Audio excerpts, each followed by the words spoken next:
Holidays that are Kamea and brachas, such as the brachas of Maser and Shana, even though they have the name of Hashem and psukim, you don't say them from a fire on Shabbos. However, obviously you have to bury them, just like you bury even a front a leg of a table that has Shem Hashem on it. 10-block radius of where If you the live. panea is covered with leather, You're not supposed to be involved in the Middle East. You're not supposed to be funding a real estate project in a place you've never been, in Gaza. that It's has a not sakana, natural. it's It's insane. you could go into the bathroom You're even not if it's supposed to not do covered that. with leather. You're supposed to care Somebody about that's things. You're supposed not to afraid of know people who got murdered It's 2 covered blocks with away. leather, and Why they go did into the that person bathroom. get murdered? You're Even supposed to a fellow know that. gangster sometimes. You're supposed to be interested in Not allowed the to walk crime in down your on area. the Why? with Because you live there. Dylan. It seemed like they are covered with leather. It seems to have a shin. And the shin is part of Shem Hashem KKMs, it's because fucking, we got a dollar you know, on the back private of your equity shoes. companies that We have a yud. you know, mega together structures they that spell look it like Hashem. storage Therefore, lockers, and you just also sit to go into the there bathroom and get with mad all day on the internet, having and you don't know your neighbors, and you don't care if they get murdered. In fact, you might want them to. You have no stake in the game. And all of this isn't new, and it's being expedited at a level I've never seen. It has never been more obvious that they are trying to get rid of human beings and human relationships and human communities at an incredibly fast clip. Shabbos Dasham Beis.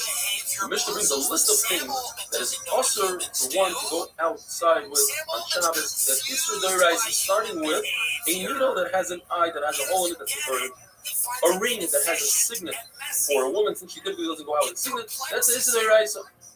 Ula says for men it's the exact reverse when it comes to a ring. If it has a signet, that's normal terms to run around with a ring with a signet. But a ring without a signet, it's not the derech for a man in those days, and therefore that would be a Isser Doraisa. Ula holds that women are a nation themselves, and therefore what's considered a beged, clothing for a man is not clothing for a woman. For instance, if some men wear sash, such as shepherds, then all men are permitted to go out with sash, but not women. When it comes to saving tefillin from danger of being destroyed on Shabbos, the way to save them is you put on a pair of tefillin, you go out for safety, and you remove them, and you come back to try to save another day. Women should also save them in the same fashion. But what about the fact that women are not the same nation as men? You must say that this Mandama holds that tefillin is not a mitzvah as my grandma, and therefore women are mechuyev. He'll hold that Shabbos is a time for tefillin, and night is a time for tefillin. Therefore, women are in the same nation, so to speak, when it comes to tefillin. Rabbi holds that a typical woman, when she takes out on Shabbos, she carries a ring that has a signet, that's considered kalafaya. That's not the derech, that's a weird way of carrying a ring. You don't carry something that has a signet on your finger. Rothschild, he says, since there are situations where a woman will carry her husband's signet ring, for instance, when he tells her, you please put this away in a box, she doesn't want to lose it, she puts it on her finger. Or when a woman asks her husband to please bring the ring to a repair shop, he doesn't want to lose it, so he puts her ring on his finger, then it becomes the derech for a man and a woman to wear all rings. The Mishnah continues, one is not permitted to go out with a kuya. It's a brooch, it's a pin that closes a blouse. If you were to wear it to close a blouse, that would be mutter. But we're discussing a case where the woman wears it in her clothing, and that's considered keeper. A woman should not walk out with spice bags or spice bottles attached to her neck. And the Gemara says that if a woman did walk out with these things, or with a key on her finger, the mayor holds is highly happens. It's in the right. I would say the whole issue is the Rabbanan issue that she might take off his little friend when it comes to spices, with her nice and beautiful bottles. Therefore, this is the Rabbanan, and she's not highly happens. Once you're Eliezer, it's looking for her to go out with Haskila. Why? Because only women that don't have very good smell wear these bottles. And such a woman won't dare take off the spice that masks the smell. And now we go to on the base. According to everybody, there's no mistake that if the bottle is empty, it's considered carried. Even though the bottle might have some remnants of the perfume and it smells good, it's still considered carried. In other words, the bottle is not buckled to the smell that's not there. So the Gemara wants to say, perhaps, according to Rabbi, that the same would apply if you have a vessel that contains food that's less than a gregaris, less than a sheep. In that case also, we won't say that he's carrying food. Rather, he's carrying a vessel and he's tied with their rights. Rav Ashi argues, he says, no, when it comes to perfume, there's physically nothing there. It might smell good, but there's nothing there. When it comes to food, although it's less than the shear, but there's something there, and therefore, perhaps the flea is buckled with whatever's left over of the food. Lahalacha, Chachamim made zeros that we should remember the Korban Habayis. And they said, if you have a combination of joy and pleasure, Hainug and Simcha, those two things combined, you shouldn't do them after their Korban. Therefore, to anoint yourself with oil that's pleasurable but doesn't bring Simcha. To drink wine, two people out of one cup with straws, or to juggle wine and drink it, that brings pleasure but not Simcha. And therefore, it's mukha. The Gemara, we're going to what happens to them. The Gemara brings psukim. I showed you from Amita's shed, referring to Klal Yisrael, the lion that they put their beds together, and they were over on Znos on Ishazir. They were switching couples, and they left the ship Hazera there. And the Gemara tells us that three things cause a person to lose his money. A person who urinates in front of his bed undressed, it doesn't mean he's stopped up in front of his bed and undressed. It just means if he does it in a disgusting way, in a place where he typically doesn't do it, it could be in front of his table, and he doesn't bother to go to the bathroom. There's a malach, Rashi explains, that loves disgust, and he goes there, and that malach, which is in charge of poor people, will create a situation where you lose your life. If a person has zilzul in the Sadai, he doesn't care about the Sadai, meaning he doesn't wash his hands at all. Not the pshat that he washes his reveals and doesn't wash his hands. Carefully. But Rav Chizah says he became wealthy because he used extra water. And finally, if a person's wife curses him because he has the means to buy her jewelry and doesn't buy her, and she's upset about that, that will bring him to lose his money. The Yeshaya, both the Klal Yisrael, the Navi tells them because the women who were married women to try to entice the men, they would go between a stufa with their heads up in the sky. And Rashi says since their heads were up in the sky, it was hard for them to see where they were walking, so they would walk small steps, their toe to their ankle. They would put a lot of makeup on and wink to the boys. And they would, the tall ones would walk with shorter ones so that they looked better. They would also put perfume in a bottle by their feet, and when they would walk by the boys, they would bang it on the floor so that it sprays, and it would be like a mad snake. Would put the eris into the boys, they bring them in to hurt. What was their punishment? Mida connected me. Everything they did, they got punished back. In the place that they put the perfume, their flesh decayed. In a place where they put a nice belt, they got wounded. They did their hair up, enticed the boys, they became bald. There were ervas that have to put a sack. As Rabbi says, instead of beauty, they had wounds. Gemara says, some say they even got sarat. Gemara tells us that they said, we don't care, let the guy take us. We're beautiful. And the guy took them, and immediately the Baruch made them disgusting to the point where they threw them off the carriages and the wagons and killed them. Why? Because they saw a lot of damida or a lot of hair. They were disgusted by them. Gemara says the people in the time were disgusting. They said in a remnant, there's no they said. They would say, ask each other, what do you have for breakfast? Meaning for znos. Do you have a well-kneaded dough? In other words, a non-basula? Do you have white wine or dark wine? Do you have a wide bed, a narrow bed, skinny, fat? Do you have a good friend, meaning good-looking? And finally, Rabbi says that in Yerushalayim they had cinnamon trees that made such a beautiful smell throughout the entire city. But after the korban, all we were left with was one barley amount, which is at the king of Tzimai. Have a wonderful day. You know, it really is disturbing. The people right now that run the show are not people. They make these mistakes. They do these interviews. Guys, someone keep them behind closed doors. They keep being interviewed. Frankensteins keep coming out to be interviewed. I think Frankenstein was actually good. I didn't read that book. Is Frankenstein good? Yes. That's not what I mean. Shabbos Daf Samach It Gimel. was bad that The Mishnah Frankenstein. tells us that according to the Chachamim, is the secondary rights of one-to-one Why did they country. fire Rabbi me? Not fair. with war gear, such as armor, a sword, an arrow, a spear, even a claw that has a nice ball at them with spikes, a bowler. It's not considered jewelry. Nobody shows off with it. It's disgusting, actually. According to Rothschild, people like to show off with it, and therefore it's considered jewelry. It's only also going to run go out. According to one Lashon of Eliezer, when Mashiach comes, we're no longer going to need these tools, and therefore nobody's going to use them as tools. He argues with the Shita on Shmuel, who holds that when Mashiach comes, nothing is going to change. The only thing that's going to change is that Klal Yisrael is not going to be in Golos anymore. We're all going to be in Eretz Yisrael. We're going to be Hamikdash. But there are going to be wars between the Goyim, and these tools will be necessary. According to another Lashon, though, according to Eliezer, these tools, in fact, won't be bought with Klal Yisrael, and he holds like that. In other words, he argues on why does Rabbi Eliezer hold? Look at this athleticism, folks.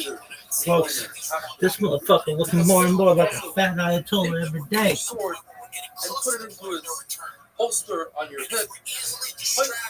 I like some of the nipple shirts and stuff. Glory. The Gemara says, wait a minute. The pasuk is the Torah. Says yes. It's referring to the Torah. Yo, dog. Away from the simple meaning. How many hours to fantasy football? Take your sword. Refer to the real sword. 3 hours 40. 3 hours 39 minutes. And counting. How's your team gonna do? Think we lose this week? Yo, yo.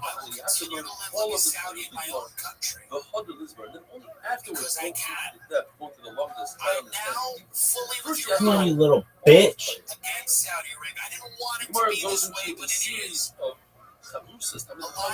Together, Look at this athleticism. Look at this move. Look Look at this move. And he rises to greatness. But they have to be learning the Shema, and they can't be learning the Gailo. And then there'll be Zoicha, the Torah that was given. It says in the Pasuk,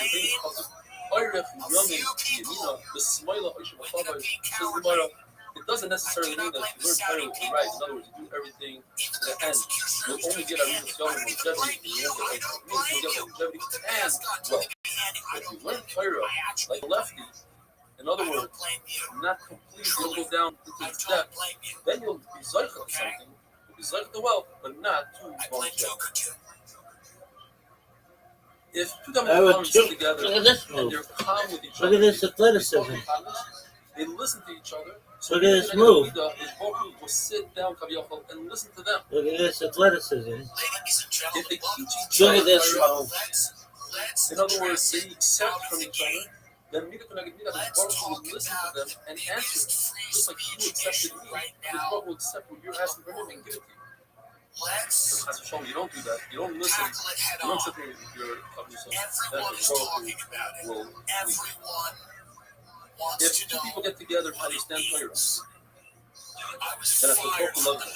Says Rabbi, that's talking about a situation where they already had the seed. They were really coming to Torah. Now they want to elaborate. And they don't have to really teach them. So like the Baruch Hu love.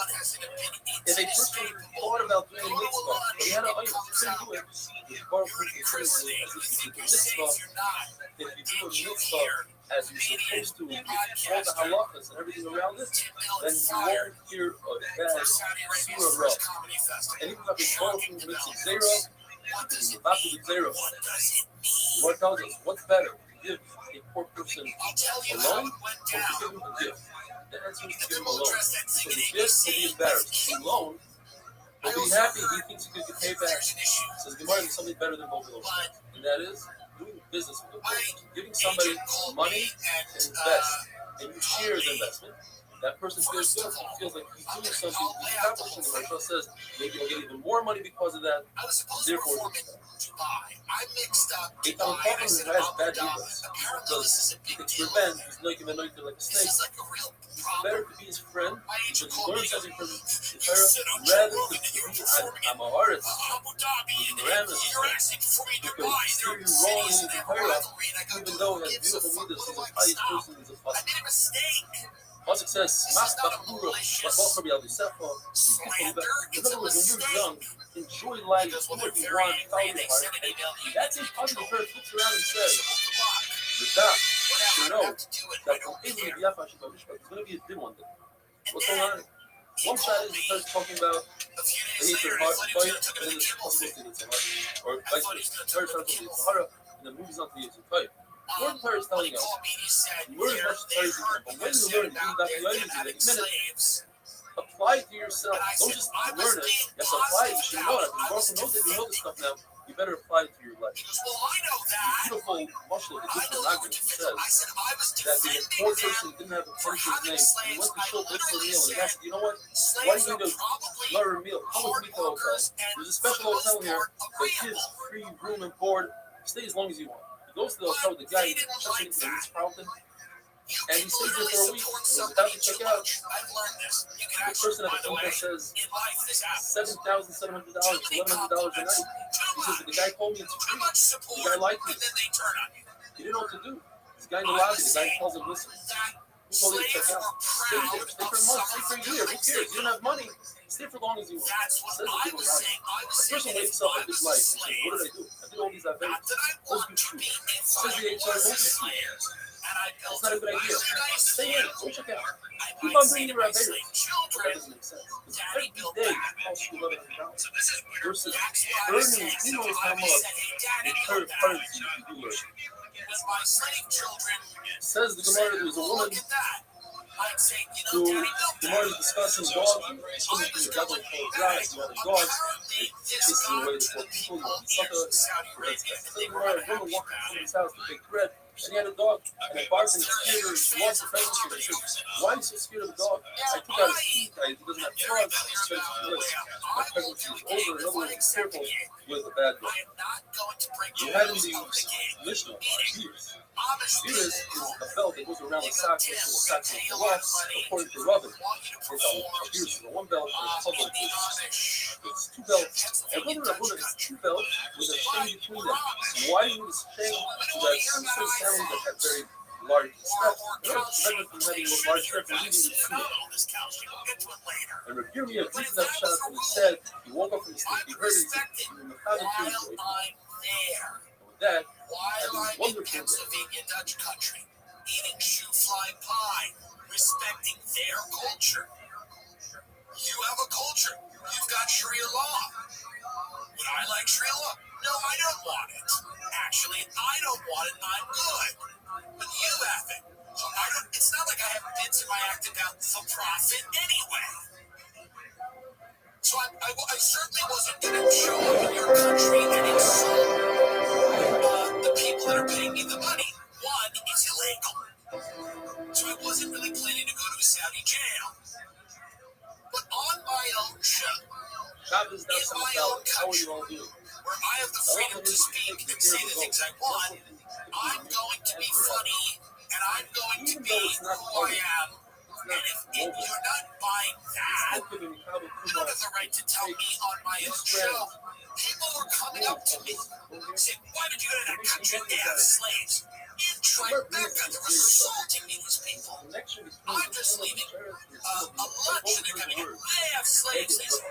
And of course, I'm dressed in a funny way, and they fired me. And then they told me, they go, my agent, they'll call me. You don't have to talk about this, they say. Don't talk about it. Remember when they talked about Joker? I said, what? They go, it hurts you to talk about these things. In what? What is even left, you bums? The only thing left is what I'm doing. Nobody, what? What are you talking about? So, and what I mean by that is, like, there's the doesn't have any teeth in it. They can't tell me what to do or say.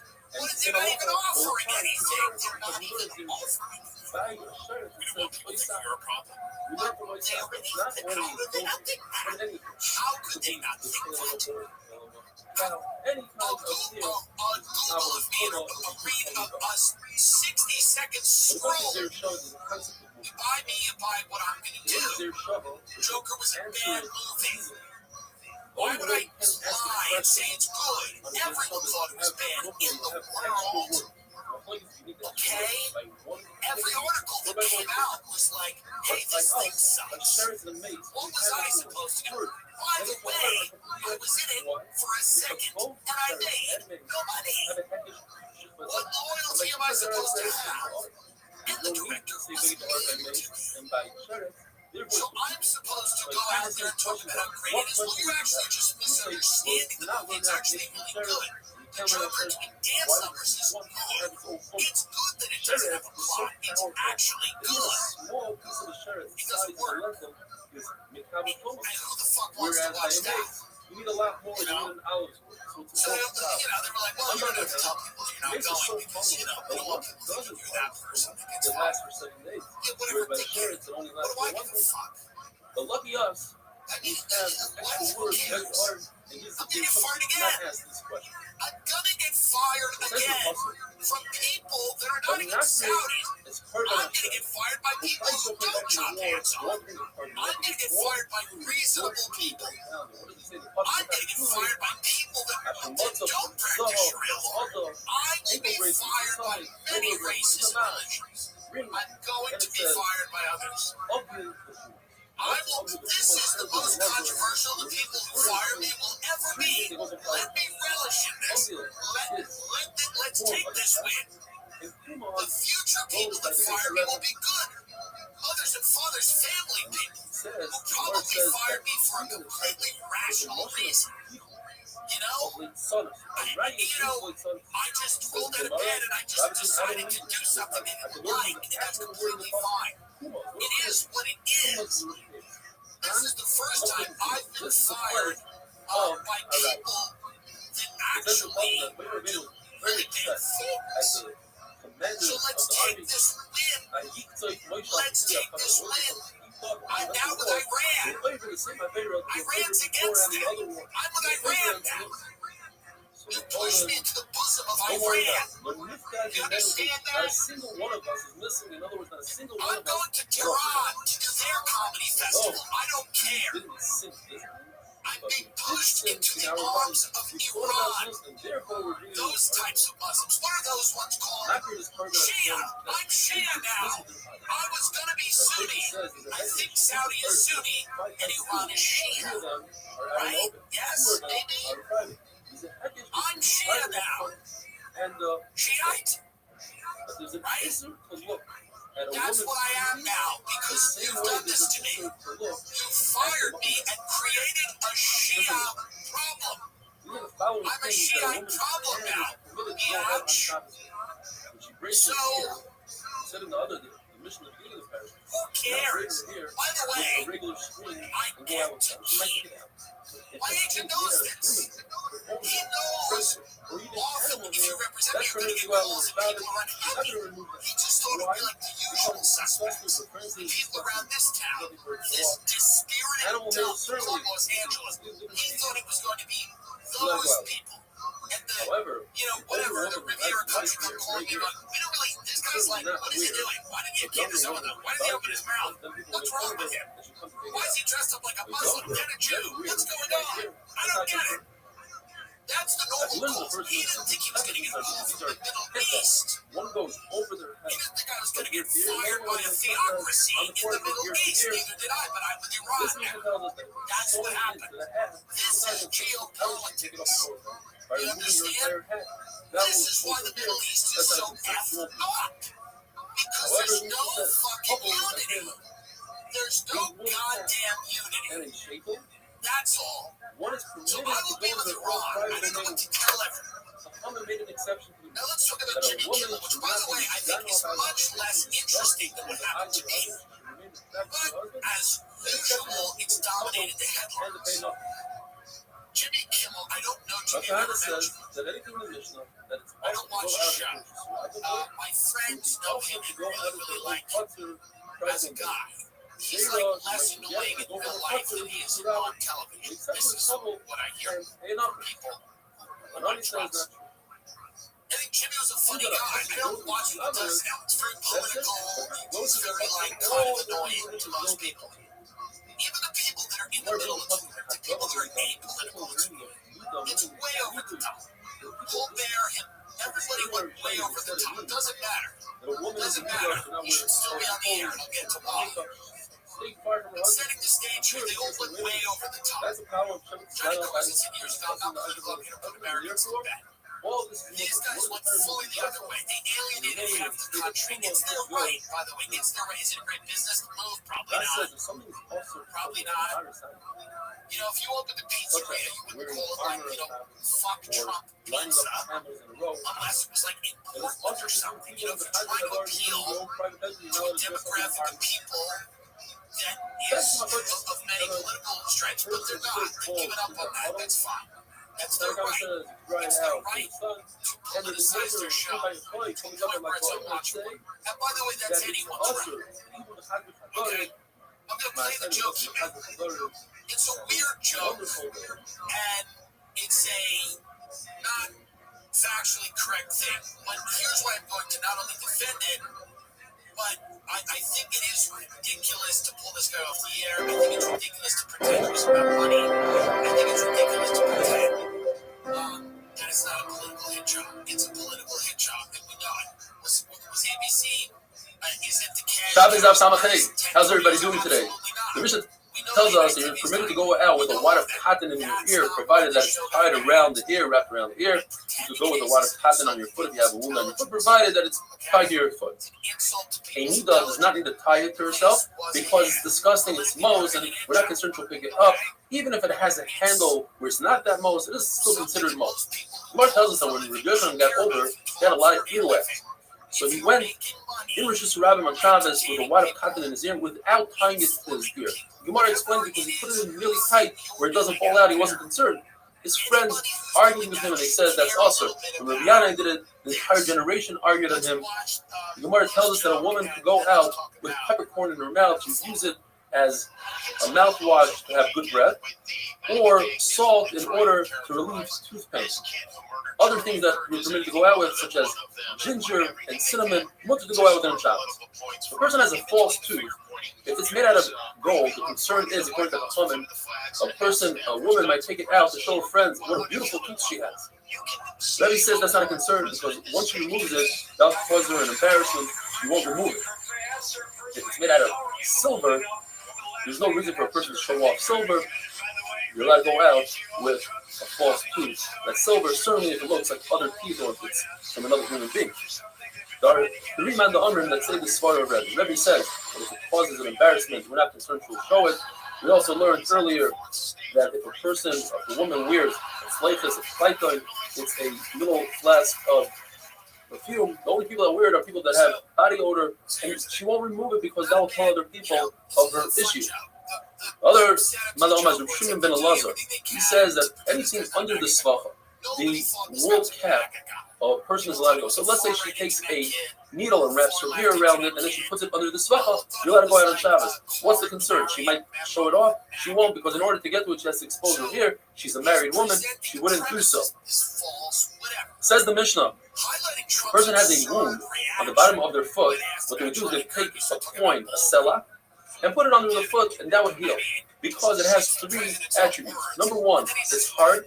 Two, it has moisture. And three, it has a form to it. Those three things together heal the foot. This matbea is for refuah, and therefore you're allowed to go out with it. The Mishnah says that young girls are allowed to go out with threads in their ear. They pierce the ear, and rather than getting them earrings, training earrings, they would put in threads or even a toothpick. Allowed to go out with it. It's not something that you take out to show your friends, unless, like the Gemara says later, Abu the Shmuel didn't allow his daughters to go out with it because they were colorful. That's something to show your friends. Women in Arab nations can wear, you realize they can wear the ninja suit where only the eyes show, or in Modai they would wear kufos. It's basically, you take an object, let's say a stone or a coin, and you put it behind the clothing and you push through. And then that creates like a button. And you could tie it. So says the Mishnah that you're allowed to go out with that on Shabbos, provided that if it's a coin, you designated it before Shabbos, because on Shabbos you cannot designate a coin because it's muktzah. You might be able to designate a specific stone if it's the right shape for this purpose. Says the Gemara that Abu Shmuel did not allow his daughter to go out with these strings that were colorful in the hair, and he didn't allow them to sleep together, his daughter, in one bed, so they shouldn't get used to a strange body next to them, and then they'll have a kaiva. And he made a mikvah for them in the days of Nisan.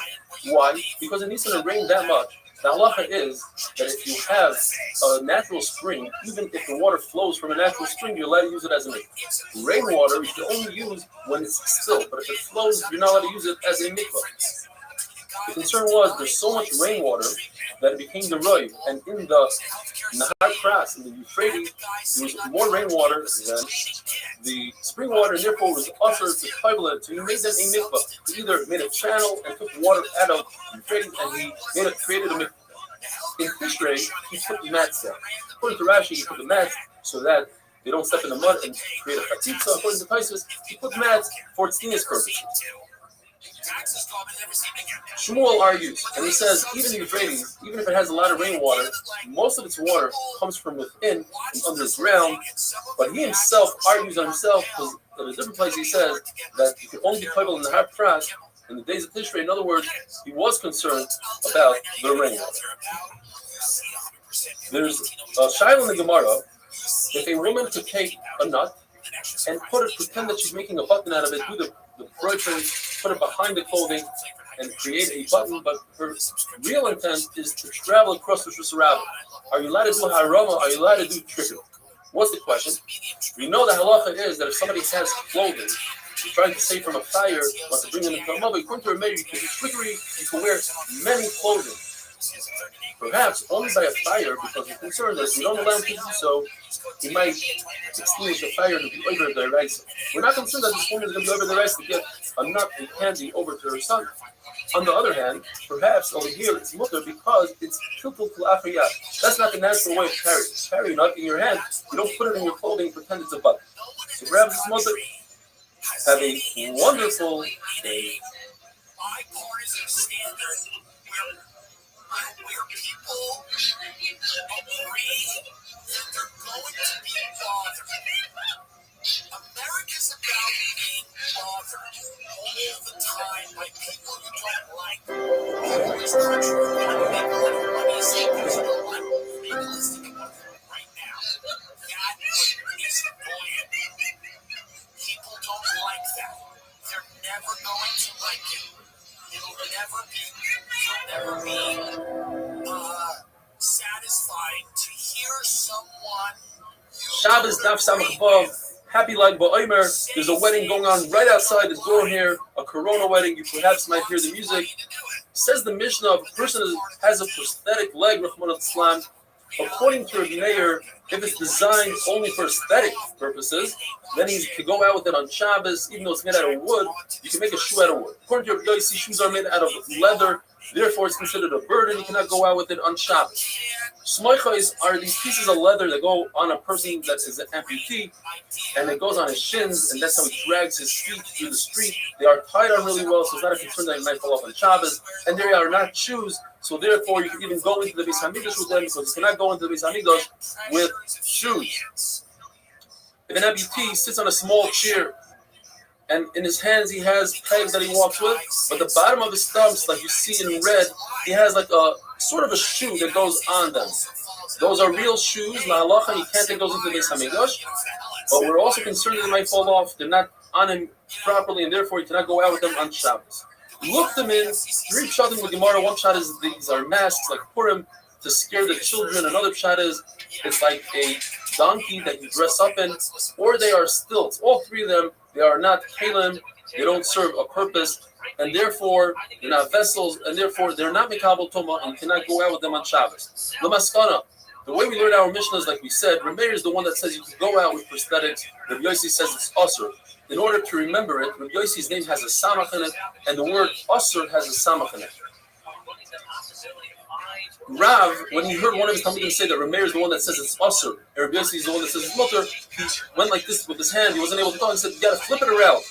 Shmuel, who initially said like that, he also retracted his Shita and says like we have in our Mishnah, because he says, a Yavama could do Chalitza on a Yavam that has a wooden shoe. So you see a shoe could be wood. Other halachas that he says, and he brings a raya from our Mishnah, that Rameir says wooden shoe is considered a shoe you go out with it on Shabbos. In addition, he says that if a Yavam wears his left shoe on his right foot, you can do Chalitza, and if he wears somebody else's shoe, you could also do Chalitza. Rav Huna also retracted, and he said that if the sandal shoe Sayadim, it's a plasterer's shoe that goes over his regular shoe to protect the shoe, is made out of straw, it's considered a shoe. You do Chalitza with it, it becomes Talmud Medras. V'haidulai, who's V'haidulai? Reb Meir says the Gemara, who holds that it's wood is a good shoe, says a good shoe. And who didn't admit to it? Rabbi Yossi says that it's also, or Rabbi Yochanan ben Nuri. Rabbi Yochanan ben Nuri also says on a mat made out of straw that you lay on, he says the straw is not considered wood, and therefore it's not Mikabel Tuma. The other one says it is Mikabel Tuma. Why it brings spices? That there's a sheet that says Adam Rishon ate from Eitz Hadas, which was made out of wheat. So you see, wheat, which is straw, is considered Eitz Hadas. Says the Mishnah, this shoe of a prosthetic leg, if it has a base kibble, it has a place to put the soft material, then it's considered a kli, and it's Mikabel Tuma, otherwise it's not Mikabel Tuma.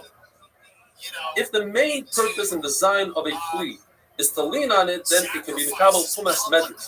Tumas Medras, when the Zav and the Zava lean, sit, lay on something that is Mikabel Tumas Medras, only if it was designed so to begin with. If a kli is not 100% designed for that, only sometimes you use it, says Abaya, it's not Mikabel Tumas Medras. Rabbi says, it is Mikabel Tumas Medras. Says, Rabbi, I'll prove it to you. There's a halacha that if a child plays with a toy stroller, it's Mikabel Tumas Medras. You see from here that you don't really need to lean on it. Says Abai, well, the child does lean on it. That's how he learns how to walk. But Abai says, I'll bring you a raya. A walking stick that you don't lean on typically. The halacha is, it's not Mikabel any kind of tumah, even maga. It's a pshudik liyais, it doesn't have a base kilo. Says Rava, no. A walking stick, you're right, is never designed to lean on it at all. It's only designed to walk in straight steps and to straighten up the old man's spine. Says the Mishnah that a boy could go out with kesher. One shot of the Gemara is that he uses flowers that are called madder. And says the Gemara that if you use 3 of these, they will contain the disease. 5 of them will heal the disease, and 7 of them are so strong that even through witchcraft, the person won't get this disease. The Mishnah also said that the Bnei Melachim, the children of kings, they go out with these bells. It's not only the children of kings, anybody, but typically only the Bnei Melachim go out with it.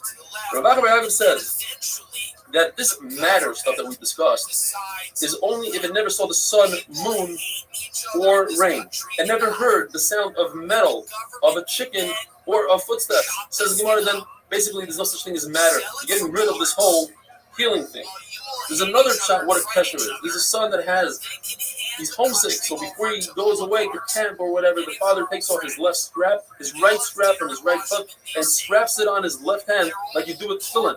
If you reverse it, like I almost did, then it's a sakana. If you take a hot cup that had water in it, hot water before, and you put it on a intestinal ache, and you manipulate it, that's okay because it's not considered shkikas alaman, it's not healing. You are manipulating with your hand. You can take a baby who has his bones out of place, wrap him up real tight. That's also allowed on Shabbos. Just take oil and salt and smear it on the palm of your hands and bottom of your feet in order to alleviate someone who's too drunk. You could do that on Shabbos, and you could whisper in his ears. These are all the chashim. You whisper, just like this oil is thinning out, so too the wine should thin out. If you don't have this concoction of oil and salt, you could use wax from a barrel and thin it out in water. You're allowed to choke somebody. In other words, if somebody has misplaced, a displaced vertebrae, you can hang him by his neck and pull it into place on Shabbos because he has a lot of pain. Many times in Shas, Abaye, who was a Yosem, he was brought up by Rabbi's mother, wife, and he used to say, "Unroli ain." My mother, my stepmother told me. And basically what she says are important things and they are halachas. And she said, by the way, she was the one that said 3, 5, and 7 sharim. But she says over here that anytime you do a lachash, you do a whisper like for this drunk person, or we bring the halacha, all the mishaberachs that we say for a chayla are with the mother's name. How do we know this? From this Gemara, from Amrli Ein, you mention the mother's name. If you don't know how many times to say a lachash, you must say it 41 times. If a woman has reason to believe she has some sort of genetic disposition to miscarry, she may wear Even Tikuma, which is a stone within a stone. Rabbi says if you take that same stone and you weigh it against another stone, you could use the second stone that weighs exactly the same amount, not as tad less or more. The Gemara has a question: if you take the second stone and weigh a third stone, will it work on the third stone? If a person has fever, you take a brand new coin and you measure salt from a salt factory and you hang it on your neck with a piece of hair. If not, take a very large ant that's carrying something and you put it into a copper tube and you seal it with lead. 60 seals. You take it, you shake it, and you say to the ant, "Take my disease and take your disease." If not, you take a brand new earthenware pot. You go to the river and you say, river, lend me some water. You take the water and you go around your head 7 times. And then you pour it into the river backwards while you say, river, take my water back with the disease. The way the disease came, the disease shall leave. Have a wonderful day. Who is that for? And why are people fighting? You know, you at a 7-Eleven for 12 hours a day, on your feet, dealing with every drunk who walks in, random, they want a pack of cigarettes, they want this, they want a hot dog, they want, you go protein bar, whatever. And you do that job, which is not an easy job. Whatever job you do, think about that, and you're getting paid, whatever. I don't know what 7-Eleven pays, but let's imagine it's not. Shabbos, Daf Samach Zayin, happy life, Ba'omer. We're back to the study of supernatural healing powers. This is a very interesting one. If a person has fever every 3 days, he has to do things with the number 7. He takes 7 branches from 7 different date trees, 7 splinters from 7 different beams, 7 pegs from 7 different bridges, 7 ashes from 7 different ovens, 7 dirts from 7 different door sockets, 7 pitch from 7 different ships, and 7 kernels of cumin from cumin. And here's a very interesting one: 7 beard hairs of an old dog. You tie it all together, put it in a strand of hair, you wrap it around your neck.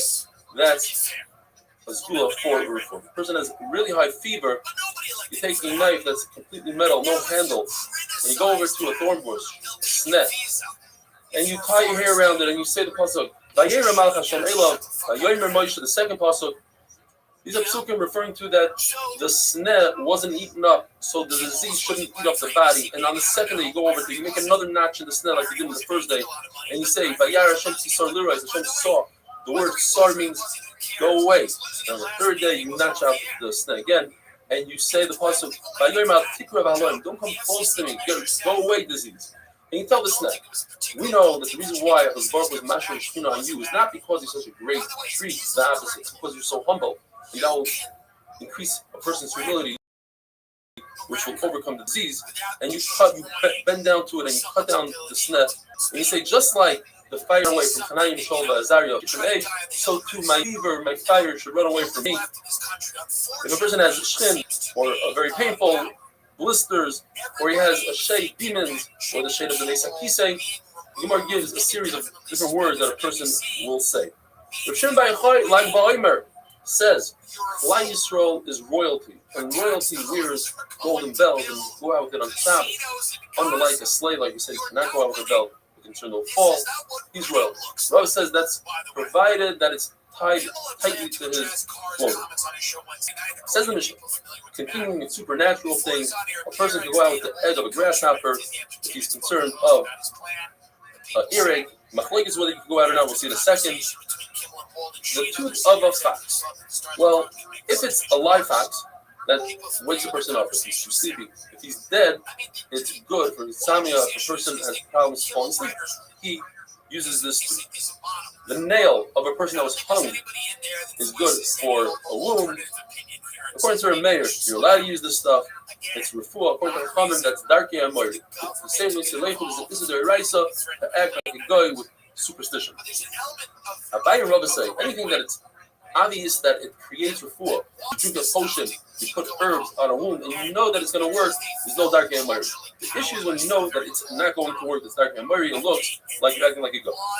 If a person has a tree that is really strong and the fruit fall off the tree prematurely, there are two things you can do. You load it up with stones. That's a natural scientific way of weakening the tree and therefore prolonging the fruit on the tree. Second way is to paint the tree red. Why is that not supernatural? Because what you're trying to do is to invoke other people that see this to get them to daven for you. As it says by the Mitzvah, the Tomei Yisrael, a Mitzvah calls out, I am Tomei, to have people have compassion for him and daven for him. There's a Malama that says you take a cluster of dates and put it on a date tree for the same reason you want people to daven for you. Rabbi said, all the halachas of a murder, that's intercepted, by Zion Ches, that discuss the murder, they're all false, you're not allowed to do them. There are only two. And in fact, the Maharil brings, these two are the only two refuahs in the entire Shabbos, Daf Samach Zayin, which are above the news, so they work even in our day. And that is, if the person has a bone stuck in his throat, he takes a bone from the same type of bone, let's say it's a chicken bone, you take another chicken bone, put it on top of your head, and you say a couple of words, and if you have a bone of a fish, you put it, you do the same thing, you say these words, and it works. Meligmar brings at least 14 different things that are considered darkei amoyri. When a person says, my mazel should get greater, or he says, I shouldn't get tired, he uses a lashon of God Yagud. If you says that lashon is worse than darkei amoyri, that's actually a bizarre. If a person switches his name with his wife at nighttime, he calls himself his wife's name, and then she calls him her name, his name, that's also darkei amoyri. If you say, my barrel should be stronger, he uses the lashon of Dan Yadon, that is darkei amoyri. If he says once again, Dan is the lashon of Zara, completely also. Another thing, if you tell a raven, scream, or you tell a female raven, shrieking, and turn your tail to me, and everything will be good, that's darkei amoyri. You see a chicken acting wrongly. In other words, the chicken, instead of crowing in the morning, he crows at night, or he crows like a raven, and he says, I'm going to shut you because of that, that's darkei amoyri. Same thing if a female chicken screams like a male chicken. If a person says, I'll drink, but I'll leave over, or he breaks eggs on a wall in order to save the chicks, or he dances in front of the chicks, or counts to 71, or a woman who dances in front of a kutaf, which is a dish, or she urinates in front of the dish, or she tells people don't talk loudly when I cook my lentils, or she says let's scream so that the beans will cook. All these things are darkei amoyri. These are things that are more scientific. You take splings of mulberry in order to increase the speed of the dish, or you take broken glass. That is scientifically proven to work. Say, if you use glass, you have other issues. The issue is sakana. You don't want to really eat glass. Not a very good idea. To say l'chaim, the wine l'chaim, it should be on the mouth of Rabbanan. That's okay. In fact, Rabbi Kiva, by the chassan of his son, he said l'chaim to the chachamim and to the talmidim. You let it take salt that thins out the oil and creates a brighter flame. That's scientifically proven. You let it take clay, mud, and put it underneath the flame so it should go slower, it chills it out a little bit, and the flame will slower. Rabbi Zucker said, if you are to cause your flame not to increase, but to consume more oil, your oiver and issa deraisa, according to most Chayim of Baal Tashkas, you're consuming oil when you don't need to. With that, we finish the amazing parak of Bamet Isha, and tomorrow we are going to start the Neder. Wow, Gogo, have a wonderful day. What's actually going on? Let's get rid of Jimmy Kimmel because he's pissed us off. By the way, Sam Altman, let's give him more and more money because we're in an AI arms race. Well, who does that help? No, very good. I don't know, 20 people, 20 Trump voters, and they were all at that dinner in D.C. You know, is your life financially more stable? Are you excited about the Israeli real estate Shabbos project? Daf Samachetz. We're starting a brand new Perek Klal Gadol, one of the most famous prophets in Shas. Get the renderings up again. Klal Gadol, there's three major rules the Mishnah tells us. Don't have healthcare. The first rule, Klal Aleph, let's call it, They're nice is a renderings. person that doesn't know What about does that Shabbos. make you excited? And therefore, Is that what you he vote only for? brings Is that what one you're happy chatos for? on all the Shabbosim and all the Averis he ever committed because there was only one mistake that he made. He didn't know about Shabbos. The second rule is, if a person knew about Shabbos, but he forgot that today is Shabbos, so he's chayiv on each and every Shabbos. And the third rule in the Mishnah is, if a person forgot about the malacha, he knew today is Shabbos, but he forgot that the malacha he's doing is asur, so he's chayiv for each av malacha, including if he did hold this in one av, he's chayiv only one carbon for the two of them. But for each and every av malacha, he's chayiv. Says the Gemara, why is it called Klal Gadol, a major rule? Says Rabbi Yossi Bar Oven, because compared to Hilchos Shemitah, which it also says Klal Gadol, Shabbos is a major rule. Why is it a major rule? Because Hilchos Shabbos applies even when things are not attached to the ground. For instance, cooking. You're not cooking attached to the ground. It's on the oven. So that's a major rule. So then why does it say major rule by Shemitah? Because Shemitah compared to Meiser is a major rule. Meiser doesn't apply to animal food, only to human food. Therefore, Shemitah is a major rule. Shemitah does apply to animal food. But according to Dr. Party that says Klal Gadol by Meiser as well, how does he explain? He must explain that Meiser compared to Peah, oh, that's a big rule. Why is that? Because Meiser has three conditions. It has to be oichel, has to be food, and not fruit that's designed, let's say, to dye clothing. It also has to be nishmar, guarded, not hefker. It has to be gedulim min haaretz, has to grow from the ground, whereas, let's say, mushrooms don't grow from the ground, potter from Meiser. When it comes to Peah, we add two things. It has to be you reap it in one shot at one time. There's one period of time. Whereas, let's say figs, where you don't reap it at one time, you can pick them off the tree at different months. Not chayiv. And finally, it has to be something that you can store. And all vegetables are part of the plant because you don't store them. So that's why it's a Klal Gadol. Meiser compared to plant is a Klal Gadol. Machlokes Rav and Shmuel versus Rabbi Yochanan and Shmuel.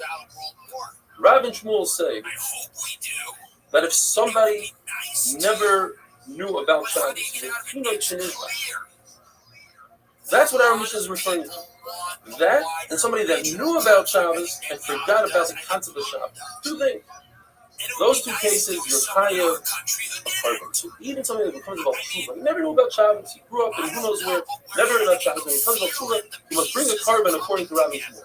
You see, no, somebody who never knew about Shabbos, the Tunic Shenishba, doesn't have to bring the carbon. In fact, it's machlokes Tanoim. It says in the Brayso, there's a Klal Gadol. If the Tunic Shenishba, and he didn't know about Shabbos, he didn't know about Chayla, he didn't know about the Dam, and he didn't know about Avodah Zarah, he brings one carbon for each Aveira for his entire life. One carbon for Dam, one carbon for Avodah Zarah, one carbon for Chayla, and one carbon for Shabbos. Where Munbaz says, no, he's parted from all carbonates. Munbaz learns that there's a hekesh between Shogig and Mezid. Mezid is called the Chayta, Shogig is considered a Chayta. And just like Mezid has an awareness, so from Shogig you have awareness, and somebody that's a Tinish Shenishba never had an awareness. Asks Rabbi Kiva, wait a minute, if you compare Shogig to Mezid, Mezid knows while he's doing it, he knows that what he's doing, he has an awareness as he's doing it. How can you say so by Shogig? If as holds, yes, he does have an awareness. When he does a Shogig, we'll accept him out. Munbaz learns from Avodah Zarah. Avodah Zarah, it says, there's one halacha for Shogig and Mezid, and just like Mezid he has awareness, so to Shogig. And Chachamim hold Pira Achas comes to tell us another halacha. That in order to be chayav a chata, it has to be doing kares. Only something that if you do something to Mezid, you chayav kares, then on the shogig part, you bring a chatas. Otherwise, you don't bring a chatas. Have a wonderful day, but if you want to stick around for bonus material, Just explain the Gemara's Havamina and Rav and Shmuel. The Gemara says in Rav and Shmuel that they hold like Kinei Shenishba. So I never had an awareness about Shabbos. He didn't know about Shabbos. He's chayiv only one carbon. That would mean what we consider Klal Aleph on the list, Klal Aleph, would have to drop down to be Klal Beis. And that is, if somebody knew about Shabbos, but he forgot about Shabbos completely, that would be the second Klal in the Mishnah. And on that Klal, he'd be chayiv on each and every Shabbos. And Klal Beis that we have would drop down to Klal Gimel. In other words, somebody forgot that today's Shabbos would drop down to Klal Gimel and he'd be chayiv for each and every malacha that he does. The big issue with that, and the reason why the Gemara goes away from that is, then why does the Mishnah say Klal Gimel is a person that forgot that the malacha that he's doing is also, let's say much bigger, because the person forgot that today is Shabbos and he's chayiv on each and every malacha. And therefore the Gemara says that what Rav says, Rav and Shmuel, they say, Kinei Shenishba, that goes together with somebody that knew that it was Shabbos but he forgot Shabbos today, and somebody that never knew about Shabbos. They're all equal. They bring one carbon, have a wonderful day. Ever been in control? Now it's obvious how little control we're in. It's really obvious. There's a group of people, there's a group of oligarchs, there's a lot of highly placed interests, agendas, and they're all breaking bread, and they're all carving it up. And there's nothing. Most people in this country don't have much of a say, and you just gotta hope that they have your best interest at heart. You just gotta hope that Shabbos Daf Samach Tes. If someone were to ask you to define the word shogeg, you'd probably say shogeg means a person who doesn't know that the saver is awesome. Well, there's a three machlokes. Mumbaz has an incredible sheet though. That shogeg means a person knows that what he's doing is wrong. He just doesn't know he has to bring a carbon. That is considered a shogeg. In fact, there's a brayso that says exactly like Mumbaz. The brayso says, how do you define the perfect shogeg? Somebody that doesn't know what Shabbos and doesn't know the malach is awesome. How do you define the perfect mezid? Somebody that knows it's Shabbos and somebody that knows that the malach is awesome. And what if somebody knows one out of the two? He knows it's Shabbos, he doesn't know the malach is awesome. He knows the malach is awesome, he doesn't know it's Shabbos. Or what if he doesn't know you have to bring a carbon, which is exactly Mumbaz's case. And the brayso says, in all three of these things, you bring a carbon, he's considered a shogeg. Perfect proof for Mumbaz. Chachamim argue, they say no. Somebody that doesn't know that you have to bring a carbon is not considered a shogeg. So what is considered a shogeg according to Chachamim? According to Rabbi Yochanan, the person doesn't know about kares, forgets about the kares, that's considered shogeg. According to the Shlokish, you have to forget about the lav and the kares.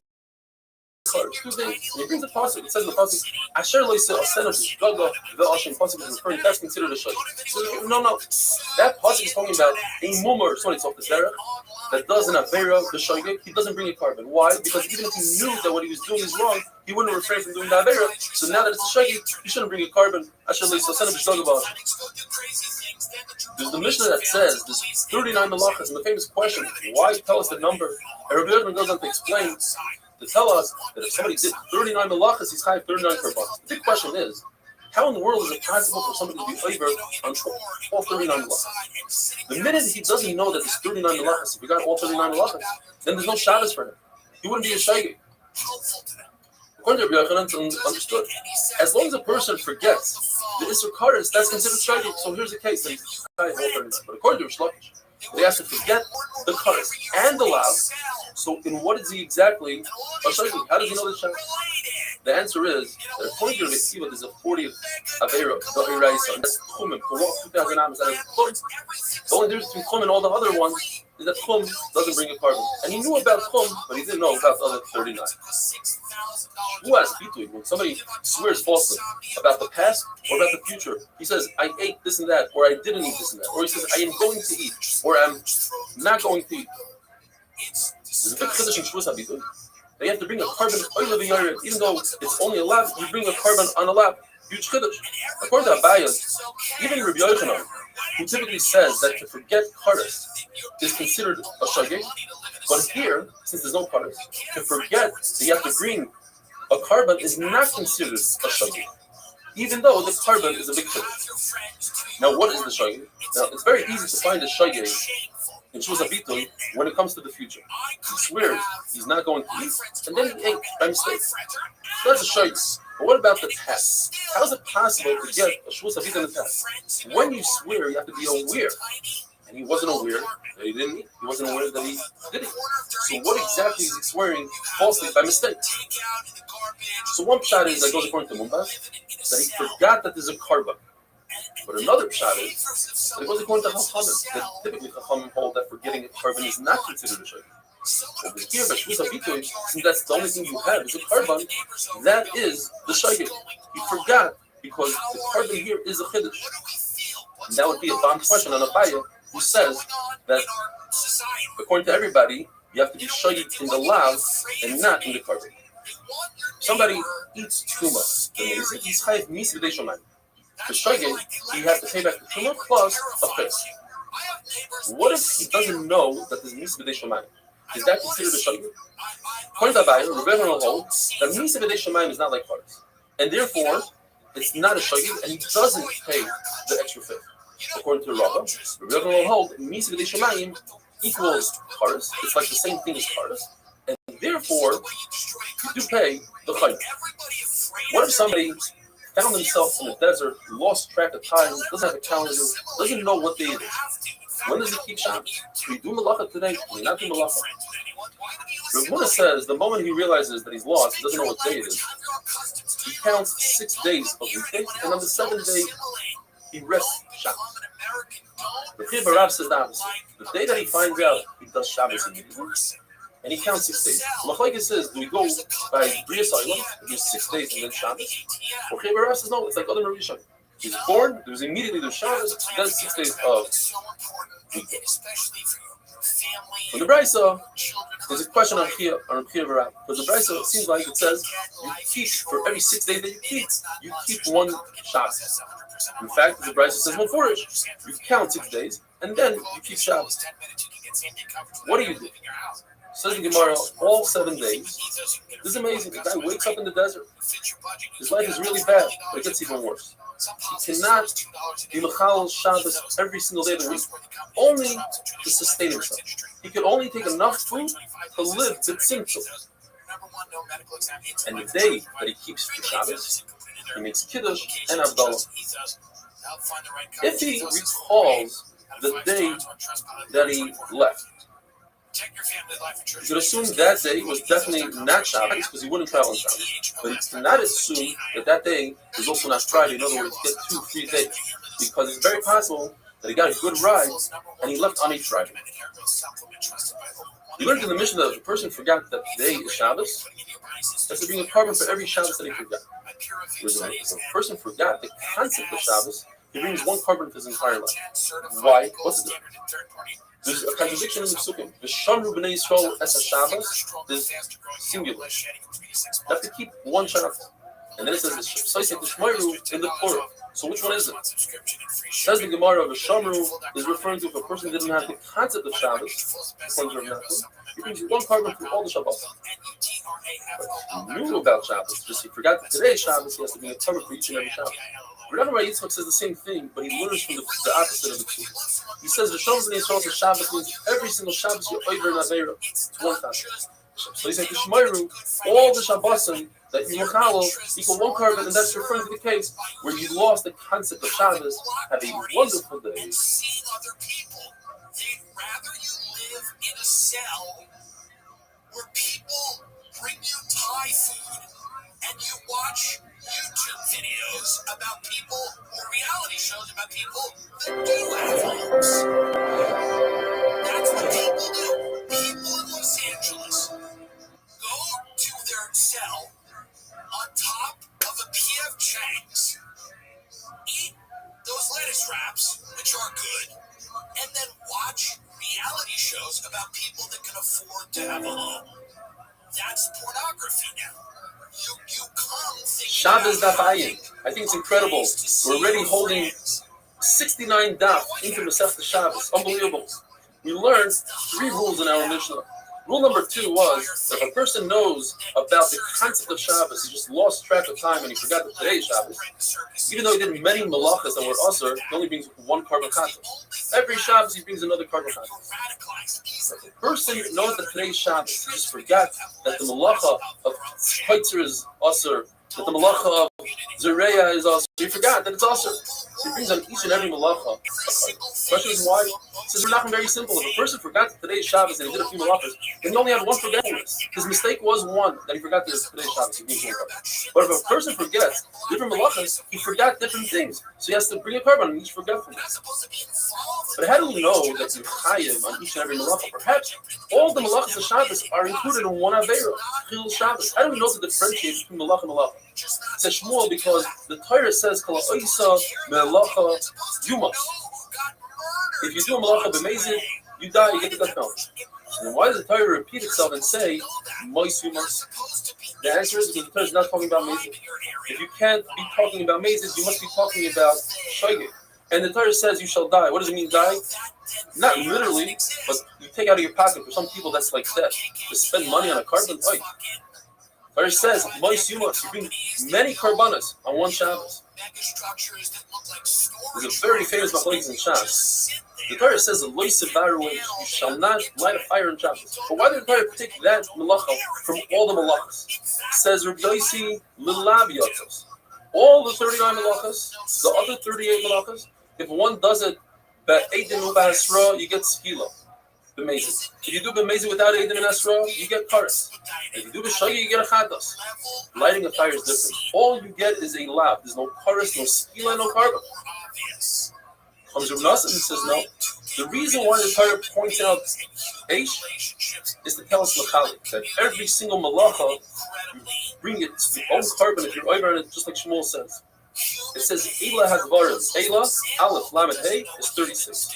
Hadvarim is 3. Why? Because Dvarim is plural 2. Hadvarim with Hey Yediyah is the third one. 3 plus 36, 39 malachas. If you do them, you're chayiv a carbon for each and every one. According to Rabbi Yossi, he learns this concept of dividing the malachas, and for each one you have to bring a carbon from the pasuk Va'asa me'achas mehem. He learns 4 drushes from those 3 words. Me'achas, which is the extra men, mehena is extra men. And he learns. Me'achas means that a person intended to write on Shabbos the word Shimon, the name Shimon, and he ended up writing just the first 2 letters, Shem. He's also over, because that's all you need is 2 ICIs, and if you did Shem, Mishimon is chayiv. The man of Mehena teaches us Talbot, not only Avos Chayiv, but even for the Talbot. And then he goes on to learn Achas Mehena means Achas Shehi Hena. In other words, if a person knew that it's Shabbos, but he forgot about the malachas, he's chayiv for each and every malacha. This is what Shmuel is saying. Or Hena, She Achas teaches us that if a person forgot that it's Shabbos, but he knew about the malachas, he's chayiv for Shabbos. Now the reason why Shmuel didn't learn from Rabbi Yossi's limud of 4 limudim from the Asam Me'achas Mehena is because he doesn't want to learn 4. He could learn 2 things. He learned the concept of Chaldos, and he learned Shem Mishimon, but doesn't learn Achas Shehena Vehena Sheachas. Says Rabbi, what happens if a person did 2 things? He forgot 2 things. First of all, he forgot that it's Shabbos, and he forgot that a few of the malachas that he's doing are also. What comes first? If you say that a person that forgot Shabbos only has to bring 1 carbon, so even though that he forgot a bunch of malachas, he only has 1 carbon? Perhaps no. You should bring a carbon for each one of the malachas that he forgot. Rabbi Nachman wanted to say, since he forgot Shabbos, that's it. It's all over. All he has to do is bring 1 carbon. The fact that he forgot to bring malachas, he doesn't have to bring another carbon. Rabbi says it depends why he's retreating. If you tell him, hey, it's Shabbos, and he stops doing what he does, then he only brings 1 carbon. If you say, hey, you're doing a malacha and he stops, then he has to bring a carbon for each and every one. Says Rabbi, that doesn't make sense. The reason why a person stops doing malacha is because he realizes that Shabbos. And Shabbos means that you can't do malacha. They're one and the same. So therefore he says there's no difference and you only bring 1 carbon. As we had yesterday, the Mishnah, in this paragraph later on says there are 39 malachas. And the Gemara asks the question, why does it say a number? We know how to count. Says Rabbi Yonatan to tell us that if you do 39 malachas, it's possible that up until 39 malachas, you're chayav up to 39 karbanos in one helen, in one awareness, one shot. Now, if we hold like Rabbi Yochanan, that knowing that what you're doing is wrong, just you forgot that there's an Isser Kares, and that's considered, I'll show you, that's an awareness. You're aware that there's a Shabbos. You know that it's Shabbos today because you know there's an Isser. But of course you're sluggish. That in order to be over Shaygit, in order to be over 39 malachas, you can't know that it's Asr B'chlal. You don't know that there's a Lav, and you don't know that there's a Kares. So then, he's not aware that it's Shabbos. And we said if he's not aware that it's Shabbos, he only brings one carbon. So how is it possible that he's chayav 39 karbanos? The answer is because your shloka is going to hold, like we said yesterday, like Rabbi Kiva. Rabbi Kiva holds them in the right, so there's an Isser Tchumen. You can't go out of 2,000 amas from your domain. So that's number 40. You're just not chayav a carbon. He's aware of Shabbos and the fact that you can't walk more than 2,000 amas. But he forgot about the 39 malachas. That's how he's chayav 39 karbanos. Having a wonderful day. Greater intelligence outside of the thing that they're going to create. They consider you an obstacle, and that the way you live is an obstacle to their ultimate goals. That's what they consider you. You are something that's in the way. A football game and a couple of beers outside, or you invite people over to your home, your family, your faith.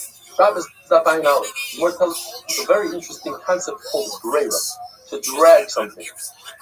If somebody did Tzira and Tina to reap any ground two separate malachas, but not knowing that it's Shabbos, you bring one carbon for those two malachas. And then in one awareness, he continues doing those two malachas. He did Tzira and Tina again. However, this time he didn't realize that Tzira and Tina are also they're malachas. The halacha is you bring one carbon, and that's enough for all four malachas. Why? You bring the carbon on the first tzira. Tzira and the tzira below it are all the same. They all happen in one awareness. If a person does 10 malachas, the same malacha, all in one awareness, you bring one carbon. The top box, tzira and tina, they are clear each other. Tzira pulls the tina to it. So one carbon is enough for the tzira and the tina on the top box, because they all happen in one Shabbos, and you're forgetting that it's Shabbos. And once the carbon works for tina, it works for the tina below it. The machlokes is in another case. The same exact case, but his idea, his knowledge of what happened, occurred first to the tzira that he forgot that the malach is also. The bottom box. Now, the bottom box is not connected to tina. They're separate boxes because the two malachas are individual. Therefore, Abaye says you go upwards. Tzira and tzira, instead of happening in one awareness, one carbon to both. Then it turns left. It goes from tzira to tina. That even Rabbi. The question is, now that tina is involved, do I go downwards for the tina below it? According to Abaye, you do two grades. You go from tzira to tina, and from tina to tina, two grades. According to Rabbi, I only go one grade. So I go from tzira to tzira, and then from tzira to tina, one carbon for three things. But the tina, on the bottom of Shiginas Halachas, you need to bring your own carbon. If a person ate two zeisei chela, 2 olives worth of chela, 1 and 2, and then he had a knowledge that he ate zayis number 1, and then he continued eating a third zayis. The center chela, the center olive worth of chela, is connected in awareness to olive number 1 and connected to awareness of olive number 3. So if you were to bring a carbon for the center one, it would work for 1 and 3. But what if you brought a carbon just for number 1? According to Abaye, it works on all the tzeisim because of the concept of grera. 1 is connected to 2, and 2 pulls in 3. According to Rabbi, it doesn't work. It only works on 1 and 2, and not on 3. If I bring a carbon on 3, it only works for 3 and not for 1 and 2. But after Rabbi heard the concept of grera from Abaye, he admitted to Abaye that it works, but it only works once and not twice as he explained before. Rabbi Zera argues in Abaye Rabba, where Abaye Rabba says that tzira that was done for Shigig Shabbos, I forgot that it's Shabbos, the carbon I bring on that to work on Sira that I forgot that the Malach is left.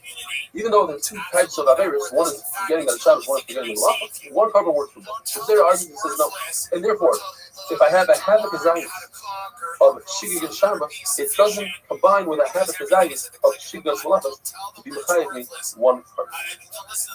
Rabbi Shua says that two kazayas chayla that were cooked two different ways. Let's say two pieces of chicken. One was Kentucky Fried Chicken, which is crave, and one was Panda Express, which is crave.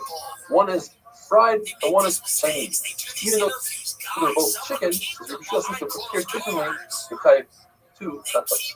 One lesson says, even so, that they are completely different, but when it comes to two halves, one was Kentucky Fried, but only a half a gazais, and the other one was Panda Express, a half a gazais, they are mitzvah together to create one whole gazais that he would be high of a carbon because Yeshua doesn't say Zalacha to be makel to partners in the carbon.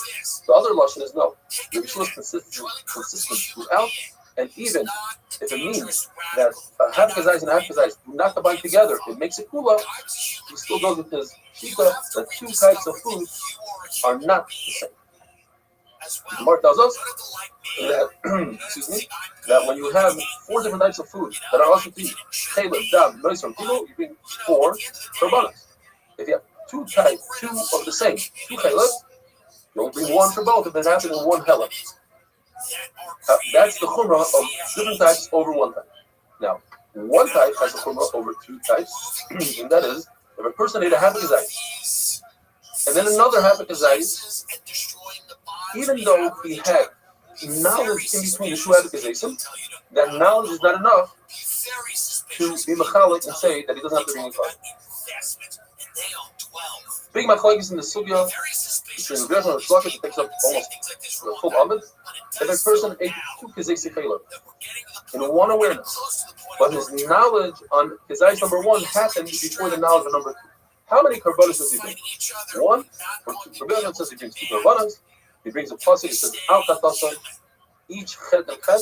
And Rothschild says you bring two mechatasa, even part of it you bring a carbon. Now, if you'll say that the machlokes between Rabbi and Shlachas is discussing a situation before the carbon, that's where the machlokes is whether Yidda is mechalik or Hafras is mechalik. In other words, when I say that the knowledge is what separates the first Aveir and the second Aveir, you have to bring Kufatais, or perhaps it's the Hafras that's mechalik, the designation.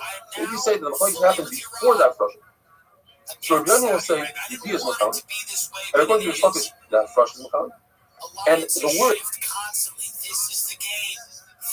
Mechatasa, according to Rabbi Yochanan, we'll have to explain in a very interesting case.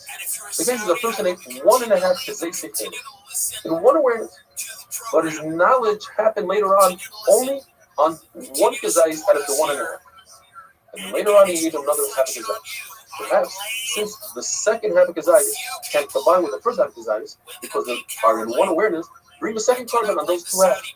And says Rabbi Yochanan, no, Mechatasa tells me that since I'm bringing a carbon on the first kazayis, including the first kazayis is its partner, the half a kazayis. And that half a kazayis cannot be inspired for the second half a kazayis. And if we're going to say that the machlokes is on after the designation, and Rabbi Yochanan is going to say that hafrash is machalik, and Rish Lakish will say kapara machalik, that only once you shut the animal and you do zrika, the kapara, that's when you start all over again, you have to bring another carbon. Then al chatasai, what does Rish Lakish do with al chatasai? He'll say that pasuk is referred to after the kapara. Have a wonderful day.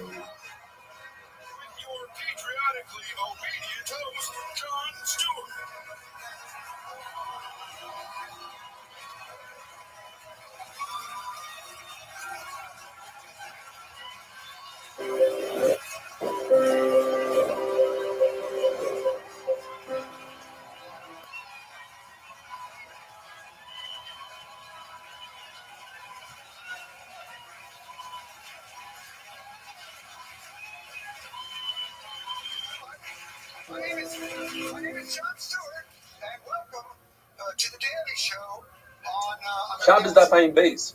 I didn't want to say anything, but yesterday's daf ayin aleph was one of the most difficult dafim, at least for me, to give over. Today's daf is a lot easier. The Gemara describes Ashim Kali and Ashim Badai. If a person has a suffix whether or not he ate a piece of meat, he has two pieces of meat in front of him, and he's not sure if he ate the one that belongs to Hegdish or the one that's clean. So he sets aside a carbon Ashim Kali. According to a tarif, he can stipulate and make a plan and say, if I find out at a later time that what I ate was indeed Hegdish, so the carbon I already brought today should work for tomorrow. In other words, it's not necessary to have knowledge when you bring the carbon. If it's not necessary to have knowledge, knowledge doesn't accomplish anything. Says Zula, tremendous chiddush. If so, if a person was boiled a shifra charufa 5 times, shifra charufa is a shifra knanis who's engaged to be married to Eved Ivri, and a person had 5 relationships with her, and in between each relationship, he had a knowledge, he had a yediyah. Since yediyah, the knowledge, doesn't accomplish anything, I can bring one carbon at the end, and it would touch all 5 acts. The Gemara goes on to say that according to everybody, if a person designated a carbon for his first act, that designation stops everything. It's mechalik. And anything past that designation, you'd have to bring another carbon. But according to the people who argue on the carbon, it says that by Osham Vadai, you need knowledge in order to bring the carbon. Then Osham Vadai is no different than a chatas. And just like we had the other day, that the Machlikin were given in a chatas. So the person had 2 pieces of chayla in one awareness, and then he had knowledge that one of those pieces was chayla. That knowledge, yediyah, is machalik according to Rabbi. It separates in the body, and therefore you would have to bring 2 korbanos. According to Rothschild, that yediyah is not machalik, you bring 1 korban. The same Allah would apply to Hashem. So if a person had a yediyah in between acts, you would have to bring 2 korbanos. According to Rabbi, according to Rothschild, just 1 korban. And now we go on to the sugya of misasik. Misasik is someone that's preoccupied. He does something inadvertently because he's preoccupied. For instance, if there's a knife on the ground and he lifts it up to himself, and by doing so he cuts a fruit off the ground, does tzira. That's a misasik. He's completely putter according to everybody. But what happens if he intends to cut fruit A, which is detached from the ground, but he ends up cutting fruit B, which is attached to the ground? According to Rabbi, this is not a chaticha d'yisur. He didn't intend to do a wrongful cutting, and therefore he's potter. But according to Abaya, he intended to cut. You're right, it's not a wrongful cutting, but he intended to cut, and he accomplished cutting, and therefore it's a shogeg, and he's chayv. The Gemara goes on to bring a raya, the Rabba, from a brisa that has a reisha and a seifa. The reisha, the Gemara says, is referring to why Shabbos is more stringent than other averos, meaning avodah zarah.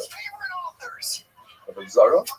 In other words, if a person does 2 malachas on Shabbos, he's chayav 2 korbanos. That's very stringent. Versus avodah zarah, he does 3 avodah zarahs in one awareness. He shechs an animal for avodah zarah. He brings the animal on the mizbeach for avodah zarah. He pours wine for avodah zarah. All 3, you only bring 1 carbon, which is less stringent than Shabbos. The brisa, the seifa of the brisa, and that's the right Rabbi, says the opposite. And there's something in other ways, other mitzvahs are more stringent than Shabbos.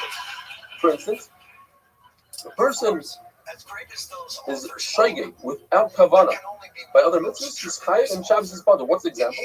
If he thinks that he's eating fat, but it turns out that he's eating tailor.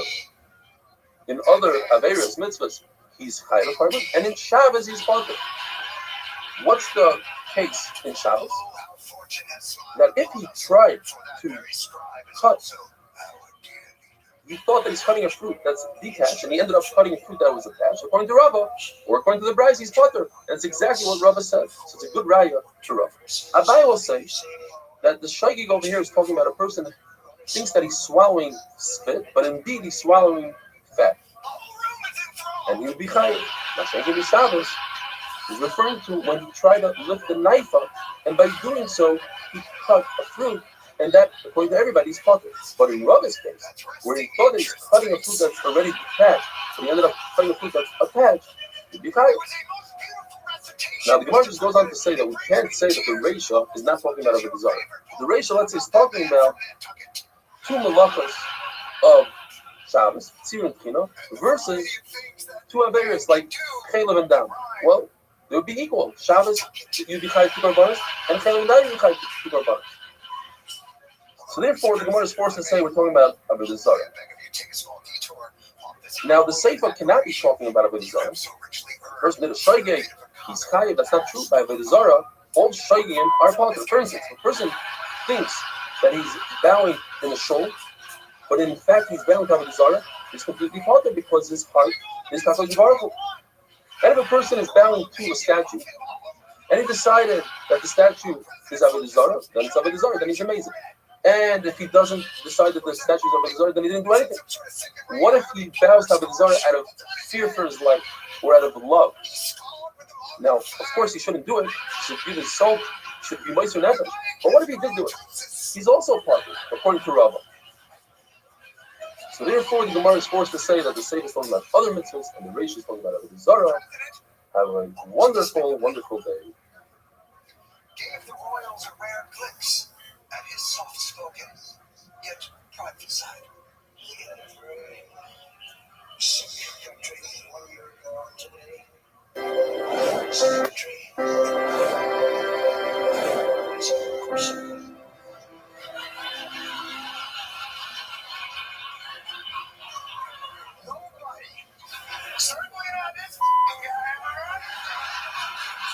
Shabbos Daf Ayin Gimel. Continuing with yesterday's amazing sugya of Misasa, we had a case where a person thought that he's cutting something that's detached from the ground, and in fact, he cut something that's attached to the ground. According to Rabbi, that's not a chaticha de yisura. It's not a wrongful cutting because he thought that he's cutting something which is mutter to cut. It ended up being asur, so therefore it's completely putter. It's not even a shayk. But according to Abaya, since he intended to cut, the fact that he didn't know that what he's doing is asur doesn't make him a misasik. He's a shayk and it's being a color. The Gemara brings two more cases where Rabbi and Rabbi argue, and they're a step more than what we're talking about. The second case is where a person takes, let's say, a ball, and he tries to throw 2 amas in Rosh Hashanah, which is half of the shear that you have to throw in order to be high. The shear is 4 ounces. The ball travels 4 ounces. Over here is different. He intended to do a half a isser, whereas the first case, he didn't intend to cut something that's attached. It's detached. It's completely mutter. Rav in this case says he's potter, and Rabbi says he's high. And finally, the third case, which is worse than the other 2 cases, is where he intended to throw an object 4 amas. And he knows that throwing 4 amas is just Rabbi is also. He just doesn't know that he's standing with just Rabbi. He thought he's standing with just the Yachid. According to Rabbi, he's potter. According to Rabbi, he's high. But if we go back to the middle case, a person intended to throw an object 2 amas, and it traveled 4 amas. In other words, he intended to do a half a shear, and it went the whole shear. Abaye says he's chayiv. If so, we take the sugya, and we had this question twice already, and it's on today's Mishnah. Mishnah tells us that there are 39 Avos Malachos. Why tell us a number? The answer is to tell us that you could get up to 39 karbanos in one Shabbos, in one awareness. But if a person is a shayig and knows 39 Malachos, the Gemara asks, then he doesn't know what Shabbos is. If there's no Yisurim, then it's not Shabbos, then today, Shabbos is no different than Sunday, Monday. The Gemara says, but according to Abaya, it's possible that he knows that all these malachas are asur. He's a shayla. He doesn't know what the shear is. Not knowing the shear, let's say the shear is a kuseves, agasa, whatever the shear is, he thinks it's more. And he didn't have. According to Abaya, it's a shayla. He's chayav. But according to Rabbi, it says that he's potter in that case. So I have to say the two reasons that we said the other day, either according to Rabbi Yochanan, his shayig is that he doesn't know this consequence of the Paris, or according to Rish Lakish, there's a 40th malacha called the Kuman. He's aware that you're not allowed to walk more than 2,000 amos on Shabbos. And now for the amazing, famous Mishnah, which will take us through the entire Masechta Shabbos, describing the 39 Avos Malachos. Avos Malachos are the headline categories. There are many that are below, and in those categories, according to Yerushalmi, each Av Malach has 39 Toldos. Rabbi Yochanan Rothschild discovered after 3.5 years. And each one is Chayiv B'Deraisa, just like the Av. But we can break them down into groups. 11 of them have to do with baking bread or the cooking of the Samamanim, the dyes. And all these 39 malachas have to do with the Melechas HaMishkan. These are 39 steps that they took in the Midbar to build the Mishkan. And 11 of them were steps needed to cook the dyes. 13 of them are to make fabric, and the fabric was needed for the Urias HaMishkan. 7 of them are for the hides, for the tachash, for the top of the Mishkan. 2 of them are for the Kairos. The Kairos had words on them. There's a Ksiva and there's a Kika.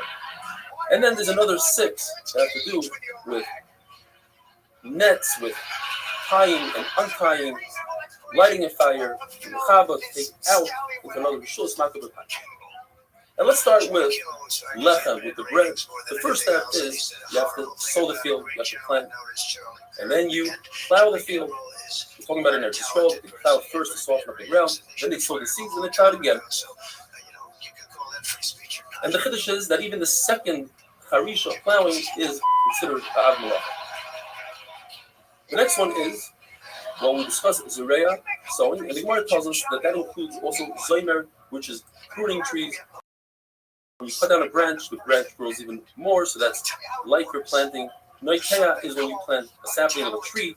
Mavrik is when you take a vine and you put it into the ground. Market is to graft. All these are all under one umbrella of Av Malacha. If you do all of them, you only chayav one carbon. Chayrish, as we discussed, is the plow. That includes also chayfer, to dig, and chayret, to make a furrow. And they're all considered one malacha. You do all three of them, you chayav one carbon. Chaytzer, to harvest the wheat, and that includes chaytzer, anavim, grapes, goyder tmarim, dates, masik zaysim, olives, and figs. They're all considered one malacha. You do all of them in one Shabbos, one awareness, you chayav one carbon. Ma'amer means to gather and to make a pile. Rabbi says that it includes things that are not gedulei karka, like gathering salt in a factory, piling it up in a pile. Rabbi says it's only gedulei karka, something that grows in the ground. Dash, to thresh, to separate the pearl from the shaft. That includes menapet, and menapet, that's the beat flint. It's considered one malacha. If you do all three of those, you have one carbon. If somebody is zomer, he prunes a tree, cuts a branch, and he has two intents. One is he wants the wood. And the other intent is he wants to grow more. So he's over on two malachas.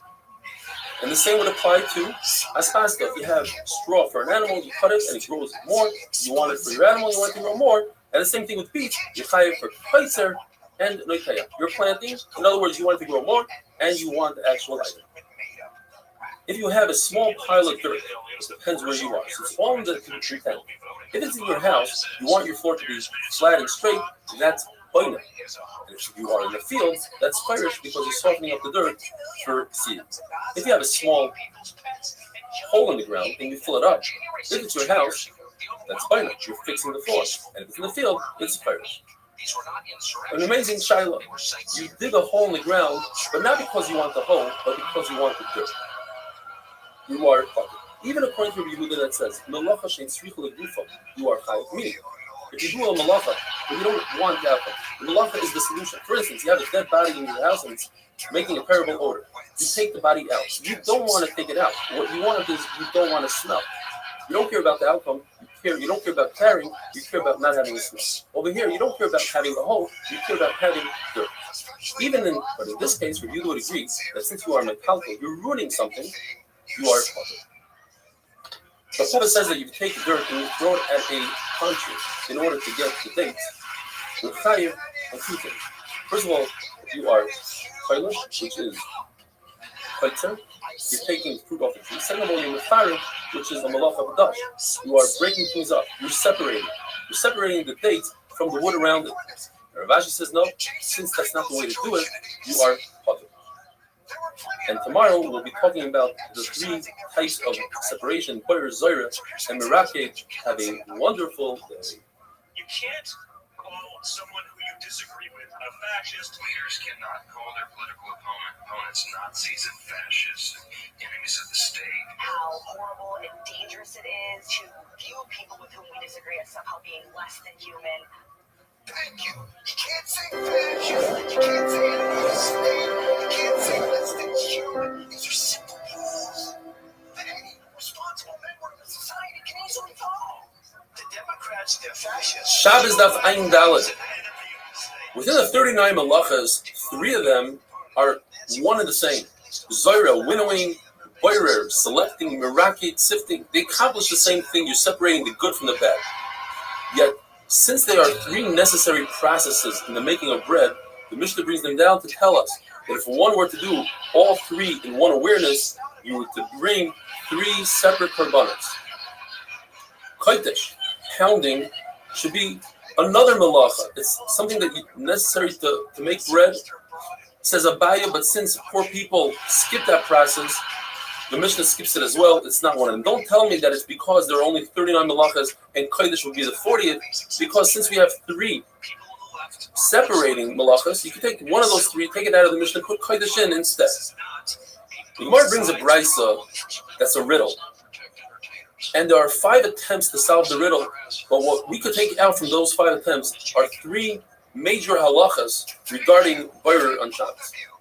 You could do boirer on Shabbos if it's if it's food from within the waist and not the waist from the food. And if you do it biyad with your hand and not a clean, and if you do it la'alter for immediate consumption and not for even that day Shabbos, but later on. What are the 5 attempts? The first attempt was, the bread says, that if you have food in front of you, and you could do boirer and eat it, you could do boirer and give it to your friend, and then the bread does a 180. You cannot do boirer, and if you do boirer, you have to bring a chatas. Perhaps the Reish is talking about for that day, and that's mutter, but if you do it for Sunday, that's a chiyuv chatas. The Gemara says that can't be. There is no malacha that you could cook on Shabbos, we can't cook for Sunday. Perhaps the Bride is talking about a half a shear. If you do a half a boirer, half the amount, that's okay. If you do the full amount, that's a chiyuv chatas. Chatzi shear also in Torah, the Gemara says it's impossible. There is no melacha that you can do a half of it. Even a half would be awesome in Torah. You just don't get a punishment. Perhaps the Bride is saying that you're allowed to do it with your hand, but if you do it with karam v'tamchoy, that's only Isidor Rabbanon with a funnel or with a plate. That's kilachar. That's not the real way of doing boirer. But if you do it the real way with the real sifter, a napo klara, that's an Isidor Raisa. Gemara says, but it doesn't say anything, any mention of kalim in that brisa.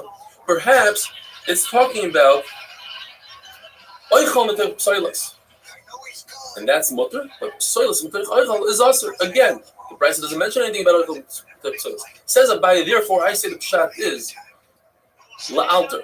It says in the brisa that you eat it, meaning immediately. If you eat it immediately, that's okay. But if you do it for later on during the day, that's an Isser Boyer Doiraisa. The Rishonim explains that Rabbi agrees to the concept of biyad and oichom psoilas. He just adds that you need also miyad right away.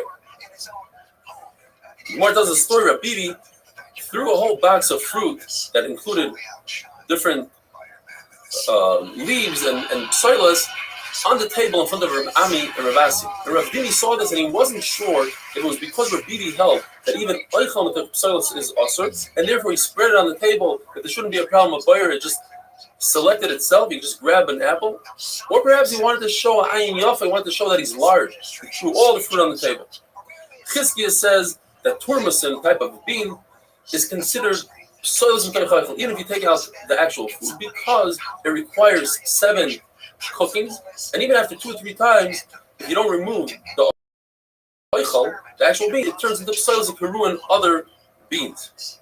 And now we go to Amid Beis, tells us halacha, not in boirer. We're done with boirer. If somebody takes peat and chops it up really, really thin, he minces it, that is considered teichen, grinding. If it applies to all vegetables, if you were to take a piece of wood and saw it and create sawdust, that is also teichen, grinding.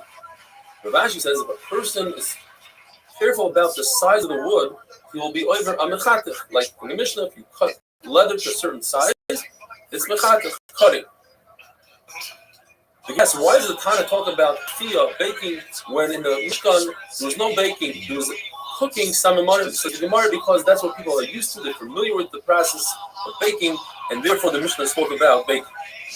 You're over on the Isra of Nevashel, even on non-food items, such as wood, pegs. If a person takes a peg and puts it in the oven, since it first softens it up like bishul, it extracts the moisture and then hardens it up, that's bishul. You'd also be over on bishul if you take tar, which is hard, soften it up. Even though later on it becomes just as hard as it started out with, it's still considered bishul because you soften it up. If you take, the Gemara says it's possible, it's a riddle. How do I get to 7 different malachas if I make a barrel made out of earthenware? Says Gemara, it's possible to be over on teichen, the dirt, boirer the dirt, merakid, you sift out the dirt, lush, you knead the dirt, memached, you smooth it all out, you light the fire of the oven, and then you're mevashel it. If you were to make a real oven out of earthenware, you'd be over on one more called makeh b'patish, whereas a barrel doesn't have makeh b'patish because it happens by itself in the oven. There is no baina, says Rashi, because there's no binyan b'stira when it comes to kelim. If one were to make a basket out of reeds, You could be over on 11 different averos. How?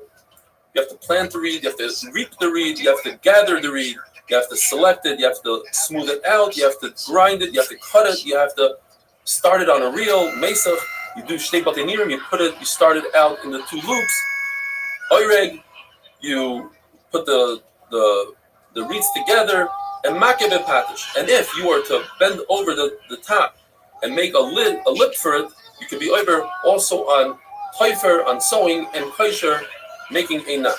If you were to do tviyah, spin the wool of an animal while it's still attached to the animal, machlokes. According to Rabbi, it could be over on 3 things. Guy says, minapitz, untangling it, and tviyah, spinning.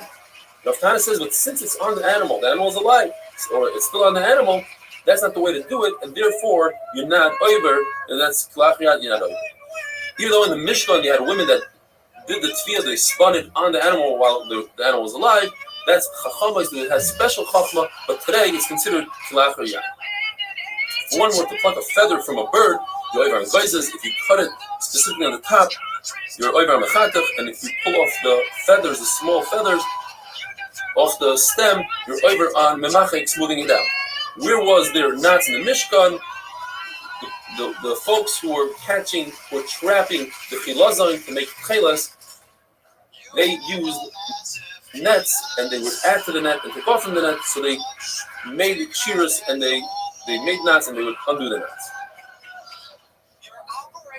Now, you can't say that the pshat is that there were 2 knots and 2 threads in the Mishkan, and you undid one, because even for a regular king, you wouldn't do so. So certainly not for HaKadosh Baruch Hu. Toifer, sewing means 1 in, 1 out. In other words, 1 full stitch.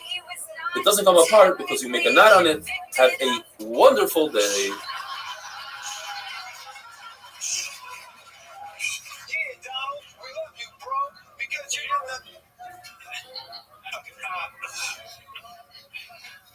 Oh, Donald, we love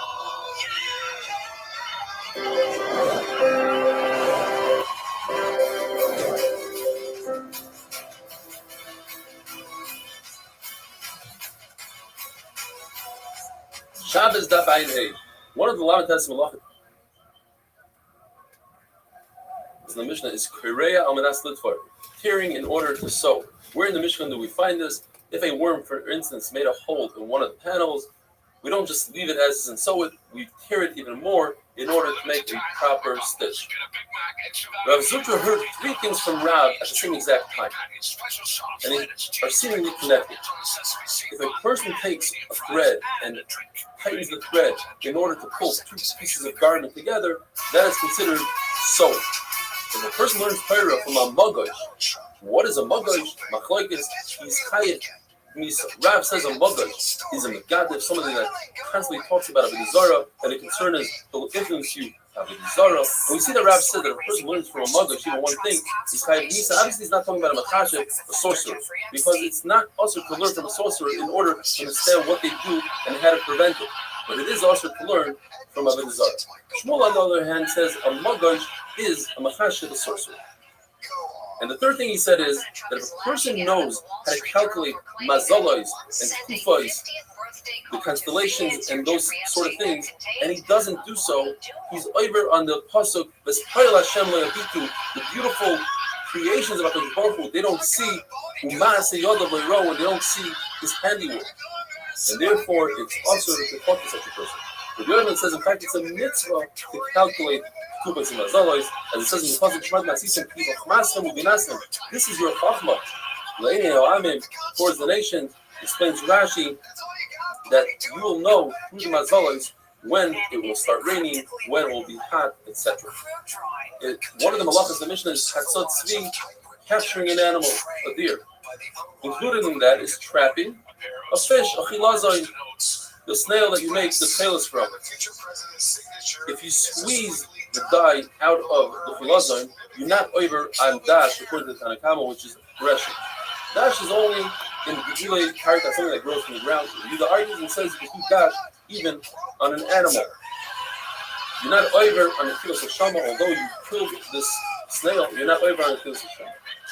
Even Reb Shimon admits by Sikresha that if you were to chop an animal's head off and say, I didn't mean to kill it, you know that obviously he's going to die. In this case, since he wants the snail to stay alive, it's in his benefit that the snail should continue living, since the dye will be clear, therefore it's considered a misasek, and he's puzzled. What is the issue to chef an animal? According to Shmuel, it's Netilas Neshama. According to Rabbi, there's also Netilas Neshama, but in addition to that, there's the issue of Tzeveya of a dye. Says Rabbi, I don't want people in future generations to make fun of me and laugh. Let me explain myself.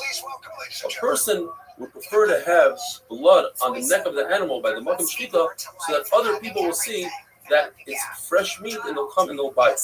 It says in the Mishnah, 2 malachas. If you salt the hide and you tan the hide. The Good and Shlomo both say that those are one and the same, and therefore let's take one of those away and instead insert the malacha of Nisarte, of creating lines like you have in the Sefer Torah, putting lines into the hide is also the Rabbi Ravuna says, and this is explained by Ravashi, if you salt meat because you want to keep it for long term, you want to go on the way with it, that is ma'abed, that's tanning. Rabbi says there's no such thing as tanning food, and it's not awesome. The Mishnah says in Machkoid Amachatcha, smoothing out and cutting. Says Ravacha Bar Chanina, you could be over on the machik of smoothing out if you smooth out dirt between the pillars of a building. Mishum Lady says 3 halachas. If you cut wood for a fence and you sharpen the top so people can't climb over, you're over on mechatik, on cutting wood in specific lengths. If you take a bandage and you put it over a wound and you have a cream and ointment and you smooth out the ointment, that is nemachik. Anything that has that you're doing it, modern malachim, finishing off the object, that's called makik echadish, one of the last malachim in the Mishnah.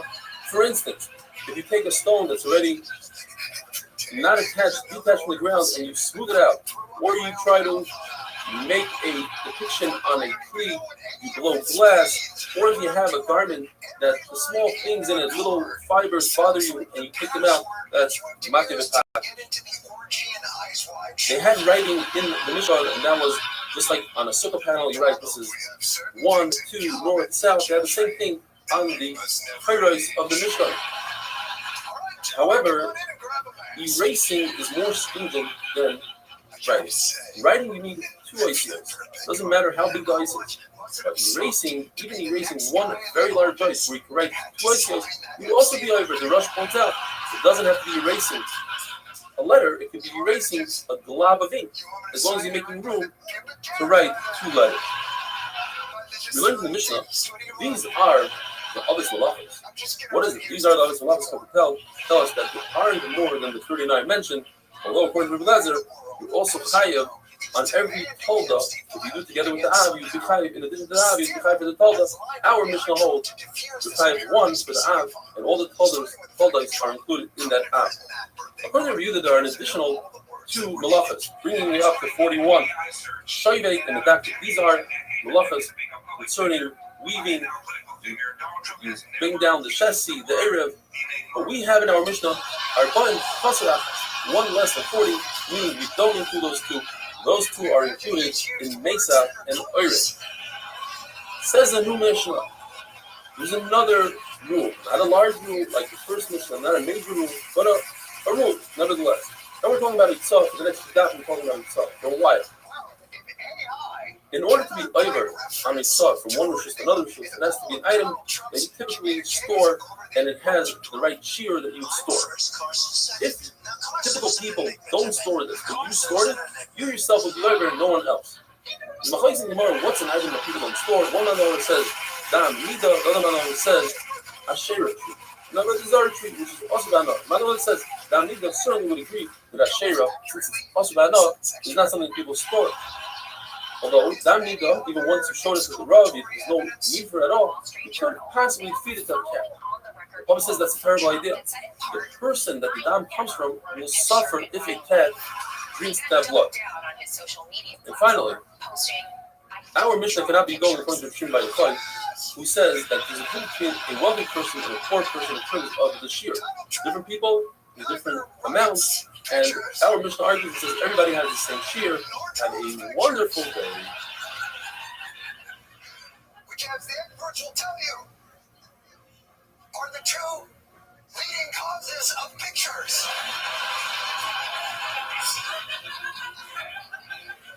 Obviously, that's not something you can put away search in AI. The only way you could disprove is with literal evidence of Donald's doings.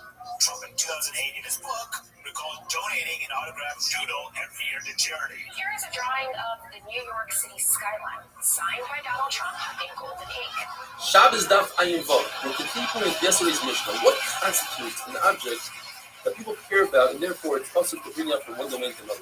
The Shimon the Laws comes up with 30 things. And he says, if this object typically people don't care about, but you do care about it, you showed interest in it, and you keep it, you just cause the entire world to be over the Isra Beitzah if they take it out.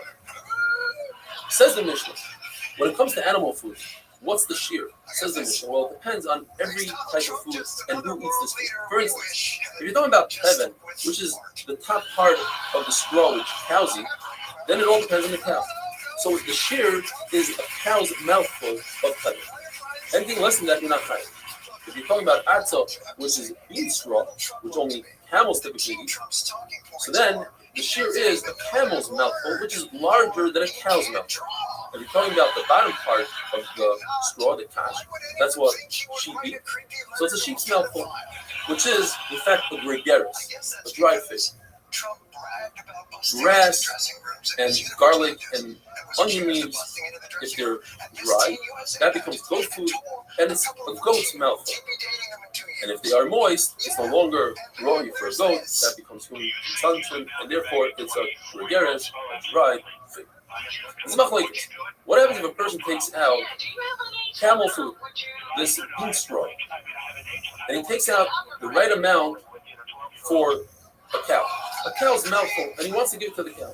The Rabbi says, since it's a kilo of cow simply don't eat this, then he's fine. The Shach says, but occasionally a cow would eat it, high. But everybody agrees if you take out regular straw for a camel, but the shear is the shear of the cow. Mouthful. Now you have the proper shear. Yes, you're going to feed it for a camel, and the camel's mouth is much larger. Nevertheless, high because you take out the proper shear for a cow. All these different foods in the Mishnah do not combine one with another, unless you're taking the more chomer to combine it with the less chomer. For instance, if you're dealing with camel food, and the shear is a camel's mouthful, it's a lot, but you're missing a half a dried fig, and you take sheep food, which all you need is a dried fig, and you take a half of that and add it to the camel food, then you have a full shear. But if you do the reverse, you're missing a half a gregaris for sheep food, and you try to take a half a gregaris of camel food of bean straw, that's not going to work. And the reason is because people would take and combine these foods to show as samples to sell. And we have a similar halacha when it comes to different garments and different fabrics.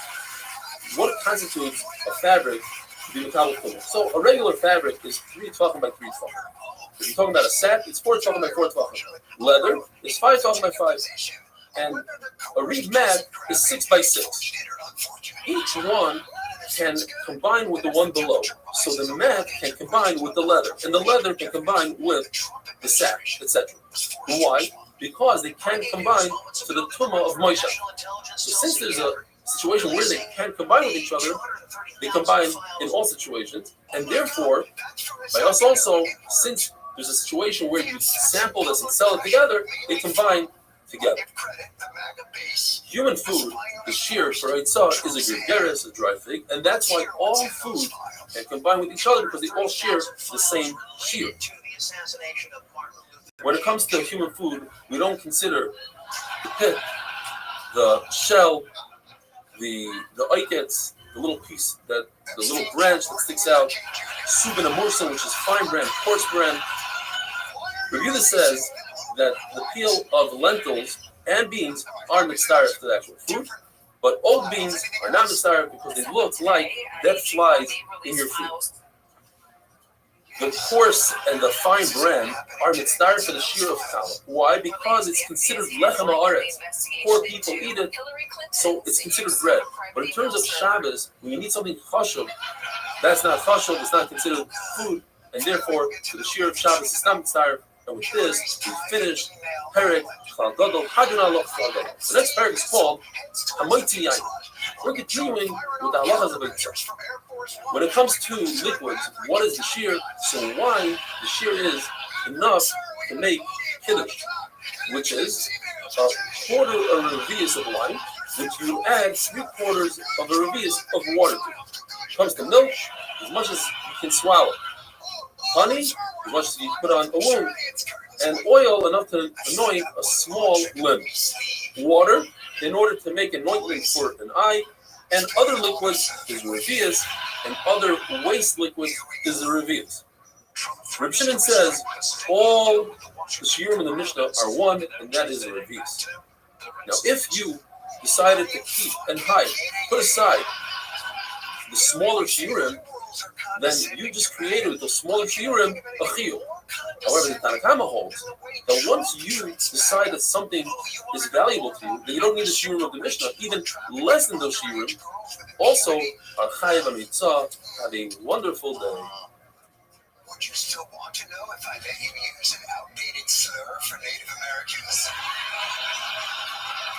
I guess in Trump's mind, he doesn't have to keep his promises to MAGA as long as he continues to attack the people that MAGA hates. That's his getting out of jail free card. Trump believes he has immunity as long as he remains a petty tyrant, demanding only liberal institutions surrender to his Shabbos Dafayim Zayin. Robert proves from our crazy is liberal institutions have. Columbia University is bowing to President Trump's demands. Mishnah that since most liquids, the shear of Eitzah, take out liquids into Rosh Rabbi is reduced. Therefore, wine, the shear is a quarter of a reduced. Because in order to drink wine, you need to dilute it with 3 parts water. Asks Rabbi that in such a thing that says, Yain HaShiroini is 2 parts water, not 3. In addition to that, asks Rabbi, but you didn't add the water yet. So why are you chayav on just taking out a quarter of a revius, says Rabbi, because a quarter of a revius is kosher, and in order to be over on Eitzah has to be something that's kosher. Since you put that in water, even though you didn't, it's kosher. The fact that you asked me for the stuff to Yain HaShiroini is very weak wine, it's 2 parts water to 1 part wine. Or we're discussing the coloration red, 2 parts water, 1 part. Rothschild says in Yisrael, where wine needs a revius, or a quarter of it, when it comes to congealed wine, you need a full kazayis, which equals to a full revius, not a quarter of it. And we have a similar halacha, says Rabbi Yosef, when it comes to tumah of the blood of an aveda, where Bishamai says it's tar, it's one of the places that Bishamai is making. And they still say it's tar provided that's a full revius, which in turn could turn into a kazayis of congealed blood. The Gemara asks 2 questions. When it comes to Tumah, the shear is the Kazayis. When it comes to Shabbos, the shear is the revius. Therefore, there's no correlation between the 2 essence. Perhaps blood, which is thicker than wine, requires a Kazayis. But wine needs a lot more than a revius to create a Kazayis. And therefore, if you take out into a less than a Kazayis congealed wine, maybe you're already over. Maybe in that you have a revius. On the other hand, perhaps wine this thing needs a revius. Perhaps blood is thicker needs less than a revius to create a kazayis. The Mishnah uses the word gemiyah. The shear for milk is to swallow. Gemiyah. It says in our Mishnah, gemiyah is spelled with the aleph, not an ayin. But there are 3 other Mishnayos in 7 Shabbos that have a word that could be spelled either way, aleph or ayin, and they're all spelled with the ayin. Yar'inim, oinimos, and mechamtzi, all with the ayin. The milk of an animal, the shear is enough to swallow. The goat, the milk of a woman, and the white of an egg is enough to put into the anointment called keeler. And keeler itself is enough to mix it with water. That's the shear the Gemara remains in the taking. As Rashi explains, we're talking about putting this ointment in 2 eyes. You want to just ask, is it enough to put in 2 eyes, or 2 eyes plus whatever remains on your finger, which is a larger shear? Rav says an amazing famous saying: everything I performed created in this world is for a purpose. Even an annoying fly can serve a purpose to heal the bite of a hornet, the sting of a hornet. And the slug, which you think has no purpose, to heal the wound. A mosquito can heal a snake bite, and the snake itself can heal boils. That is, if you take a black snake or a white snake and you boil them up, you smear it on the wound. A spider can heal the wound of a scorpion. And the word tells us there are 5 irrational fears where the strong is scared of the weak. One of them is that the lion is scared of a certain animal that screams really loud.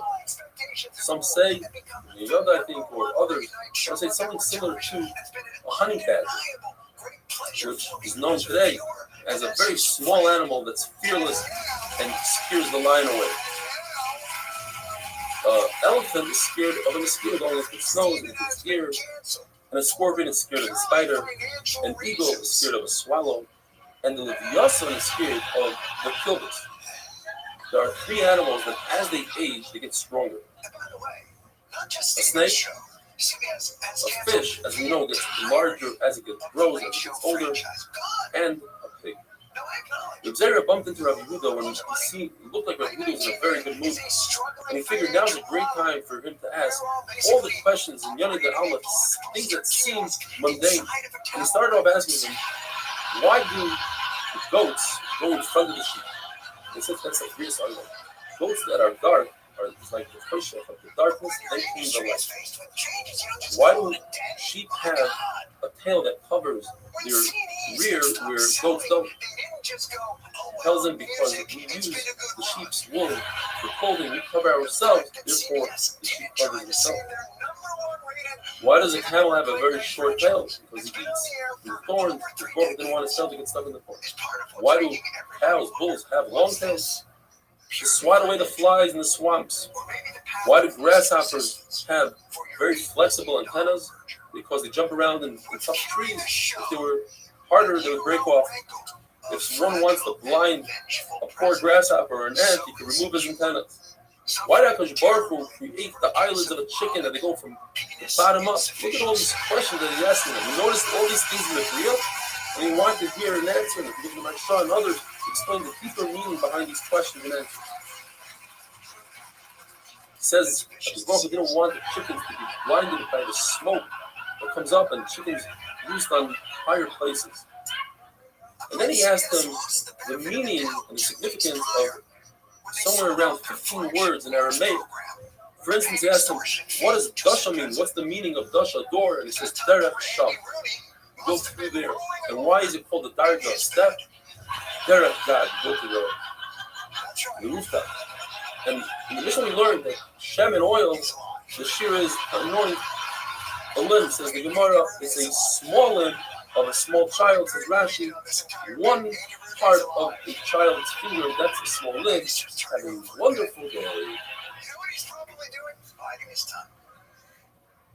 The network calls him and says, is anything else bothering you? And yeah, the thing is. Ask your parents. It's only 16.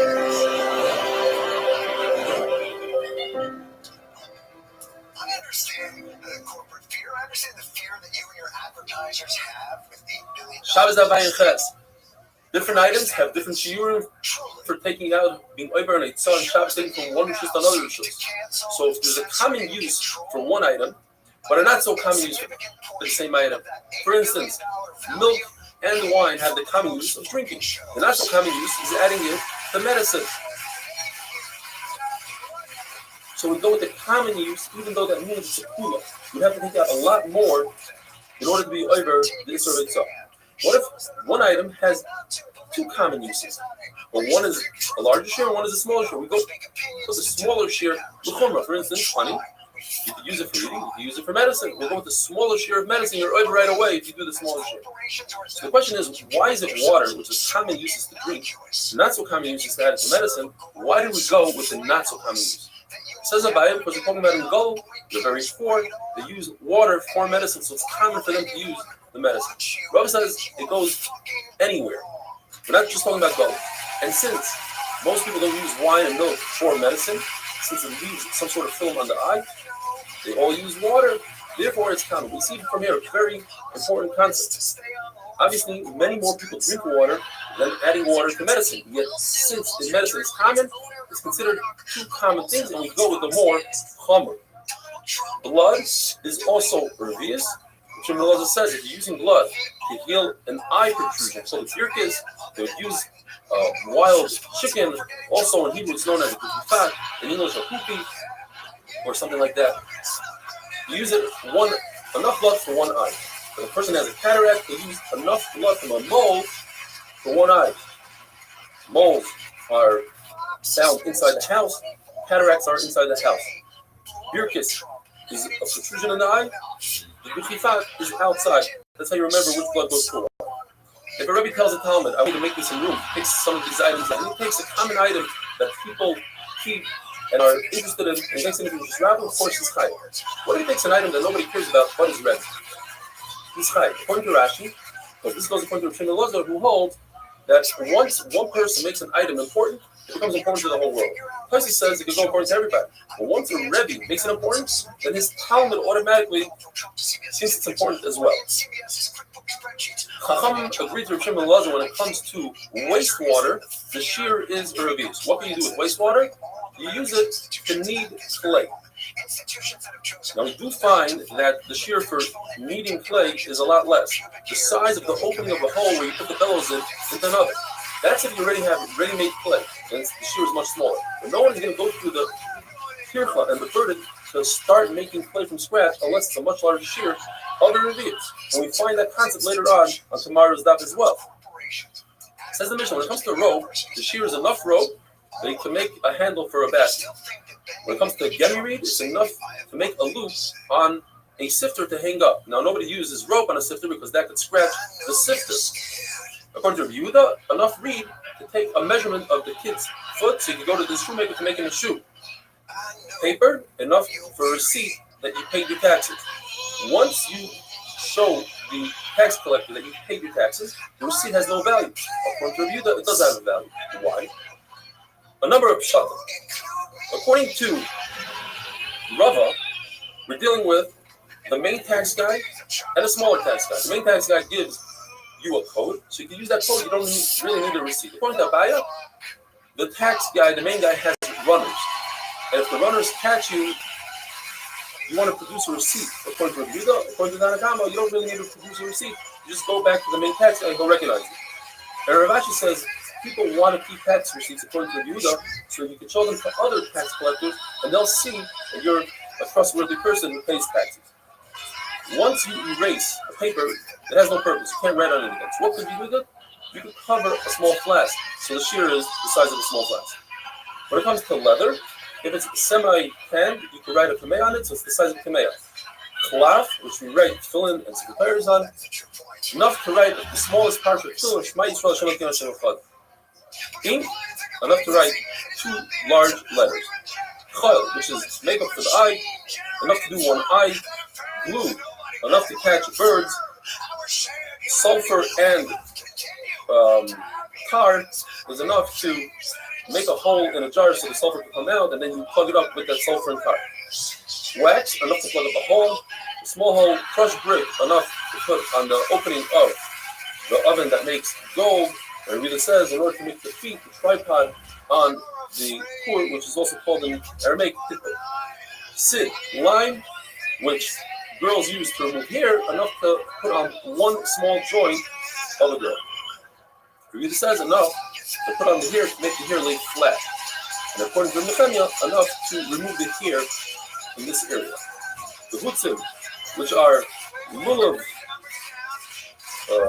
leaves, that you make, let's say, pashalat, is enough to make a handle for a basket. Suvim or sieve are the strings that go around the palm tree. People will put them in a funnel, and that would catch the sediments of the wine. Oil and grease, enough to put on the back of bread when we put it on the oven, so it doesn't stick to the side of the oven. The size of a cellar, which is a gregaris. Cotton, enough to fill a ball, which is the size of a walnut. If you take out a star fight, a star that says I owe somebody owes me money, it has value. But once it's already paid off, according to Rabbi Yehuda, you're still chayiv. According to the Tanakh, you're part similar to the machlokes we had before. Rabbi Yehuda says you're allowed to keep a star fight. There's no issur, so it has value for you. According to the Tanakh, you're not allowed to keep a star fight around. It could bring problems later on, so it has zero value. According to Rabbi, everybody admits that the star was paid off. You're not allowed to keep it in your possession. The machlokes says, what happens in a case where the loiva admits that he wrote a star? Does he have to be mekayim that star? Does he have to make a new document stating that the original star is a good star? According to Rabbi Yehuda, since he does not have to produce such a document, so the original star has value. And that's why if you take out the original star, you're a chayav. Rabbi says everybody admits you have to be mekayim. The machlokes says, what happens if the loiva doesn't want to pay? And meanwhile, the malva produces the star. And he takes it out into his Rabbi. Since that star has value now, because he could use it to collect, and without it he cannot, therefore he's chayiv. Rashi says we're talking about the loiva, not the malva. We're talking about a special document that the loiva has in his possession that says he paid off already. And he uses that document to show other lenders that he's a trustworthy borrower, and he pays off his debt. And therefore, it has shavius, it has chashivos, and your chayiv, you take that out, and you surround them, have a wonderful day.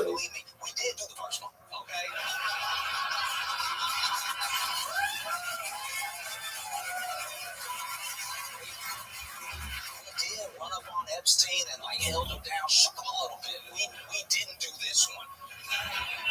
But while we wait to see if Ghislaine survives this interview, Trump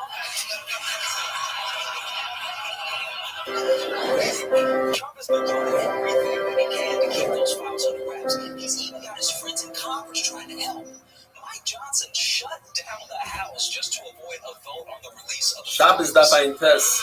When it comes to hide, leather, the shear is the size of a kameya in order to be over hitzah. And going from one domain to another domain, you have to take out the size of an emulet. Not only that, this size of an emulet applies to everything.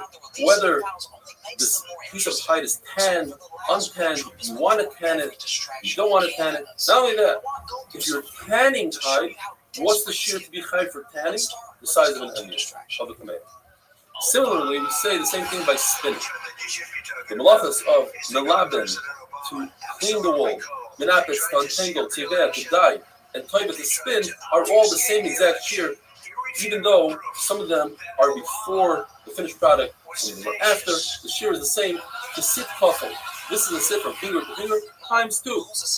Anytime you find the inconsistency in the shear, that the shear is a lot larger before the finished product, versus after the finished product, that is because people don't want to burden themselves with a small shear. They'll only take care of that melacha when there's a larger shear. For instance, 3 different examples the Gemara brings. When it comes to herbs, tzivea dies before you cook the herbs. The shear is much larger. It's the size of a walnut, enough to dye a full svacha, a woman's cap. But once it's cooked, then the size is dugma li'ira. A dugma is a sample cloth that vendors will show different colors. Li'ira, the size that you put on the device that holds the erev screen that goes through the chassis.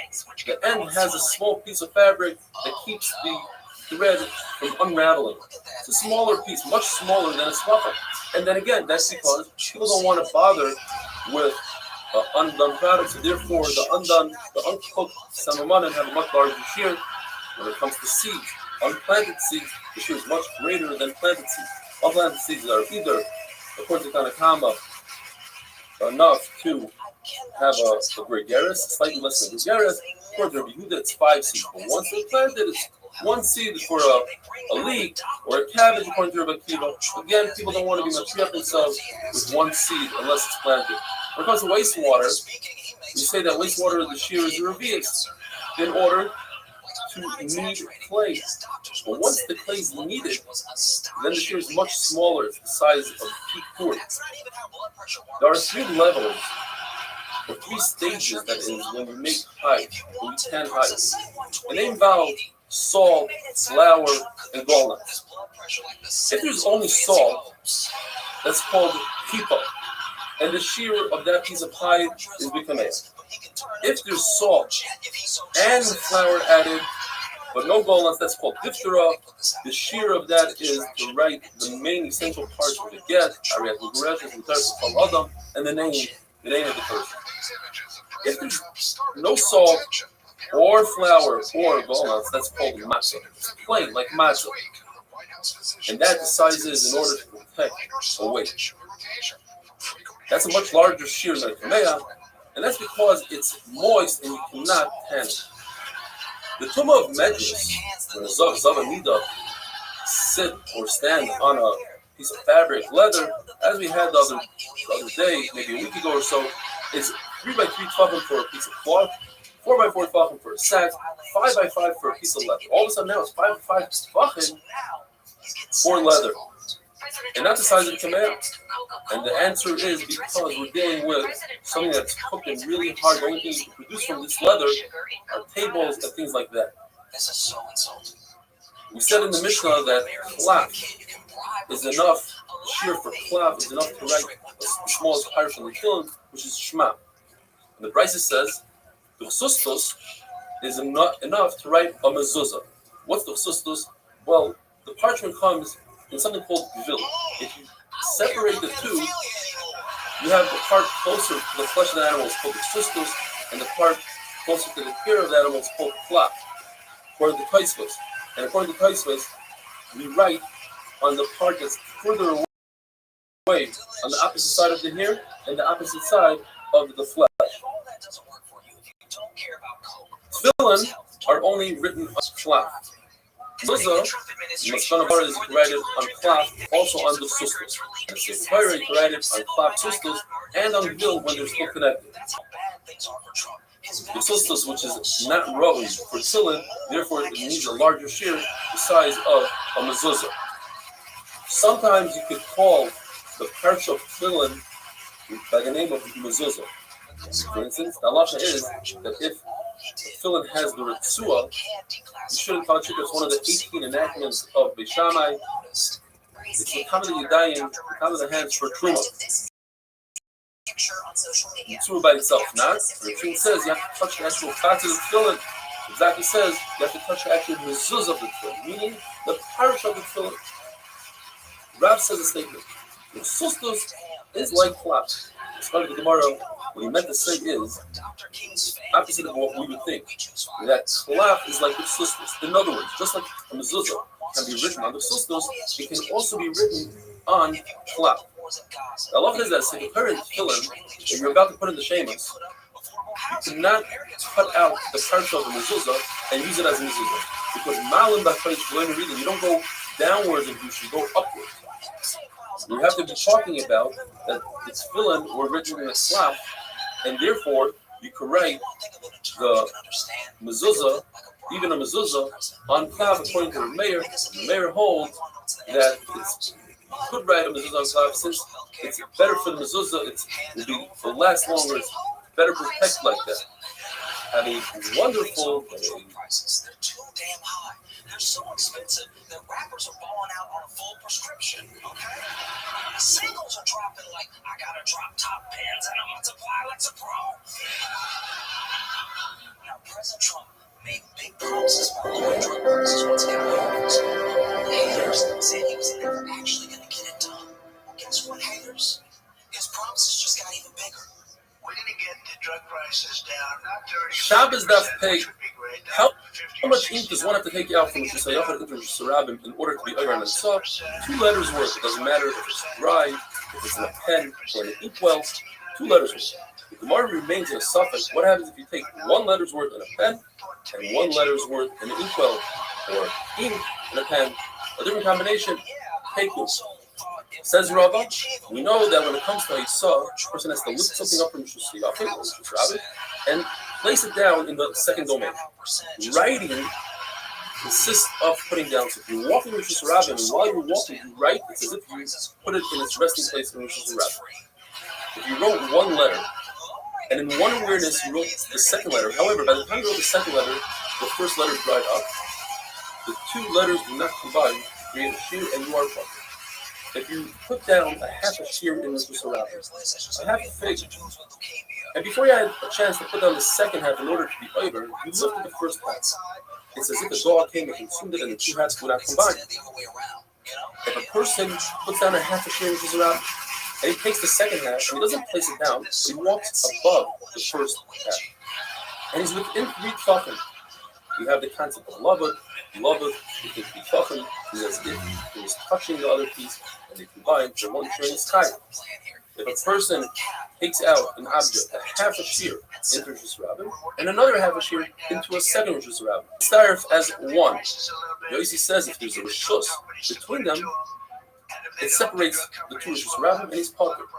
What about a Carmelist? If a Carmelist divides the two, that's considered another rishus, and therefore he's potter. Rabbi says a Carmelist, this is something the Rabbanan, is not mafsik. It's not considered another rishus. Rabbi says even a beam between the two Rosh Hashanah is enough to create a separation, and they don't combine, because we see in Gittin that if a husband gives his wife his domain just to be trying to get, and the get lands on a beam, it's not considered the wife, because the beam is a different rishus. How much makeup, eyeliner, is one chayim? Well, it depends. In the cities where women dress more tznius, and they only showed one eye, so they would use eyeliner for one eye, so the shear is one eye. In the villages, where they didn't have so much pizzas, so they didn't have to cover both eyes, so both of their eyes were uncovered, and they would put eyeliner on both of their eyes. Therefore, the shear is for 2 eyes. The Mishnah tells us wax, the shear is a very small amount to plug a small hole that wine, which is very thin, come out of, not oil or honey. Glue, enough glue to put on top of a post to catch a bird, which is a lot of glue. Sulfur and tar, what they would do is they would have a flask for mercury, and they would cover the flask with tar. Then they would punch a hole in the tar to let out the mercury, and then they would plug that hole with tar. So that plug is the amount of tar, which is a very small amount. Rabbi Yehuda is consistent throughout all the Mishnayos here, and he always takes the smaller measurement. We saw that by a piece of gemi, a reed. The measurement according to Rabbi Yehuda was to measure a child's foot, and according to Chachamim, to make a loop on a sifter. When it comes to our Mishnah, Charsis is crushed bricks, and Tanakama says to create the hole on a pool.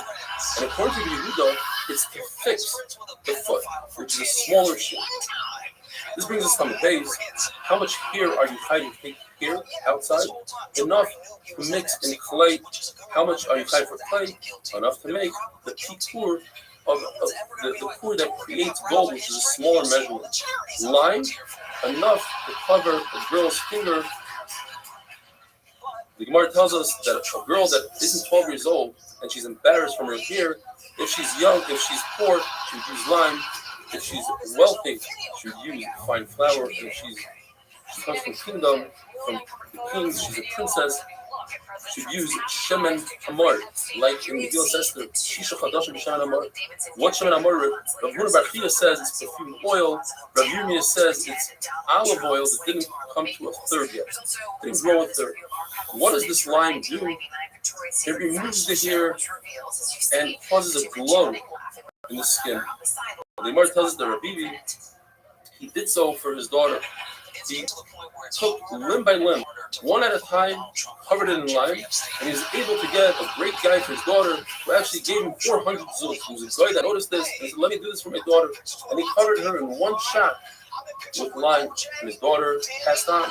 And he went around screaming, Bibi killed my daughter, Bibi killed my daughter. Says Rav Nachman, it's only Rav Bibi that had to do so because he drank a lot of beer, and beer causes the hair to become dark.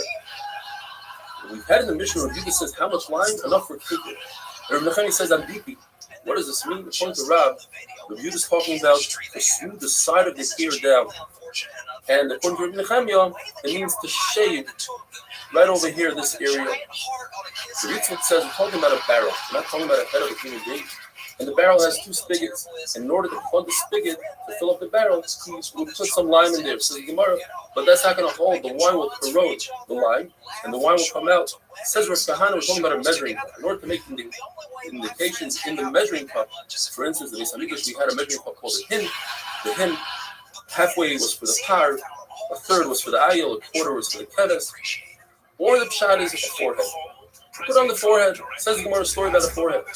In Golul, they asked the Golul, somebody that came from Golul, who came to Babel, they asked him to darshan and meisim merkava, like we're going to have Beis Hashem now in Shavuos, the meisim merkava. And he said, no, I can't. Because one shot is, he said, Reb Nechemia, darshan and meisim merkava, and came a hornet and bit him. According to others, the shot is, he himself darshan, and a hornet came and bit him on the forehead. What's very interesting, the Ben Yoda says, in the time of the Mageva, you're supposed to wear a mask, not like we do today, over our mouth and nose, but rather on the forehead. And he brings this Gemara to explain that the forehead is where the Malach HaMavos sees a person's deeds. So if you cover the forehead, you won't have any clues. Says in the Mishnah, how about red clay? Rabbi Akiva says enough to seal a cargo sack on a ship. I'm saying enough to seal a letter, which is much less. Fertilizer and very thin sand for Rabbi Akiva, enough to fertilize one cabbage or another sheet, enough to fertilize a leaf. If you have a piece of reed, what you do with it? You should make a pen, and it has to come up to the joints in the fingers. Machlekes, the Shiling Gemara Teku, is it the joint that connects to the hand, or is this joint over here? If the reed is too thick and you can't make a pen out of it, where it's broken enough to use it as fuel to cook the fastest cooking egg, which is a chicken egg mixed with oil on the stove, the size of a gregaris, not an egg, but the size of a gregaris. Thick sand, enough to have it travel full. In other words, sand is good for lime. That goes according to Rabbi Yehuda that says that for Korban Habayis you cannot use lime. Or according to Rabbi, it goes according to everybody. In other words, sand is really bad for lime. And the sand, since you can't use lime by adding sand, and nowadays it makes the lime darker, and therefore you could use it. Have a wonderful day.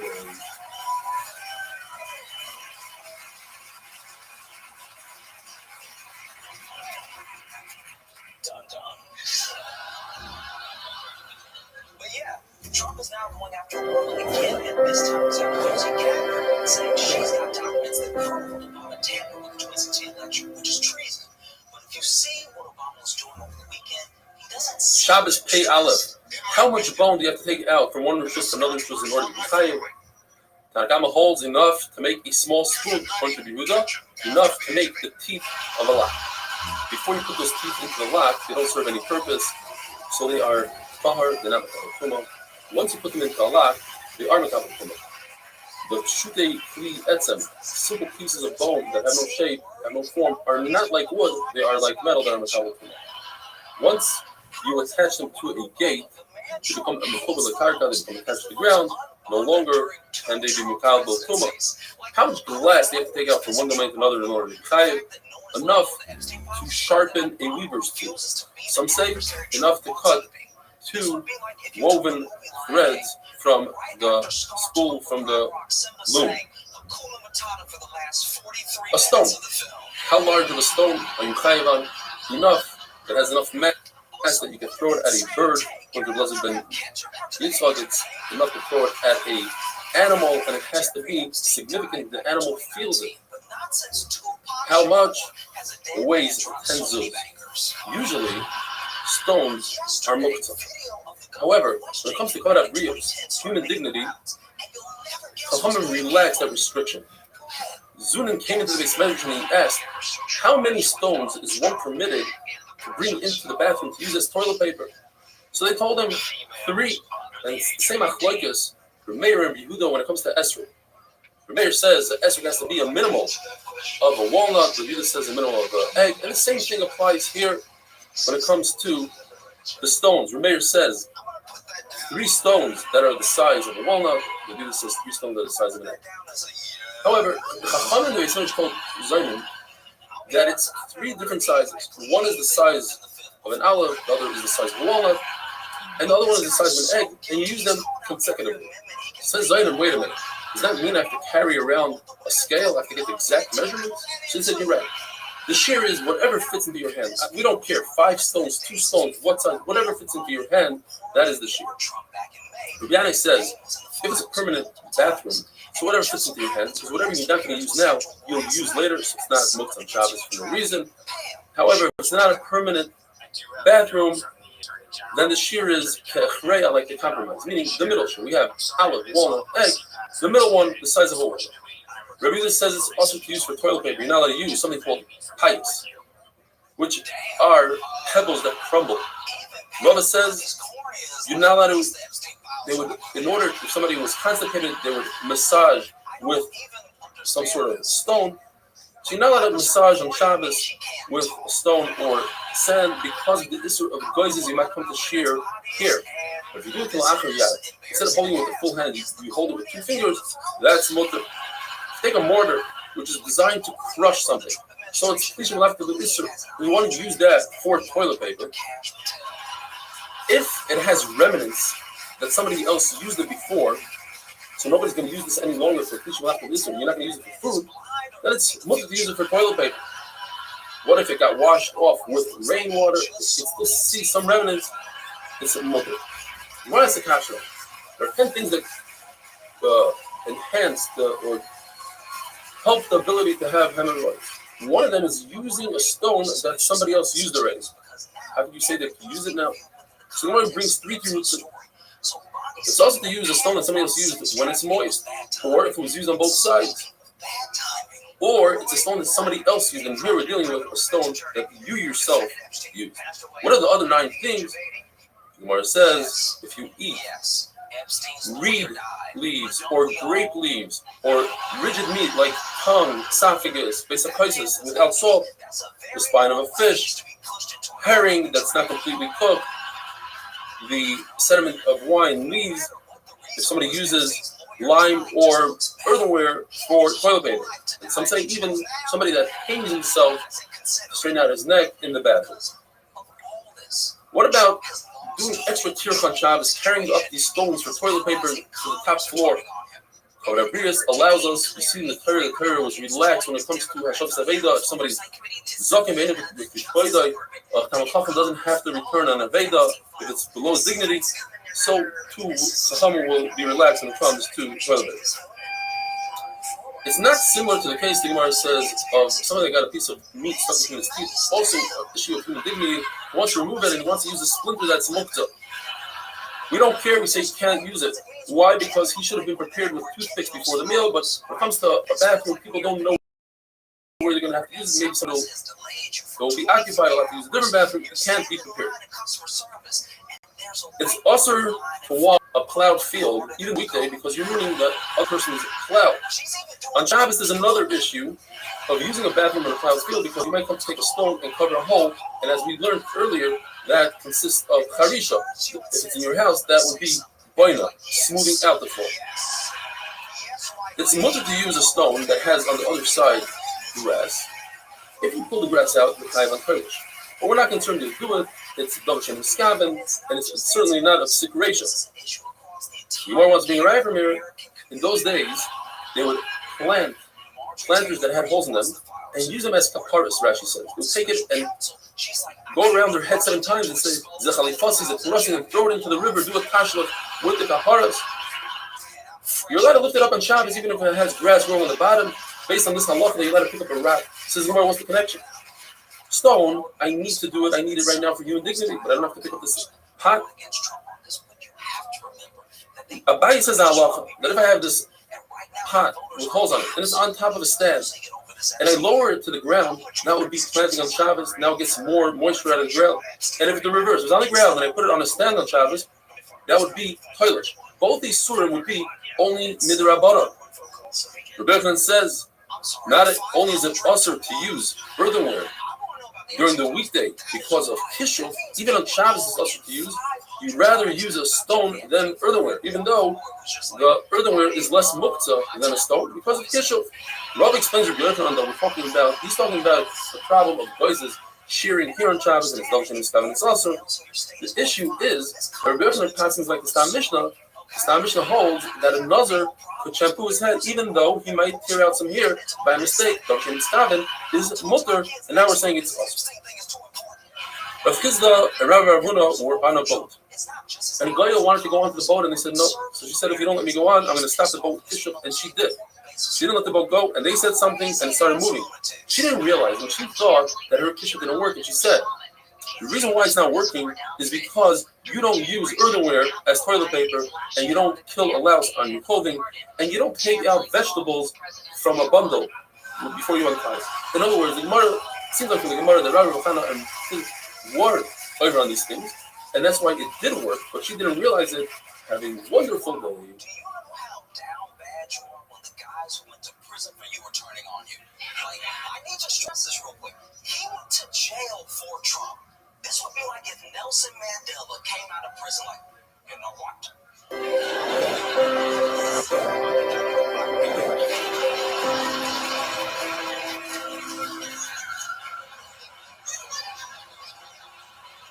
Shabbos Daf Pei Beis, the famous Rav Huna asks Rabbi, his son, I don't understand, why don't you take advantage of the Rav Chizda, who's extremely smart and sharp?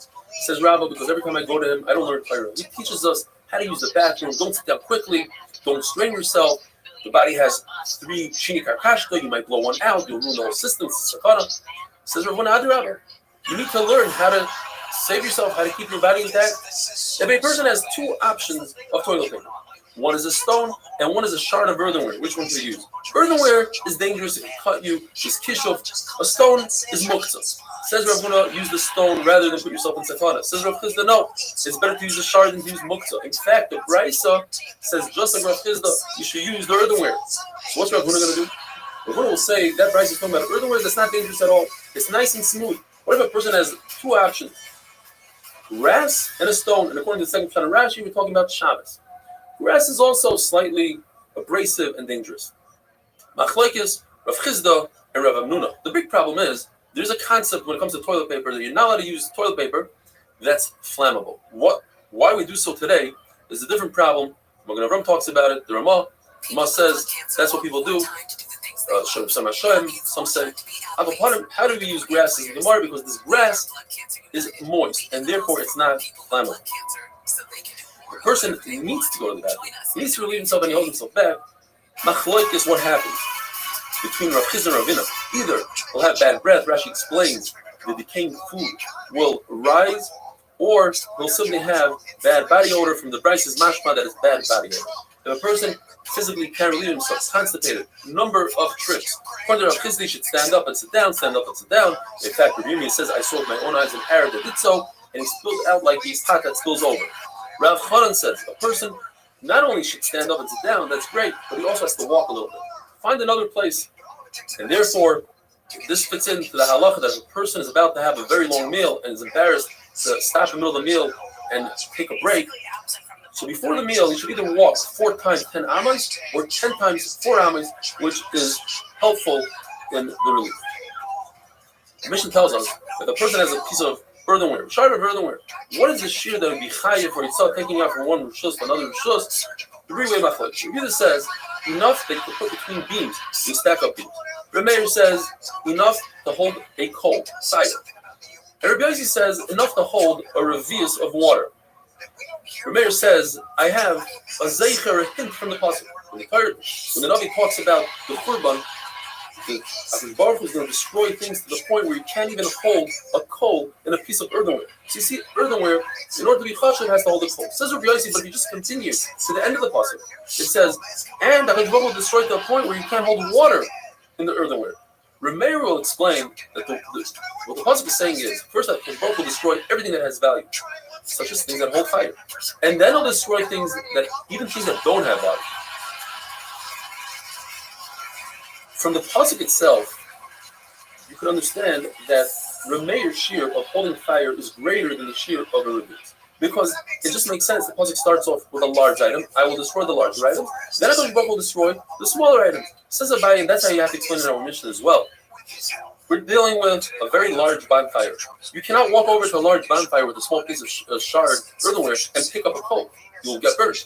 We're dealing with a very large piece of earthenware, so that from a distance you could grab a coal. And with that, we finish the parak Hamoitzi Yayin, and we begin the parak Omer Rabbi Kiva.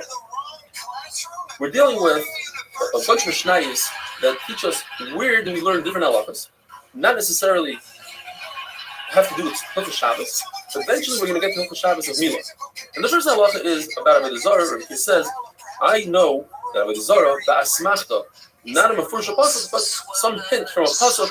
Avodah Zarah is mekamed b'masah. Maga is if you touch something. Masa, if you lift up the Avodah Zarah, even though you're not physically touching it, it's in a bath, you become tummy, just like a nida.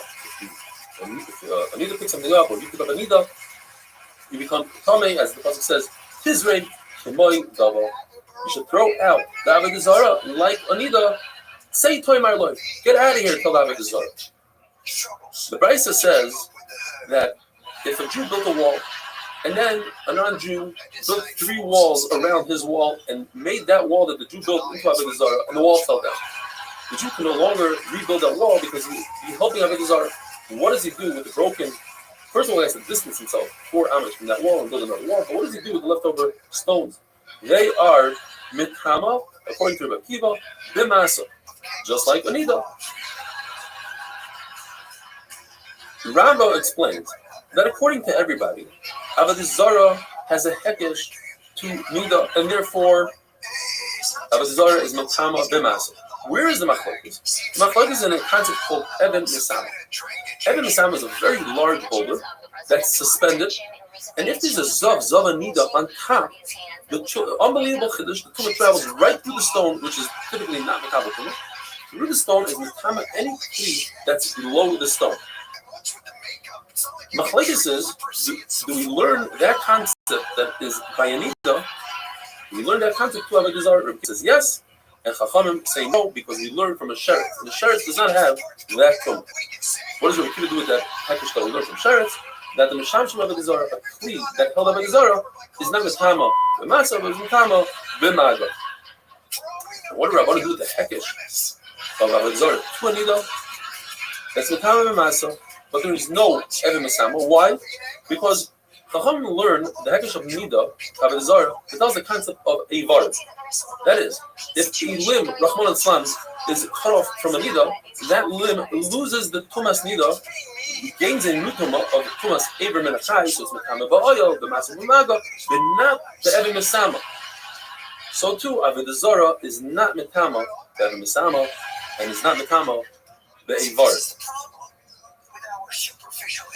The fact that Rav Chama on tomorrow's daf had a suffix whether or not there's Eivarim if a limb of Avodah Zarah is detached. It's one of these attachable Avodah Zarahs. Pieces come off on and off. One piece came off. Is that Mikama Be'evar? Or where you see it's not, according to Chachamim. Obviously, we have to say Rav Chama was asking in Rabbi Kiva. Does Rabbi Kiva use hekesh all the way through, even if it means there will be a kula, by saying that there is no tumah on that area? Lazar learns a whole new shot in the Gemara.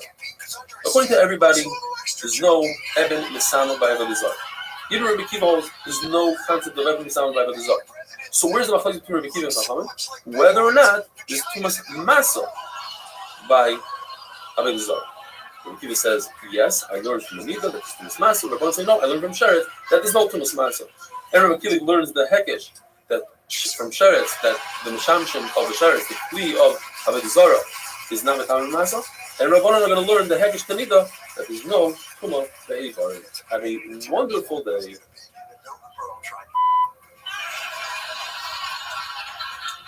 clearly rejected the premise. Why should I? I came with the.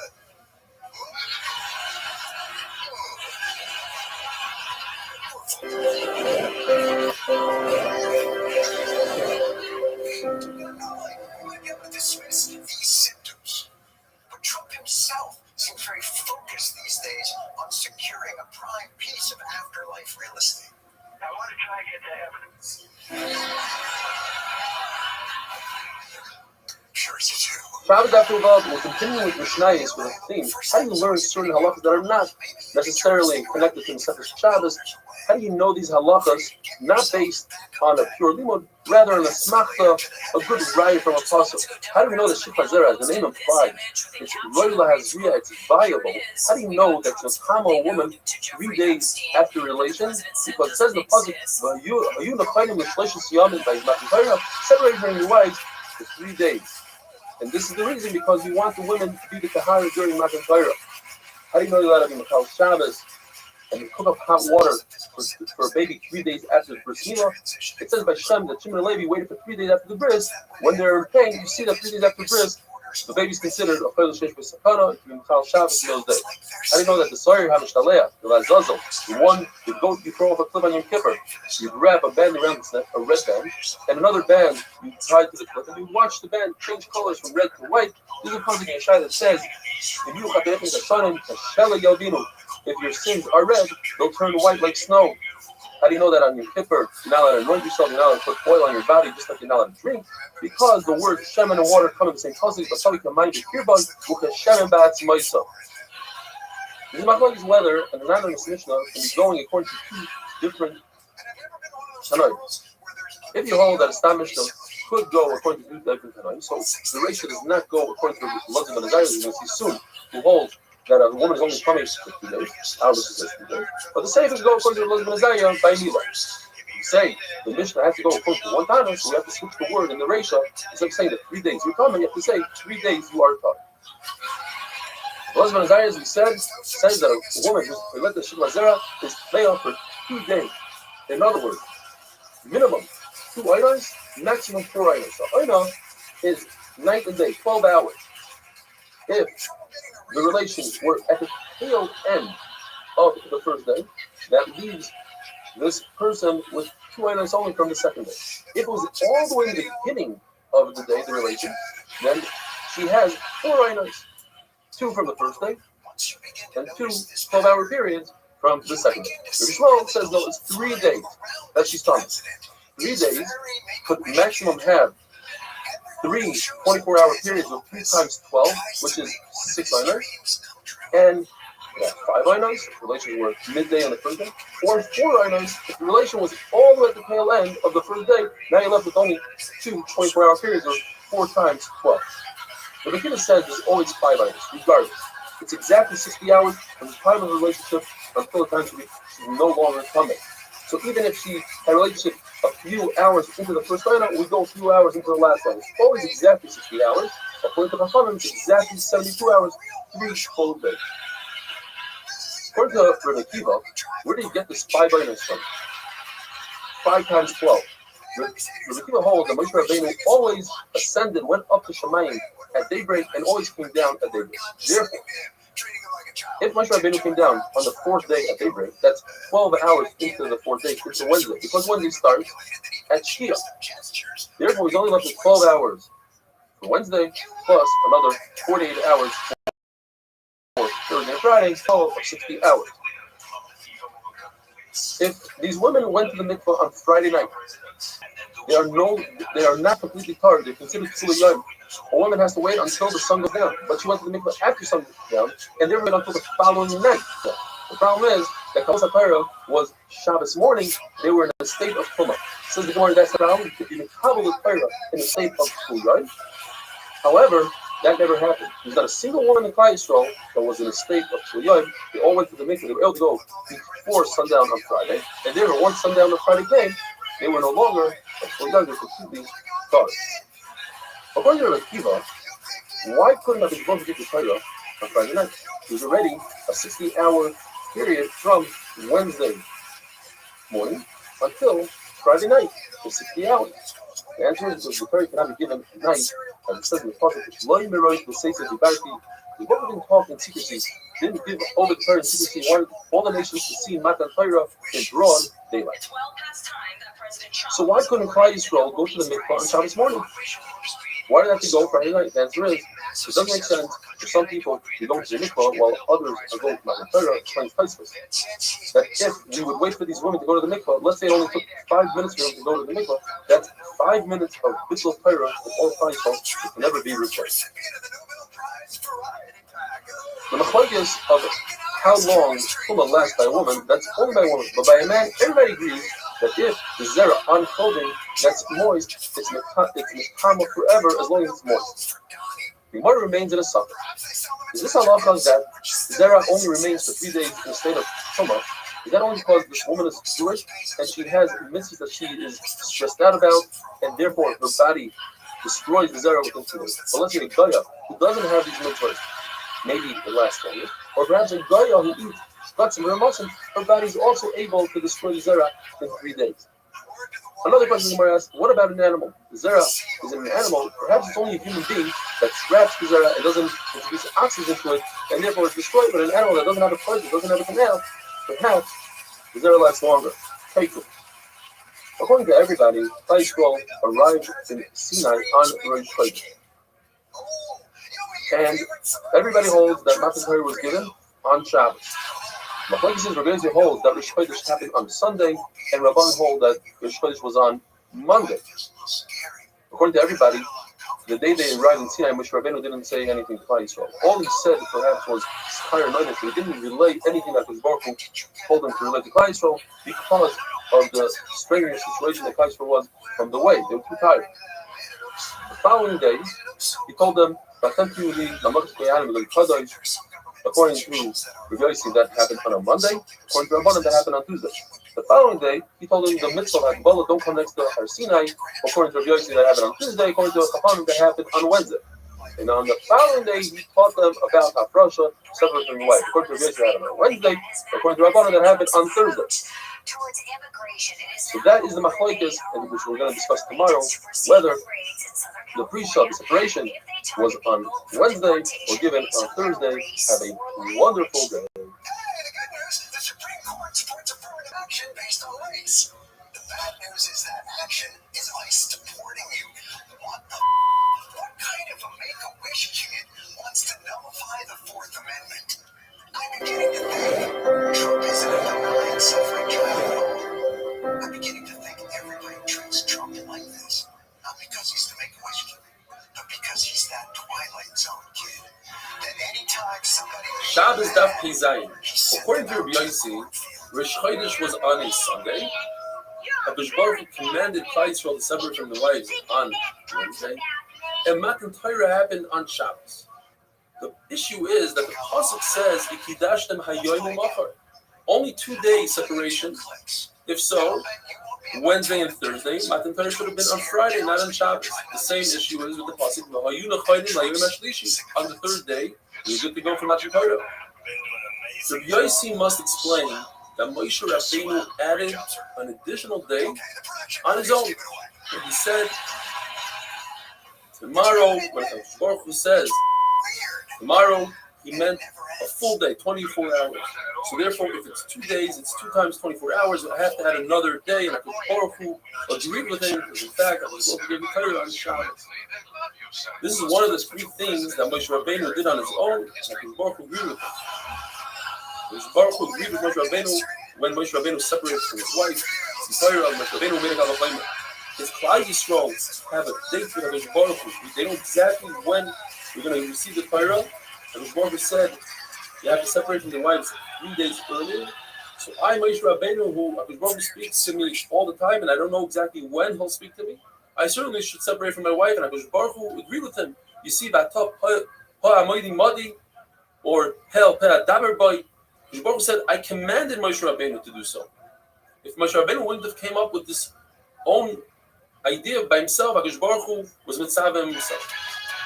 And Moshe Baruch Hu agreed with Moshe Rabbeinu when Moshe Rabbeinu broke the luchos. Moshe Rabbeinu made a cheshbon. If the Korban Pesach cannot be done by a mumar, somebody that's off the derech, certainly Klal Yisrael were mumarim. They did the egel. They shouldn't receive the Torah, and he broke the luchos. And Moshe Baruch Hu agreed, like it says, Asher shibarto, Yasher koichachosh shibarto. I agree the fact that you broke the luchos. It says in the Brayso that on the Shlishi, the third day, and the Gemara explains, it's the third day from when Moshe Rabbeinu started talking to Klal Yisrael about Matan Torah, about the Schar and Oynesh.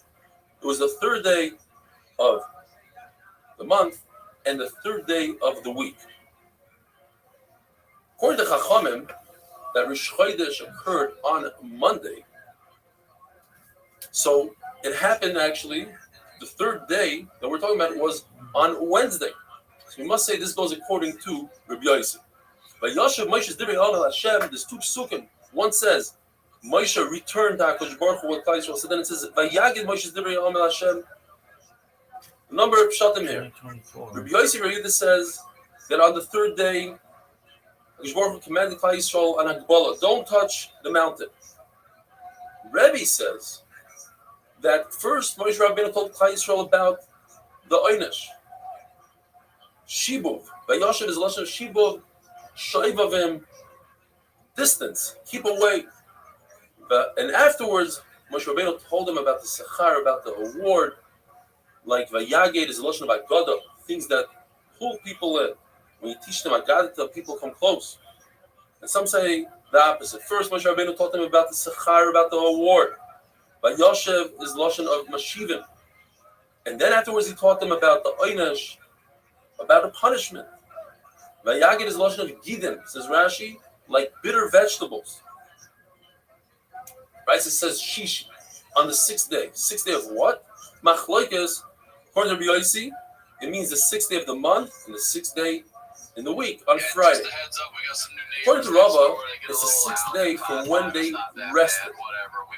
And according to Rabbi Yaakov, the same day that they rested is the day that they left. And there's a fundamental machloikas here. Klal Yisrael received Shabbos. The halachas of Shabbos before Matan Torah. The question is, what did they receive? Did they receive all the halachas, including Tefillin? Because it explains it means Chayitza, going, and they wouldn't be able to travel. And therefore, when they traveled on Sunday, it means they traveled and they rested in the same day. Or perhaps they received Hilchos Shabbos, but they didn't receive the Isra of Chayitza and Tefillin. Therefore, it's possible that they traveled on Shabbos, they still didn't have that Isra. It says in the Brayso that first Nisan the Klal Yisrael left from Mitzrayim, first they shechted the Korban Pesach. That night was Makkas B'chayros, and the following day, on the 15th of Nisan, they left Mitzrayim. Now we know that whatever day of the week, the 15th of the month, falls out, that means Rosh Chodesh was that same day. The Brayso says that was a Thursday. They left on Thursday. That means Rosh Chodesh was on a Thursday. If Rosh Chodesh is on a Thursday, then the following Rosh Chodesh is always either one day after that Thursday or 2 days after the Thursday, depending if it's a full month or a missing month. So if it's a 29-day month, then it's 1 day later. Nisan is always a full month. That means that if Rosh Chodesh was on a Thursday, the following month Rosh Chodesh was 2 days later on Shabbos. Says the Gemara, and if Rosh Chodesh Iyar was on a Shabbos, so the following month, Rosh Chodesh Sivan, was on a Sunday, because Iyar is a Chassid, and it's 1 day later. Shabbos means the following Rosh Chodesh is on a Sunday. Now, according to Rabbanon, that Rosh Chodesh fell out on a Monday, we have to say that they made us another Ibor Rosh Chodesh that year on Iyar, and therefore Rosh Chodesh came on a Sunday. And Rosh Chodesh Sivan on. The Torah says, "Vayi b'chodesh harishon, b'shana hashenish, de'echad b'chodesh." The second year, the first of the month, Hukam HaMishkan. That's when the Mishkan was permanent. So not only did they put the Mishkan up, but there was 10 things that happened. Number one, it happened on a Sunday, the day that the world was created. Second of all, that's the day that the Nisim brought the Karbanos. Third of all, that's when the Kohanim started doing Avodah. Fourth of all, that's when they started bringing Karbanos of the Tzibur, like the Kamen. That's when fire came down from Shemayim. That's the fifth thing. Sixth thing was they started eating kachim in a closed area, Mechitza. The seventh thing is the Shechina was Shari in the Mikdash. The eighth thing, started doing Birkas Kahanim. The ninth thing is there's the Isra B'Mos, and 10th, that was the first of the Chadashim. There's a rule that if Yom Tov falls out on a certain day this year, we know that last year the same Yom Tov fell out 4 days earlier, and if there's a leap year, 5 days earlier. So the Torah tells us specifically that Rosh Chodesh Nisan on the second year fell out on a Sunday, then we know that the year before it fell out on a Wednesday. And if Rosh Chodesh Nisan fell out on a Wednesday, the following month, Iyar, always falls out 2 days later in the week, because Nisan is a Mole. So it fell out on Erev Shabbos. If that's so, the following month, Sivan, falls out 1 day later in the week, because Iyar is a Chaser, So Sivan fell out on Shabbos itself. That does not fit in, not with Rabbi Yossi, not Chacham. Both Rabbi Yossi and Chacham have to answer similar answers. Rabbi Yossi is going to say that year happened to have 7 missing months, and Chacham are going to say that there was 8 missing months, and that fills in the gap. Have a wonderful day. They teach you something like that, over here, they'll teach you something useful, Abe Lincoln. They'll talk about George Washington. They'll tell you all the curse words first. So I went fucking nuts for It's kind of something. So I had to get a little reserved. I acted like myself. But then when I went to 148th Street, I had to play like a poor kid. Is that where you just hung up there, or was there some family up I had my godmother. So when I hung out with those kids, it was different. Shabbos Daf Piches. Today's daf is one of the classic dafim in Shas with many valuable life lessons. But first, we need to take care of the sugya that we started yesterday. It says in Seder Olam, which coincidentally was written by Rabbi himself, and that's the machlokes we have right now between Rabbi and Rabbanan. It says Yetzias Mitzrayim happened on the 15th of Nisan, which occurred on a Friday. And as we know, if the 15th of the month is on a particular day of the week, that means Rosh Chodesh is on the same day. So that means that Rosh Chodesh Nisan that year was on Erev Shabbos. We also know that since the Nisan is a full month of 30 days, the following month must come out 2 days later in the week, which would be on Sunday. That's Rosh Chodesh Iyar is on Sunday. Therefore, the following month, Rosh Chodesh Sivan, since Iyar is 29 days, that means the following month is going to come out 1 day later, not 2 days, 1 day later in the week, which puts Rosh Chodesh Sivan on a Monday. And that goes according to Rabbanan. Although Rabbi Yossi wrote this goes according to Rabbanan. This is a verse that says Moshe Rabbeinu went up to Shemayim on Monday, came back down. He went up on Tuesday, came back down, told us about the mitzvahs Hagbalah like we have. He went up on Wednesday, told us about Drasha, separation from wives, and came down. And on Thursday, he put the Mizbeach, that's the day that Christ was in Nasa, and he was making the day. Bryce continues and says that on Friday he didn't have time. It doesn't mean that that's when Matan Torah was, so it means a concept of preparing for Shabbos. Here, even Moshe Rabbeinu, who had servants, he himself prepared for Shabbos, didn't have time. And now, the beginning of a sugya of Agadita, the Gula, somebody from God came and stood over a Shizda, and he said, look at how beautiful things given in 3. Tanakh, Torah Nevi'im Suvim is 3. Klal Yisrael, Chaim, Yehanim, Levim, Yisraelim. Moshe Rabbeinu was born 3rd after Aaron and Miriam. The Torah was given on the 3rd day after Afrasha. This goes according to Chachamim, that was 2 days of separation, and on the 3rd day, Matan Torah, in the 3rd month, Nisan, Iyar, Sivan, the 3rd month. Vayisiatzu Tachas Hahar, the famous Gemara, that was Baruch Hu's Hafa Aleim Har Kedikis. He picked up Har Sinai and put it over them and threatened them.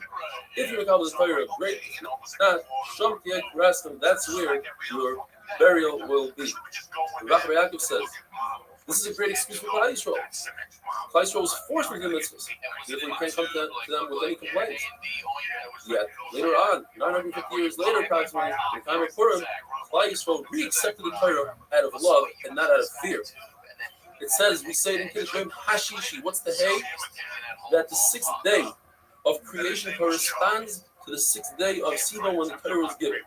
Meaning, we both made a deal with nature, with earth, and said, if Klal Yisrael accepts the Torah, which that is the reason why I created this world, then I will keep you in place. If they don't accept the Torah, I'll put you right back to tell you Vavayu. When Klal Yisrael said, Na'aseh v'nishma, 600,000 malachim, corresponding to the 600,000 men of Klal Yisrael, came down and put on each Jew 2 crowns, one for Nasa and one for Nishma, and then when, by the Chesed Hagel, 1.2 million malachim came down and took away those crowns. And Har Sinai is where they got the crowns, and Har Sinai is where they took the crowns. And Moshe Rabbeinu was Zoicha to take all the crowns, but As Lavai, the Baruch Hu will return the crowns to Klal Yisrael. The Baruch Hu told Klal Yisrael, who gave you the secret that he say, Nasa, we will do, and then understand what you have to do. You learn this from the Malachim, and the Malachim also, they do before they understand what they need to do. Like the Pasuk says, like an apple. This explains referring to an esrog. An esrog can live on a tree from year to year. You don't have to pick it off. So the fruit comes before the leaves. like Yisrael said Nasa before, Nishma. There was a min, a kaifer who saw Rava sitting on his finger, crushing his finger while his finger was bleeding because he was thinking and learning, and he didn't realize that he was bleeding. And the min tells Rava, I'm a Ziza, you're an impulsive nation.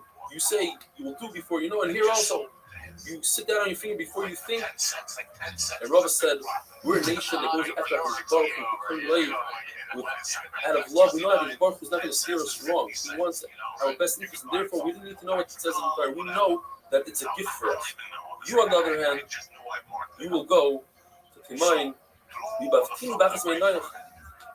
Baruch says, I fell in love with because of one of your eyes, but after you did Torah, after you had the Torah, it's B'shtei in both of your eyes. These are psukim that are shirim. The Gemara tells us that Klal Yisrael acted like one of the worst things possibly imaginable. Is a kala to be mizana under a chuppah. In other words, Klal Yisrael, as they received the Torah, they were getting married to the Torah, they went and had an affair with Avodah Zarah, with the Egel Azal. It's like Hakadosh Baruch was singing about his chuppah, and we come and we give our perfume somewhere else. Yet Hakadosh Baruch Hu didn't write in the pasuk his sriach. He gave us a nice lashon called Nasa. And this is one of the most famous, amazing Gemaras. How does a Jew act when somebody insults him? Well, there's three levels. There's people that are insulted and they don't respond. That's a tremendous level. There's people that hear their shame, which is even worse, and they don't respond. And the third level is even greater than the first two. And that is, you hear your shame and you take it with love. You take that shame and you say, I deserve it, I want it. And on that, the Torah says, the first creation that was insulted was the sun, insulted by the moon, and the sun didn't respond. And what happened? The moon was reduced and only gets its light from the sun that didn't respond. The Rabbi says every word, every one of that sentence that came out of the Prophet's mouth split into 70 languages for the nations. The Torah have a mashal, the nimshal, to a prince. A prince could kill at will and let people live. And so too, if a person learns Torah, my meaning with his right, in other words, with all his might, he tries to understand Pshat in Torah and to understand the secret, then it's the gift of life. On the other hand, if people learn with the left, they learn in order to outdo somebody else and to show them up, that will cause death. So even though the Baruch was upset at us because of the Egel, nevertheless he commanded us to make a Mishkan which resembles Shaddai. Every word, every Dibur of the social Dibur that Baruch said, the entire world filled up with perfume, and Klal Yisrael's neshama left them, and they were backed up 12 mil to the end of the encampment. What happened was, Baruch brought a wind, got rid of the perfume, and then the next word brought in more perfume. Baruch was Mechayim Mason with the dew, and then he again said another Dibur, and then they died. And the Malachim, they encouraged Klal Yisrael to walk back like a mother encourages her child to walk. When Moshe Rabbeinu went up to Shemayim to receive the Torah, the Malachim said, why would a human being get this Torah? You waited at Baruch for 974 generations. Why would you give it now to Bas V'Dam? And Moshe Rabbeinu answered them. Moshe Rabbeinu was fearful to answer them. So Baruch told him, hold on to the piece of covet. And Moshe Rabbeinu said, look at the Torah. Nothing in the Torah really is appropriate for Malachim. You don't have parents, you don't have Ritzitcha Kina, you don't have Yitzhahara, you don't have Shabbos, you don't work. And they agreed to him, and they all gave him secrets of their own, including the Malach HaMavis, taught Moshe Rabbeinu how to use Torahs to save Klal Yisrael from the pandemic and tell him exactly where to stand between the alive and the dead. And with that, have a wonderful day. He had a couple glue hose, and he would be down there and listen to like black music, snort glue with the hose. It was crazy. And then when the money would finish, the glue hose would disappear. So he'd be fucking lonely. So we called him Sticky Charlie for years. But everybody had their own personal scam. Like Nelson, there was this one family. Shabbos Daf Pei Tes, we're continuing with the beautiful Agatha Gemara. Shimon Levi said a number of statements. after Moshe Rabbeinu came down with the Torah, the Baruch made sure that the Yitzhak was occupied and didn't realize that it was given, and the Yitzhak suddenly realized that it's not in Shemayim. He says, "Rebbeinu Shalom, where's the Torah?" He says, "I gave it to the earth." He goes down and he asks the earth, "Where is it?" I don't know. He goes to the ocean, to the Tahaim, to the depths, the Gehenna. Nobody knows where it is. He goes back to Rebbeinu Shalom. I searched everywhere. He says, "I gave it to Ben Amram." We know Amram is one of the 4 tzaddikim that never sinned. I gave it to his son. The Tzar goes to Moshe Rabbeinu and says, "Where's the Torah?" Moshe looks at him and says, "You think I'm worthy to have the Torah? I don't know what you're talking about." Rebbeinu Shalom heard this. He says, "Moshe Badoyata, you're saying a lie." He says, "Moshe Rabbeinu, you delight with the Torah every day. You have a chemda gnuza, coveted, beautiful Torah. You think I'm worthy of having the Torah?" Rebbeinu Shalom says, "Since you put yourself down like that, I'm going to name the Torah after you. Zichri Torah Moshe Avdi." At a certain point when Moshe Rabbeinu was in Shemayim, he noticed that the Rebbeinu Shalom was writing Sarim crowns that you have tagim, Shabbos gas, little tagim at top of the letters. He asked Rebbeinu Shalom, "What is that?" It's the whole Gemara Menachos. But the Rebbeinu Shalom tells Moshe Rabbeinu, "Why don't you say hello to me? It's their charetz to say hello to somebody." It's Moshe Rabbeinu. It's not their charetz for a servant to say to the master hello. The Gemara tells us when it says in the pasuk Vayara Moshe Rabbeinu was delayed in his coming down from the mountain. That's why Yisrael says the Gemara Boishes is a lashon of Bo Shesh. The 6th hour of the day, noon came and went, and Moshe Rabbeinu didn't come down. Tells the Gemara the story. The Yitzhak first asked Klal Yisrael, "Where is Moshe Rabbeinu?" Now Moshe told Klal Yisrael he's going to come down after 40 days. What he meant was Shabbos V'Tammuz. Klal Yisrael thought he meant a day earlier, and the Yitzhak made an evil in the world dark like a cloud, and he confused Klal Yisrael. He says, "Where's your Rabbi?" They didn't listen to him. "He's dead." They didn't listen to him. And finally, he showed them a depiction of Moshe as if he's dead. And then they realized that perhaps he's not coming back. Rav Kahana says that the word Sinai perhaps means that Nisim happened to Yisrael. That doesn't really fit the word Sinai. The Gemara says Siman type doesn't fit in. So the Gemara says, what does Sinai mean? That's the mountain that caused Sinai to the nations. Once we got the Torah, they did was Sinai. We see the same thing by Rabbi Hanina. He says there were 5 names in the Midbar, 5 different locations in the one Midbar. One is called Midbar Tzim. That's where the Tzivoy, that's where the commandments of the Torah were given. Midbar Kadesh. Taisha became Kadesh. Ketnos is where the Torah that was there before the world existed was given. Number 4 is Para. Shekara V'Ravu. After they separated from their wives, go back. And Rashi says that every woman became pregnant with a Ben Zachar. And finally, Sinai. Sinai, from the Goyim to the Yidden. One man says the name is Sinai, but we call it Chayrev. One man says it's Chayrev, but we call it Sinai. And Chayrev is a lashon of Purva, of destruction to the Goyim. The pasuk says,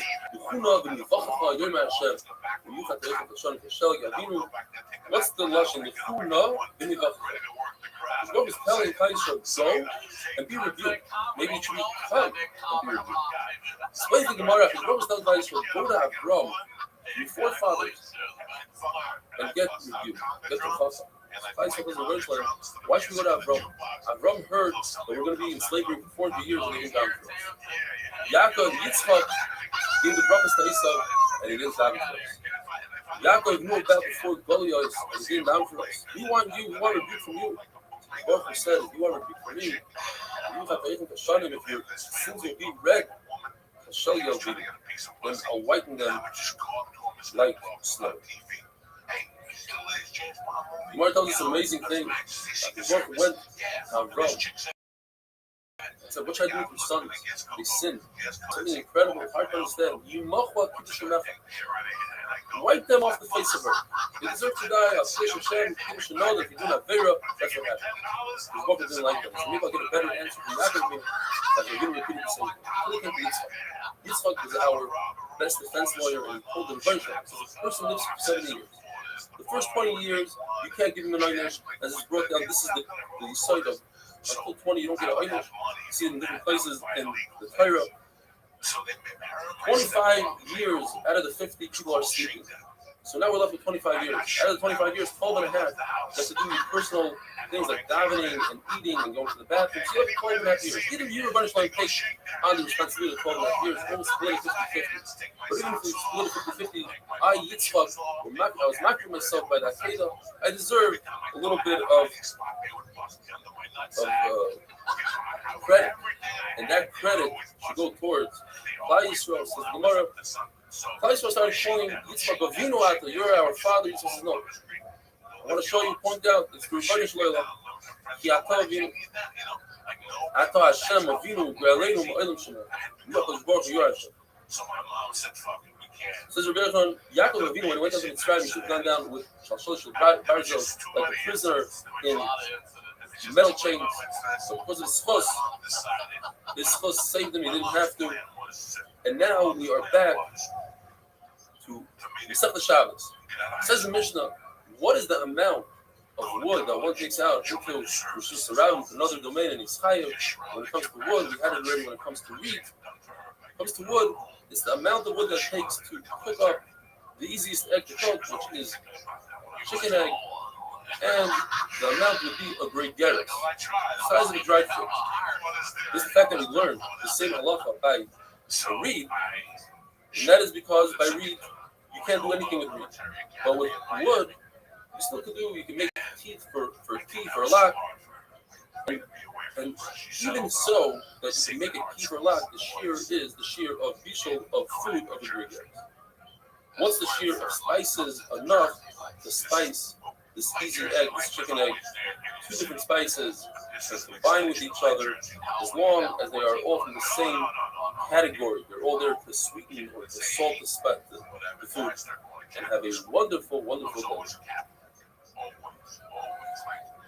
The first time my mom would always have church services with my dad. She'd give the priest like a 50 and a bottle of doers. He would like a phony casket in the aisle, and my mom would throw up. Every couple months, my mom would have a special service somewhere in Manhattan. Church. So really got the first communion. It's time to go to Catholic school. That was all right.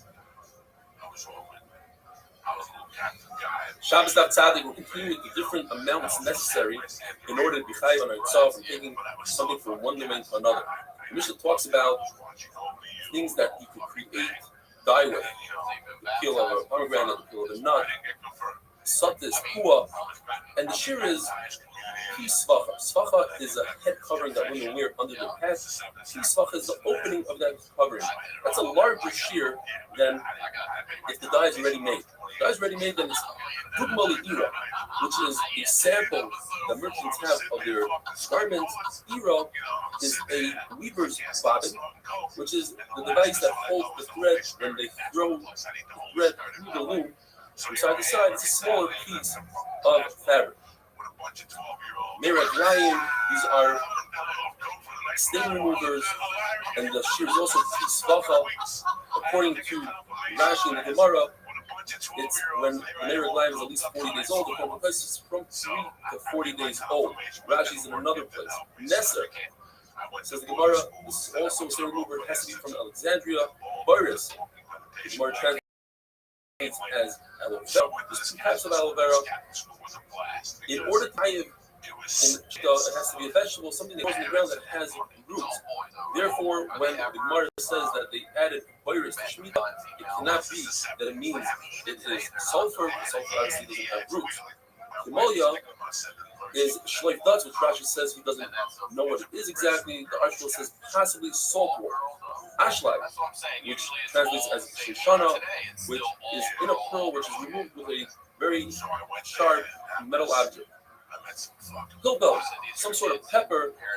The shear is kolshu, a very minor amount, and they use it as a mouthwash to remove the odor in the mouth. Idron, which is zephet tar, again, it's kolshu. It's used for migraines. Certain besamim, kolshu, anything that has a bad smell, which is used to chase away mazikim from sick people and young people. great smelling oils, fragrance, argamon, which is purple dye, which also has a nice fragrant culture. A young rose, one petal of a rose is the shear. Different metals, the shear is close to a very small amount, enough to make a prod goat.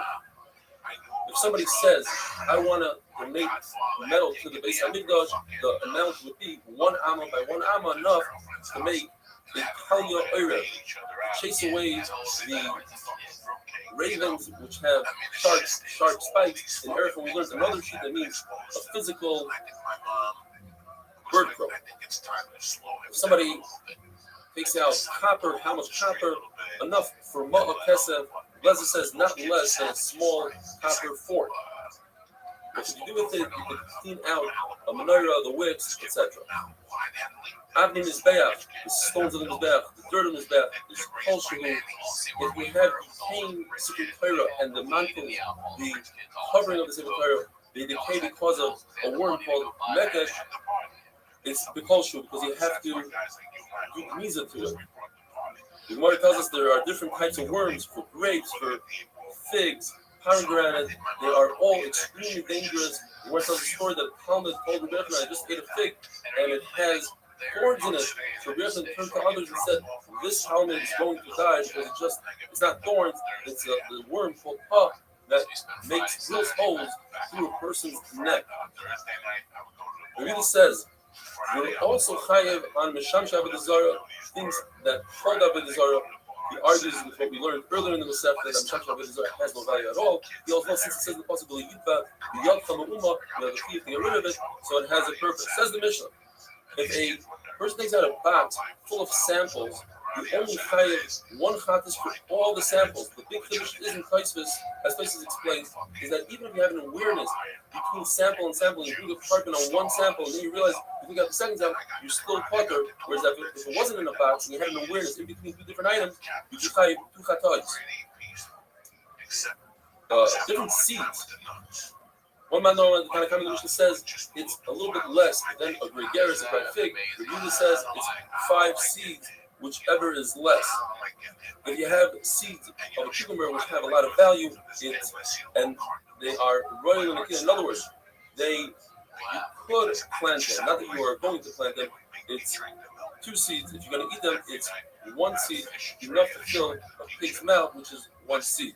If you're using the seeds for, and these are seeds of dates, if you're using it for fuel, then it's enough to cook this easy egg, which is a chicken egg. If you're using it for math, to keep count of something, it's either 2, or according to Pastor and Remeir, it's 5, because you don't need 2 seeds to count. You start losing count after right around 5. If it's a seed of a pumpkin or a pulmitzri, it's 2.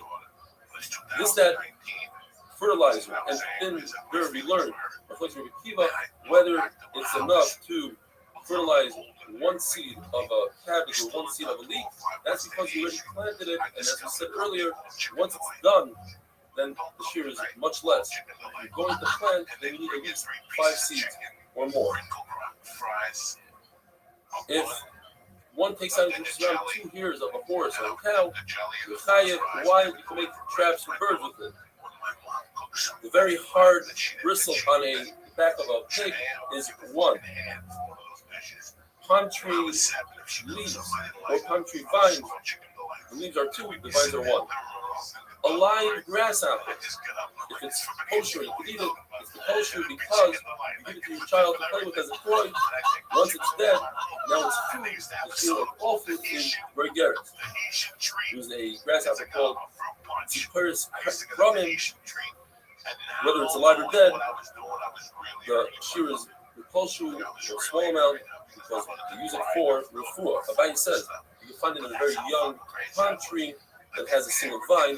What you do is you use it for a memory. You cut it in half, you eat half, the right half, the left half, you put it in a small copper tube, you seal it many, many times. The Gemara says 60, Rashi says many times.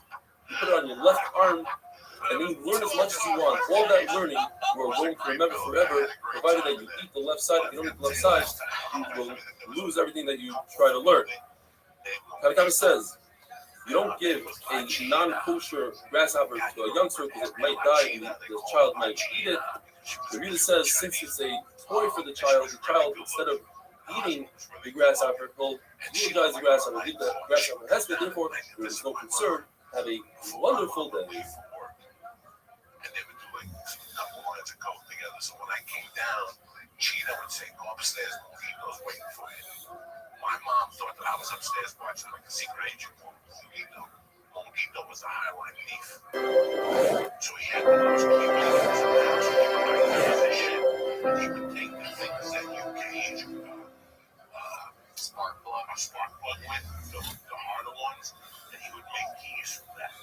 And then he would tell me, go to the other doors on the floor. Shabbos Daf Tzadik Aleph. As I do every day before the shir, I read some emails. I'd like to start reading a synopsis of an email. So send me in your name, where you live, how the 8-minute has inspired you, or whatever. We'll try to get to it.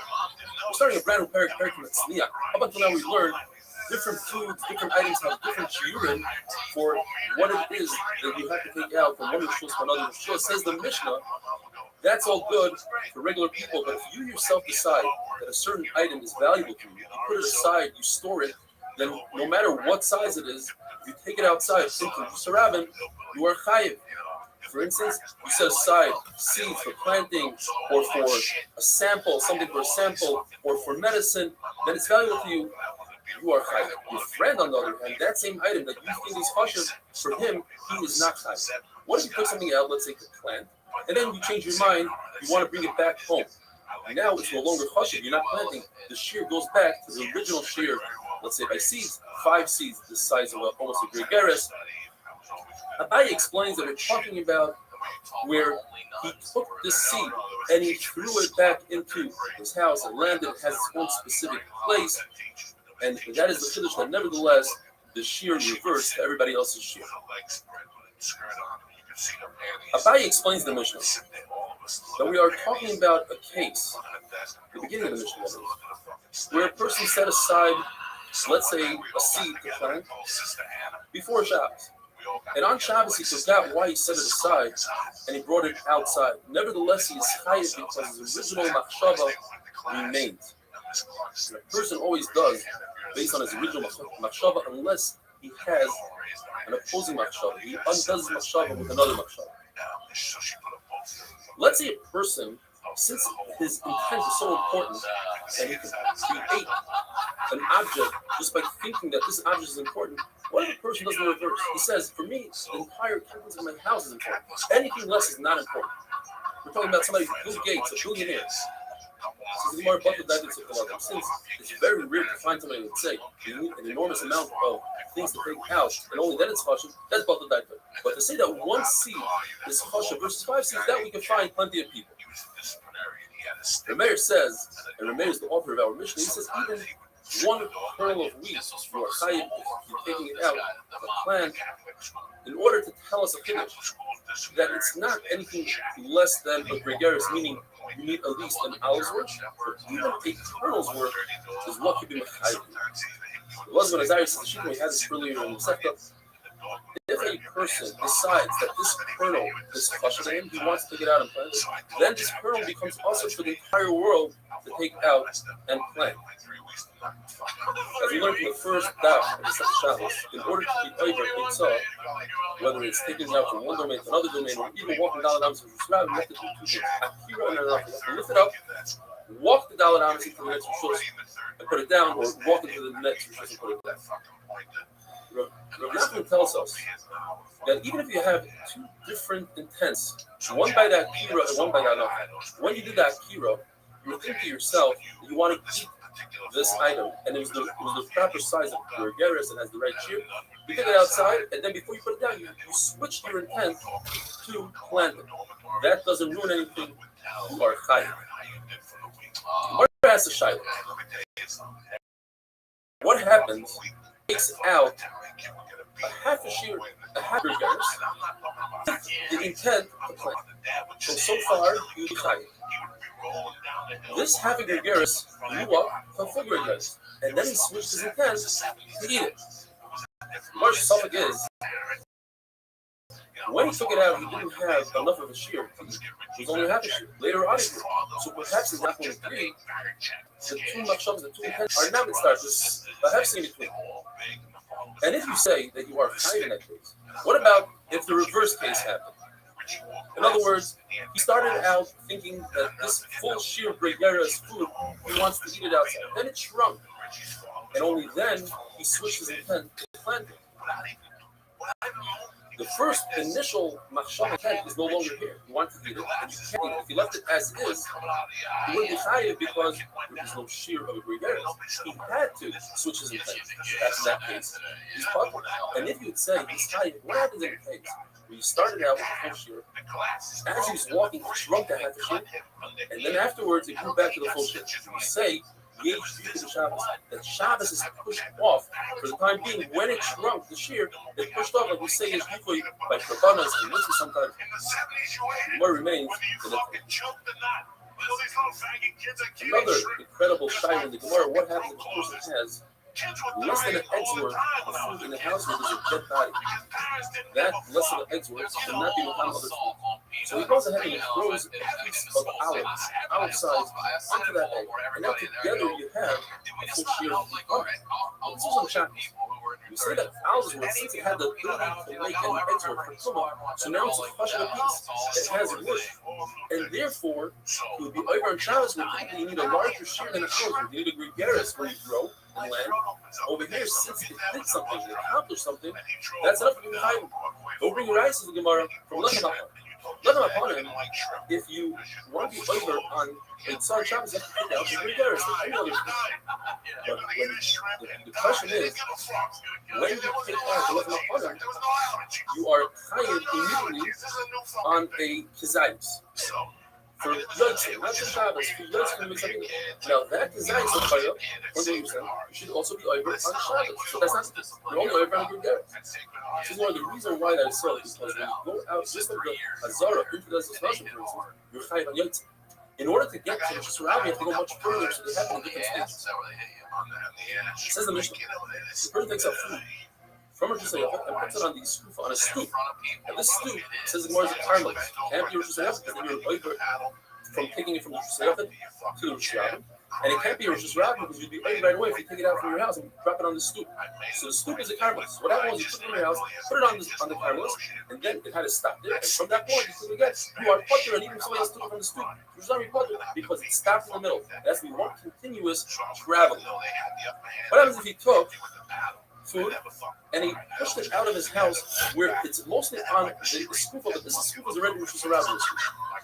Says the Mishnah, you are not chayiv since there's part of the tree is still inside that house. The Nazai holds, by the way, that if you are going from a Rosh Hashanah to Rosh Hashanah and you walk by a skufa, you are putter because walking is ka'imidam. So you have your feet on the ground, because if you stop, our Mishnah doesn't go like that. This explains our Mishnah. Beautiful machlokes here. If the kli is not agid the food, does it cause the food to be warm? In other words, what happens if in the kli, it says that our Mishnah is only talking about a case where there are long cucumbers or long food.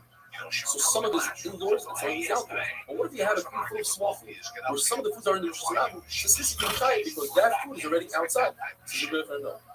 The kli is ma'agid the food. The kli makes all the food one. So even though, yes, you have one mustard seed or one fruit that's outside, nevertheless, we don't look at the seed. We look at the whole kli, and the whole kli part is inside, and therefore your potter, the Mishnah seems not to say like, not like Chizki, not like your reverend. Each one will explain the Mishnah, add a word or two to make it fit his way. And with that, we'll finish today. Have a wonderful day.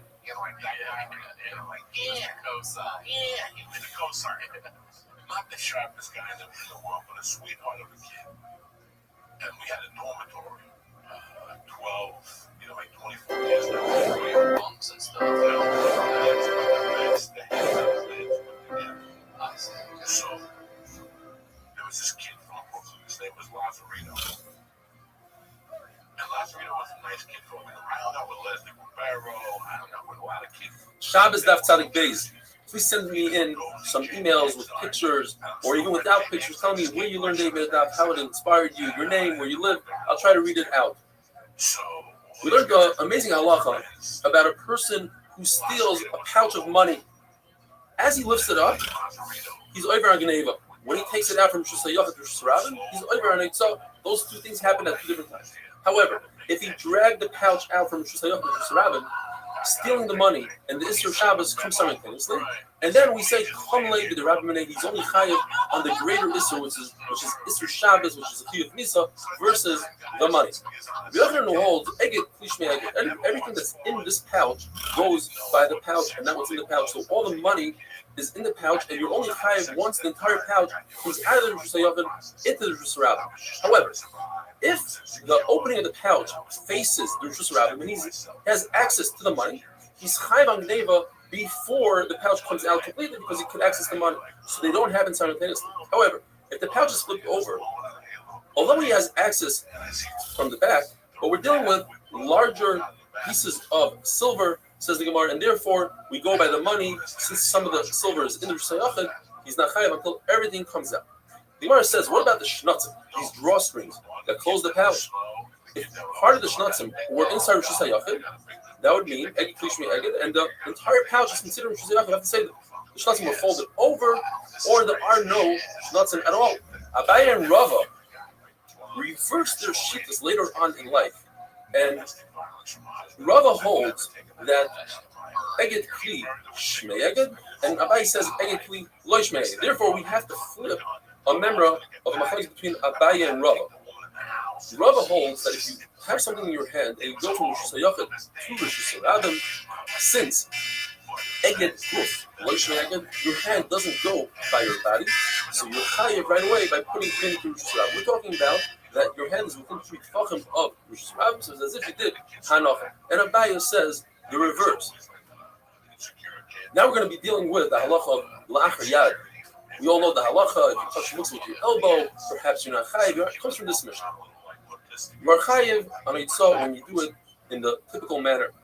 You carry it with your right hand, your left hand, you carry it in your chest, like you carry a baby, you carry it on your shoulders, like B'nei Kahastik in the midbar. But what if you carried something on your feet, in your mouth, if it's not food, in your marpeg, according to Taisvis, armpit, or in your elbow, you carry something in your ear, or in your ear, or you have an upside down money belt. You carry it between your belt and your garment, and in your shoe or sandal. These are all shalei kederach, and you are covered. Blazer says, although Rosh Hashanah is up to 10 tefachim, if you carry something above 10 tefachim, and that's how B'nai Kasdik, you are high. It says Moshe Rabbeinu must have been at least 10 amos high, which is about 20 feet tall. And that is because Moshe Rabbeinu himself put the Urias HaMishkan atop the Mishkan, that was 10 amos high. Therefore, we could assume that all of them were approximately 10 amos tall. And they carried the Mizbeach on their shoulders. And we know Mizbeach was 10 amos. And you typically carry something 2/3 below your shoulder and 1/3 above. That would leave 3.3 amos, which is 20 tefachim between the bottom of the Mizbeach and the ground. And we're looking for a raya that carried above 10 tefachim. Here's a raya that carried almost 20 tefachim. Now, if you're going to tell me that Moshe Rabbeinu was different, he was really tall, because the Shekhinah was Shoyren, and somebody who's the Shekhinah Shoyren has to be taller and wealthier and smarter and stronger than everybody else. So I'll say, okay, let's say that all the Levim were average height. They were 3 amos, approximately 6 feet tall. Don't forget, they also carried the Aron. The Aron was only 9 tefachim. Just like a pirates, another time, but it was 9 tefachim. And if you do 2/3 below the shoulder and 1/3 above the shoulder, it comes out that there was 11.3 tefachim between the bottom of the Aron and the ground, because the shoulder was approximately 18 tefachim tall. Rabbi says that even Anshe Hutzah, the people of Hutzah, used to carry things on their heads like barrels of wine and oil. If someone like that went out on Shabbos with something on his head, he would be bothered, because Bava Daiz to follow them. They are the minority, and we don't go by them. If somebody wanted to take out a fanny pack, a wallet, and put it in back of him, and it came out to go to the front of him, he was hired because he only intended to do a shmira kusa, to watch it not the best way. The front is a much better shmira, and therefore he's certainly hired. But it's the reverse. Try to put it on the front, and it flipped to his back. He's putter because it went from shmira mekula to a Shmira Chusa. And according to Rabbi Lazar, it's two different man'amrim saying this. The Mishnah says an interesting lashon. The emes amru, the word tells us that means this is halacha. A woman who wears some sort of undergarment, Rashi says it's like pants, and she puts like a spoon or something between her pants and herself. The typical derech is that it's going to reverse. It can go from the front to the back, and therefore she is chayiv because that is the derech. Rabbi says even the mail couriers who run and bring letters for the king, they have a tube, they put the letter in, and that tube will flip from the front to the back, from the back to the front, and therefore they're chayiv. According to everybody, if somebody put something, a fanny pack on his back, and it remained on his back, according to everybody, he's chayiv because his intention was done as he intended. According to everybody, if you do something to la'achar yad, you carry something on your ear, you are potter. Machlekes says, if your belt is flipped over, your money belt is flipped over. According to Rabbi Yehuda, that's similar to somebody who went out with a kilo putting his money belt on his back and staying on his back and his tire. According to the Chacham, that's still considered kilachar yad. That's not the normal way to wear a money belt because the money can fall out if it's upside down. Therefore, you are potter. The Mishnah tells us two people who've done a malacha, who carried out a loaf of bread, for instance, and they both could carry it by themselves. It's very strange for two people to carry something really light. Therefore, according to the Tana of our Mishnah, Rabbi Yehuda, they are potter, which would shoot as well, potter because it's very unusual to carry like that. However, if it's an extremely heavy item, like a beam, like Yikuli Vela, where one person by himself can't carry it, you need a second person. So that's the normal way to carry it with two people. So according to Reb Shimon, you're potter. He has a special limud that we're going to see tomorrow. And according to Rabbi Yehuda and Rabbi Meir, you're chayiv. What about a case where one person is really strong, he can carry the other person, he's carrying with one finger, he's not that strong?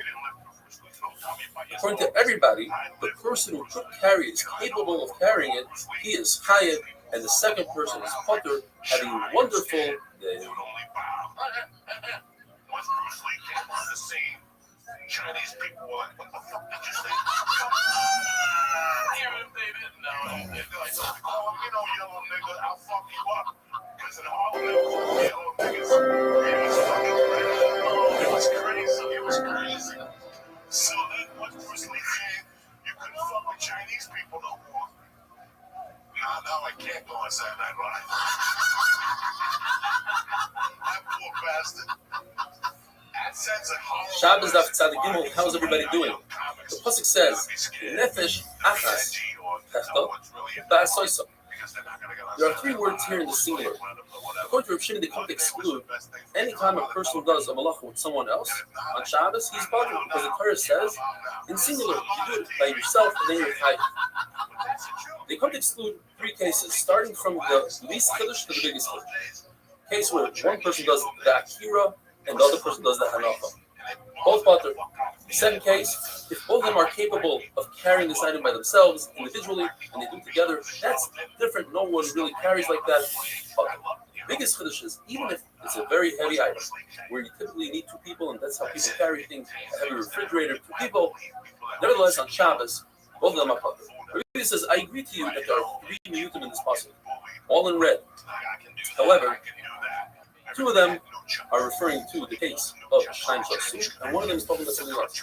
So therefore, according to Rabbi Yehuda, the two easiest cases are excluded, and therefore, one person does akira, one person does hanacha. Or in the case where both of them can carry the item by themselves, both potter. The third miyut comes to say that if Sanhedrin made a mistake and said, for instance, you can eat chalev, and you go ahead and you eat chalev, you are potter. Meir says no. This pasuk only has two miyutim. The two words, nefesh achas, go together, it's one miyut. Ba'asoisa is a miyut by itself. Therefore, I'll exclude if one person does an akira and one person does an hanacha. In that case, you're potter. But in the two other cases, zeh yachol, or zeh yachol, both cases, you're chayiv. And the second miyut of the pasuk comes to exclude the case of when Bez made mistakes, and made a mistake, and you ate chayla because of them, you are potter. In a case where one person can carry the weight all by himself, the other person does not, he cannot, let's say he lends one finger or he's physically too weak, the person who can carry all of it by himself is chayiv. The person that's helping out is potter. The question is, why is he potter? He helped out, he carried someone. The answer is because the helper It's as if he's a nobody. He doesn't carry anything. And the Gemara goes on to prove it from three different places. I love is that by a Zav, who sits down on something, or lays down on a beged, he's mekama that beged dimension, provided that he puts most of his weight on the beged. So let's say he's laying on a bed and you put a beged on each one of the legs. He's not putting all his weight on each one of the legs. The he's only putting down 25% of his weight. However, if you were to remove one of the legs, the bed will collapse. Therefore, we use each leg as if it's carrying all of the weight, and all four begadim are coming.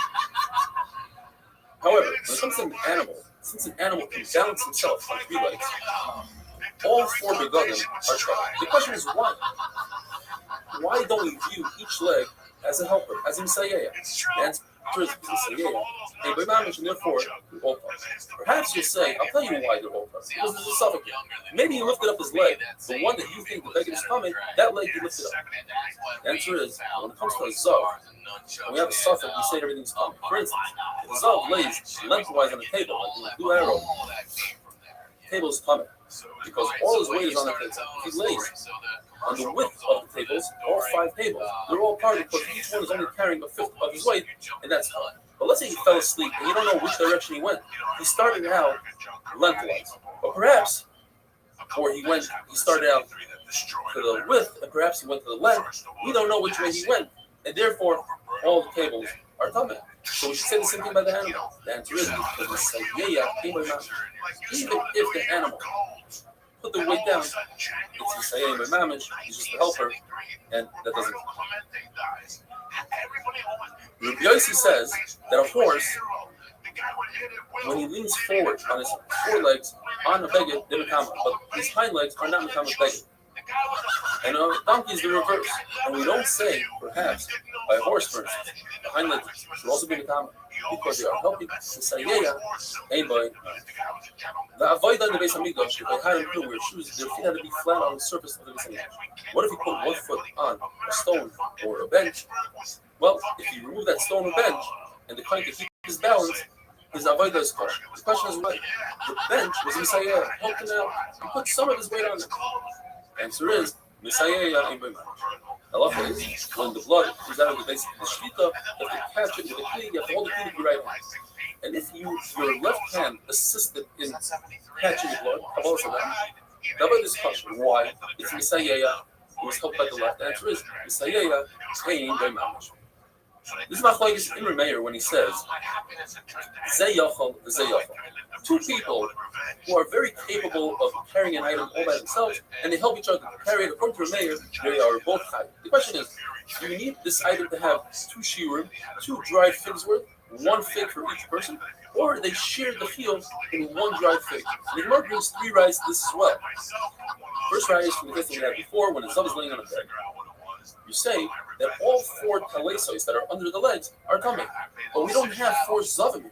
Perhaps we should need four shiurim of zav. We should have four ribs of zav. You have one zav that provides tumah to all four. You see that one shear is enough. If a deer was trapped in a house, you close the door, you are chayiv. If two people close the door, they are potter. But if the door is very heavy, they are chayiv if they close the door. The question is, but you only have one deer. You should need two deers for two people. The answer is, all you need is one shear. Another raya. If two people captured stolen animal, they stole an animal, they shechted the animal, they are chayiv 4 times if it was a sheep, 5 times if it was an ox. The question is, why? You only have one shechita here. You should have to have 2 shechitas in order to be chayiv the 2 of them. The answer is, one shear is enough for 2 people, and so too in our sugya. The Gemara wants to bring a raya from a reed that helps out on the loom. If 2 people carry it, they are chayiv. And the question is, perhaps have a raya. There's not enough material for both of them. And the answer is perhaps we are talking about a case that there's enough material, so that's not a good raya. Says the Mishnah, if a person takes out a kli into his rabbim, and in the kli there's food, but the food is not a proper shear, it doesn't have a full fig's worth. So he's putter on the food, and he's also putter on the kli because the kli is secondary to the food. If a person takes out a live human being on a bed, he's putter for taking out the human being and putter for taking out the bed. The bed is secondary to the human being, that's why he's putter on the bed. But the human being is a new concept called The live person assists in lifting himself up. You're not carrying dead weight. You're carrying a live person, which is lighter than a dead person, because he assists with the gravity or whatever you want to explain, and therefore you're putting on him, and therefore you're also putting on the bed. However, if you carry a dead person, you are chayiv on the dead person. If you take out a chazais of that person, or chazais of nevela, or a chadash of a sheret, you're also chayiv on Shabbos on a wonderful day. The teacher came. I don't remember exactly what it was, but I remember we waited in the hallway for class to finish. And then she came up, and the two kids were still crying. Their mom, and she's like, "Stop crying." What I'm like, "I'm not there." And journey, saying, "Stick up for you," or something like that. I'm like, "Yeah." And I go, "Listen, man, I just told them the truth. Their mom." Shabbos Daf Tzadikei. I'm going to try something new, to do a synopsis of emails that I read during the regular shir. It's my privilege, as the first email, we'll read an email from a boy named Moshe Mosmav from Yerushalayim, a 13-year-old boy. He sent it to me 2 days ago. And he writes that he's had 24 surgeries to correct a rear syndrome that he has, yet he learns the daf, he learns the full shir, and then he does the 8-minute as a chazara, and he writes, "Learning the daf has made me feel so good about myself. So we wish you, Aaron Mosbacher, a tremendous amount of atzlacha. Hope to see you live at the shir." And here's a picture of Aaron that he sent me, a before and after. Such a zisa guy. So let's jump into the Gemara. We have two lashonos here. Rabbi Oven, in the name of Yossi, Rabbi Chanina says that when a woman braids her hair, she's over on the issur of oireg, weaving. If she paints her eyes blue, that's kaisav writing. And she does pekesa, she parts her hair, that's tvia spinning. The Gemara says, but that's not how people spin and weave and write. Rather, Rabbi Oven, in the name of Yossi, Rabbi Chanina says braiding and pekesa, parting the hair, is binyan. As a Baruch Hu braided Chava's hair, and the Torah calls it Kliyasa, which the translation is Kliyasa Kedil. And Kecheles, painting one's eye, is not Siva, rather it's Svia, dying. As the Gemara says, one should not put blush on their face because that is dying. Reb Shimon Lazar says that when a woman does these three things, Gudelos, Bekeses, and Kecheles, when she does it to herself, since it's not a perfect job, she's potter. She does it for a friend, that's where she's chayav. Milking an animal, or making cheese by putting milk on top and having the water come down, and negavin, which means to take the curling of the milk and putting it together, the shear is a greget. To sweep a floor, to sprinkle water on a dirt floor, and to break apart a honeycomb and eat it, according to Rebbe, that's this is the rice you have. As the Torah says, Yaris Bash, the forest of honey. In other words, it's like taking off a fruit from the forest. Yontif, you get malchus because this is the rice. According to Rabbanim, it's only shmuz, it's only this is the Rabbanim. The Lord tells this amazing story. Rav Nachman bar Guria came to a certain city, and they asked him, "What is the issur of chaylev, of milking a cow? What's the issur of megav?" He didn't know. So he said, "What's going on here? Was your Rebbe a katlikanya? Was he a reed chopper? He didn't teach you." So he went around and he asked, and he found out. Milking a cow is mafarik. It's the malacha of dash, of extracting one thing from the other. The malacha of mechabetz is boirer. You're taking the milk, you're pouring it, and out comes the whey, and the cheese remains on top. And megavin is taking the big pieces, the curled pieces, that is boina kedil. Amemar says this issur of sprinkling water on a dirt floor is only a dirt floor because that's mashvei kumais, that is boina according to Rashi. But sprinkling water on a tiled floor, 100% mutter. Where does this Rabbi Sva told Ravina, I see you're suffering from the dust, you have an allergic reaction or something. Why don't you do a trick? Pretend that you're washing your hands in this corner, the water will fall on the ground, pretend you're washing your face over there. At the end of the day, you'll have water all over. The Gemara tells us that Eishes Tam Chacham, the wife of Tam Chacham, the daughter of Tam Chacham, they know this trick. They wash dishes in this corner, then they go to the next corner, and at the end of the day, their floor is watered and the dust goes down. The Gemara tells us, since La halacha, we pass like Shimon, the Davisha, Ein Miskaven is mother. If you don't intend to do that malacha, so over here, you intended to get rid of the dust. It happens to be that the water fell on the ground and straightened out your floor, but it's not necessary that's going to happen. Sometimes it happens and it doesn't. It's mutter. Says the Mishnah, there are two types of flower pots. One has a hole in it, one does not have a hole. The one with the preparation, it could have that hole on the side, on the bottom. Sometimes it's considered as if it's part of the ground, it nourishes from the ground. Therefore, if you remove a fruit from that pot on Shabbos, it's like removing a fruit from a regular tree. However, if it doesn't have a hole in the bottom and it's separated from the ground, there's no issur klisha on Shabbos with the rice. The Rabbanan only. Shimon says there's no difference. All pots are not considered attached to the ground, and if you remove a fruit from a pot, even if it has a hole, you are potter. The only time Shimon makes a distinction is when it comes to machshir food, the kabbalah. That is, in order for fruit, the kabbalah, you have to introduce them to one of the 7 liquids. If they are attached to the ground, it doesn't matter how much liquid you pour in it, it's not kabbalah. However, if it's in a pot that doesn't have a hole in it, then it's not attached to the ground. If it's not attached to the ground, you could introduce water to it. It says with Shimon. In this case, I agree that if it has a hole in it, it nourishes somewhat from the ground, it won't be kabbalah even if you pour water on it. The Gemara brings a story from Abu Sab, but sometimes it means Eliyahu Hanavi. As for Zera, what if the hole has a root coming out of it, poking it, that it's directly by the hole? Does that nourish from the ground? And therefore, Rabbi Shimon would agree that's considered attached to the ground. Rabbi Zera didn't have an answer. Later on, Abu Sab, I heard Rabbi Zera saying, if this pot has a hole of an olive's worth, then it's considered completely not a pot, and it's nourishing from the ground. I don't understand. Halachically, you said it's not a pot, it nourishes from the ground. But when it literally nourishes from the ground because the root is poking out, that you don't know? And Rabbi explains, well, the case was where the hole was all the way in the bottom, and it wasn't even able to hold a revius of it. Says Rabbi, there are 5 levels of holes in a cheres, in an earthenware, that have different halachas. First of all, before we even get to the level, we have to talk about something called the distilla. A broken piece of earthenware, the only thing you can do with it is put it under another vessel that has a tiny hole in it, and it will catch the liquids. If that distilla has a hole in it, then it's a goner. Because you're not going to put one distilla to catch the liquids that are coming off a broken distilla. They're both broken pieces of shards of earthenware, you toss them out, they're not coming.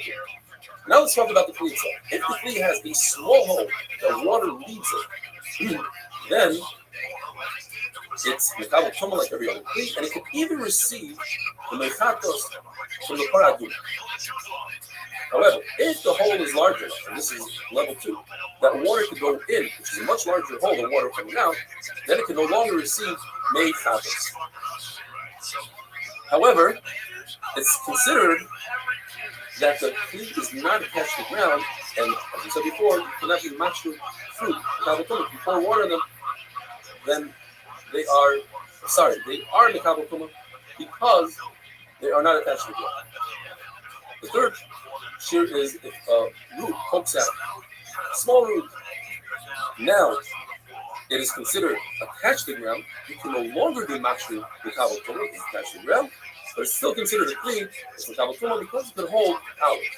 Fourth shear is that if it has a hole besides the olives come out, then it's no longer a kli for anything, unless you specifically designate that kli to hold pomegranate.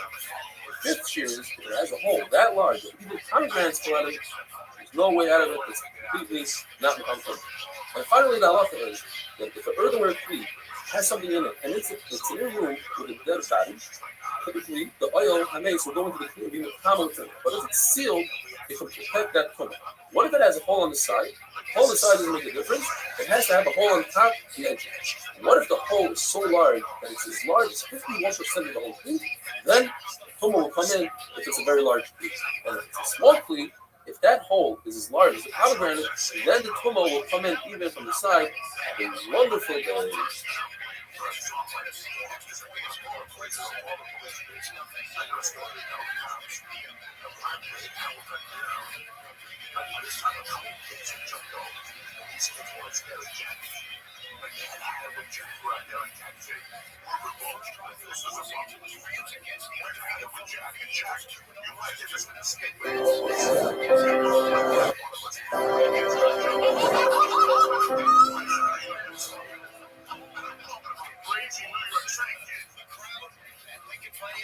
Shabbos Daf Tzadik Vav. Today's synopsis email comes from David Mishulam Weiss from Muncie. And he writes, my highest compliments to you on this wonderful shir that you share with me and thousands of others daily. It really enhances my learning. Is an excellent review of the Daf. Thank you, David Mishulam. Also, a quick shout out to our great friend, Shlomi Klein from Crown Heights. The Gemara tells us that in order for a tree, a flower pot, to be considered attached to the ground, it must nourish from the ground. What size hole that this flower pot must have in order to be considered attached to the ground? Machlokes, Rabbi Yossi bar Avin and Rabbi Yossi bar Zavda. The Gemara is not sure exactly who says what. It's either one says the size of a pomegranate, which is very large, and the other one says the size of a small root. It's mikvatel katzah from side to side with two very different shiurim. And the way to remember these two very interesting shiurim is the famous line, Echad HaMarba, Echad HaMamit, who will actually have an English mind. The Prophet doesn't care whether you buy an expensive carbon or a cheap bowl of flour, as long as you have the right intent. Eliezer holds that when it comes to earthenware, once the kli has a hole the size of an olive, it's no longer mekabel tum. It's not considered a kli, even if you designate it and say, I want it to remain a kli, I want it to hold pomegranate. Unlike Rabbi yesterday, who says that typically the kli is bottle, but if you have the right designation for pomegranates, it will remain a kli. And with that, we finish Perek Hamatzniya, unbelievable, one more Perek down, and many more to go. Perek Hazari, dealing with throwing items, continuing with the theme of the tzah, taking items out from one rishus to another. If you throw from rishus hayachid to rishus harabim, or from rishus harabim to rishus hayachid, you are. If you go from rishus hayachid to rishus hayachid, and there's a rishus harabim between, pretend you're throwing from one side of the street from your house to your neighbor's house across the street, you are potter according to everybody. Why? Because in the Mishnah they never threw or passed from one side of Rosh Hashanah to the other. The way it worked is they pull up with 4 wagons. 2 wagons were attached to each other and the other 2 attached to each other, and they would pull up to the Mishnah. So let's call set number 1 northbound and set number 2 on another lane going southbound. They would pass the beams onto the first wagon and the back of the wagon. They would go from the front to the back, but never from the wagon on the northbound to the wagon to the southbound. Therefore, if you're going to pass from a porch to another porch on the same side of the street, you are higher, because that's how they did it in the Mishnah. But if you're going to pass from one side of the street across the other side of the street, you are potter. According to Chachamim, they never threw in the Mishnah. It would be very difficult to throw these beams, which might have weighed anywhere between a ton to 4 tons, according to Rabbi Levinsky, extremely heavy. And it wasn't coveted, according to another Char Rashi. And on Dafdaladam and Beis Rashi says they didn't throw because they were concerned to ruin these beams that were covered in gold. So there's no throwing going on. According to Rabbi Kiva, it's also to throw on Shabbos. Moshe Rabbeinu commanded Israel to stop bringing items from their Rosh Hashanah, from their where they lived in Rosh Hashanah, to his camp, which was considered Rosh Hashanah. And it's a Shava from what Moshe Rabbeinu said, you have a kippur, just like a kippur, the actual day is also to do malacha, so too, Zahatei Shabbos is also to bring the items, not because he had too much, but it was also to bring. And logically, we say, since it's also to go in this direction, from Rosh Hashanah to Rosh Hashanah, it's also to go from Rosh Hashanah back to Rosh Hashanah. However, that's called a chodah. The Av, the main halacha, the main issur, is going from Rosh Hashanah through Rosh Hashanah. So, if a person committed these 2 acts in one awareness, he did Beitzah. He went from Rosh Hashanah to Rosh Hashanah and did Achnasa from Rosh Hashanah to Rosh Hashanah, one carbon, because they're both in the same category. One is the Av, the category, and one is the Holder, the subcategory. You do an Av and a Holder, you only do 1 carbon. If you were to do 2 separate malachas, it's like Beitzah, bringing wood in to Rosh Hashanah, and then Bayrim, you would be tied 2 karbanos, even if it was in 1 word. However, according to Eliezer, says, if you do an Av and a Holder, you tie 2 karbanos, so you do Beitzah and Achnasa, you tie 2 karbanos. The difference between an Av and a Holder is that the Av was what they did in the Mishkan, and was an important malacha, versus the Holder, which wasn't done in the Mishkan. That's why it's called. If somebody throws an item in Rosh Hashanah and it sticks to the wall, like wet toilet paper or a juicy fig, if the wall where it's stuck to is above 10 tefachim, it's no longer Rosh Hashanah, and it's not Rosh Hashanah because Rosh Hashanah has to have 8 plates, it has to have square tefachim, and this is on the vertical. If it landed on top of the wall, that would be a different story. So therefore, it's as if it landed in mid-ear and he's parked. However, If he threw it and it landed below 10 tefachim, below 10 tefachim is considered part of Rishus Rabin, and therefore he is chayav. Where do we see the concept of throwing in the Mishnah? There wasn't any throwing in the Mishnah, says the Gemara. Therefore, you must say that the throwing from Rishus Hayachid and Rishus Rabin is halacha l'Moshe Messina. You might say, well, they did throw in the Mishnah. They threw the book here. That's the device, the barber's, the weaver's bob, or the shuttle that goes. It has the Erev thread, and it goes through the chassis, back and forth, and they would throw it. But you would hold on to the thread. But perhaps it was the end of the thread. So you threw it 4 hours. Well, the actual loom is considered a mutter food, not a Rishus Rabin. Therefore, there's no rationale. Perhaps you say that as they were using the loom, one would borrow from the other and say, hey, pass me the hook here, pass me a needle. And they would toss each other's things. So you see, it was tossing. That can't be either because everyone in the Mishnah had their own push a needle. Everybody had their own tailor, as the pasuk says. There's machlokes. This week's parsha we're going to be learning about the Mekayshich Eitzim. What exactly did the Mekayshich do? 3-way machlokes. One man Amar says, Shmuel says, he was over on the top. He walked in Rishus Rabin 4 hours with the wood. The Brisa says he cut the wood, and Rabbi says he piled up the wood. Who's Ma'amah? What is the difference? What he did? The difference is, if we know what he did, then we know in the Megillas Sakarim it says there's 1 out of 39 blocks you don't get the punishment. Now we know, according to whatever the Ma'amah, whatever you hold, let's say you hold the Mekayshich did Ma'amah, you know for sure it's not Ma'amah. Ma'amah there is a Polish is for sure another. Who was the Mekayshich? Rabbi Akiva says the Mekayshich was slothful. The ruler of Israel did not like that. He said, if HaKadosh Baruch Hu didn't put in the term, you wanted it hidden. Why are you telling people about it? And if you are wrong, then you're going to get an Einish for being Mitzi lands on slothful. Similarly, we see by Aaron and Miriam. It says in the pasuk, Bob. It says with Akiva, they both got tzaras. It says in Sarah, you have no right telling Klal Yisrael that Aaron and Chaim got tzaras. HaKadosh Baruch Hu wanted it hidden. And if you were wrong, you're Mitzi lands. So what does he do with the word Bob? The Baruch gave him a Yizifah, gave Aaron Musa. So he never got to rest.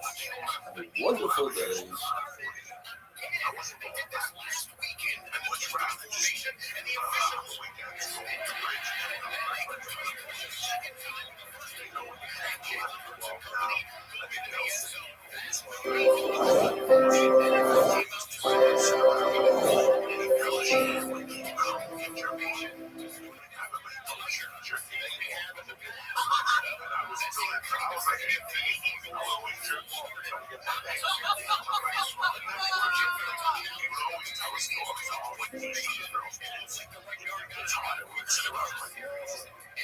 Shabbos Daf Tzadik Ches. Today's email is from David Gladstone from Cedarhurst.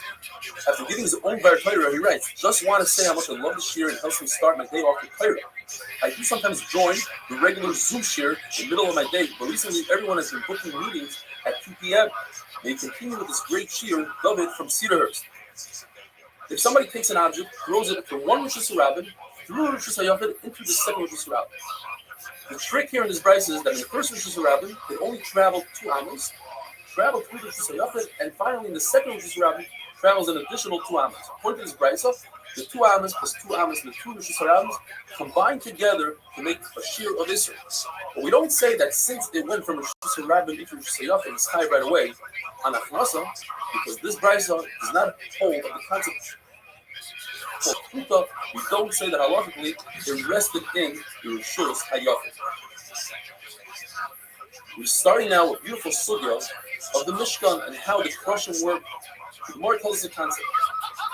There is no Isser to carry in a Rishus Rabin that has a rooftop, because in the Mishkan there is no rooftop. And the Gemara analyzes this to see whether or not there is a rooftop in the Mishkan. We're talking about the beams, the crushing that built the Mishkan. When they transported these beams, they transported them on 4 wagons. The wagons were 2.5 amos wide, 5 amos long. And they would transport the length of the beams on the width of these wagons. Says the Gemara, if we can find ear gaps between the crushing, then you're right. There's no ceilings in the Mishkan. But if the wood was together, stacked together on these wagons, perhaps that to create a rooftop. So how are these crushing stacked? The simplest way, and that's the first step, perhaps they were stacked under long side, 1.5 amma by 1 amma. So they put them on the 1.5 amma, so they should be more stable. There were 48 crushings, 12 crushings per wagon. That would give us 3 stacks, 1.5 amma times 3 is 4.5 amma. That leaves us a half an amma for the 2 gaps in the 3 stacks. 3 stacks of 4 high. A half amma is 1.5 tefachim per gap. That's less than 3 tefachim, which we typically say lower, and that closes the gap, and now we have a roof. We have a ceiling. So let's say that they didn't stack them on the wide side, on the 1.5 amma side. Perhaps they stacked them on the amma side. An amma will give us the potential to put down 4 stacks. We have a 5 amma wagon. We put the 4 stacks. We put 5 stacks because the rings, it's too much. We'll put 4 stacks of 3 high. That gives us 3 gaps. We have an extra amma, from 4 ammas to 5 ammas, an extra amma for the 3 gaps. That's 2 tefachim per gap. 2 tefachim is within lover. Once again, we have a ceiling. Why does the Gemara say there were no ceilings in the Mishnah? According to the Manda that says that the crushing started out as an amma on the bottom, but tapered off all the way to nothing, so a finger on the top. If you stack them on the wagons like that, you will indeed have large gaps of here, no problem. But what do we do about the other Manda? Says the Gemara, they stacked them like Moses, meaning they took 2 stacks and put them together, creating 1 stack, and then they put 2 stacks, put them together, creating another stack, a second stack. The reason they did so is to give it more stability. When you have 2 stacks put together like a clothesline, they won't crumble. Therefore, the gap between the 2 major stacks is a full amma. And that ruins the roof of this which is surrounded. Dealing with a wagon that doesn't have a bottom, it's just a frame. It had a bottom.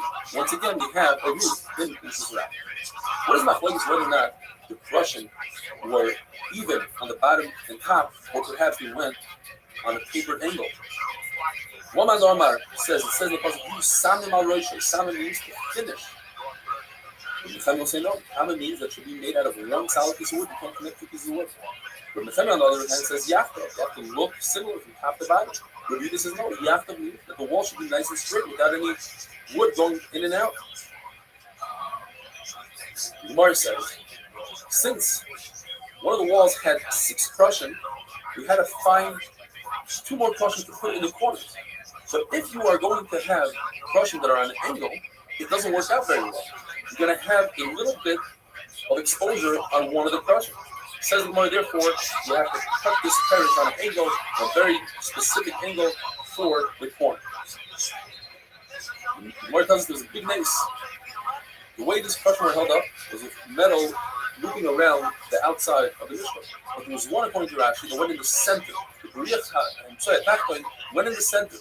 And it was a big mace. It was over 70 amas long, and it snaked its way through the walls and made the turn on the corners. Even though it was metal, it was able to turn the corner. That was a big mace.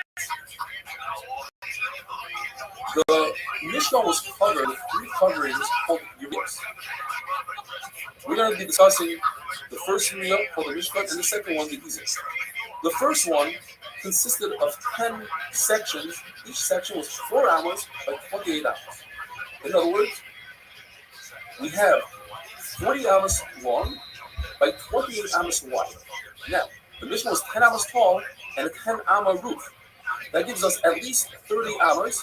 So to start off with, we're already missing 2 amas. According to Rabbi, that the walls did not give up any room because it came to a finger breadth on top. So we have a 10 amma ceiling and 10 amma walls. It's exactly 30 amas. So the fabric came all the way down and exposed the adonim, the sockets on the bottom. According to Rabbi, the actual wall picks up a full amma on each side. Now we're missing an additional 2 amas. So the fabric came down and it was hanging 2 amas above the ground, exposing the adonim, plus 1 more amma of the wood. Now if we take it from the other side, the fabric was 40 amas long. According to Rabbi Yehuda, the fabric went all the way down to the floor on the other side. 30 amma roof plus 10 amma wall, that's 40 amas exactly. But according to Rabbi Yehuda, the wall itself took up an amma. So now the fabric went all the way to the adonim, leaving 1 amma of adonim exposed. second Yeriya is the Yeriya season. That consisted of 11 sections times 4 amos, which is 44 amos. But the width is 30 amos. So according to Rabbi Yehuda, it went all the way down to the floor. According to Rabbi Nehemiah, it exposed the Adonim by 1 amos. Now, if we take it to the length side, since you have 44 amos, according to Rabbi Yehuda, it went all the way down to the floor, plus 2 amos on the backside, dragging like a tower's down. With Rabbi Nehemiah, it was only 1 am on the floor, and it was 2 amos longer than the Urias HaMishkan. The crushing were chiseled on the bottom and fit directly into the sockets. Have a wonderful day.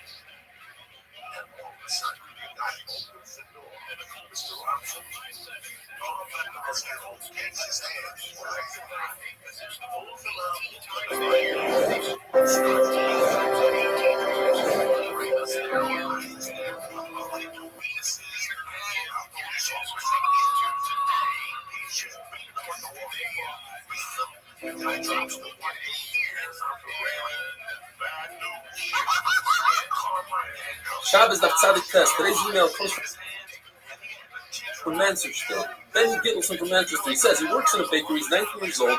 He hasn't been in yeshiva for 3 years because he doesn't think learning all day is for him. One day, seeing a shas, got inspiration. His boss Velver introduced him to our daf, and he tells him it's geschmack and it's fun. So he gave it a try, and he's never missed a day since. My days feel different when learning the daf with you. I really enjoy it. He said, it made me learn every day. Sometimes he watches in the bakery with his boss, and then he goes home and watches it again with the Gemara. I can't believe I still do the daf every day, he says. I can't wait to finish shots coming from a boy who says learning for him all day is not for him.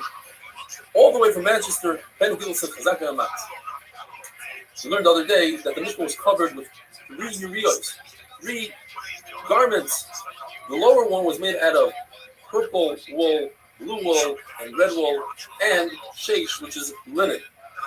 The second layer was made out of goat's hair. The Lord tells us it's a lot more difficult to make a goat's hair. You have to have a lot more chachma, like the Torah says. Libam, the chachma. It's not just chachma, but their heart and chachma. What is the difference? In goat's hair, they would wash the goat's hair while it's still on the goat and weave it while it's still on the goat, and that took a lot of chachma. The Pia says that the wagons that carry the crushing between the wagons, under the wagon, and between the wheels is all considered Rishus HaRabbi. The reason why the wagon was 2.5 amma wide, although a carriage is only at most 1.5 amma wide, and it can fit directly on the wagon, because they put the crushing lengthways on the middle way. And we were concerned that if it was only an amma and a half wide, the crushing, which are 10 ammas long, would tip over. If the wagon is 5 ammas, and the way we set up this crushing is either 3 stacks of 4 or 4 stacks of 3, but either way, the most it is 3 stacks of 4, and each stack is 1.5 amma wide. 1.5 amma times 3 is 4.5 amma. Why was the wagon 5 ammas? To have an extra amma here. Since the Gemara was necessary because, first of all, the crushing had boys that had roots. Second of all, you can't squeeze them that tight. If the wagon was only 4.5 amma, for instance, it would be impossible to squeeze something that's 4.5 amma to 4.5 amma. You give it a few extra inches. If you take an agala is 2.5 amma, plus the wheels is 5 amma. 2 agalas side by side is 10 amma. But between agala and agala, there's 5 amma space. Together, we have 15 ammas. Why is it that we say Rishus Rabbim has to be 16 ammas? Where do we get that extra amma? Says the Gemara something very interesting. When the agalas were moving through the midbar, there was a lady behind the agalas keeping eye on the crushing. If you notice that a carriage was about to topple over, she bent over in a half an amma area on the side of the agala, and then he would rearrange the crushing. That half an amma on each side is another amma, and that's why we have 16 ammas for Rishus HaRabbi. The Mishnah tells us that if you have a pit and the bank of a pit, in other words, somebody dug out a pit and he has a bank, together it's 10 tefachim by 4 tefachim by 4 tefachim, 10 tefachim deep, that creates Rishus HaRabbi. If you have the reverse, you have a stone arm Rishus HaRabbi that's 10 tefachim high, 4 by 4 wide, that's a Rishus HaRabbi. So you take something, you put it on top of the stone, take something, you put it into the pit, you're over and it's the Gemara says, why does it tell us a case of a pit with a bank? Just say a 10 tefachim pit. The answer is the tell us the chiddush that 5 tefachim, let's say, of a pit and 5 tefachim of a bank combine together to make one rishus. If a pit does not have walls surrounding it, it's a mill surrounding, it's also to drink from it. Even if your head is over the pit, perhaps you take water out of the pit that is surrounding, you will be over on a chasa. If there are walls, it's mutter. And if there are no walls, and you put your entire body, or most of your body and your head, into the pit, then it's also mutter. But Mordechai asked Rabbi, what happens if you take an object and you throw it on top of this stone that's in the middle of the surrounding?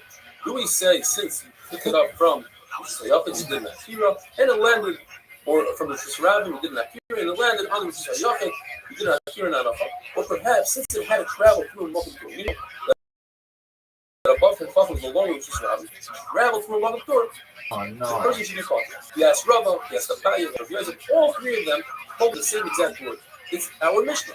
In our Mishnah it says that if you take an object and you put it on top of a stone, you're over. So you see, even though he went through the Magen through it through the Magen, you are Mechayim. And he told them, you spit the same spit. Why are you telling me the same exact words? And what about you? What do you think of Mordechai? He said, I think that you can explain our Mishnah that we're talking about a needle that landed, or you put it on a protrusion from that rock. It's not on top of the 10 tefachim, it's below the 10 tefachim. Nevertheless, that protrusion is considered part of the Rosh Hashanah because it's part of the rock. Or you put it into a groove in the rock. That's how you can be done our Mishnah. If you have a very narrow fence that you built in order to surround the Carmelis, which is only Rosh Hashanah, and you just created a Rosh Hashanah, the one has a question: what happens if you throw something and it lands on top of that fence? The top of the fence is now 4 tefachim, so it's not a Rosh Hashanah. On the other hand, since it created Rosh Hashanah, the inside of Rosh Hashanah is as if it's filled up, and now the fence, rather than looking at it as a very narrow fence, it's a very wide fence. It's the entire size of Rosh Hashanah. Comes along and says a third shot. And it says, if this fence has the power to make a Carmelis into Rosh Hashanah, then the fence should have the power to make itself for Rosh Hashanah, and therefore you are chayav. Rabbi had a beautiful question, 2 questions actually.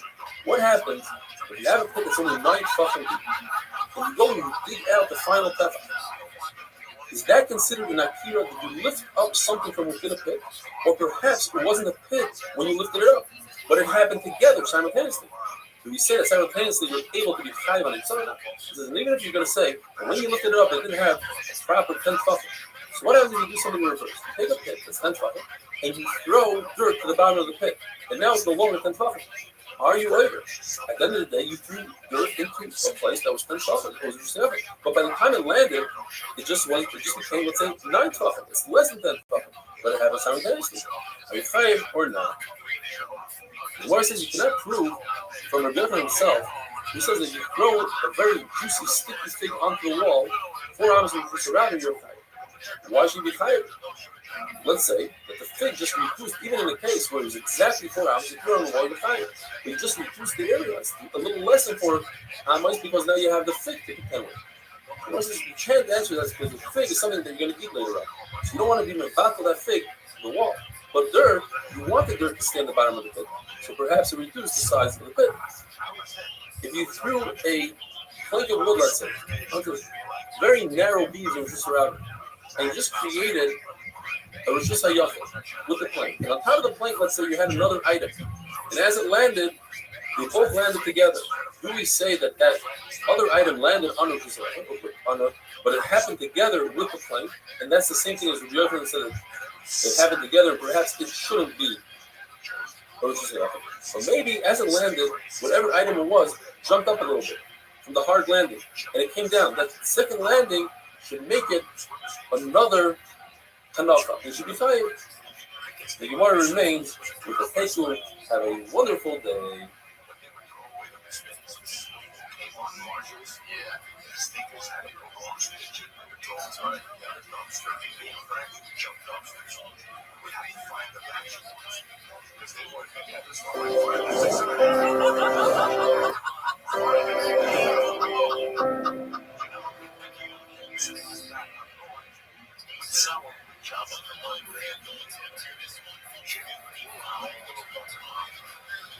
Before the Meadowlands, the Meadowlands Arena, that was a swamp. That's what you wrote on. Shabbos daf kuf. Today's email comes from one of the guys in the Shir, 800 yards. He traveled from Ramat Chemish to New York for his mother's Levaya on Friday. And he writes, "But we're missing some of the days, which will be very hard. And once he landed here, my mind right away was looking at the clock and saying, when is the daf? He's completely involved in the daf. So, your mother's Neshama Miriam Bashmul Shmelka should have an aliyah. Our thoughts and our davening are with you."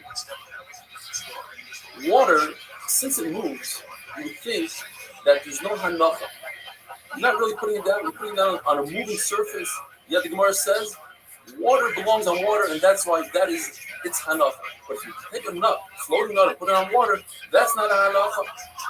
The Gemara has a suffix and remains in the take. What if you take a nut and put it in some sort of other vessel? You review the nut relative to the vessel, and it's not moving, or relative to the water, it is moving. Oil that floats on top of wine, the machlokes, whether or not, if it's truma, and the tlu yom, somebody who went to the mikveh for truma was waiting for a hair of shemesh for the sun to go down to become completely tar. If one touches the top oil, what becomes coming? According to Yochanan Ben Nuri, both are coming, and on Shabbos it would be similar to the halacha of water on top of water. And according to Rabbanan, just the oil is puzzled, and on Shabbos it's like the nut floating on top of water. Rabbi says an interesting halacha: if you have a bar, a pit that's 8 tefachim wide and 10 tefachim deep, wide enough to make 2 bayros, and you put a reed mat right down the middle, and the reed mat takes up a little bit from each bar, so now you don't have even a single bar that's 4 tefachim. Each one is 3.999. Therefore, you put something into one of those bayros, you are puzzled. Rabbi Yochanan, who had a suffix regarding if you take dirt and you put it on the bottom of a 10 tefachim pit, or you mevatel that dirt to the bottom, so certainly when it comes to a machzeles, to a reed, it won't become bottled because a reed has value. But a baya who says his halacha by a machzeles, by a reed mat, certainly by dirt is mevatel. Says a baya, if the pit is full of water and you throw something heavy that sinks to the bottom, or you throw water on it, the water is not mevatel the pit. But if you put in fruit into this pit, fruit is no different than filling up a pit with dirt. And the fruit, explains Taisvis, it's like wheat and it's there to be stored for a long time. It's mevatel the whole pit. And if you throw something on top of the wheat, it's not as if you threw it into a pit and you are putter. The Gemara brings a right from Shimon who says a very interesting halacha. If you're in the ocean and on the bottom of the ocean bed is a carve out of 10 tefachim deep and 4 tefachim wide, that consists of a rishis hayachid in the middle of the ocean. And if you throw something into that pit, with chayit, although ocean is a timeless, that pit is a rishis hayachid, even though it's full of ocean water. So you see that water is not mevatel the pit. The famous mission that we had a number of times, if you take something and you throw it like a juicy fig and you throw it on a wall that's above 10 tefachim, you are putter because it's not just a ramen, it's above 10 tefachim, and it's not just a because it doesn't stick out and dot out. However, if you throw it below 10 tefachim, it's as if you threw it on the ground, then you are high. And here it says, if you throw something above 10 tefachim and it lands in a small hole in the wall, according to the mayor, we see a concept called clicking. We carve out the wall halachically. You see the same halacha in machlokes by mezuzah. The doorway has to have 10 tefachim height by 4 tefachim width. What if you have on the bottom 4 tefachim, and as it goes up, it gradually arches? Halachically, we pretend that there's no arch, that it's squared out, it's carved out. So too over here, Rabbi says you carve it out. According to the Chachamim, you don't carve it out. There's a concept in English, the rise over the run. The Gemara tells us that if after 4 amas of an incline, you reach a height of 10 tefachim, that's as if you have a vertical wall, and that creates a machitza. The same thing we say by a mavli. If going into the mavli downwards, there's a incline 4 amas that reaches a 10 tefachim height, or going into the surabin, they are both considered walls, and therefore in that mavli, it's not necessary to put a lechi or a kaira for a hektik. Very interesting halacha. Let's say throw a frisbee 2 amas, and the wind takes it another 2 amas for a total of 4 amas, you are putter. What if you threw this frisbee 5 amas, and the wind stops it in mid-air and holds it there momentarily, and then 180s it right back to you, you are chayav. Because the Rothschild says it rested in mid-air. Rabbi says that although an object came within 3 tefachim to the ground, we don't invoke the concept of Pluto. Even though we know the trajectory of this item and it's going to land very soon, there's no wind. It's not similar, says the Gemara, to what Rabbi Yochanan said a minute ago about this frisbee, and he had to come out to a shot that it rested in midair. Why did he just say that it's within 3 tefachim? And the answer is because we're talking about a wild wind. But Rabbi is talking about no wind at all. It says the Mishnah, if somebody throws in an ocean, which the ocean is a thermalist, if he throws it down an amas, he's potter.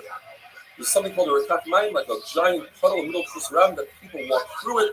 It still has the halacha of a Rishus Harabim as long as it doesn't have 10 tefachim. If it's 10 tefachim deep, then it turns into a thermalist, says Rashi.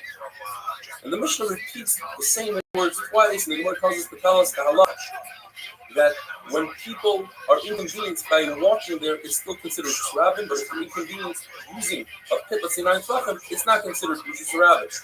And the reason why it says the word rekat twice to tell us, to read Shadim the Gemara, according to Rabbi, one is talking about in the summer that typically people would cool off, but in the winter, I think people won't go through the water. Kamash Malan, they do. And if it just says the winter, I'd say, well, people have dirty shoes anyway, so that's where they go through, but not in the summer. Kamash Malan.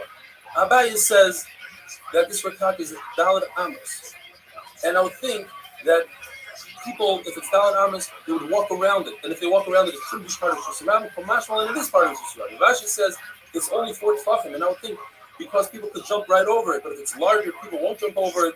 Kamash Malan, yes, and similarly, Rashi says when you have a bridge and you have one step in the bridge that people don't like to use, it looks a little bit weak and it's by itself.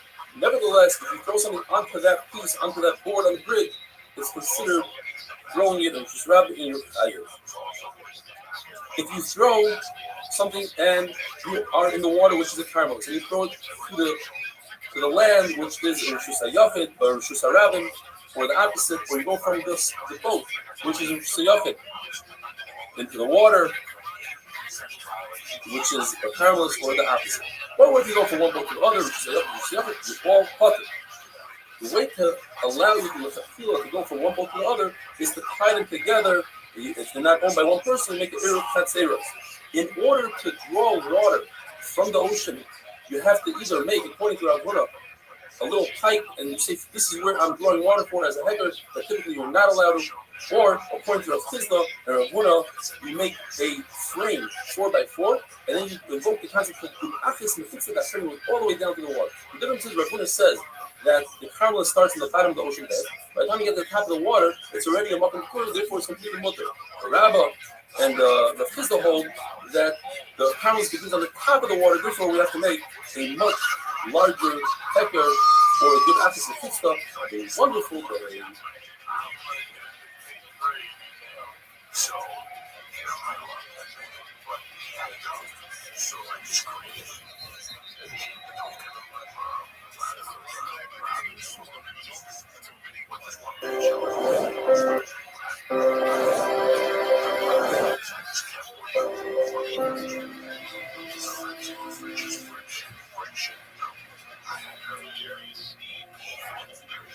Shabbos Daf Kuf Aleph. Today's email comes to us from Yossi Klein from Superior Plumbing in Muncie. And he says he's a 34-year-old teacher in the man with a beard and pace, and he's never really enjoyed learning.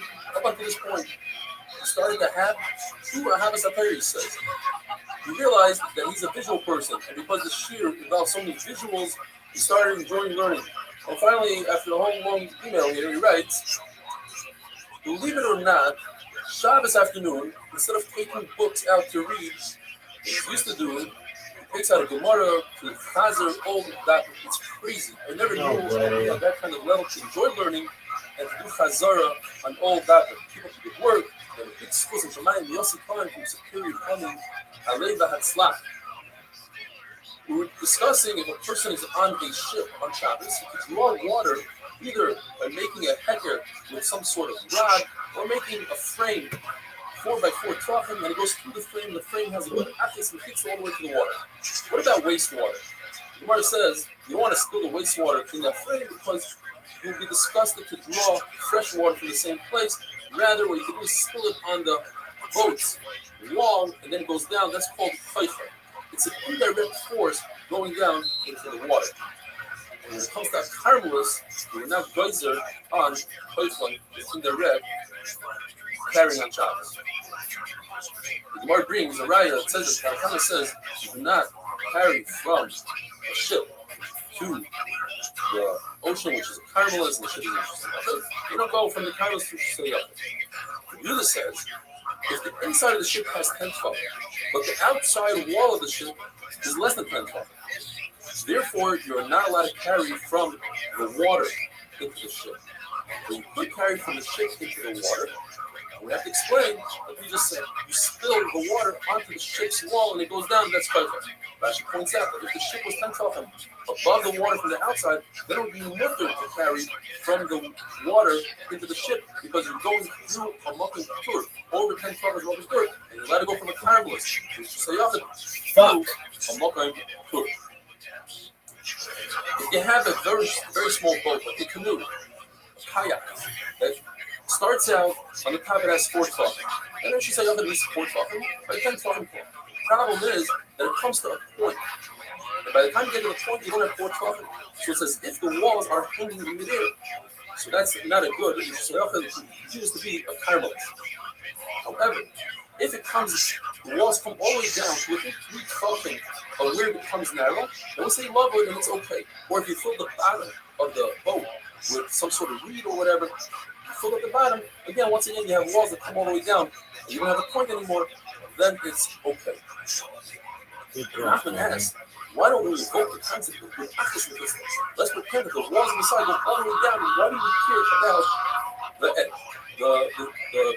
the sharp point that the boat comes to? And Abaye explains that even though Chacham don't say good achas in kitzah when it comes to a basket on top of a pole, but they do agree that if you have a pole that's 4 tefachim wide and above 3 tefachim from the ground, it narrows down. Over there, since it doesn't come down to a very narrow pole, it's still wide. You do say good achas in kitzah. What's the difference? Because you don't say typically go through, or animals can go through, then you can't draw an imaginary line because at the end of the day, it's not effective as a mechitza. But this wide pole, although it's not 4 tefachim at the bottom, but a boat is not going to go through, so it isn't effective mechitza. The same thing when it comes to a boat. It's an effective mechitza because boats cannot swim. What about fish? We don't care about fish because fish are not visible, and therefore it's an effective mechitza. Rabbi also says the same idea, that if you have a hanging mechitza above, let's say, a pit, it's an effective mechitza. Or, similar to what we said earlier, if you have a 4x4 frame, you say, good achas mechitza all the way down to the water. We don't say, oh, but you have fish under there, and they'll ruin a mechitza. Fish do not ruin a mechitza. So the Mishnah says, as we learned, that if you have 2 ships that are connected, tied together, you can carry from one to the other, and the question is, what is the fish? So Rabbi explains one way that we're talking about that there's a 3rd ship, there's a very small ship, a canoe, between them, and you can carry from the large ship to the canoe, even though the canoe is not tied down, from the canoe to the 2nd large ship. You want to ask, but it doesn't mention anything about the 3rd ship, we're talking about 2 ships. Therefore, and if Safra uses a very strong language, he says, Moshe, in other words, Rabbi, how do you say such a shot? So he learns, Rav Safra, that we're dealing with 2 different owners. And the Chiddush is that you can make an Eruv Chatzeros on 2 ships. I don't think Eruv Chatzeros is reserved for houses. Maybe ships. You can't do Eruv Chatzeros. You can do Eruv Chatzeros on 2 cars. For the ships, you can do Eruv Chatzeros on 2 ships. The halacha is, you're not allowed to build a mechitza on Shabbos first. One did it, he was written, or his onus was forced to, or he made a mistake, he was misasik, he thought he's making a mechitza for something else, then it's allowed. The same thing if you tied the ships together, it goes back to the heter. If you had 2 tied ships and you let it carry from another, you came unattached, you can attach them back together. If you have a mechitza on Shabbos that fell down, you put it back in there you weren't supposed to, it's a good mechitza. You've been amazing. When it comes to the features on Shabbos, if not going to hold, you can't use it. It's a knas, you punish you say you can't use it. When it comes to tying ships, explains Taisus, then you could use it even if you did it. You're amazing. Because you have the 2 Yeshuyas there, all you're doing is you're connecting them to this Rabbi. The halacha is that if you tie a ship with a metal chain to an oil mix, you have a tank, you have a body there, and there's an oil. What happens is metal, since it says halal ferret, metal has the same halacha that touches the mace, which is the oil mace, as the mace itself. The mace is a voice. That chain touches the boat. It goes down one madriga to another. That boat touches the vessels in the boat. The vessels become rishon. However, if the boat was tied with a regular rope, a non-metallic rope, so the rope becomes, instead of a via voice, it becomes adapted. It goes down one step. That rope in return is meant to the boat one step lower to a rishon. A rishon cannot be mekama the vessels inside the ship as a ship. Yeah. Shmuel says that's halacha by Tumah. But by us, you could use any rope you want. It doesn't necessarily have to be a metal rope. It could be a cloth rope as well. Have a wonderful day.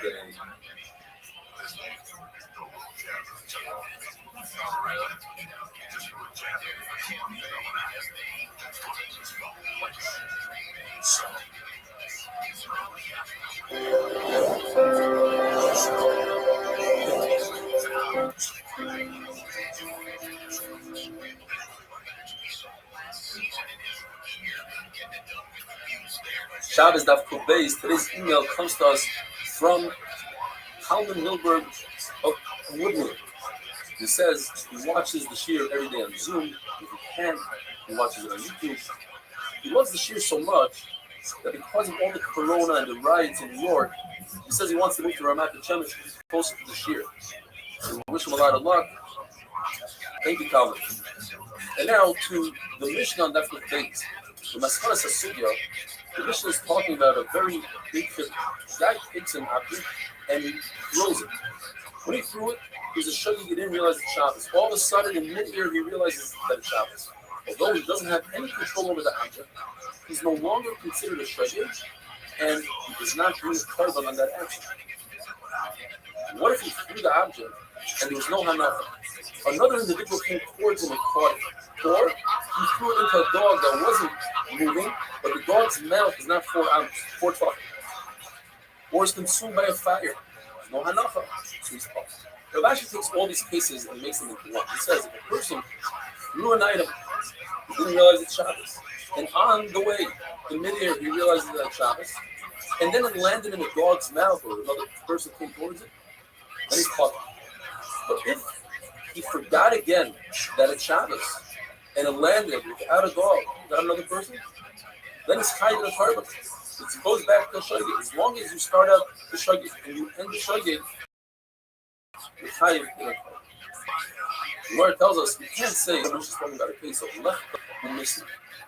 Lechta is the device that holds the saddlebags on the animal. It's a piece of wood. And it's tied to a string, and he tosses the piece of wood that holds onto the string. So then, perhaps, if he realizes in mid-air that it's Shabbos, he has the ability to stop the action. And therefore, only in that case is talking from a carbon because it's considered amazing. That doesn't make sense, because since he's holding onto a string, then the action doesn't even begin. There's no akira. He never left his hand. Mars is a very interesting case. What happens if a person did a tzah?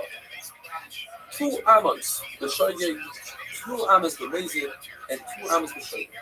Can we combine the 2 amas at the beginning and 2 amas at the end and make it one shayge that is high the fight?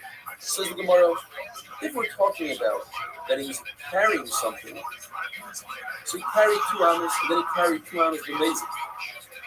Then he's covered on the carbon because it's considered amazing. He's finished off his action amazing.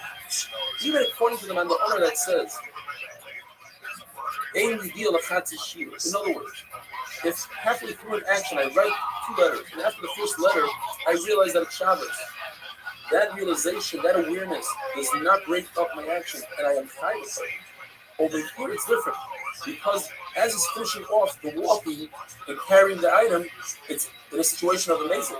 Whereas when he's writing 2 letters, as he's finishing off the second letter, he was in a matzah of struggling. What if he threw dice? He traveled 2 amas b'shogeg, and then he realized that it's Shabbos 2 amas b'mezid, and then the final 2 amas b'shogeg. Then he'd be chayiv in a kohen. Why? Because he couldn't start it in mid-year. And even according to the Ma'ana that says, Yesh Yediyah, that the witness in between breaks up the action, that's only when he could stop it. Like when he's writing, he could stop writing the second letter. But over here, that's in mid-ear, he has no power over it. Says Rabbi, if a person has intent that the item should land inside the dog's mouth, then although the dog's mouth is not for Tzvachim, he just created a place for landing and he's high. What it tells us that a person who's coming and he can't eat kosher, and he eats a piece of kosher, and that piece of kosher is also nice, and it's on Yom Kippur, he's high 4 karbanos chatas and 1 asham because he ate kosher. Like this, whether you could add, the Mary says, I have a case. You want to ask me a riddle how a person's had a lot of karbanos. He also, on Shabbos, Yom Kippur Shabbos, and he took it out with his mouth. Say, well, that's not part of the riddle. We're talking about an Isra Achila, and now you're adding an Isra. But nevertheless, everybody agrees that you would be chayiv on inside even though he was in his mouth. The issue is, who carries items that are not food to their mouth? The answer is, if a person decides that his mouth is a makam fasher, then it creates a makam fasher, and it's as if it's in a place of 4 tzvachim. And with that, we finish Perik HaZorek, and the many dafim that we learned of Luchas and Tzah pretty much come to an end. And from here on out, we're going to be discussing the rest of the Lamikas Malachas, starting with one of the last Malachas in the Mishnah in Kal Gadol, which is Baina, and not going to package the second to last. Building, says the Mishnah, is the Balshul, meaning, according to Yirmiyah, since a poor person will create a hole in his house, and creating holes in the ground outdoors is fire, but indoors is Baina, he would hide his few pennies that he has in those holes, so that's Baina. And in the Mishnah, they would hide their needles. Says Abai, in the Mishnah, they didn't hide needles on the ground because it would rust. Therefore, says Abai, they would build a small tripod to hold your small stovetop. That's the shear. And the Besamidas would build a small tripod to pick up the few spices that they needed that they didn't have for the dyes. Rabbi argues, he says, there's no aniyos, there's no people. We're such wealthy in this aniyos, it doesn't make sense that they didn't make enough of this dye. They would overdo it, not underdo it. Therefore, he says, even wealthy people, they would plug up holes in their mansions, just like in the Midrash, they would plug up a hole in a piece of wood caused by a worm. The word tells us, when you build a stone wall, there's 3 parts of the wall. The first row, if you take the stones and you wedge them into the ground, into the dirt. Everything else is with cement. And the final top layer, you just put a stone on top of the stone without any cement. And that's the malacha. Mesates means to chisel a stone. That's basically part of the building. When you make a hole in a chicken coop, that's not really building, because building is you make a window and a door, but it's similar to making something that you do in a house, get the heat out. So there's a big chiddush in that. Then the shutba the kufina demara, that is, you want to wedge a piece of wood into a shovel's handle, so it sticks to the shovel or to the axe or whatever the key is. That's not similar to Boina at all. Nevertheless, Rav says in all 3 of these things it's Boina, and Shmuel says in all 3 of these things it's Makir Patish. You think maybe Makir Patish is in the last one in the act, and everything else Shmuel might admit to Rav that it's Boina. Mashmalan, not have a wonderful day.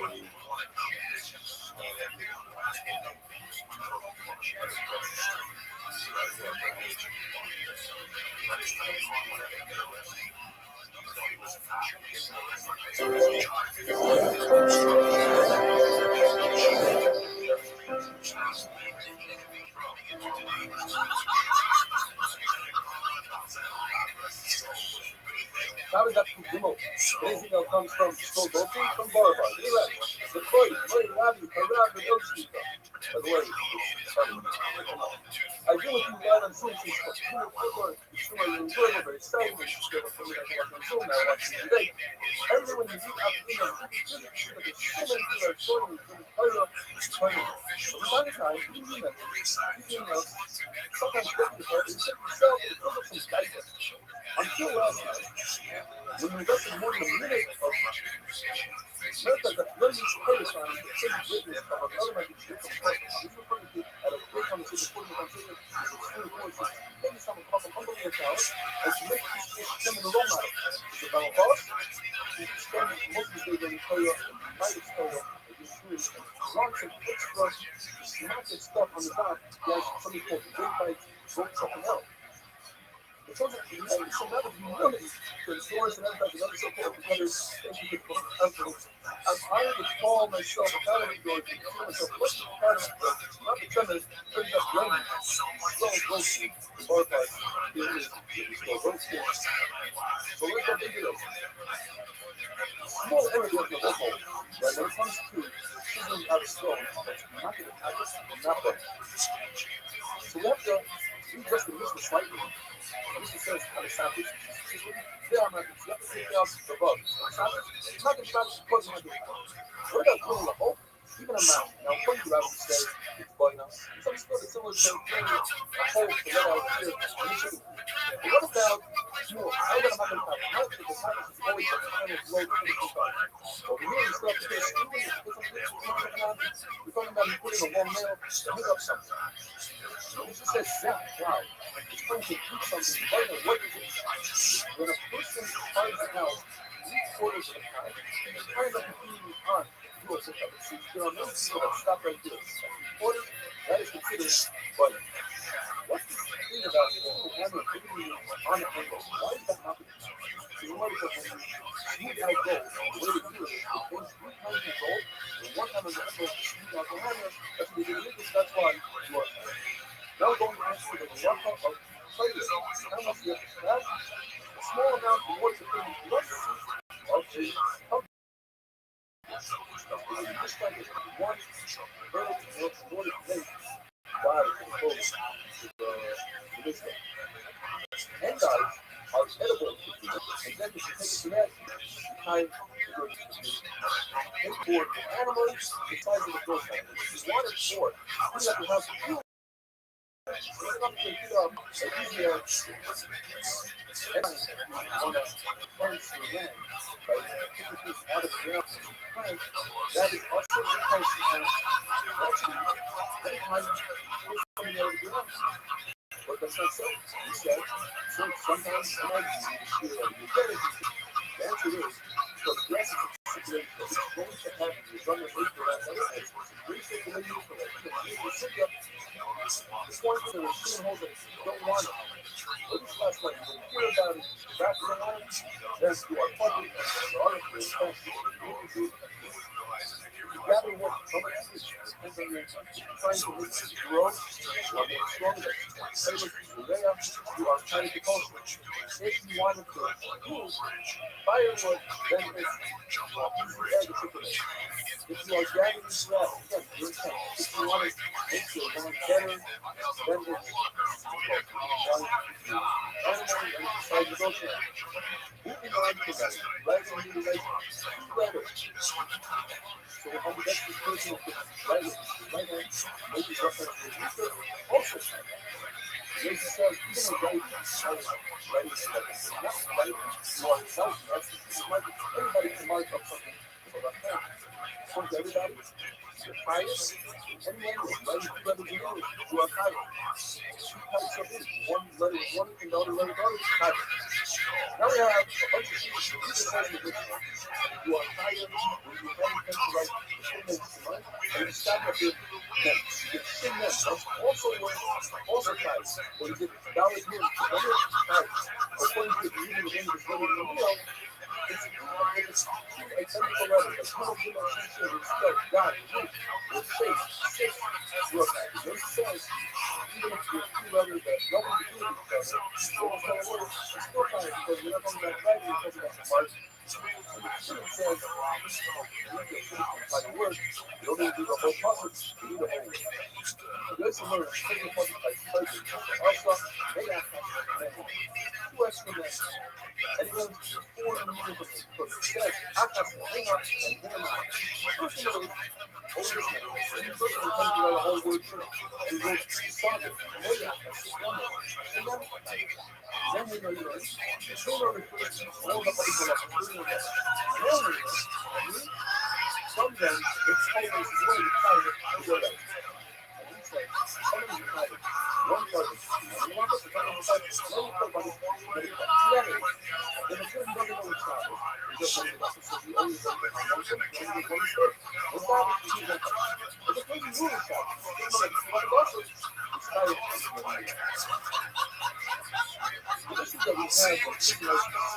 a Christian you don't sleep in a man, but the men got to make something to try to play back. The answer is, open them is just as good as a program when it comes to prayer as they are praying. It's good. That's good. The other things that keep me at the really every day, they're almost the same. They're the same. On Monday, on Saturday, you say you're the same man. You're the extra man in front of Yisrael. Then it's fine. And on the sixth day, you say you're surprised. You're extra good instead of the Yisrael. You have an extra man. And finally, on the seventh day, you say Yisrael comes. You have a man instead of the Yisrael. You have a heavy man, which spells mighty water, but the thing, Yisrael mighty, and the fire. It's weird. First man is comes from the word. It's the same thing. It's the last name of the word. It's a close line. Each spell a word. Mighty. There's no difference between a close name and an open name.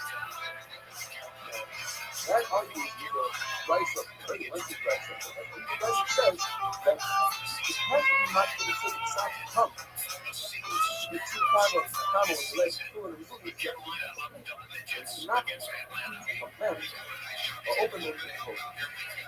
That's the first one. The other argument I get is that not mix up the out with the iron or any letters that whatsoever to the other that could really be the father, but with the none, and there was a giant like the place or across the side of the none with so 6 letters can hit you a mental with the sound of down there on the square. And the contrast to be an open house, the closed from open, if you're doing a song like a lesson for Azure, it looks like church, but if it's straight, or it's like church song, you're not like to fill it out here. And then like, even on some things, it's broken if you do, it's very well habits. What do you think?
I know exactly where we left off, as I told you. I've listened before. I please plug as well. Never get it out of the way.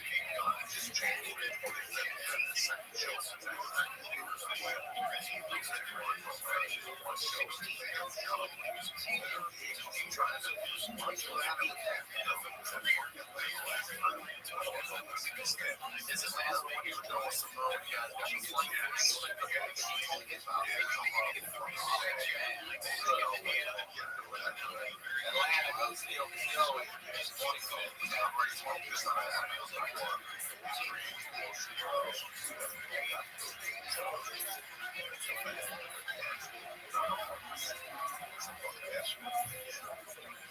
And I know you're going through and talking about it. You know, just get through this war. You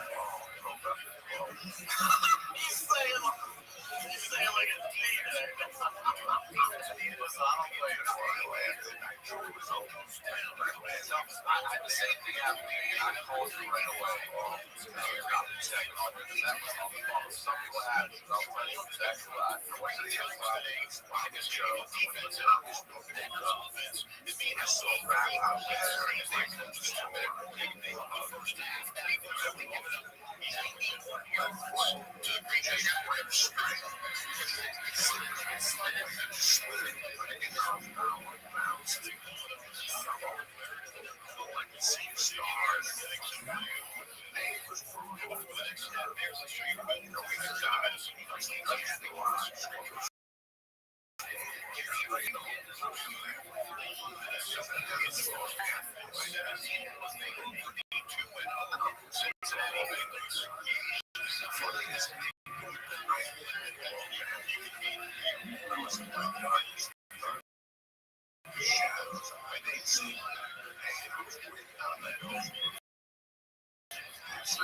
Yeah, last week.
Catherine.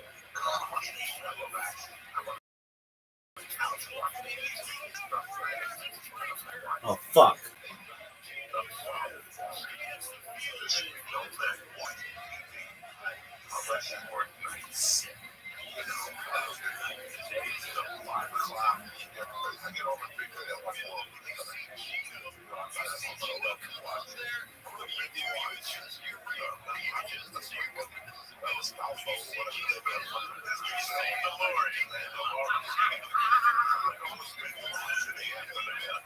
There's gotta be something you could be doing. You work the second shit, right? A joke. Then they tell you that they're like, oh, you're sure that you're watching the let's count over. Let them fucking watch it when you're supposed to fucking be doing. So, they just didn't know. Like, that's what's wrong. What's wrong?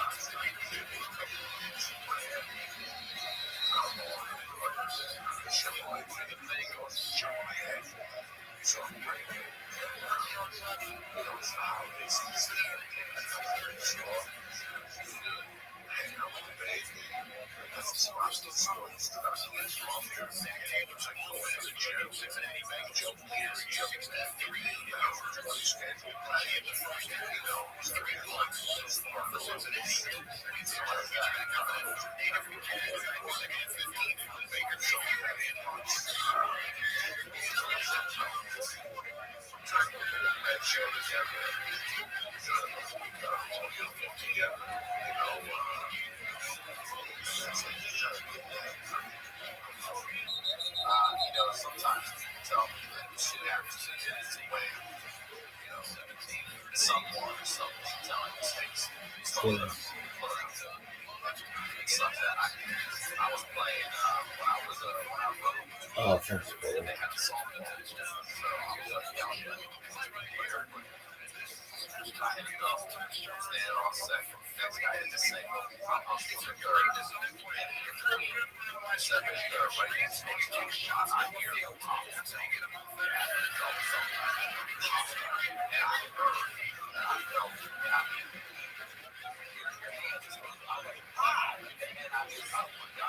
Third, I called timeout, and I put the ball. I just wanted to walk back to my bed and be like, I'm done. I had to sit for a little bit, actually get up, go up, I was barely dry, same thing. I get home, just blood. Oh, I know I'm calling you. I'm like, hey, shit, dude, I was like a fucking rib. And it's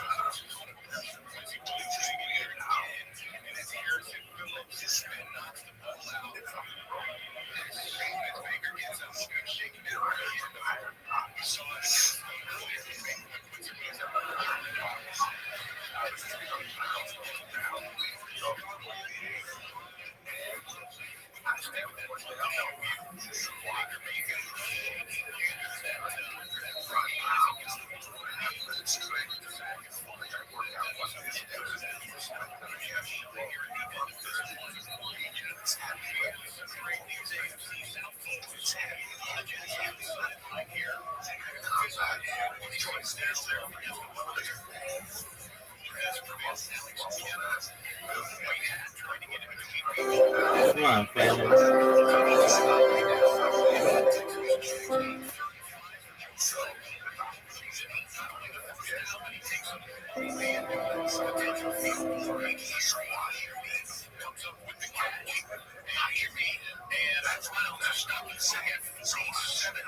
Shabbos Kufay, 2 emails today from Los Angeles. First one comes from Harry Shalom, who says, Barat, Hagar, and Admar, the Yosef Hansky student explains why he says that a Rebbe who teaches you Torah is more important than a father, and in some ways doesn't care about the title and the smicha, but you are my Rebbe.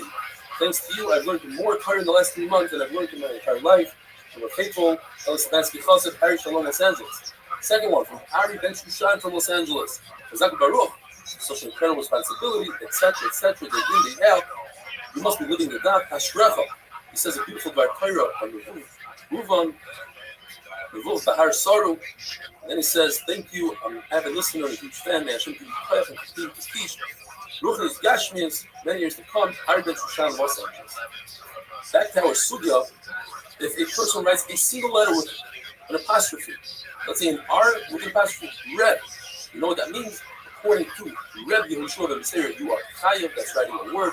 According to Chacham, you are Potter. As this points out, in Chachamim, even 3 letters, an abbreviation, what is the concept of abbreviation in Torah? Also, see, Ab Hamon, Reim Saticha, Hamon is extra, so the more directions, Ab Hamon. Aleph, I made you a father to all the nations. But Umais, I made you the chosen nation. Chavit, the hate is interchangeable with the test. The beloved from all the nations. Melech, the king of all nations. Hasa, distinguished. Nema, you're reliable from all the nations. Anoichi Hashem Alikecha. Anoichi stands for Ono Nafshi Kosovsi Hadis. I myself wrote Torah, and I'm giving it to you by Yisrael. Or I'm using it Tziva Yiva, or some people read it backwards. Yiva Tziva, Ne'amana Mamreel. These words are reliable. Bilam's mule, Yorak Aderech Lenegi. What is this word Yorak? It's an abbreviation. Yora Ras Alafa. Saw, feared, and she veered off the way. When Chaishol brings the Kevin Omer, so you Kadosh. It says it has a Carmel. Carmel is an abbreviation of Carmole, a full pillow. The barley is bursting, it's moist. Rabbi Melch said about Shimi Ben Gera, what does Nimretzes stand for? Noyit, referring to the story of Bathsheba. Mem, Moyavi, you come from a Moyavi. Ritzayah, Soirel, you're a murderer, you're hated. Oyeva, you are disgusting. Another. Come on, fam. The Buddha says, I don't know what to say. You found the Via Kesef in our sack. I don't know what to say. It's Tado, stands for. You'll find them, we're upright. Tzaddik and Tahir and Dakim, we're clean. Says the Mishnah. If a person writes 2 letters, come on, what if he has an awareness that it's Shabbos or that it's also in between the 2 letters? Not like this. Rabbi says he's chayav because that awareness doesn't separate the 2 letters, and Ein Yediyah L'Chatzis according to the Chachamim, is public because the Yediyah, Yesh Yediyah L'Chatzis, and it does separate. And with that, we finish the parak HaBoina. The new parak Ha'ireg discusses weaving and a loom. According to Rabbi Eliezer, you're chayiv for 3 threads in the beginning and 1 thread later on. According to Chachamim, whether it's in the beginning, whether it's at the end, or in the middle, it's 2 threads. At the end, it's only 1 thread. There's a stira contradiction in the Brises. The Brises says, according to Rabbi Eliezer, you're chayiv after 2 threads. We say in the Mishnah 3. We have to say that one is talking about thick threads, one is talking about thin threads. The Gemara is not sure which one is what. On the one hand, 3 threads, if they're thick, that's the only way they won't unravel, but it will unravel if it's only 3 threads. On the other hand, thin threads are not noticeable, and therefore you need 3, and only then you're chayiv. At the edge of the garment, there's a different shear. Usually it's just 6. It's spread between the fingers. Here it's much less. It's only 3 threads of chesed and 2 of air because it's kasha when it comes to a belt, a tziltzil. The Gemara brings a price that says exactly like Rabbi Eliezer, and then the price that says exactly like the Rabbanan, so it's one up, and there's no bigger rider one over the other. Says the Mishnah, in a loom that goes up and down, the handles go up and down. In the center, you have these loops. You put the threads through these loops, and these loops bring the threads up and down. You can pass a shuttle through them. Putting 2 threads through 2 of those loops, you are chayiv. Rabbi explains, and you have to put a 3rd one on another device. Kiros is a type of a loom for curtains. Also, same idea.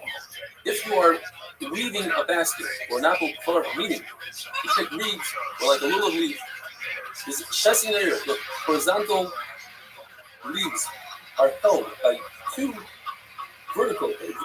The verticals are held by 2 horizontal. That's all you need to be chayiv. Like in the picture of blue and red. The Mishnah tells us that if you sew 2 stitches, you're chayiv, but we already had it in the Mishnah in Klal Gadol. It's coming to tell us the next halacha that if you rip in order to sew, then you're chayiv, which we also had in the Mishnah in Klal Gadol. What does it mean to tear in order to sew? It means if you have some sort of bump in your beged, you want to smooth it out, you tear it and you sew it down. But why do we need this halacha? It tells us the following halacha: that if you tear a beged because the person is sad over the loss of a loved one, or he's angry, he's puzzled. Unless a person breaks tears in the kalkos in order to build. Says the Gemara, we must be talking about a dead person that he doesn't have a field to rip kriya, because if he did, then he did something positive that he'd be chayiv on Shabbos. One of these relatives, a mother-in-law, somebody that doesn't have to rip kriya, he's just responsible. The person is not a chacham, because if he's a chacham, all of K'lai Yisrael have to rip kriya. And on a chacham, you have to do chalitza, which is to expose your shoulder, and you have to eat this havra. He's obviously not a kosher person, because any kosher person you have to rip kriya, and obviously he wasn't at Yitzis Neshama, at the departing of the soul. Otherwise, regardless of the relationship, you have to rip kriya, just like you rip kriya when you see a Torah burning. Every Jew, says Rashi, has Torah and mitzvahs, and you have to rip kriya. The shear for whitening wool and untangling it and dyeing it and weaving it is double a sit. But if you are irate, it's only the size of 1/6. It says in the Mishnah that if you rip a beged, you kriya out of anger, you potter. That's what goes according to the Shim that says the lachashin tzvukah kufa potter. In other words, you prefer not to have the situation, just a solution to the situation. It's not a constructive, positive malacha, and you are potter. The President says your chayiv goes according to Yehuda in a situation where a person had a positive effect. He wanted to teach his family a lesson. This is what happens if you get daddy angry, he tears things. But to calm your yetzer, that would be usher, because that causes a person to get used to getting angry, and eventually will do have a desire, says the Gemara. Rabbi Yehuda says, Rabbi Yehuda used to teach his family lesson by ripping threads in the bottom of his garment. Rabbi used to break different kelim that were already broken. The Abba would bring the lid of a pitcher, and Reb Shimon would spill fish sauce on his slave to teach her a lesson, to say, this is what happened, to get me mad. If you cry over a kosher person that was lifter, the Baruch counts the tears and stores them away in its base nozzle. Rav says if you are lazy about giving a hesped, a chacham, you are worthy to be buried alive. The Rebbe says you won't have longevity, neither can anything either. Even though by Yeshua's hesped, they weren't masculine for 30 days, those people actually didn't have a long life, but they had a good life for the short years that they lived. When it says, Laman Yubi Leichem, Racha, since it's a bracha, that refers to long life and a good life. Have a wonderful, wonderful day.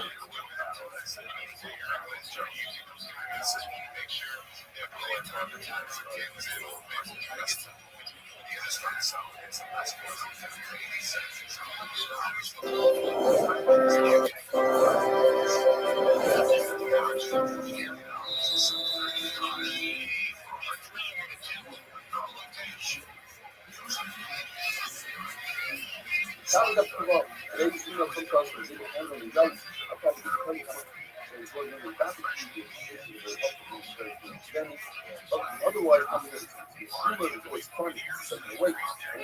You can even voice present even when you are criticized. When you go like criticize, you have to feel good. Says when I say joking, and we bought the refrigerator for our something in the store, because it's so positive about this to the ice cream. This is exactly the kinds of things that they heard all over the store. Initially, I brushed it off saying that this is the Laguna, this is the store. This is a product made in China that's being charged as tax here in the store. And I thought about it and said, you might have a good time. If somebody might be thinking about this, I'm not going to show you because of this kind of thing, then I might concentrate harder on it. So, I'm telling you this, and I love you, and know that you do not want to sin the sexually visit anyway. I love you, it is that. The Reverend says that one of the brothers is Mr. All the brothers is the son is one of the men. Who is Mr.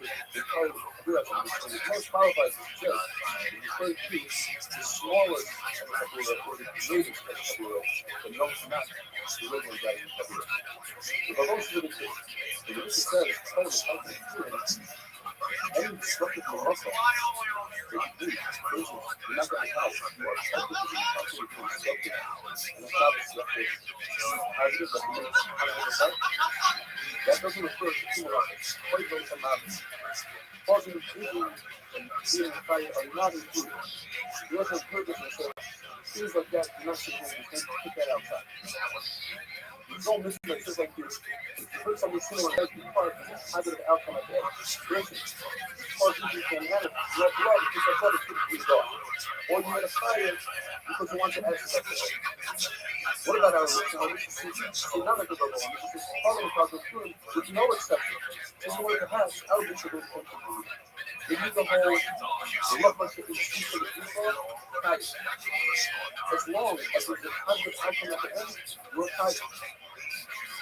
And the writer that says that there are two, or the Rabbi says that there are two laws that are not included, would go according to the spelling.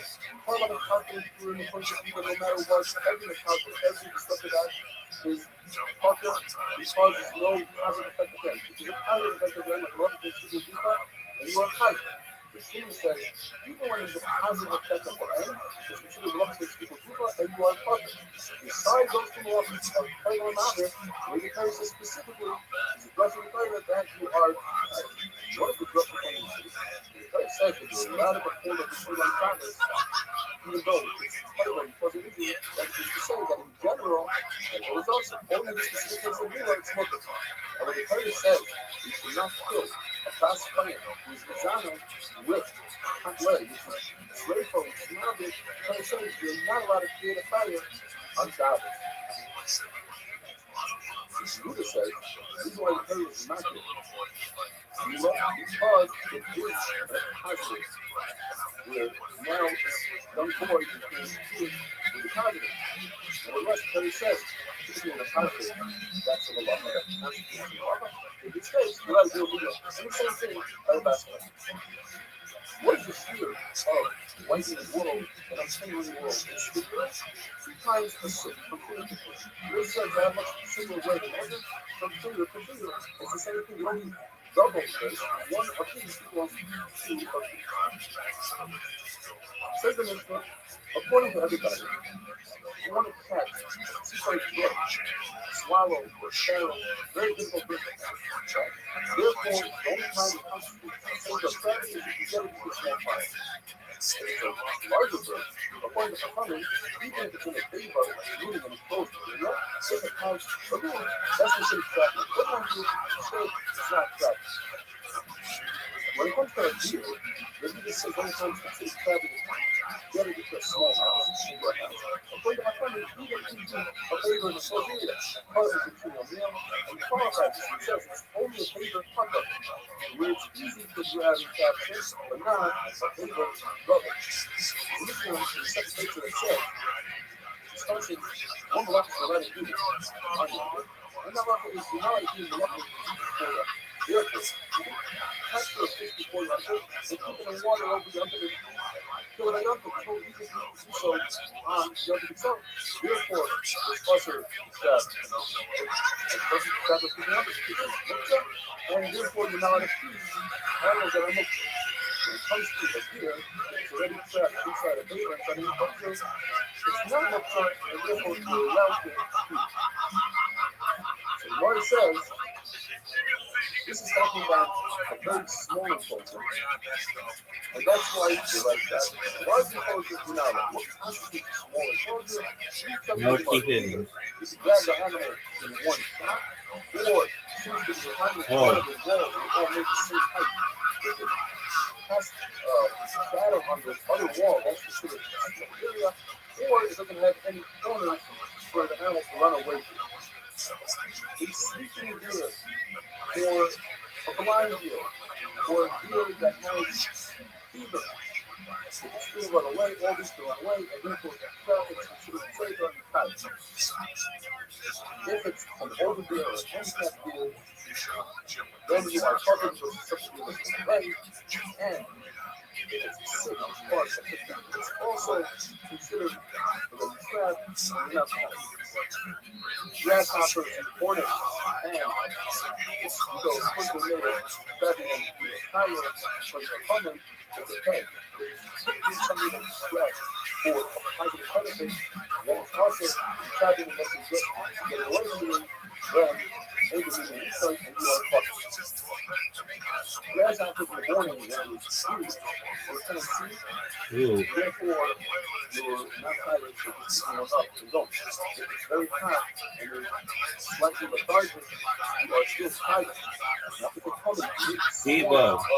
grasshoppers so the road doesn't have right, then you are covered with the time to move more. Says the Mishnah. If the deer goes to the house and see a person comes to the door, that person is tired to say that. If two people come to the door inside the house, they are both puppets. If the door is so heavy that it requires two people, then they are both tired and in says they are puppets. Capture a lion just by grabbing onto it is nothing actually will run away. You have to put it into a special designed bag to capture the lion. Says the Mishnah. If the human sits by the door, but the door is wide enough that the human run away, human is not touched. Human comes along, sits in the other part of the door, human is fine, human is not touched. What happens if human sits down and then you try to go? The deer cannot get away. Comes human and keeps him company. He gives a second layer of protection. Human is not tired, human is tired. What happens if human gets up and walks away? Human is still not tired. Human is a rabbit. This is a muscle. So a person is tired of fear with the rope lets into his door. Two doors. If you're strapped inside, is he allowed to close the front door? Obviously, close the front door. What happens if the deer undoes the rope? And now he's free to go. But the person that closed the door after he opened the door, he knows what happened a while ago. And the same thing here. Someone sat down and was wanting for him to sit down. They're going to have to get up once the deer is away. Wonderful.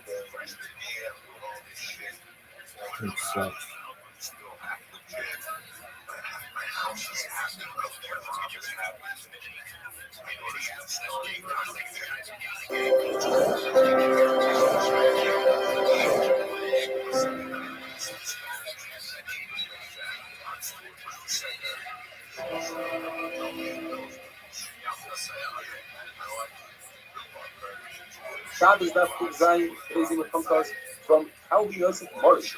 Henceforth, the great human rights. I haven't missed any shiurim. My wife and I converted to Orthodox Judaism 7 years ago. I have an apartment in Malaya Domain and in Columbus, Ohio, and his wife wrote a book about his journey called From Rose Bowl to Rashi. He's a former Ohio State football player, and he played in the NFL with the Philadelphia Eagles and in Chicago. But my greatest accomplishment is joining the most exceptional Bach family in the world. People do a great job. The Union team are doing things how the Yosef others. And now on to his job. In order to set the status when he says Pucker, it means Pucker of an usher to usher to Rabbi. Besides, there are 3 exceptions to the rule, and one of them is what we had yesterday in the Mishnah. That is, the people sat down by a door and strapped a beer. And his friend came and sat by him and created the second layer. His friend has an account. Anything is not tight. Even if Ruben stands up and walks away, Ruben doesn't have to get up and walk away. Get him. The Mishnah says a muscle, the person who tied a beer, a doorknob, let's say, inside the house, he's allowed to close the front door. What if the beer becomes untied to the door? He doesn't have to open up the front door. It's already closed. He wasn't open. So he doesn't have to get up and walk away. The second case is Mapis Mursha, removing fluids from a boil, popping the zip. If the intent is just to take out the fluids, it's mutter l'chashila because of the tsar, unless the person has intent to create an opening to take out the fluid, which takes the piece oxygen inside, that would be possible. Just like we said, you lift up a muktzah noodle to take out a thorn. The third thing is to capture a non-poisonous snake that it shouldn't bite people, it shouldn't bother people.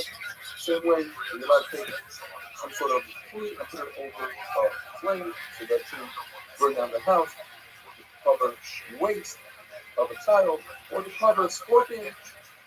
But if you do it to trap the scorpion for medicinal purposes, that is also an undoubtedly finished parent or oil. Found characters called minus Rothschild, the each Russian that emit tumor after they're dead, as you see in this picture. These are considered according to Rashi the human inside. People like to trap these animals because they have value, whether for their skin or other medicinal purposes. Therefore, if you trap them, you are hiding. And if you lose them, you are hiding. Now, what are we talking about? How many of them? All of them? In order to be hiding for losing, you have to create blood, not that it comes out because it came out, that would be playful into a stomach. We're referring to between the flesh and the skin. So it has to have a thicker skin. When it comes to tumah of the Spanish Russian, which is much larger, 100 years from the movie, the skin of the carrot is not included in the tumah because it's so thick. Therefore, all these extractions have Kabbalah and Shabbos as well. According to Chachamim, only 4 out of these structures have tumah, and those are the 4 on the left side because their skin is thinner. Now, according to Rabbi Shmuel, this is a flight between the different movies and Chachamim in Shabbos, according to the different all instructions. They're higher, but the only according to Chachamim, only 4, the 4 in the red. According to Rabbi and Rav Ada, it's only in Tumah that Chachamim is saying is distinction between the 4. Because the Pasuk says, Eva, Hakmei, and Hey, these are the ones that the Pasuk is closer, the 4 that are closer to these words are the ones that are Tumah. But when it comes to Shabbos, just like we did in the movie, all 8 is Isser Chabad. According to Yehuda, it depends on how thick the skin is. We can feel it. Those are Dushes. So therefore, a lizard is similar to the pirate and has the skin of this Kabbalah. How do you know this concept of the Kabbalah has to be something that never goes back to the lizard? You learn from the Pasuk, just like a tissue, the skin never changes color, the word the number is the learn. It's not referring to a leopard, but rather the word Mura, it doesn't go back. Now the lesson learns from the Ibn and the Mishnah, just like Ibn, there was the stomach of the children. Therefore, it doesn't matter what kind of animal we're referring to eat. The largest animal, like an elephant, camel, to the smallest animal, allows your oyver to be killed.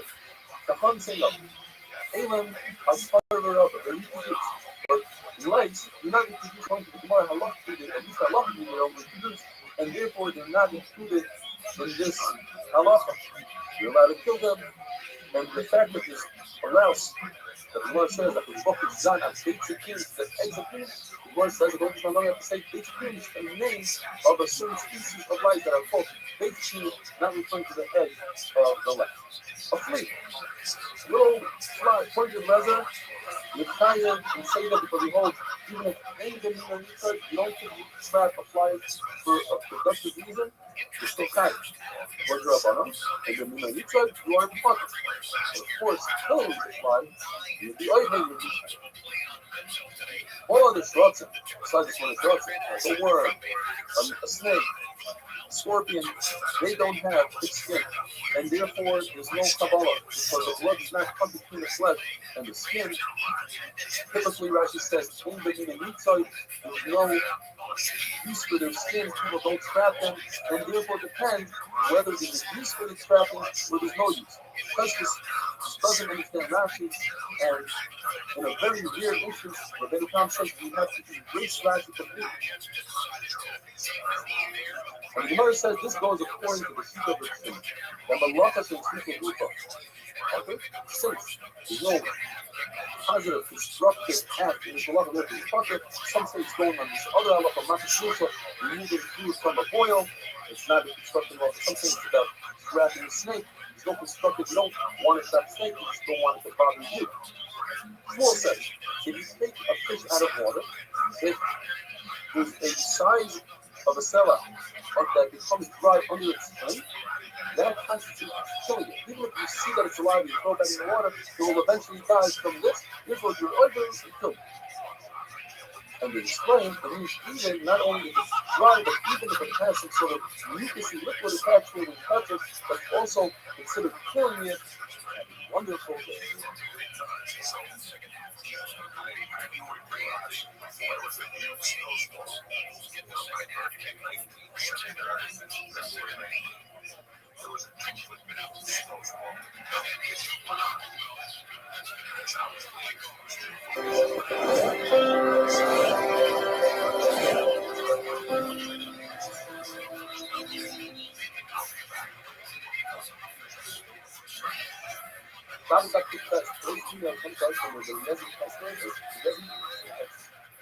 He said the weather is inspired by the country that is up with that. That the young and she started what I do that they have for the people women and not things to do today. And this is where the student of the great started holding his quote of it's not about the staff, it's about the young. So that's a tremendous amount of suffer, thousands and thousands of English spread all of Christ. Jumping into today's diet. Now, what it is that there are certain items that attach them to a fighter on faithful government deal, separating the attaching something from its natural growth. For instance, attaching a fetus within an animal, causing it to miscarry a live animal, fish, or something, attaching a cock from rumble, or a mushroom from a tail, is attaching the insult. On the flip side, if the attached fruit from its fruit is grown in an unpopulated continent in the hole, it should look wide or puffy. The reason is because there's not natural growth, there's other things that connect. But what it says is not like fruit on the high skin of a bird, you can skin. You can see people that smell cold. Something is still liquid of a bird. As long as it is, goes sleeping over this hole and doesn't go into a tongue, then it's the hide of a bird, as I said, yes, it's still considered hide. You know, it's called the human child. Nevertheless, I want to illustrate the height of the Elas Ha'el. With everyone to understand, with the regular, if you don't put the skin on the path, and usually turns into some. What about like the leaf on the height of the face? Working with the other two on the other country, whether or not you have to see how much place the light is, and what is it? Because it has some sort of looking stuff. Nevertheless, definitely needs to see this height of the face. Separate from the fish where it's not the common trouble, and it should be open. On the pizza, that if you're in a room with that person, and the objects behind that skin, the skin protects the drug from one function of the side of the sense fear and kind of the water and this and you notice the water is coming up, and it's this color, this shield, this inside, tremendous bubbles coming from that throat, and it's not crazy. That's tremendous, the water came up, so around when he was doing it. You know, this kind of goes to information. Kind of much route. In this route, so I got, and he gave him a very first testing. It wasn't like he started asking him why he left like putting on a crucial animal, and he told him it's a muscle. A look at this people.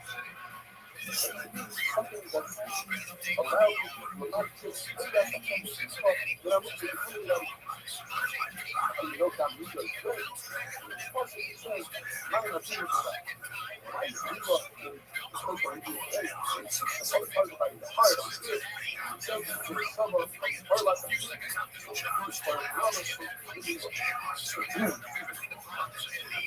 and the word of Rothschild, especially with the word against some of the words or not, this is another word. Another topic of verse in Iran is that the oil suffering, from a place you can tell whether it's a suffering or not. Be like the name is China, have a form. Parents grow out of their eyes, no boxing for that, very concentration about the house, fear, and that's the hyphen of like fish, and farm bread, cause the down stomach, but one was school, this is bathroom, one of the stomach, so this and that, and even the bathroom, one out of the stomach, I was very sure that we love to ailment, and his first meal that he was going to his son, because he was going to take it, and not realize that he was trying to help him, give him tremendous honor and that it up. Dylan had to be on the side of the football, but not only football, on a football that dropped dead, died from that was partially straight, but on a non-kosher animal, it's also like the question is, why? Because what's the people something else? But that animal, not with it, died on its own. Well, it says a muscle you have a feelings, one person, people, this animal, you don't know it. So why can't you do it? Because that person already did it. Now, look at the skin, it says the price is still that, the fears of the animal, the still bounces, the soul, and sees the sensation. You let them explore now of salt water in order to get that speed of the step that you did. You know, and it's like now because the books of the other can use the Lord. Necessary, you can't make a large amount of small amount.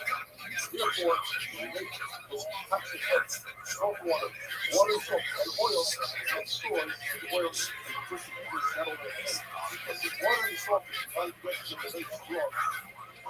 So that's right. Also, to make strong salt water is new. You have to use salt water with a good water on it. We will use that for one to everybody. You're not allowed to salt radish. Even those who help you are allowed to salt radish. But who ruins it when they realize they have salt, pile up many radishes and salt them, they realize it's good to salt radish and tomatoes like that. And egg is not like one to do that, but it's a good thing to the salt. It's also good for fire. It's three things that will help yourself. You will be able to digest them. And that's a radish and the egg. Talk about the next time, the egg is something like the that address the egg. Rabbi says that certainly a piece of wood is not safe in the young milk. That's it. Yeah. Even a person is not safe.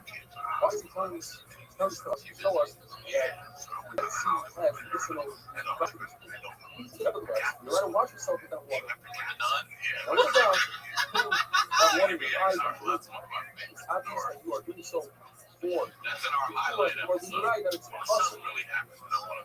Because the word says that putting wine inside your eye is also on top of the eye is mutter. You take a piece of bread and soak it in wine and put it in your eye. However, saliva from a fasting person that has different properties in it is also put even on top of the eye.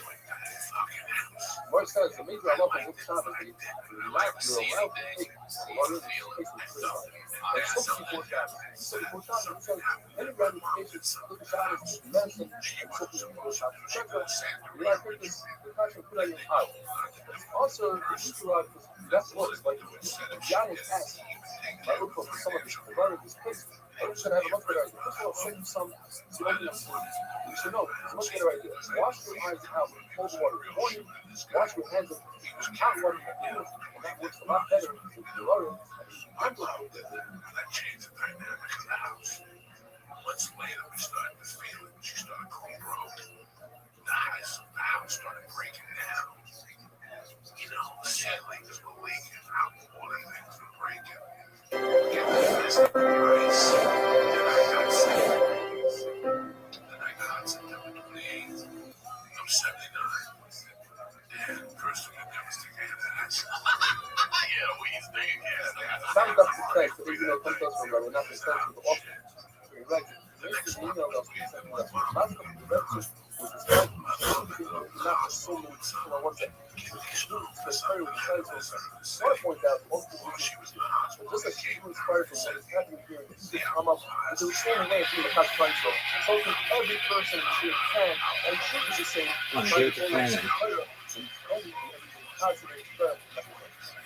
You don't have a fucking ball, dog. I just want to say thank you so much. Last night was the first time I took a shot, so this time it's not developing. This time around, I wanted to have something for my learning and growth in the time.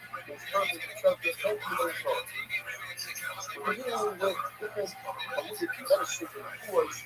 You know, that when you get up in the morning, you have to wash your hands, keep on your hands, and then go back to it. You don't exchange anything, touching anybody's life. Touch your eyes, but blind. Every player I have under this one.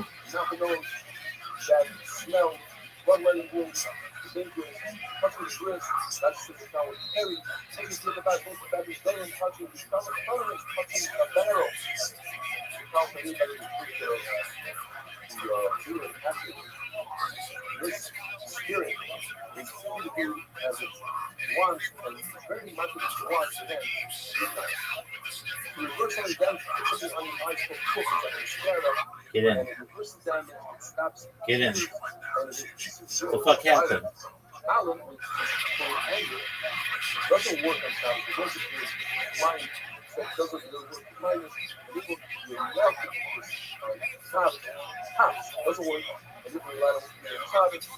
Aside the variety form, that's right. But since it's also blind, since that rocket plans, you work and look at fucking time. Basically, a roast, one roast.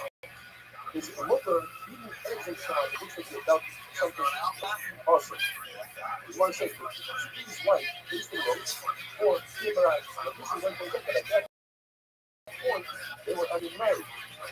And this is if you're making what that I did on Shabbos, the Lord says, why do you so every time it's fresh, pouring clear wine, you use really much liquor, not concentrating cultivation roast, which is edible without the basin, because it doesn't get anything made of smoke. Somebody injured their hand or foot, and has swelling with wine for bringing in work. It's also that does work. Then the place where people that your body is spoiled, and the wine doesn't work. It just begins to use myself. And on top of that, Yeah, we've seen it 12 times. that's already a fun. And you're right using the vinegar as the last thing to step up on the donkey. And use vinegar, something to use wine, and the thing told him what he's doing. You're a foot of the person, and he said it's fun just like having an eternal womb. Any body of water, a lake, an ocean, is liquid favoring the salvation. Unless that's reason number one is what is good for. People don't say because they're only for explicit honestly religion. And here's another thing. The beginning there is something else. You don't have to put things together before you want to let it go into the sea or the black sea water. And you're here for a few moments and you have to make sense. Yamagogo has two parts of it. It has the bad water and the good water. And the bad water, during that time, it's also the good time, you let it go and keep it down. I'm not going to keep you out, not to keep it on your head. Which sounds to do with the second is reserve, which is not the food assumption. It is obviously doing for the poor. Now it says, any normal food, which is one of the particular things as well, looker, but then there's a speaking regular. wine that has fruitiness, very much stuff, it's very sharp. People go unless for sure they were fucking drink.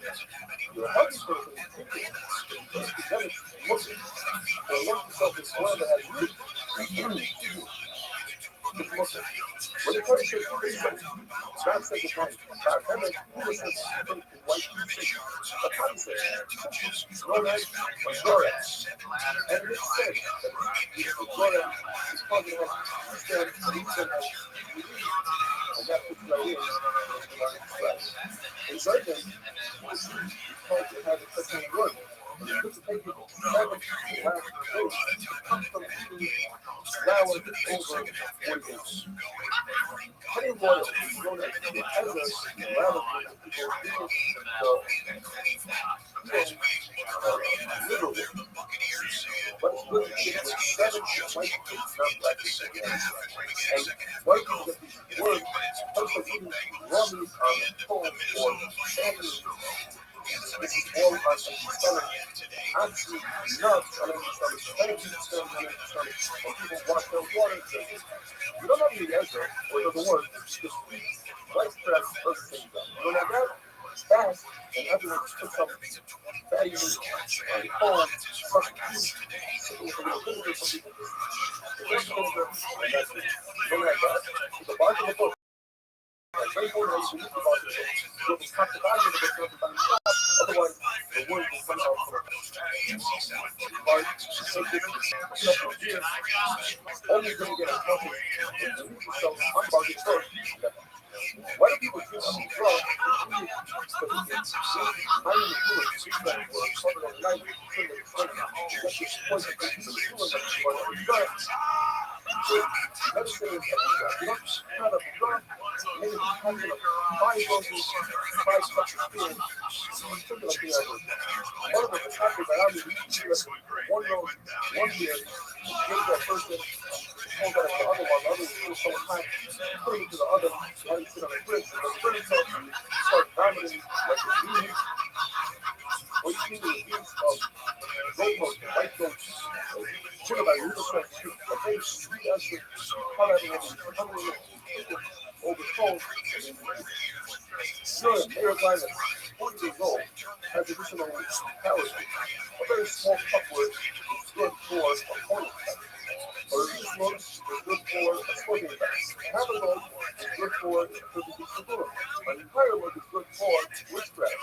The Reverend says, Anitra, this is water, and anger, and yasha, are great for people who drink the juice. If a person's smartest thing, best way to use that and get right now is and to run 3 milk before it comes to store that food. You saw somebody smile straight, you must run 3 milk. Before you got to run 3 milk, it's an option. And you got to use you want to snake a piece. Some people say that you yourself can take the snake, and then not another percentage is working. You just want to swing the body. And the fear, getting the hot snake, one big thing.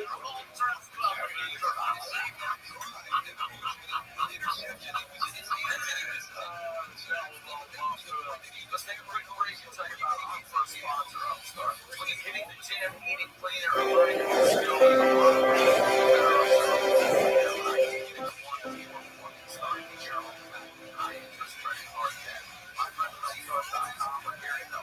Upstart is the freshest airlines platform that offers smarter rates that helps you stay on high interest credit card debt. Upstart goes beyond those traditional credit score assessments. That is that for you, but if you know, come to the phone, close to the bar, like, and I express another relative, magistrate is a group of them. It's such a people and actually is growing up in life. See many times, the most exactly is besides to looking to get on, and to go closer. We continue to discuss different remedies and forms of communication, very step by step, to find the use of the right judgment. Spiritual and physical perfection. As we put the mother not according to our cover, the person appointed by the king of the church, we found 13 white donkeys like that. We tore them open and found that they were all crazy. Living one on the side down, living the dead one side down. And by the time he got there, a line that kind of says that value must be this person is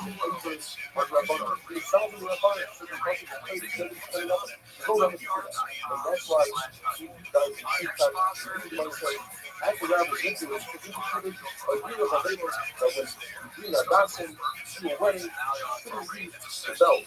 And he insisted that, therefore, you died. First, I find you some facts by mistake, dumped in water, put a basket by mistake, let's say, find the basket and toss it in the water and let it go. If the snake is cheating instead of wrapping down by the smell, should have a snake carrying for on the smell. If not, jump over a puddle, if not, jump over a river. You got away from the stove. It's nighttime. Sweep the open and something was about the ceiling.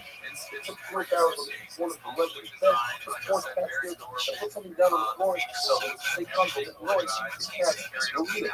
If a woman's not supposed to stay up the pipe, pick up the clothing and have the snake go to the clothing. If the snake goes to the clothing, she's trouble. Yeah, I've never been down that much. Some say that'll actually fuse the snake's head. So what you do, you throw your nail in her ear at the snake. Snake, run, twist it on them. In other words, when you go, that will turn them away. The snake went inside the church, set up 2 barrels, and put very fatty meat on top of coal, and some mixing press with very good smelling wine. And when it starts coming out towards the food, grab it with a pliers or something and throw it into the fire. Sends the mixture cover all food that you eat. And typically people eat, even if you eat them for your food, you're allowed to eat them. Where it comes to food, it comes to food that typically you see that people don't live, such as stealing the weapon, really bad for the stomach, or strength, which for the stomach, really bad on the teeth. Because you know, even Panacula is considered food. Color matches all of the liquid, all grease, food, paper bags, and paper serves little gross, nevertheless people usually at the airport consider it a drink, and you let it in the box. What's really gross is made of rice, and normal human beings don't use that. The major problem that we have here is really starts things that people don't drink unless they're sick. It comes from within 2 countries. The first cup heals, the second cup causes diarrhea, which cleans the body. The third cup comes out as pure as it went in. In other words, it didn't stop. Ula says Bobby beer is much better than its color as long as you haven't had a cup of this within the last 40 days. Some say it's not made with parim with the lemon, but made with parim with a rake, meaning it stabs the gallbladder. And it's referring to research on YouTube. How do you make this? The person should take a third. Barley, the buffalo, the beer maker said, no, it's not barley, it's a third. And the other ingredients are the same, a third saffron, a third salt. And it's usually between 2 seconds wood. Placing carbon as an instrument Come on, Pollard. consists of a certain weight of Alexandria sap. These are important ingredients to remember. Alexandria sap, a certain of alum, and a certain of saffron. And you blend them together. The person that's done this, you add these ingredients and we'll have a little bit more of this later. And now, the mother is going to give us 11 remedies. No less than 11 remedies for a double. One of them is you don't have to Pollard. you can take 3 pieces of certain onion and you put them in wine, and that's the thing now, a lot of people's wine is here. You tell the woman, please refrain it. You don't have that. You put it on a crossroads, you put it on the wine, and you let somebody come behind you and spirit. If you don't have that, you give her a handful of honey, sacks, and sugar, and you put it with wine, and you say, who is it? You don't have that? You take 63 barrels, and you smear it on there, and you say, who is it? You don't have that? Put something cold, and you put it in wine, and you say, who is it? You don't see the noise. If you don't have that, you take spring or Melissa book, and in the winter you use cotton rag, and in the summer you use linen rag to put in there. If you don't have that, you dig 7 holes in the ground, and you burn a vine from Harlock, and you give her a cup of wine, and she stands up, and she sits down, and she's one of those bowls, and you say, put me in. You're going to give her fine flour, you put it here on the bottom part of her body, and she squeeze it. You don't have that, you might have oxygen in there. So you take that, and you burn the oxygen, and in the summer, you put it in linen rag, and in the winter, you take cotton rag. You don't have that, you open up a barrel of wine for her, and you drink a lot of it all the time. You don't have that, you use a bottle of wine, you take 1 bottle of finds between the weight of a mule, a white mule, and if you hold it for 1 day, it stops the placebo. 2 days, 2 days, 2 days, and if you hold it for 2 days, it stops the placebo. jaundice, we take 2 of the 3 ingredients of Alexandria sap and the alum and the satin. However, it has a really bad side effect. It causes sterility, it causes you can also, you don't have that Dollars. of a stiff fork. You don't have that yummy locust. You don't have that. You can use the cheese of a small bird called the ritual. And it's going to go to the bathhouse and it's there. You go to the bathhouse, you send it to a wall and an oven. You got this. The Rabbi says there's another way to deal with jaundice, and that is to take the women, the of somebody that has jaundice without cooking himself, you wrap them up in a tiny piece to an apple and you heal. That doesn't work. You don't have one. You take. Are you fucking serious? And 3 pieces of wax, old folks from the household, and 2 pieces of red aloe, boil it and stew. You don't have that. You take blood from the forehead of a very young dog, and you shake the head of the dog and put it in something. Why can't that be deeper? Blood, you don't have that. You take the head of a ram that was pickled in and pickled and cooking it. You don't have that. You take the head of a pig that has spots, you sear it, you put it on top of the pot, the person will then eat in the middle row. The mother was in Ireland who had jaundice and was taking the garden, as the garden was cooked. And when the garden had his coat, they said, I borrowed your coat and steamed it a little bit and stretching it, and when he woke up, the coat was so many pieces of the feeling of jaundice, and it was wonderful.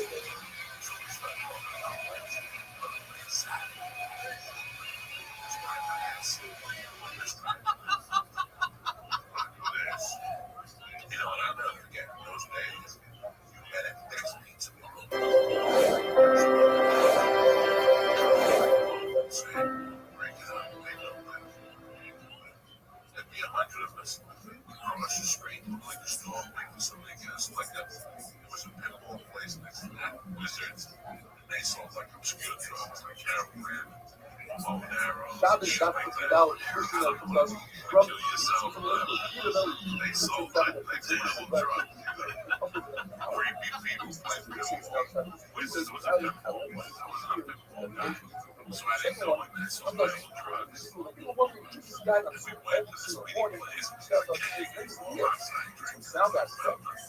and it's in the process of getting he goes through this whole thing and finally says, Johnny wins the title, and he's almost at the end of the game's process. The finishing line, trying to come up with his runner one day. One day I'll be like these. And very excited about the community that welcomes him with this open arms. So I saw him little when the sugya of different medicines that we have to block out the sugar, so John Stewart says you take 2 out of the 3 following ingredients. Alexandria sap, alum, and saffron. 2 out of those 3 cures jaundice. The only problem is a very slight side effect called sterility. Which we're not talking about. The question is, how once you take that, the Mishnah says you can't take it on Shabbos, you can't take it all week long.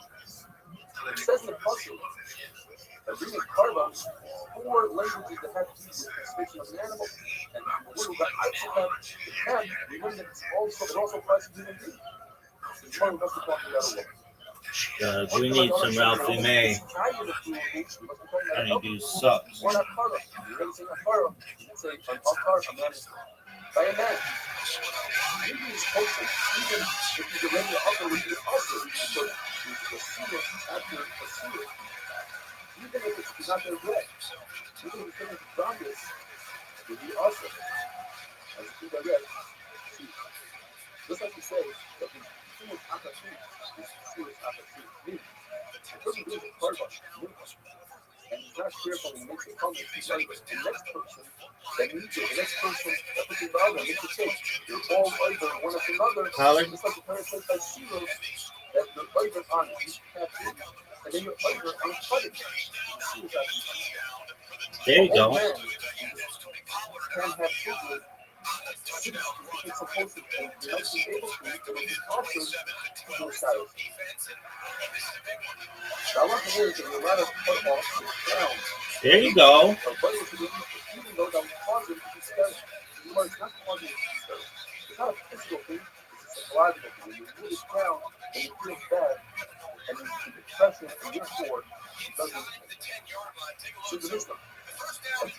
absurd to take in vinegar to kill your teeth on Shabbos and spit it out.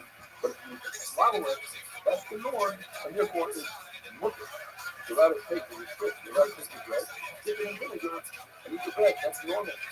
And as a side benefit, oatmeal with Rabbi initially tried to make a distinction. You know, if we made. Dipping in What is this? vinegar before you eat, that's the one.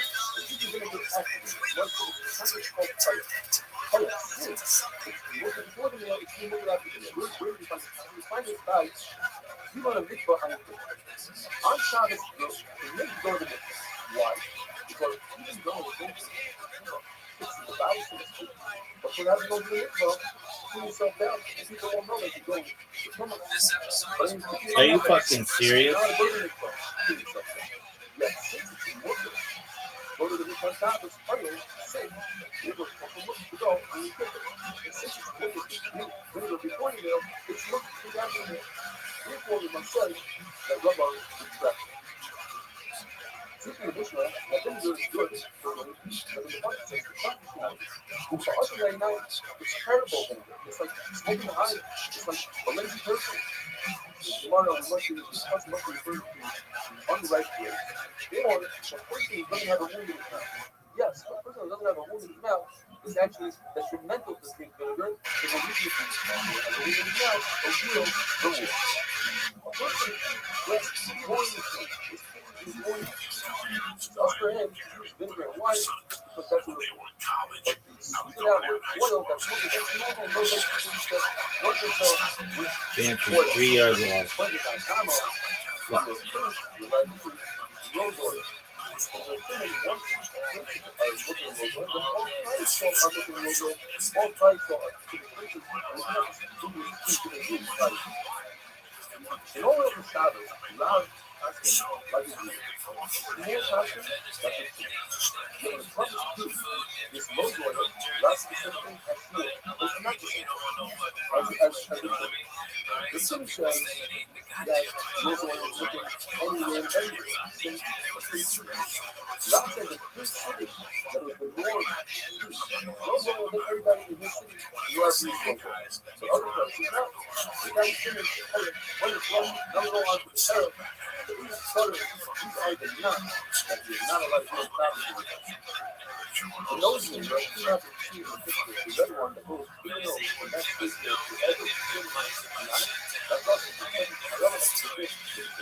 When you find it, it's like now a China, now a country, now a country nut, they think to the left of the two others.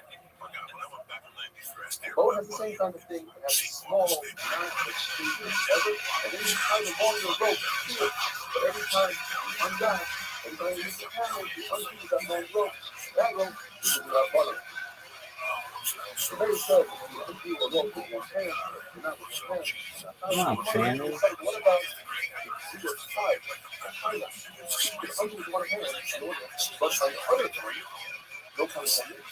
It's a really tight knot, and there's the pressure you never made in a. There are some knots that are more than different knots that are revealed only to one lady, such as a woman's shirt. It has two buttons as she puts it. You're tied. The right side, the left side, the left side, the right side. What has to be undone every day? Yeah, we know Tony Pollard.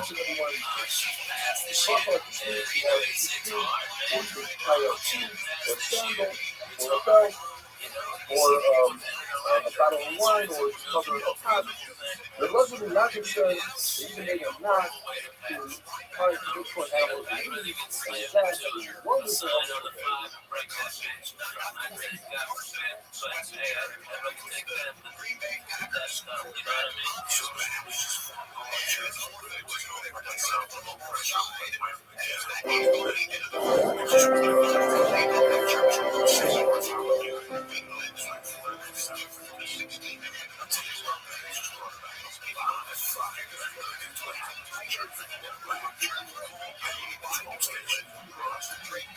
fight the fucking racist. I just go back in these sections. And I remember I was telling my godfather, my wife was fucked my godfather.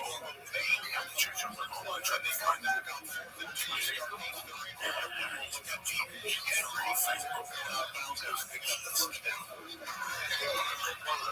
When I was a kid, my God, welcome back to Jack's Year. What has happened to me?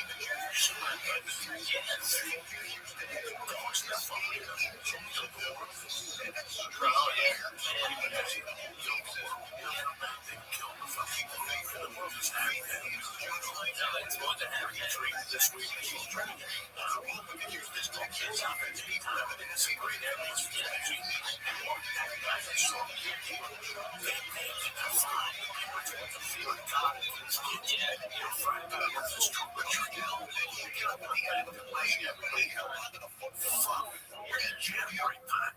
You know, I have a great time. Fuck yeah, watching her and watch the kids. Watching my life. Facts of my mouth.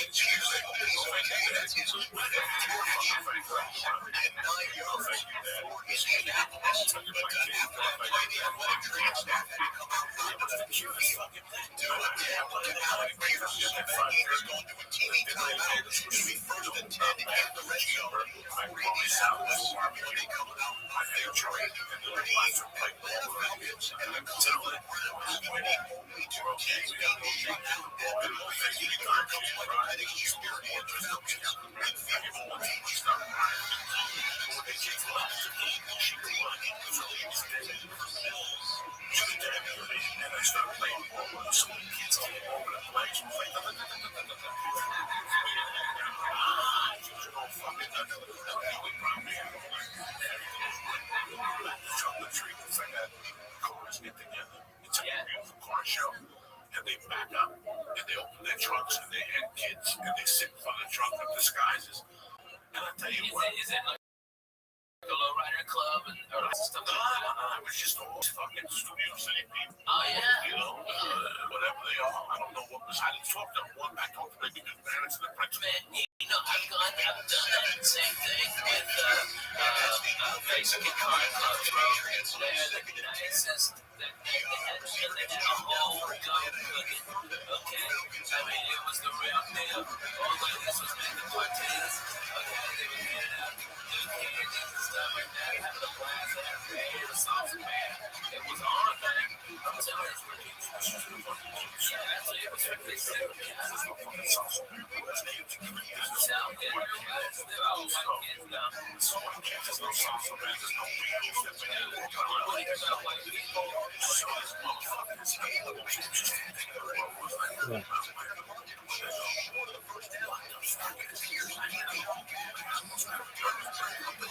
Danny.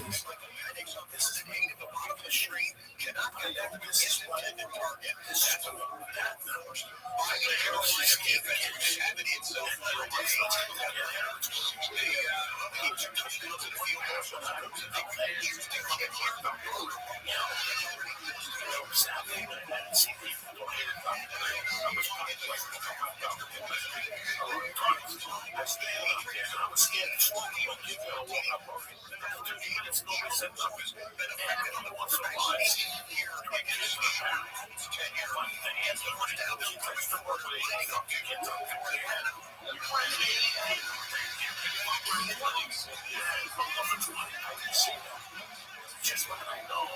They found deals every year. Some fucking dummy Pittsburgh. It's like the meals and fucking chocolate. Holy shit. Man, that's what I tell all my kids, hey, Daddy has to inspect all of your candy. I need to find out all the shit. Friday night, I was so high. I went home and she came home with a bag of candy. I just sitting there. It started He scored.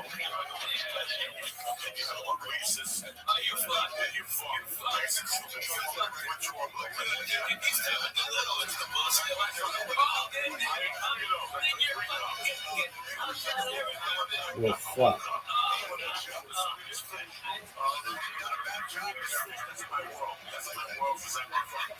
This idea of a boss running stuff switches favorite. That's it. Once it's settled under the back, skinny worm, shit. I'm up your mother's ass.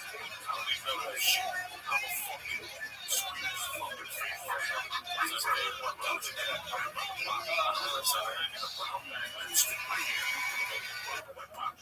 That's how there was something I was running your pocket in a bag of You get there's a big tray of them. Well, that's it. from the wholesaler. Oh, really? Oh, shit. Game over, folks.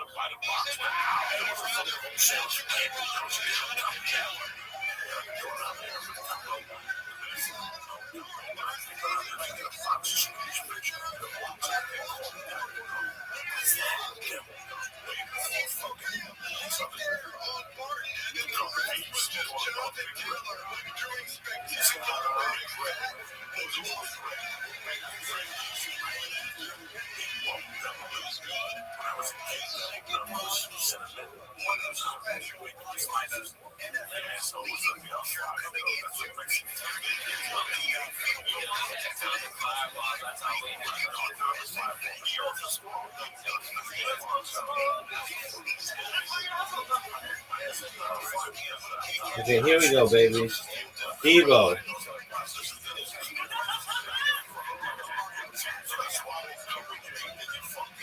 No.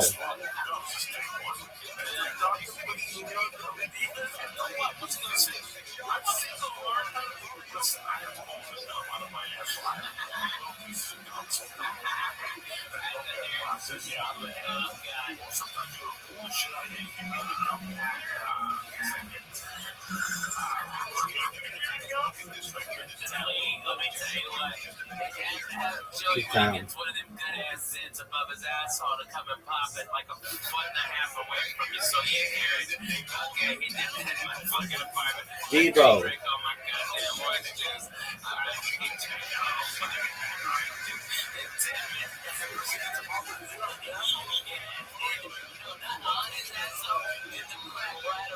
So to get any pressure behind it, and to take those things go under the deep.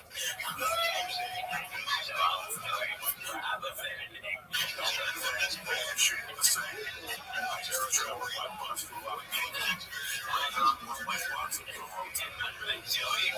Joey Express, I was down that fucking downtown bus to El Paso, and I dropped me out the water bus right that was the one that had nothing going on. I'm like, well, why are you late?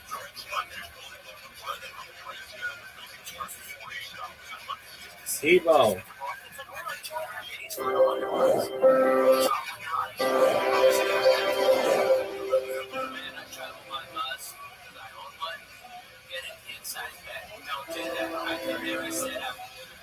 Sit like that, but you guys ought to jump on the bus sometime. I'm not this church. Parts of the country, yeah. The bus will be here tonight. While they're traveling to St. Louis, Tennessee, and we're going to be driving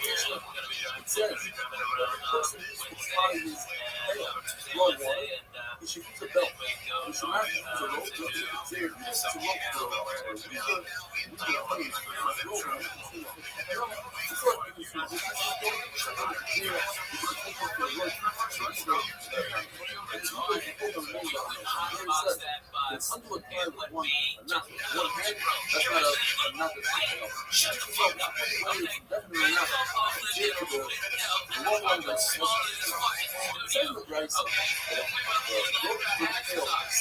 When the doors will open and the windows will open, but there's so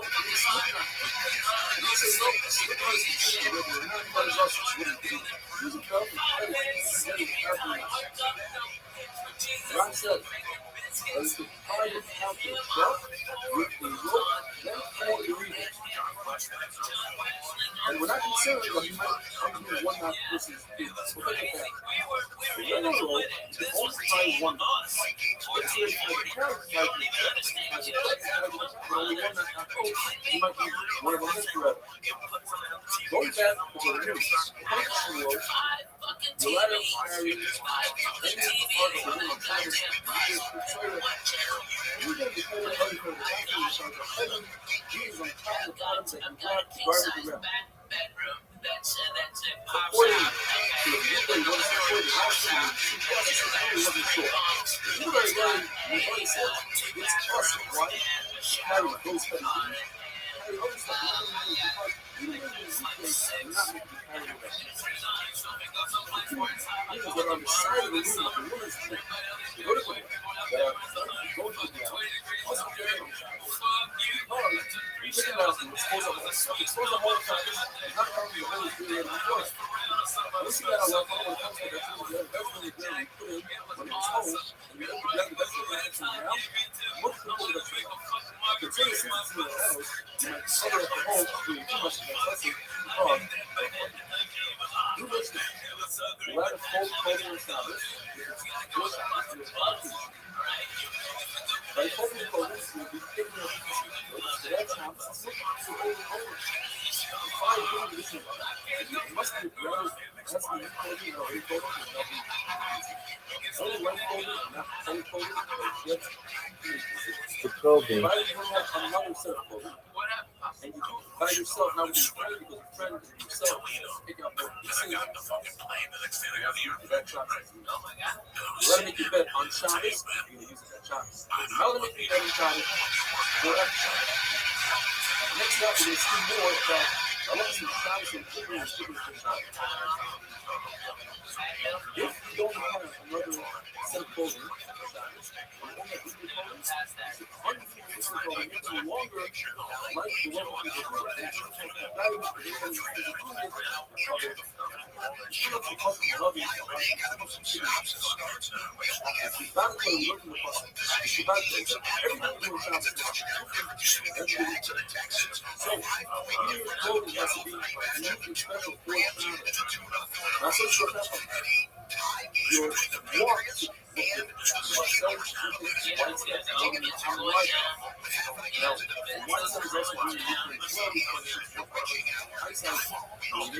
who is Friday night, leave the wine, give your ice and FedEx, you can say, put the wine in your eye, nevertheless, the other really good news is Riching our bitches. Riching our. One foot on one side, just the other side, that's okay. She's loving. What you can do, go around this pedal, you know, work this one time, go with the pedal, you tonight, let the holding, you keep working with us. Jump on the pedal, the key to the cost of pizza, that's it. You can still, you see some night mode, and let's go, or this is something definitely, that's a lot of time. Not this. You're talking in sound different than the talking in sound. Unless the number one is something of other habits. Nevertheless, what does is that very healthy, safe, our forefathers, guiding those who were on the day, also some people say, what is catching the lesson from the novel, are all over the whole, different from the good, yes. Problem is that everything becomes the same way, it's not good. Nevertheless, the policy is an healthy and somebody wants to play, and then you press, and the press will start the one that was getting started. So how many tells Lewis and the road of 2025. They just saw it, so, and then put on your clothes. Obviously, that's the clothing. But you never say it's you shot it before you know better. Where it says, "Pull the fuck on you have to like, you have to listen to it." They were told them to do exactly what they were told them. With a slight variation. Listen to everything that he said. But in a different way, you can go back and then go into the video and home record. Yo, what up? How are you?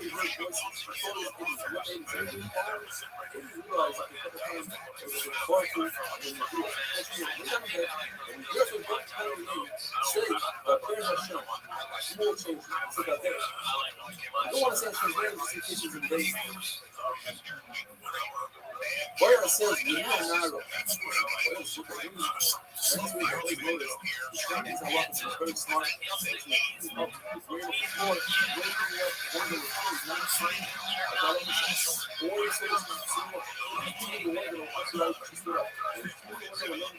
She sat down on the floor, not to explode.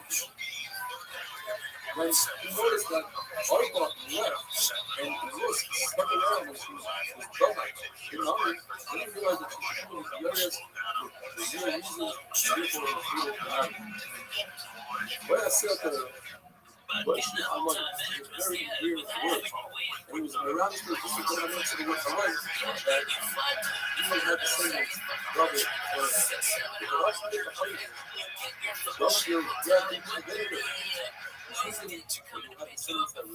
They didn't even call it at that. Be considerate of what kind of coffee you need. Gotta bring us some breakfast. I think she would tell her place to put it on the other side of the paper because it would be kind of say eventually Malcolm was double.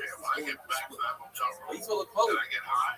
What's in the tomorrow? But I know she really well. There's too much energy. I'm saying he's ready right from my brother. He's so well ready. Like even his stableman had more well. Like the king. Santeria, the Lord said, the Torah tells us that Santeria's 108,000 soldiers died. You can see by fire.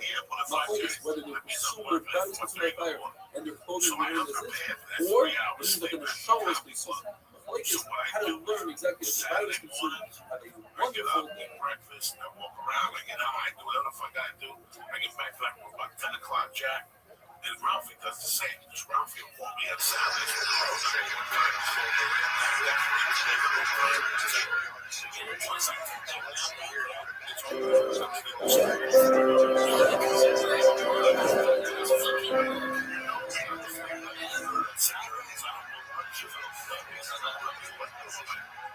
I know that's a good chance to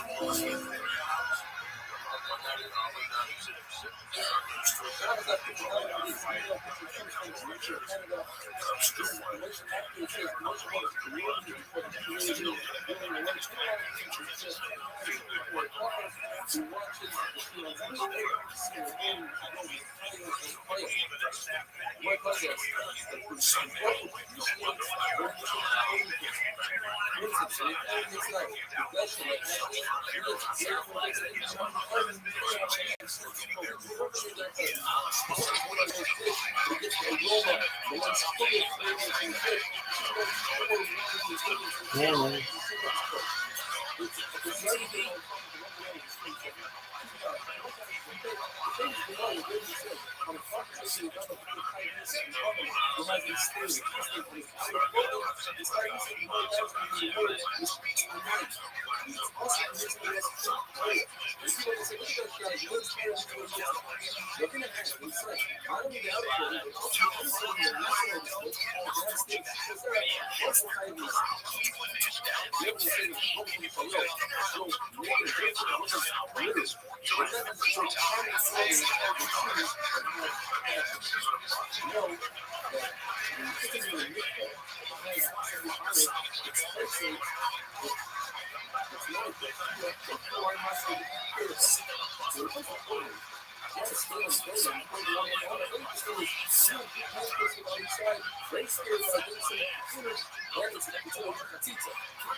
He has to have some money. He doesn't understand how much he recognizes it completely back.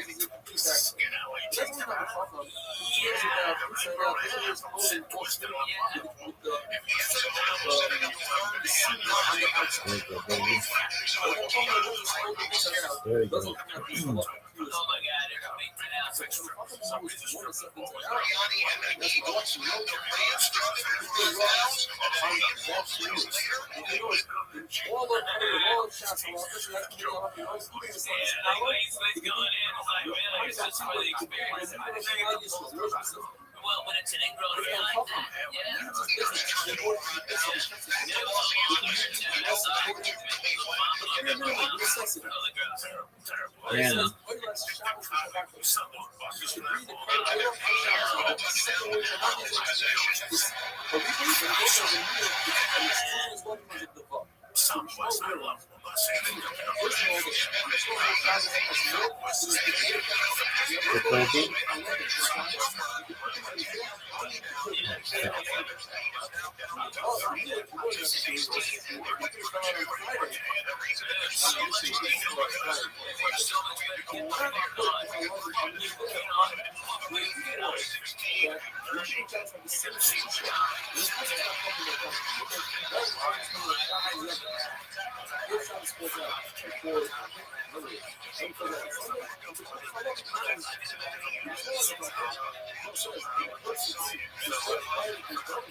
Man, the Kobe. Man, man, man.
Man,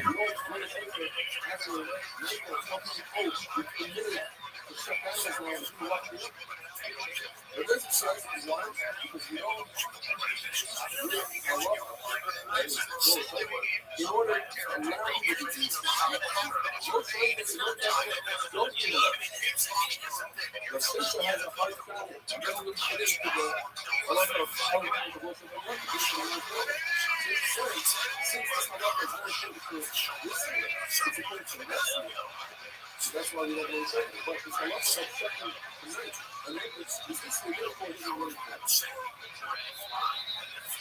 What happens if you keep it going back on time to say? That's what the one says it's also because we don't have to wait for busing. You know there's people who don't have to see this house coming up. So actually wait for busing is the best. Sometimes it's not that true. On the other hand, it says you are permitted. What about the wait for busing? It's say that you also able every time on the same.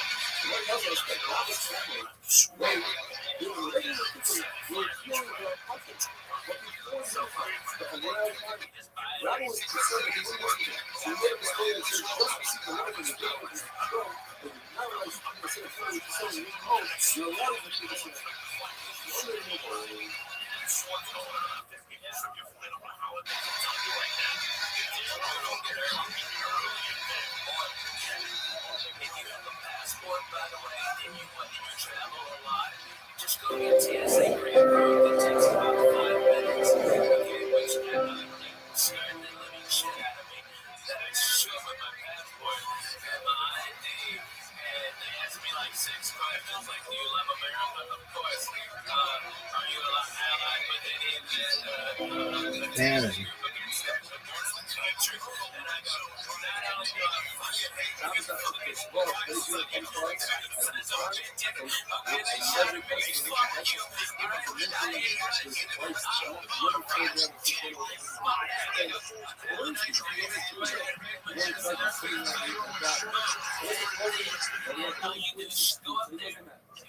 You don't have to take anything off. No shoes, no freaking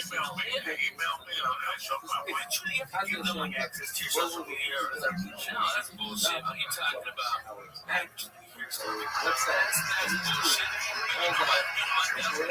Be smart and take every business doing it.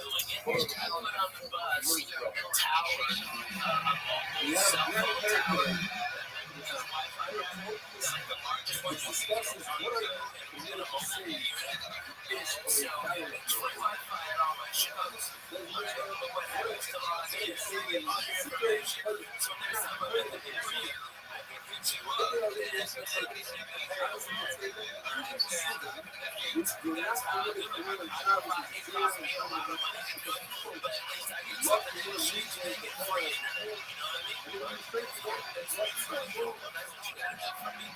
But this is all around the north. You know what this is? It's like on Southwest. You got like an iPad or something, and you can watch real TV, and they got movies on there too. And you can flip channels in real time, and that's for free instead of like, what is it, or something like that. It's like fucking $22 for goddamn shit. You can't bring Twitters or nothing. But that's good. That's what you fucking watch. I mean,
Like if they ran sacrifices almost 24 hours a year, especially with these all these international flights, that's just like I'm telling you, this American is the smartest in the business. They're making a ransom what they could, but they run them all the fucking time.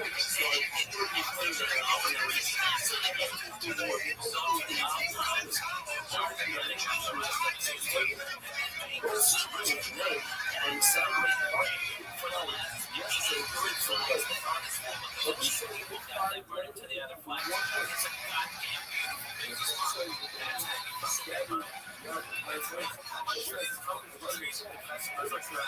like especially there's no fucking reason why they I mean, alright, if you are the worst person in the fucking world, because no one is teaching you that they don't have time to fill out a form. They don't have time to fucking talk to your manager. They just don't. They got a plane to catch, so they go, that guy was a dick, and they watch the next plane. It's free. It does. You're an asshole.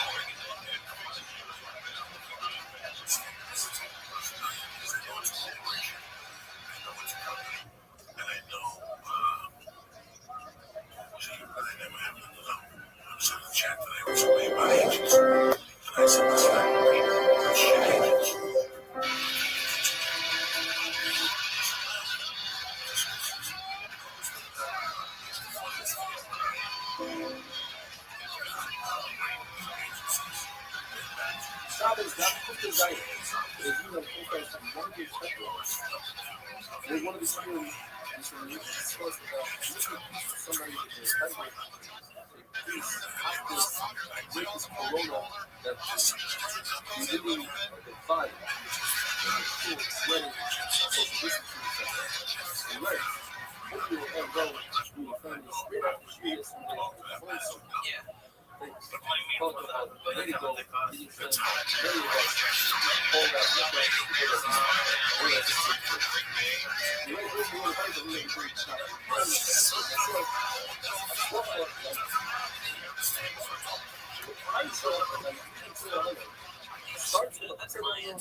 Kevin do anymore.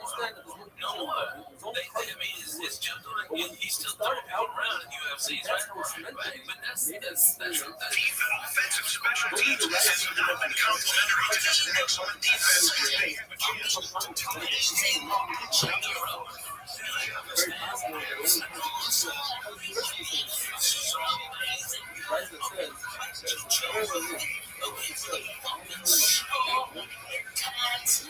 Crazy shit. Driving a hot rod to the fucking desert for hot bitches.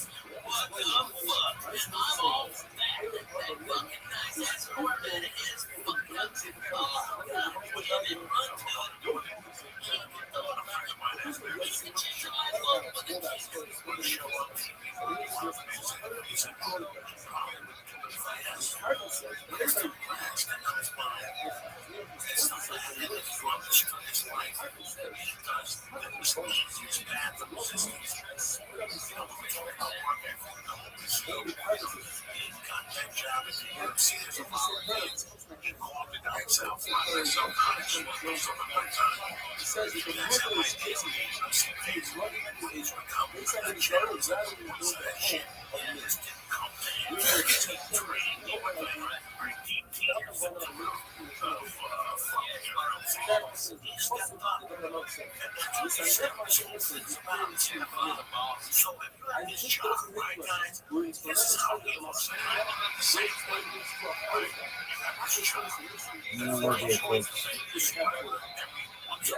Baby.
Stick away from my kids. The kids are fucking. He's fine.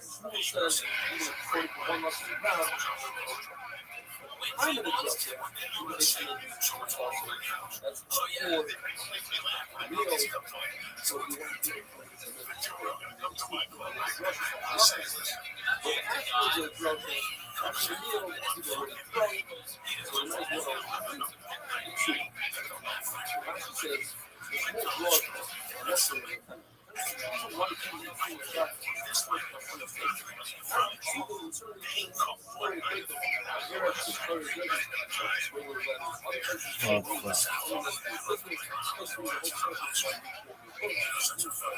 Jonathan Taylor scored again.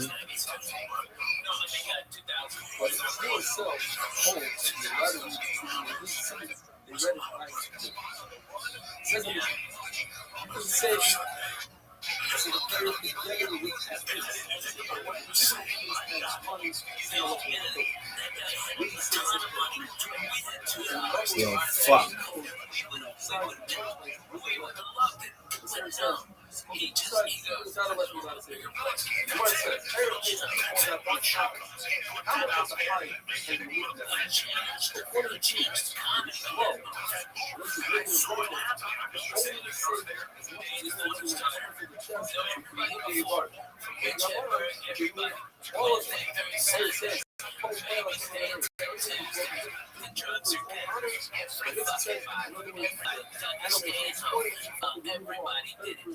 Rothschild Dane Cook was the first one that broke the clubs that had control the whole time because there wasn't after comics died after the 80s and the 90s were fucking dead. There were no headliners that were selling tickets.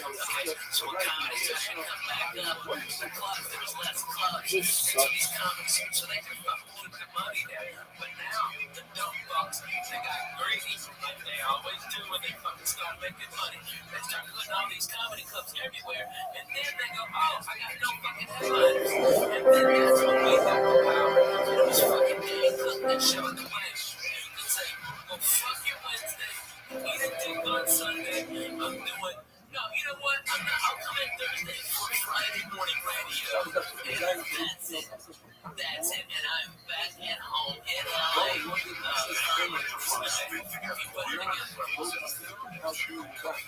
Houston, Texas, and a Florida team featuring band of American transcendental territory especially city of urban places, a lot of things are right from artists. How much of the skin can you lose?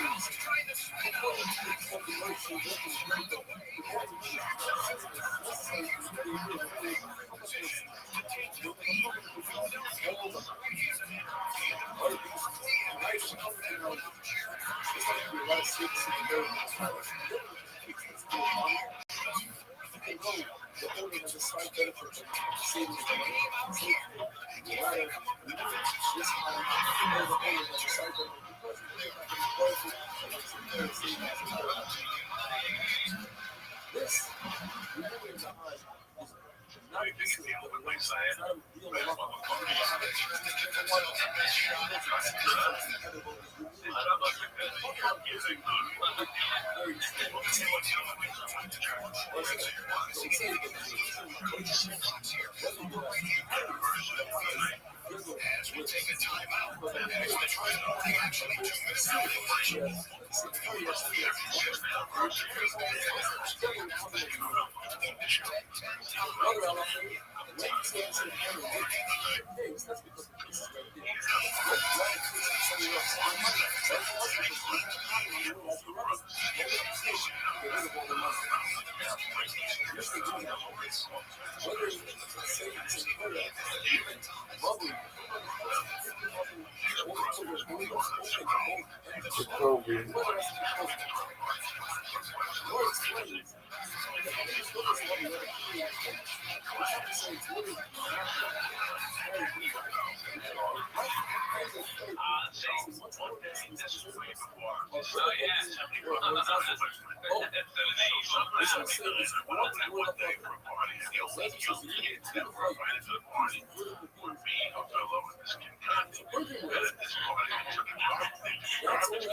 was high. I was not a big drinker.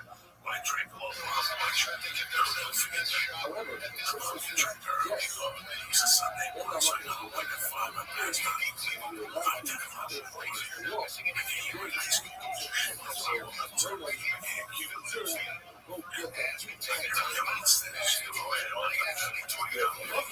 Breakfast for lunch. And she had it like a class in those days towards the end. She used to drink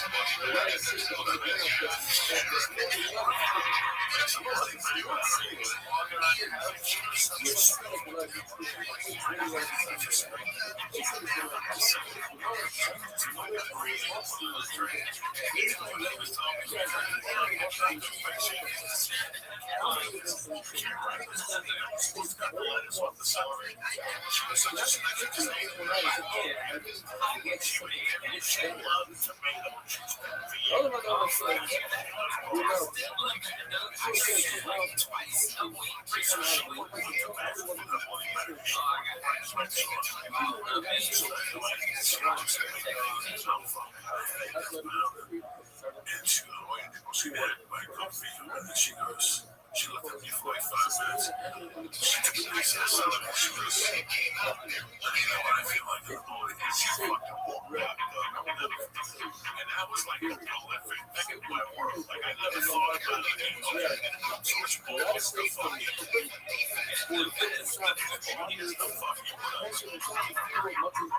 But she said it every time that I walked.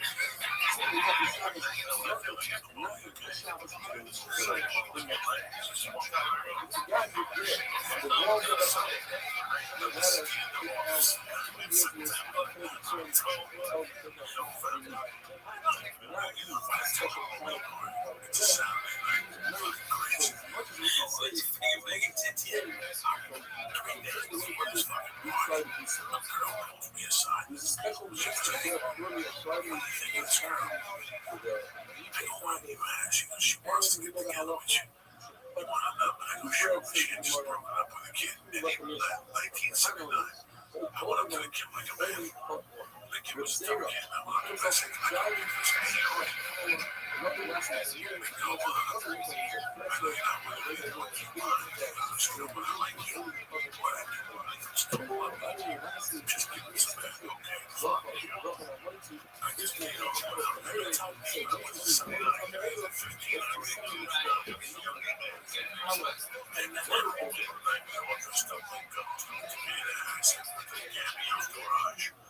And it was tremendous. It was tremendous at 11 o'clock. I went to fucking meet her, and some girl came and said, she's not coming, we have to go get her. And I was like, what? And the girl was hot. And I'm waiting for me to try to get me out of the way. Because I cousin was in the back. Robin Thompson was meeting her. Robin Thompson started walking her boyfriend. Shabbos Daf Kuf Ches. This week's Mishpacha magazine has a 4-page write-up about from Official Catering in Baltimore. He watches our share every single day on Zoom. He's a big supporter of the share. And he writes in the beginning of the article, it says that he contributes a big part of what he's doing here, galvanized by an important life lesson he learned during Eli Stefanski's popular 8-minute daf shir on Brachos 53. He's referring to our regular shir. There's a beautiful life lesson. You could look it up, Brachos daf Nun Gimel, at minute 42. So, way to go, Rebbe Official. Talking about life lessons, today's daf is one of the most fascinating davening shots with so many different life lessons. The Gemara starts off with the famous machlokes: how many meals are you mechuyev to eat on Shabbos? Chachamim say 3. Rabbi Chitka says 4. From our Mishnah is mashma that it's 3. There's a Mishnah that says that if you only have 2 meals to your name, the person is very poor, you shouldn't take from the tamchi, which is the daily tzedakah. If he has 14 meals, that means 2 meals per day. 2 times 7, 14 meals. He has enough for a week. You shouldn't take him the weekly tzedakah. The issue is that on Shabbos you need at least 3 meals, so it should be 15 meals or 16 meals according to Rabbi Chitka. We must say like Rabbi Kiva. Rabbi Kiva has the concept Asi Shabbat L'chol about Titztaref L'Briyos. It's better not to take from tzedakah and not have 3 meals on Shabbos.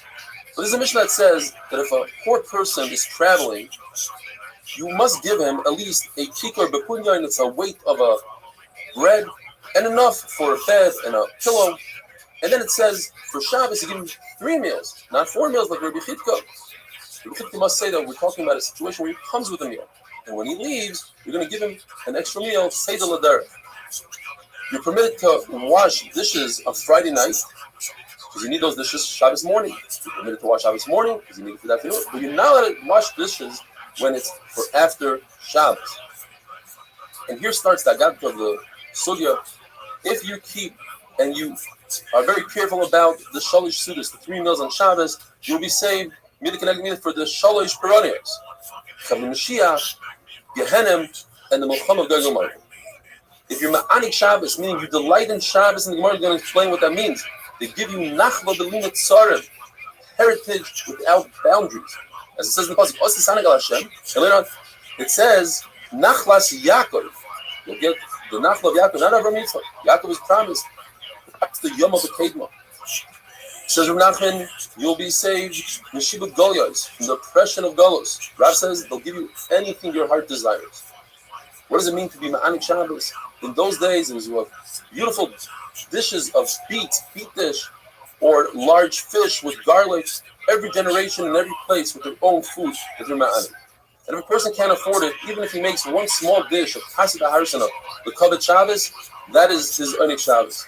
Rabbi says, if a person keeps Shabbos, he'll chasay with all the proper halachas, even if he did have a desire like in the generation of Enosh, they'll forgive him, as it says, Ashrei Enosh. And it says, Kados Mechaloloi, we don't read it Mechaloloi, but Machul Loi. The famous Gemara, if Klal Yisrael would have kept the very first Shabbos, then the nations wouldn't be able to rule over them. Rav Shimon Bar Yochai says, if they would have kept 2 Shabbosim, they would have been redeemed immediately. The Gemara brings Rabbi Yossi 7 different things that Rabbi Yossi says he wishes he'll be part of in Gan Eden. He wishes he'll be from those who eat shalish sudos. He wishes that he'll be from those who finish Hallel every day. Now it's also to say Hallel every day.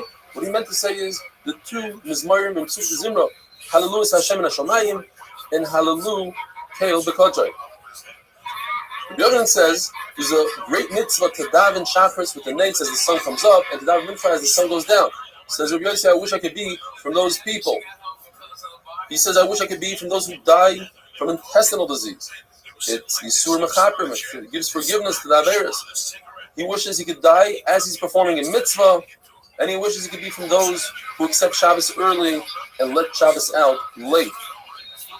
He wishes he could be from those who bring people into the Beis HaMedrash rather from those who bang on the beam and say, time to stop, it's lunchtime. He wishes he could be from those who collect from other people money to give out the tzedakah, rather than to be from those who give out the tzedakah, because you could come into great trouble by making mistakes and giving tzedakah to the wrong people. He wishes he could be from those who are accused falsely. Like Rabbi said, I was accused falsely and it wasn't right. It turned out to be wrong. Some explained that Rav Papa almost fell off a ladder, and he asked, why did he have a brush with death? And he said, perhaps he didn't give tzedakah to Haniyim. And he said, that's wrong. Or the famous story where a guy said, please sit down on the bed, and he refused to sit, and later on they found a dead baby under the bed, but nevertheless they accused him of killing the baby, and he had to run away. Says Rabbi Yossi, I once had 5 relations where I repeated the relations, and each time I planted an erez, meaning Goladar, Rabbi Shmuel, Rabbi Lozer, Rabbi Chalafter, Rabbi Kilas, Rabbi Nachman, Rabbi Yossi. These are all sons of Rabbi Yossi. Taisus explains the famous explanation that he meant that he had 5 Yavamas. In other words, 5 of his brothers died, and he had to be Miyavim 5 sister-in-laws. And he was only Miyavim each one once, and he had 5 sons. And he says, and it's not recommended to do this today and to say this to your wife, but he says, I never called my wife, I always called her a house. What he means to say is that the wife is the main part of the house. She's like Keres Habayis. He never called his ox an ox. He called his ox a field. I never looked at my bris milah. So why wasn't he called Kadosh, like Rabbeinu HaKadosh? Because Rabbeinu Rabbi Yehuda Nasi, the author of the Mishnah, not only did he not look at the bris, but he also didn't put his hands below his belt ever. Says Rabbi Yossi, I used to get dressed with such sneers that the ceiling is never seen the inside of my shirt. I never contradicted my friends. So if my friends told me, get up and duchen, be a kain, even though I'm not a kain, I'll get up and duchen. In Lashon Hara, if you say something that can be explained in 2 ways, and you say it in front of that person that you're saying it about, that proves that you're not saying Lashon Hara. So Rabbi Yossi, I never said something that I had to take it back. The Gemara says there were different Amoraim that said, I excelled in a certain mitzvah, and that should be my sechar. Like Rav Nachman said, I excelled in 3 meals on Shabbos. Rav Yehuda said, I excelled in Iyum Tefillah, having kavanah by davening. Rav Huna Bereder, Rav Yishua said, I never went Daled Amos without a head covering. Rav Sheshes said, I was extremely careful with tefillin. Rav Nachman said, I was extremely careful with tzitzis. Rabbi said, Rabbi was very careful with tzitzis to the point where he was once on a ladder and one of the strings ripped. He refused to move until he was able to replace the strings. Abai was very careful that he'd make siyum for different Talmidei Chachamim that finish Masechtas. Have a wonderful day.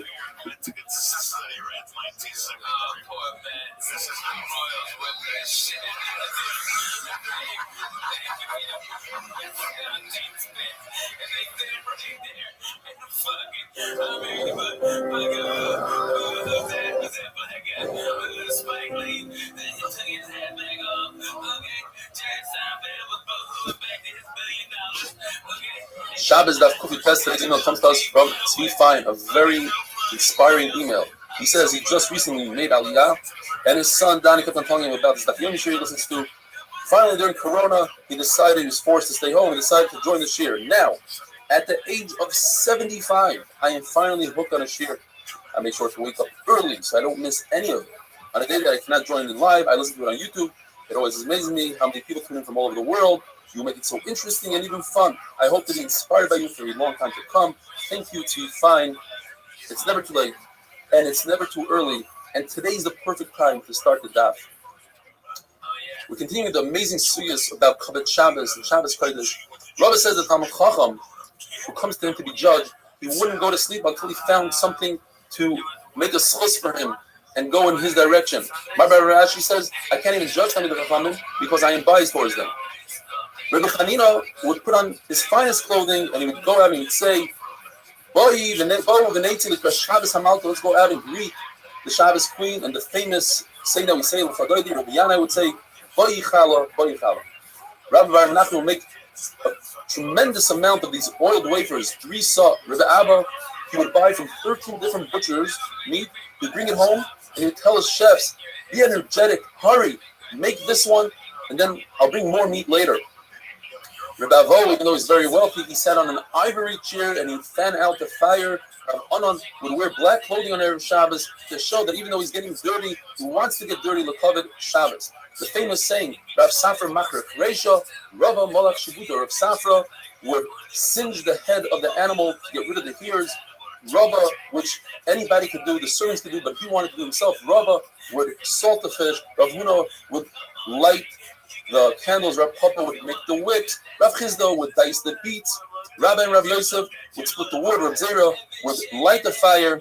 Rav Nachman Yitzchak would schlep around heavy boxes and things for Shabbos. He'd go back and forth, and he said, it's as if Rav Ami and Rav Asi would be my guests, wouldn't I be schlepping their things? And the Gemara says, some say that Rav Ami and Rav Asi would be schlepping boxes there of Shabbos, and they would say, if Rav Yochanan was our guest, wouldn't we do this? The famous story of Yosef Meiker Shabbos. He was a wealthy guy who went to the stargazers, and he was told that he's going to lose all his belongings. So Yosef Meiker Shabbos, he had a trick. He took all his belongings and he traded it for one jewel. He put that jewel in his hat, walked over a bridge, the wind came and blew it into the water, a fish came and swallowed it, and the fishermen took the fish out right before Shabbos. There was no one to buy the fish. They had a great idea. Let's go to Yosef Meiker Shabbos, who would probably trade in this unbelievable fish for the fish that he has, and so it was. And he became wealthy. He was able to sell that jewel for 13 attics worth of gold. Rashi says that's an exaggeration. Eliyahu Hanavi bumped into him and said, the idea is that whoever borrows l'kavod Shabbos Kodesh, Shabbos pays him back. Gemara asks, how do people gain wealth in Eretz Yisrael? They have the concept of aser b'shvil shetis asher. You give meiser from food, you become wealthy. In Chutzlaretz, you don't have food to give meiser from. Over there, it's because they are mechaved Shabbos. Gemara tells us a story about this. Yekiel bar Abba was a guest in Chutzlaretz, and they brought out a golden table that needed to be carried by 16 people. That's how heavy it was. And it had 16 chains of silver with all the beautiful dishes and food and desserts and fragrances. And when they put it down, they said, Lashem ha'aretz u'meloya. And when they took it away, they said, Hashemayim, Shamayim, Lashem ha'aretz l'san l'bnei Adam. And he asked them, why do you think you were zeicher to this? And the person said, I used to be a butcher. Any time an amazing piece of meat, a cut of meat came in front of me, I would take it and put it aside for Shabbos. And so I would do the entire week. And he said, Ashrecha shezachiso baruch hamakom shezakicha lekach shezikecha lekach. Rabbi Yeshua ben Chananya told the Caesar, "You smell that unbelievable aroma? That's a very special spice called Shabbos. It only works for people who keep Shabbos." The pasuk says, "Beish Hashem chuba," referring to Yom Kippur. You can't be mechaber Yom Kippur with food, and mechaber with a nice, clean clothing. Yichibadetoi. Rav says that if you eat at a certain time, you should eat your Shabbos meal earlier. Shmuel says if you eat at a certain time, you should eat your Shabbos meal later. Rabbi says those of us who are used to eating meat and wine during the week, on Shabbos, depending what you do during the week, if you eat at a certain time, either eat the meal earlier. If you eat it earlier, make your meal later. Rav Sheshes, who is blind, wanted to make sure that his Talmidim get to the meal on Shabbos at the right time and it doesn't prolong the shear. So he put his Talmidim where the sun would hit in the summer or where the shade would hit in the winter. They would have to get up and run away and go eat the meal for Tainuk Shabbos. Reb Zera, who would see two Talmidim arguing and learning, he would say, "Please, I'm begging you not to be Mechal Shabbos. Are you talking and learning and not enjoying the meal? You're not being Mekayim the mitzvah of Einik Shabbos." Rabbi says that an individual should say by Yechulu, it's as if he is a partner with HaKadosh Baruch Hu. We don't read it by Yechulu, we read it by Yechalu. Together with HaKadosh Baruch Hu, they created the world. You see from the creation of the world that words have power like action. It says in the pasuk, "The Dvar Hashem," with the words of Hashem, "Shamayim Nasu," the skies, the heaven was made. When a person says Vayichu Friday night, two malachim, they accompany him, and they put their hands on his head and they say, "B'sar Abinecha." One of the malachim is a good malach, the other one is bad. When they come in, they find a candle lit and the table is set. Then they give a bracha. The good one gives a bracha that we should find this the following week, and the bad malach is forced to say amen. If Chas v'shalom, they don't find that he makes the klala, and the good one says amen against his will. A person should set his Shabbos table, even if he's full and he's not going to eat only a kazayis, malav malka as well. Set the table, malav malka. If you drink hot water or bathe in hot water, or you eat fresh baked bread, hot baked bread, it has powers of healing. Rebbe Vo would shecht a young calf, a tilta, the third born calf, so that he, on Motzei Shabbos, he would shecht it so that he could eat part of the kidney. So his son Avimi, when he grew older, he said, "I don't understand, why didn't you just use the one that you use for Shabbos? Erev Shabbos, save the kidney for Motzei Shabbos." So he tried it out, and he put the one animal that he was supposed to shecht on Motzei Shabbos, he left it alive. And on Shabbos, a lion came and ate that animal. They didn't gain anything. Shmuel Levi says, the famous saying, whoever says, "Amen Yehish Mirabba," b'chol kochai, meaning with all his kavana, with all his intent, they destroy 70 years of the Gzar Din. If he has some sort of avodah zarah that he did, he'll be mindful of him. Rosh Hashanah says, if you say Amen with all your kavana, you open up the gates of Gan Eden. Amen stands for Kel Melech Ne'eman. The Gemara says that a fire is only found in a place where there's still Shabbos, and it happens on Shabbos where you cannot put it out. The Gemara gives us 7 reasons why Yerushalayim was destroyed. Either because of Mechal Shabbos, they didn't say Kriya Shema in the morning and the evening, they stopped the children from learning Torah, they didn't have Boish's Panim, they took bribes, they didn't give each other Musar, Peichacha, they were Mevaysh Dam Chacham. Rav says whoever's Mevaysh Dam Chacham, there's no remedy for that. They stopped being truthful in business. Al Tiku ben Meshicha, don't touch my anointed one, means the children that learn Torah, Ubenavia Al Tareyu, is referring to Talmidei Chachamim. The world only exists because of the Torah that children learn, and Abaye says that the Torah of adults doesn't compare to the Torah of the younger ones. Have a wonderful day.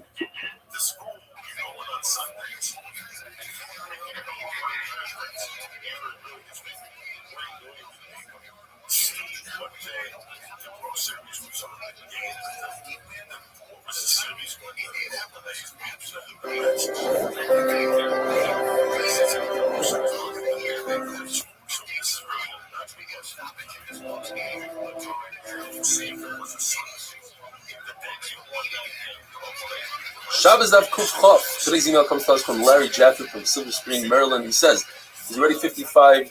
He started Daf Yomi a number of times. This is the first time that he's reached this far. Due to all the graphics and diagrams, they really help bring each sugi to life. Hatzlacha Larry, you should be zeicha to finish Shas with everyone. The Ezra's Hashem is Baruch. We continue with the sugya of saving different things from a raging fire. Says the Mishnah, you can save even 100 meals if they are in a basket, or an entire barrel of wine, or a whole cake of figs. And the question is, why is this any different than the Mishnah we had a number of days ago, where you could save only 3 meals? One shot the Gemara gives us because we're dealing with one basket. One basket is less work. Doesn't matter how much is in that basket. If so, if you have an open blanket and you take smaller baskets and pour it into that open blanket, since you're only removing one blanket worth, that would be 100% mutter, even though it's more than 3 baskets worth. We see something similar. If you have a barrel of wine that has a hole in it, it's dripping, you're allowed to take another barrel, put it underneath, and catch as much wine as you want. It's not limited to 3 meals. Another shot the Gemara gives is, the difference is, if you're bringing it to this chutzner, you're allowed to save as much as you want. If you're bringing it to a different chutzner, you're limited to 3 meals. Says the Mishnah, you're allowed to call in for help and tell them, save the food for yourselves. Now, if they were smart about it, they'll give back the food and charge that person for their time. Rav Chisda says we're talking about Hasidim who don't want to take advantage of someone's misfortune. Yes, he was mafkir everything, but he had no choice. He was forced to. So Hasidim don't want to take advantage of that. Says Rabbi, if there was such Hasidim, they wouldn't take money for working on Shabbos. Rather, says Rabbi, we're talking about Yirei Shamayim, not Hasidim, who don't want to take advantage of somebody else. They don't want to take from other people, but they also don't want to work for free. They want to be compensated for their time. So if they understand Hilchos Shabbos, they understand that since all this food is really theirs, when they give it back to the person, all they're asking is to be compensated for their time. And that's not considered Schar Shabbos. The Mishnah tells us that in order to save food, it has to be into a chutzner that has a proper area. Then Beseir says, over here, Chacham were making and said it doesn't have to be a proper area. You could save different items that you have, not necessarily food. And when it comes to clothing, you put on as many of the clothing you have. You can put on 5 coats, 10 pants, walk outside, undress, go back in, and keep on doing this. If Yosef says no, you are limited to 18 clothing that were standard in those days, and only one time.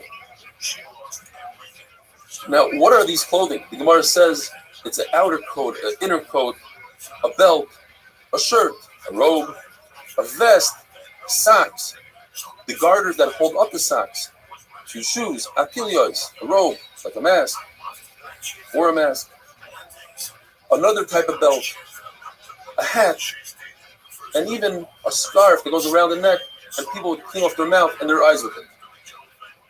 Says the Mishnah, Reb Shimon ben Nanas holds of the concept that you're allowed to do gram kibud, causing at a later stage the fire to be extinguished, like by filling up a jar with water, and when the fire reaches that jar, it explodes, and the water puts out the flame. You're not doing it deliberate right now.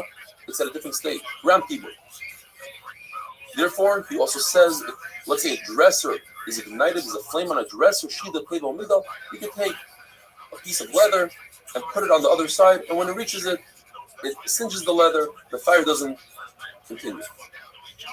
According to Reb Shimon ben Nanas, Rav says, I hold that if there's a fire that's on a piece of garment, you're allowed to pour a liquid on the other part of the garment, and when the fire gets there, it'll extinguish itself. Rabbi Yossi holds gram kibud is awesome. You're not allowed to cause that at a later stage a vessel will explode or whatever it is, even though the pasuk says the word asiya, doing, and this is not doing, this is at a later stage. This is the concept that we have throughout the whole parak. Adam ba'olam hamayna. A person acts irrationally when it comes to saving his property, and he might come to extinguish the flame. Therefore, we limit him. If a person puts a candle on top of a plank of wood, deliberately, that plank of wood becomes a basis to that candle, and therefore it's also on Shabbos to move that plank of wood. Even just to shake off the candle would be awesome. If you forgot it there, then you are permitted to shake the wood so the candle falls on the ground, even if the candle is lit. The candle might continue burning on the floor. It might extinguish itself, but it's not 100%, and therefore it's mutter. The Brisa says you're allowed to open up the door. According to Rashi, there's a candle right by the door. According to Taisus, the candle is on the door itself. And if the flame goes out from the wind, then it went out. If not, not. Rav cursed those who did so, and he said, Even according to Rabbi Shimon that holds davar she'enim niskav mutter, you didn't have any intent for the flame to go out. But in this case, since it's obvious that it's going to go out, that's called a psik reisha. And even Rabbi Shimon admits that in the case of 100% is going to go out, it is awesome. If you open up a door and the wind helps a fire, let's say in a fireplace, it fans it up. Well, it depends. If it's one of these fires, one of these winds that's a common wind, then according to Rabbi Yehuda, it's mutter. According to Abaya, we have to be geyser that it's also, because if it's a wind that's uncommon, that's awesome. So we have to make all winds awesome. We have to explain in Brisa and say that this Brisa has no Rabbanan and it's only Rabbi Yossi. And that is, the Brisa says, if you build a wall out of vessels that don't contain any water and not going to explode, for instance, a vessel made out of metal, or even earthenware that comes from different places that are very strong, from Shichin, from Canaan, then it's okay. Very interesting sugya. If a person has Hashem's name written with ink on his body, well, halacha number one is you're not allowed to stand unclothed in front of Hashem's name. So we have to make sure that it's covered. You're not allowed to go into the bathroom with Hashem's name. And you're certainly not allowed to erase Hashem's name deliberately. However, you're allowed to go into a mikvah, you're allowed to go into a bath, as long as you don't rub the name off and it comes off by itself. That's called a grama, and that would be mutter. Even according to Rabbi Yossi, because it says in the pasuk l'isasod, you're not allowed to do so deliberately, but the grama, it's mutter. If a person has a kil shel mitzvah, let's say he's a zav, and he has to go to the mikvah. Since you're not allowed to stand unclothed with Hashem's name, he must put something on it, such as a bandage, a reed, but he has to make sure that it's loose, that the water can get through, so that the bandage doesn't create a chatzitza. Don't cover it with your hands, because you might forget that you're covering something. You'll take your hand off and expose Hashem's name. Now, what if a person doesn't have something to cover his name? According to Chachamim, that Tvila Bismano, to go to the, when the time comes, a mitzvah, you must go right away. Chachamim say it's not a mitzvah. Therefore, go around, look for a bandage. But according to Rabbi Yossi, that it's a mitzvah to go right now. Therefore, don't look for a bandage. Go in and cover with your hand. And finally, if the ink is dry, then that creates a chatzitza. Same thing would be with blood, honey, milk, and ink. If it's moist, like in our case, then it doesn't cause a chatzitza. Have a wonderful day.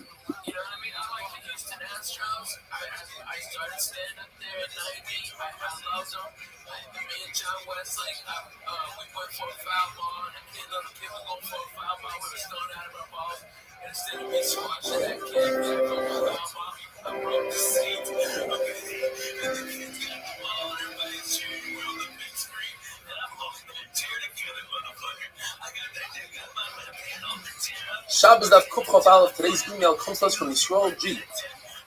He writes, I have to let you know how therapeutic your shiurim are.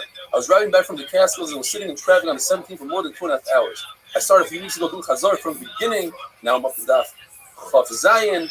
Trust me, there's no better way to spend time alone in traffic other than your Yovaldik shiurim. Thanks again, Yisrael G. Yisrael Chayach. Famous concept of Amira La'akum Shvus. It's also to tell a non-Jew, or even to hint a non-Jew, to do malacha for you on Shabbos. So what if you have a fire, and the fire department comes down, says the Mishnah, you don't have to prevent them from putting out the flame, but you're not allowed to direct them and tell them, put out the flame. But if a minor, obviously we're talking about, if a minor comes to put out the flame, you must stop him, because he's doing it al das over, to appease his father. Let's say there's a situation where he's doing malacha, not for das over, for his own sake. Let's say he finds keys in the Rosh Hashanah and he wants to play with them. You don't have to prevent him. Because we paskin that katan oichel velos, if a katan is eating, or at least this sugi paskin, if a katan is eating the velos, aim bezem mitzuvim, you're not mechuyev to prevent him. The Gemara tells us that there was a fire in the yard of Yosef ben Simai, and the guy came to put it out. His friends, the Roman friends that he had in the government, and he said, no, please don't put it out. It's Shabbos today. And the Gemara tells us he paid them very nicely. And a nace happened that rain came and put out the fire. Chacham said he didn't have to do so. As we learned in the Mishnah, if the boy comes, you don't have to prevent it. Rabbi says that when it comes to a fire, or any loss for that matter, you can announce and let it be known that whoever helps you is not going to lose. They will be compensated. You don't say so, you say it, you won't lose. And that's the halacha, but you cannot prove it from our Mishnah. Says the Mishnah, you can take a bowl, flip it over, and put it over a lit candle so it doesn't cause damage, over waste. The Gemara is going to explain, we're talking about chicken waste, which is muktzah, so that a child shouldn't come and touch it. And over, you can take a bowl, flip it over, and put it over and trap a scorpion. The Gemara says that according to Rabbi Yochanan ben Zakkai, he saw somebody do so, trap a scorpion. He said, I'm afraid that he might be chayav achatas. Even though it's malach shen's with gufa, Rabbi Yochanan ben Zakkai holds like Rabbi Yehuda chayav. Gemara tells us a story that Rav Oven gave a couch to 2 out of 3 guests, to Rav Yehuda, to Rav Yirmiyah, but not to Rav Chanan, the son of Rav. And Rav Chanan took exception to that. And when he heard Rav Oven teaching his son our Mishnah, and he said that you cannot cover the waist of a child so that another child shouldn't touch it, he said a very strong lashon. He said, Oven Shatya. Oven is a shaita. And he's teaching shtusim to his child. Why? Because the feces, the waste of a child is not mukta. A dog, it's ready for Achilles kelim. So therefore you just pick it up and put it in the garbage. There's no reason to cover it. And there's no issue of noilad, since you're anticipating it. You expect it to happen. And therefore, our Mishnah is talking about the waste of a chicken, which is mukta. Yes, there's a concept of graf shorei. Anything disgusting, you're allowed to move. The Gemara brings a story that there was a dead mouse by Rav Ashi, by his summon, and he said, pick it up by the tail and move it out. It's a graf shorei. So too, the waste of a chicken should be mutter to move. The reason why over here you can't move it and you have to put a kli on it is because it was already in a pile, in a heap of trash in his own chatzah. No heter to move it for graf shorei. Shom Levi says that any animal that could cause damage, you're allowed to kill on Shabbos if it's chasing. Now, there are 5 animals that even if they don't chase you, they're going in a different direction, you're allowed to kill them. And they are the Egyptian fly, very dangerous, the Nineveh hornet, the scorpion that lives in Khadiyov in Iraq, the snakes of Eretz Yisrael, and a rabid dog, a mad dog, anywhere in the world. There's a Tana that said from the Rabbi Rabuna that if somebody kills a snake, ein ruach chasidim, it's not in the spirit of the chasidim. So he said, what you just said is not in the spirit of Chachamim. Chachamim are not happy with these chasidim.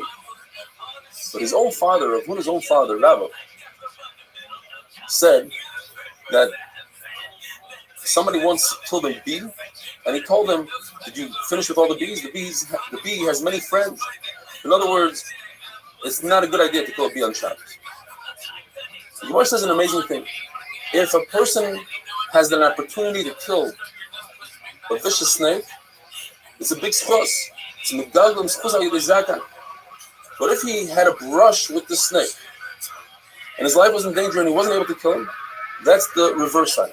That's a sign that he was supposed to be harmed by the snake, and HaKadosh Baruch Hu made a nace that he shouldn't be harmed. So he has to start thinking what he might have done in order to deserve this.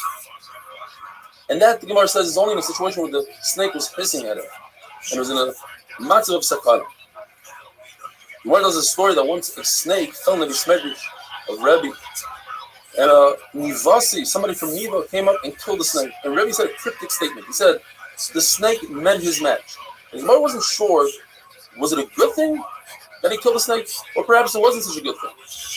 And the Gemara remains with the suffix. Rabbi Yanai said that you're allowed to kill a hornet and certainly a snake, but we can't bring a raya from that. Why? Because there's a concept called the feet tuma.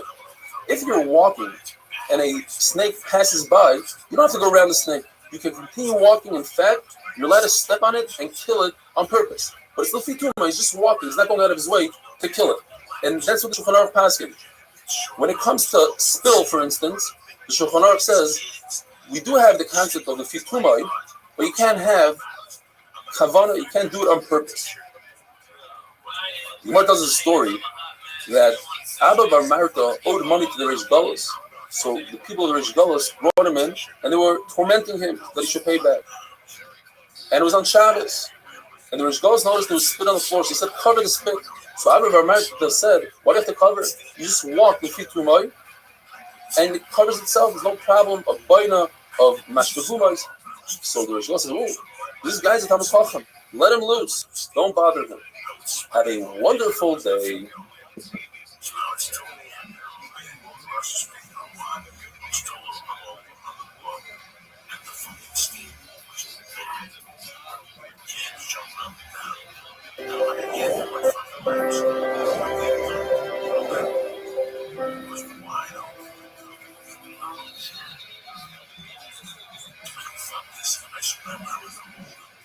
Shabbos Daf Kuf Chobeis. Today's email comes to us from Alta Morel.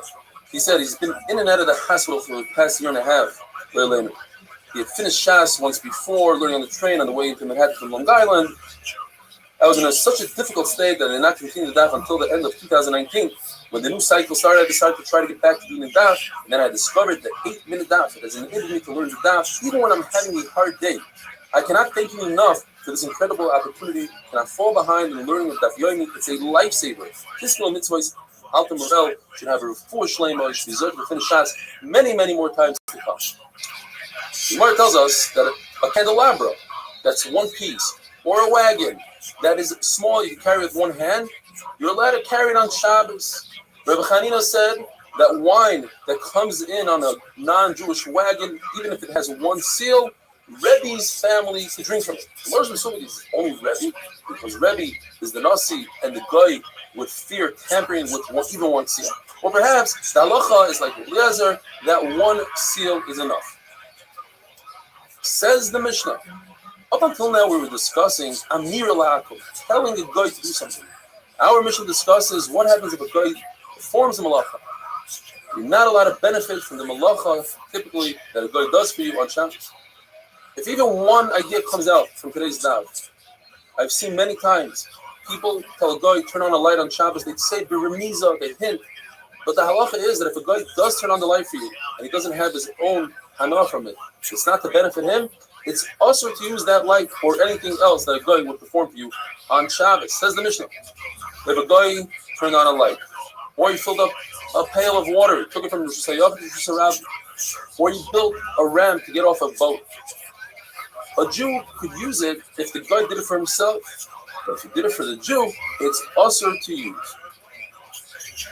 The reason why we have three cases that are very similar is the concept when it comes to a candle. If the guy turned it on for himself, he did it for himself, then it provides light for everybody. Therefore, you can use it. When it comes to a pail of water, perhaps the guy saw that you're waiting for water, he had a little bit more. So mashmallah, you can use the water as well. A ramp is the same thing like a candle. A ramp for one person is good enough for 100 people. But the Mishnah tells us a story. The Ram Gamliel and the Skanim were on a boat which docked on Shabbos, and they actually used the ramp on Shabbos. The Brisa adds another case. If a guy gathers grasses for an animal and he has left over, the Jew could use it as long, says the Brisa, as the Jew doesn't know the guy. If the Jew knows the guy, then he's not allowed to use the grass for his animal. The halacha that you're allowed to take an animal and bring him and put him right over grass that's attached to the ground. Now, grass that's attached to the ground, for the Jew, it's also to detach, toilets from the mechuber, this is the Raisa. The animal is allowed to eat it. It's a tsar if he doesn't eat, says Taisus. He's allowed to eat, he's allowed to be punished from Shabbos and goes to the However, it's also for the Jew to bring the animal over cut grass. That's a muktzah today because it was cut on Shabbos. And the reason is, since it's only muktzah d'Rabbanan, we're concerned that you're going to touch the grass and give it to the animal. If you just leave the animal up to that grass, that's 100% okay. Rabbi Gamliel, who used the ramp that the guy built on Shabbos, either we're talking about that the guy did it not in front of Rabbi Gamliel, so he didn't do it for Rabbi Gamliel, or we're using the concept of ner le'echad, ner le'meah, since the guy already built it and it was for himself, so it doesn't matter that someone else is going to use it. It's just like a candle. When it comes to a bathhouse or even a candle, so it depends. If the bath water was warmed up on Shabbos, and most of the people in the city are Goyim, you could use it immediately after Shabbos. If most of the people in the city are Jews, You have to wait enough time after Shabbos that would take you to warm up that water. You can't benefit from the fact that the guy heated up the water on Shabbos. Now, we must say that the guy did so because he had in mind to do it for the Jews. Otherwise, it's ner le'echad, ner le'mea. Once he heated up the water, what's the difference if the Jews don't use it? But since he did it for the Jew, now we have a problem, and therefore you have to wait. The Gemara tells us the story. A guy came in to help Shmuel. Let's say Shmuel is at a certain fancy place, in a hotel. The guy comes in, turns on the light for Shmuel. Shmuel did not want to benefit from the light. He turned away. But once he saw that the guy was reading a newspaper for the light, then he said, okay, the guy lit it for himself, and therefore I can use it. So let's remember not to benefit from lights that were turned on by a guy, unless the guy benefits from that light. And with that we finish. Hadin Allah, Kol Kisei. Says the new Perik Kol HaKelim. The Mishnah starts off saying that we're going to be discussing the different types of muktzah. Now we're talking about a kli, a tool, a vessel that is designated and designed for something that's allowed to do on Shabbos. You're allowed to do something with it on Shabbos. So all kelim that are kli shalat leheter are permitted to move on Shabbos. Not only that, there are doors as well. So if you have a batch of the door, even if the door came off, even during the week, you're allowed to move the door, you're allowed to move the backs. But a house door, since the house is mechul karka, the door is mechul karka, if it came off the hinge, you're not allowed to touch it on Shabbos. The Mishnah starts off. We're going to see in the Gemara whether or not we're talking about Krish Malach Isser, a hammer to crack open a nut. If you're doing it to crack open a nut, or an axe to cut the figs, a saw to cut cheese, typically a saw is Krish Malach Isser, or a hoe, a shovel to shovel out the figs, a pitchfork to feed a small child, or some sort of spindle to spear a piece of fruit to put in a strawberry, says Rashi, or a needle to take out a thorn, or a larger needle to those who make sacks to open up a door. Abaya explains the Mishnah that even though, as I said before, these doors that fell off, even if these doors fell off during the week, the Brisa says that a shida table of migdal, certain dressers and boxes, you could take the door off, but you can't put the door on. And when it comes to chicken coop, you can't even take the door off. So Abaya explains that there's a concept yesh binyan b'stir b'kelim. When it comes to vessels, you're not allowed to build them on Shabbos, you're not allowed to take them apart on Shabbos. So he explains the Brisa, not that he is permitted to take the door off, rather the Brisa is talking about when the door came off on its own, and you're not allowed to put it back on. But certainly, you can't take it off. You can't take it off and you can't put it back on. Rabbi says no. There is no isser to build on Shabbos a kli and to take a kli apart. So therefore, you can take the door off. The only issue is to put the door back on. That's a zera, that perhaps you'll put it on better. You'll put some sort of nail in there. You'll put it in very, very hard, very well. And therefore, that's a makav patish, and that's also have a wonderful day.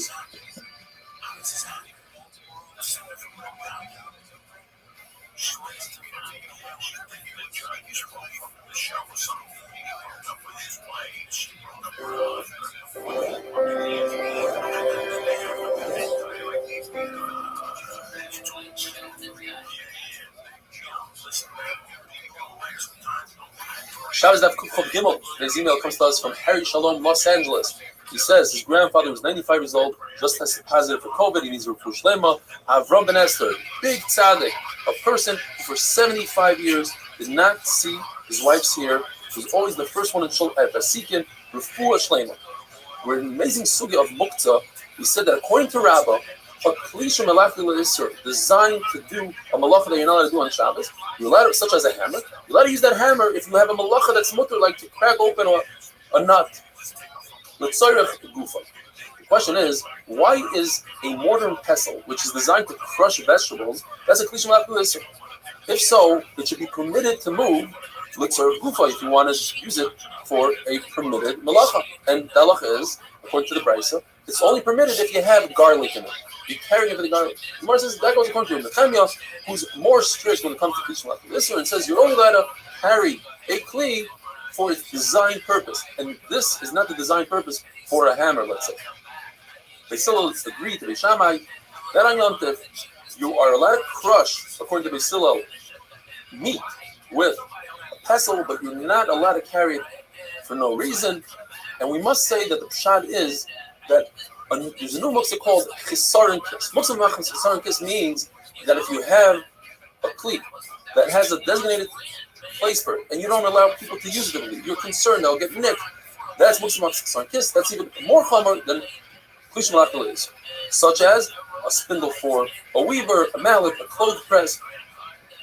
Rabbi Yochanan says that our mission is talking about a goldsmith's hammer, and Rav Shemin says our mission is talking about a hammer for a basam, that's a person that makes perfume. He's more strict because a perfume hammer, you don't want it to get dirty because that's not good for the perfume.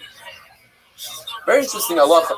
If you have food, such as a fig that's underneath muktzah, hay, or let's say you have a cake that's covered by extinguished coals, which are muktzah. One man owner says the only way you can take that out is if it's sticking out a little bit, you grab it by the mutter, you pull it out, and the coals fall to the wayside. Another man owner says no, you can actually poke it with a stick or something and pull it out. The fact that the coals, the hay, fall to the side, that's tutul min hatzad. Rav Nachman says, in fact, that is the halacha. The problem is that Rav Nachman once said that if you have a radish in the ground, you're allowed to pull it out if it's not attached to the ground, provided that it doesn't move the dirt. But if it's upside down, for instance, and you pull it out and all the dirt moves, you're not allowed to. You have to say that Rav Nachman took that back. Rav Yosef says, from the fact that you could take out a splinter from your finger with a needle, you don't need the eye of the needle. The fact is that by Tumah, if the needle doesn't have an eye, it's not tummy at all. It's that needle becomes a non-kli, and the Tumah dissipates. Abaye says there's a difference between Tumah and Shabbos. By Tumah it says Kli Masa. It has to be a Kli from top to bottom, has to be complete Kli. Rabbi says, I don't understand. If it's not considered halachically a Kli when it comes to Tumah, then halachically it shouldn't be a Kli by Shabbos. The problem is, there's a brisa that says exact opposite of Rava. It says there's a big difference between Tumah and Shabbos when it comes to a needle. If it doesn't have an eye, it's not a Kli for Tumah, and it is a Kli for Shabbos. So Abaye comes to Rabbi's rescue and says, perhaps the pshat is, yes, it doesn't have an eye, but it's prefab. It's before the person had a chance to put the eye into the needle. But let's say the needle had an eye and it broke off, that's much worse. Then he already designates it for the recycling bin, and it loses its Kli designation, and the tumah falls off, and it's not a Kli for Shabbos either. To straighten out a baby's limbs on Shabbos is a machlokes. According to Rav Shimon, it's mutter. There's no fixing a body on Shabbos. It's not like a Kli that you fix in Sakamon. According to Rav Nachman, it's also just like you're not allowed to take medicine to induce vomit, because that fixes the body. So too, you're not allowed to straighten out the baby's limbs. Says Rav Shimon, what's the connection? To induce vomit, that's not the derech. To do so, to straighten out the baby's limbs, that's very much a derech. In fact, I have a raya. It says in the Mishnah, you're allowed to take out a splinter from your finger, and that's fixing the body. Rav Nachman says that's different. Taking out a splinter is pocket. The splinter is right down the surface, ready to be removed, whereas the baby's limbs need a lot of work. Says the Mishnah, if you have a stick to stir the olives in a vat, sometimes it's mikabel tumah, sometimes not, depending. If that stick has a knot where it's a base kibble, it becomes like a cup, you can put the stick into the juice and see if there's enough oil in it, is it ready to go to the press, then it's a kli, it's mikabel tumah. Otherwise, it's shouldn't clean it. It's just a simple piece of wood, it's not mikabel tumah. Says the Mishnah, that according to Rabbi Yossi, all kalim are not muktzah, besides those that are muktzah machmas kesaron kis. He gives two examples: a very large saw and the blade of a plow. These are things that you don't typically lend out to other people. You're careful with it that you get nicked. The Gemara gives other examples, like a laundrer's riddle. It's a piece of metal that has a bunch of holes they do laundry with, a tanner's knife, a butcher knife, and a special tool for carpenters. Once upon a time, there was no muktzah. Everything was mutter to touch. But Chacham saw that people were being relaxed and they were doing Mechal Shabbos. Comes along Nechemia ben Chachalya and he says, everything is asur to touch, besides 3 kilo. And that is a small knife, a knife to cut fig cake, and a ladle. But then at different stages, when they saw that people started becoming careful, they added more and more until everything became mutter, besides what Yossi brings in the Mishnah, a large saw, and the blade of a plow, what exactly did they add, and how did they add it? What we have is Machlekes Abaye and Rava, what they added on the 4 stages. And Abaye says one thing, and Rava adds one more stage. Rava is always one step ahead of Abaye. Abaye says the first stage was, they said that anything that's a klisha malachti leheter, you could use l'tzaref gufa for a function, but not for its place. And Rabbi says there's no such thing. So gufa and mekayim go together. So if they're matrable.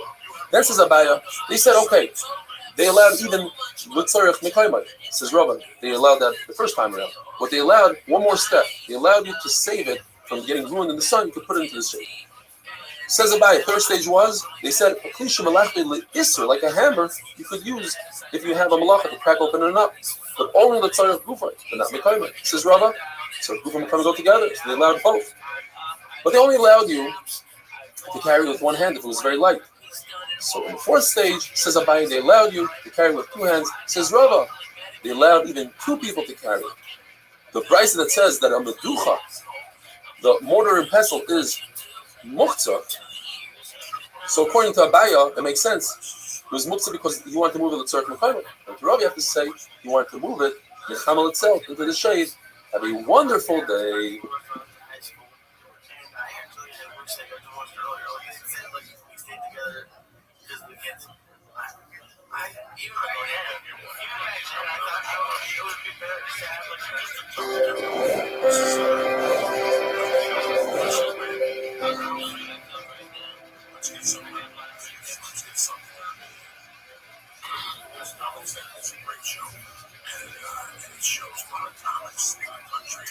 Shabbos Daf Kuf Chavdal. Today's email comes to us from the Holy Ritual from Israel. He says, perhaps in order to increase viewership this year, once people watch the book, maybe we can offer, if people get other shit going, we will learn for them, the fellow will learn for them, you will learn for them. Maybe we'll fly people in as an incentive to get many people. Bottom line is, research says, that once a person gets a streak going, they will not stop, especially since the shir is so good. If you have a great idea, please share with us. If you have a great story unrelated to this, please share with us. Whatever, as long as we increase our Torah, we go to another shir, just let's get people put to the doctor. As we learned, Nechemi ben Chachali came along and said, everything is mutter, there's no such thing as mutter. So he said, everything is mutter. Says the Gemara, the Lazar says, there are 4 Mishnais and Brises that must have happened before they started relaxing mutter. And Rabbi argues on all 4. The first one is, our sugya, medoicha. If you have a mortar and pestle, it's a kishim lachim with isur, you're not allowed to crush vegetable Shabbos. So you can't move it. It's a people mekayim, unless you want to flip it over, use it as a chair. Not permitted. That must be before they started relaxing the mutter. Rabbi says no.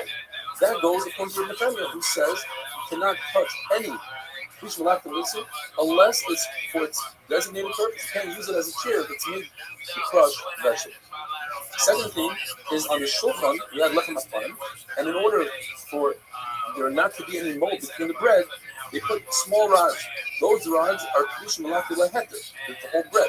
Like the Mishnah says, you cannot touch them on Shabbos. You have to remove them before Shabbos in order to take out the bread, and then you put the new breads in on Shabbos, and on Matzah Shabbos you're using circle rods. It must be before they relax the muktzah. Says Rabbi not true. Perhaps it was after they relaxed muktzah. Yet it's only there to prevent mold. You can wait a couple of hours until Shabbos is over. You don't have to touch these rods. There's another halacha that for the carbon paste, in order to remove the hide, they would put the animal on a hook. Not enough hooks there, except for so many people. So you use a pole, you put a pole from person to person, from shoulder to shoulder, you hang the animal on that. But if every time it falls on Shabbos, don't use a pole, use your hand, put your hand on your friend's shoulder, he puts his hand on your shoulder. Must be before they relax. Says Rabbi, not true. It's possible since there's a way to get out of it. You don't have to use a pole. Why use a pole? Use your hand. So these are the things we have enough. There's another concept called gluster. Use a bolt, and on top of the bolt is a knot. And you put it in the ground, and that shuts the door. Closes the door, locks the door. Woman on the hold, you know how to carry that on Shabbos unless you do put them in a tzad, drag it. Must be before the Gzera. Says Rabbi, no, perhaps it goes according to Rabbi. The halacha is, you're not allowed to carry it from your house into a chutzner. But the chutzah, you let it carry from chutzah to chutzah to your neighbor's chutzah. Here the shaila is, the threshold that's outside of the door, is that considered as part of the chutzah? And therefore, I'm allowed to carry this bowl. Or perhaps it's considered as part of my house, and that's why this mandor holds, you're not allowed to carry from the house into the chutzah. We have a Mishnah that's explained by Rabbi and Rabbi. Rabbi adds one more step to Rabbi. Rabbi says the Mishnah comes to say, according to Tanakama, such as a bowl, cup, you're allowed to carry it into that's in the place, even just not forget the malacha, one keep them, but even leave some room on the table, let them move it over. If it's a kitchen such as a hammer, only the tzarech kufay if I have to crack open a nut, but not the tzarech kufay if it's on my bed and I want to go to sleep, I cannot move it. Comes from the Nehemiah and says, there comes the fish malach of the head, like the cup. I can only move it the tzarech kufay if I want to move it, but not the tzarech kufay. The big question with Gemara is, so how do I wash dishes? I have a dirty dish, I have a dirty bowl from the shop. How do I bring it to the sink? The only reason why you bring it to the sink is because you want to make some room on the table. Says the Gemara, the reason is because it's a graf shorei. Just like you said, you let him move a mouse on Shabbos, a dead mouse, which is completely muktzah because it's disgusting. So too a bowl is disgusting. Rava adds one more step. And he says, according to the Tanakama, not only can you move it, but you're also allowed to move it in the chamal itself for loss prevention, in order that you get damage to the soul. And you can move it even with certain equipment, not only certain equipment, but even equipment that have a hammer on the table, you need the room, you need the hammer off. So in the Nehemiah, you can move with equipment and the equipment, but not the hammer itself. Rav holds exactly like Rabbi, but this is let him move with certain equipment. He says, you're not allowed to move it for loss prevention. If you're worried that your Christian listen will get stolen, you're not allowed to move it indoors. As you said, that you're not allowed to move the camel itself. According to Rabbi, why can't you move on the doifa or more than that? He said you can move it itself. I'm not saying that it's talking about you cannot move it the camel itself. It says that on Yom Tov, you're not allowed to support a pot, let's say a wobbly pot, you can't put a shim of wood underneath it. The question is, why not? According to both Rabbi and Rabbi, it should be mutter. It says ufay, it's a malacha. It should be okay because this is a piece of malacha. On Yom Tov, you're allowed to make fire with wood. This is a piece of malacha. The answer is because on Yom Tov we made it zero. This piece of wood on Shabbos is also so too on Yom Tov. It should be mutter, but because on Shabbos it's also. Why is this also on Shabbos? The piece of malacha with Isser should be mutter to do with tzarech ufay. The answer is because it's not a kli. If it was a kli, correct. But this is something else called muktzah nachmas gufa. It's like a wrap. It's a piece of twig. It's just a piece of wood. It's not even a kli. Therefore, it's also to move on Shabbos with tzarech gufa. You're telling me that anything that's also on Shabbos, you make also on Yom Tov. Why is it that you could bring fruit that you're concerned that are going to get damaged in the rain? There's a loss prevention. You could bring them into your house through a skylight, but on Shabbos you can. Shouldn't we make that zero? Says the Gemara, that goes according to Beisil. Beisil hold that you're allowed to carry on them. Since it's illegal to carry the tzarech person like this for food, so I'm allowed to carry a child, a little bit, etc. You're trying to say no. You can only carry food, you can't carry children into the car. And therefore, Beisil is going to be the ones that hold you're allowed to bring something to the skylight, and you're trying to say you can. Rav Mari held like Rabbi. He asked Rabbi, if I have a pillow, which is a piece of left and right, can I move it out of the sun? And Rabbi told him yes. He said, but why? He said, because you need it for guests. He said, but I have enough for guests. So I said, oh, you hold like Rabbi. If you hold like Rabbi, then the entire world, a piece of left and right, is mutter to carry from Kamal itself to loss prevention. But for you, since you hold like Rabbi, it would be also a broom, a sweeper, to sweep the table. It's made out of cloth. It's a piece of leather. You let it move it on Shabbos. But a regular broom, when you come to the Gemara, since the floor is made out of dirt, that would be mashed with gumas, filling in the holes. It becomes a piece of leather. You're not allowed to move it from the sun to the shade, but you're allowed to move it. It's sort of 2.2 broom at time. The Mishnah says all vessels, even if they break, you're allowed to move the parts, the pieces, and that is if that piece can function in some sort of malach. So let's say if it was a bowl and it broke, You take the bowl, take the broken piece, and you cover something. The Rabbi says no. The only time you can remove that piece is if it remains with the same function. So if it was a bowl, you could actually still put something into that small piece. But just if you cover it, that's not considered a malach.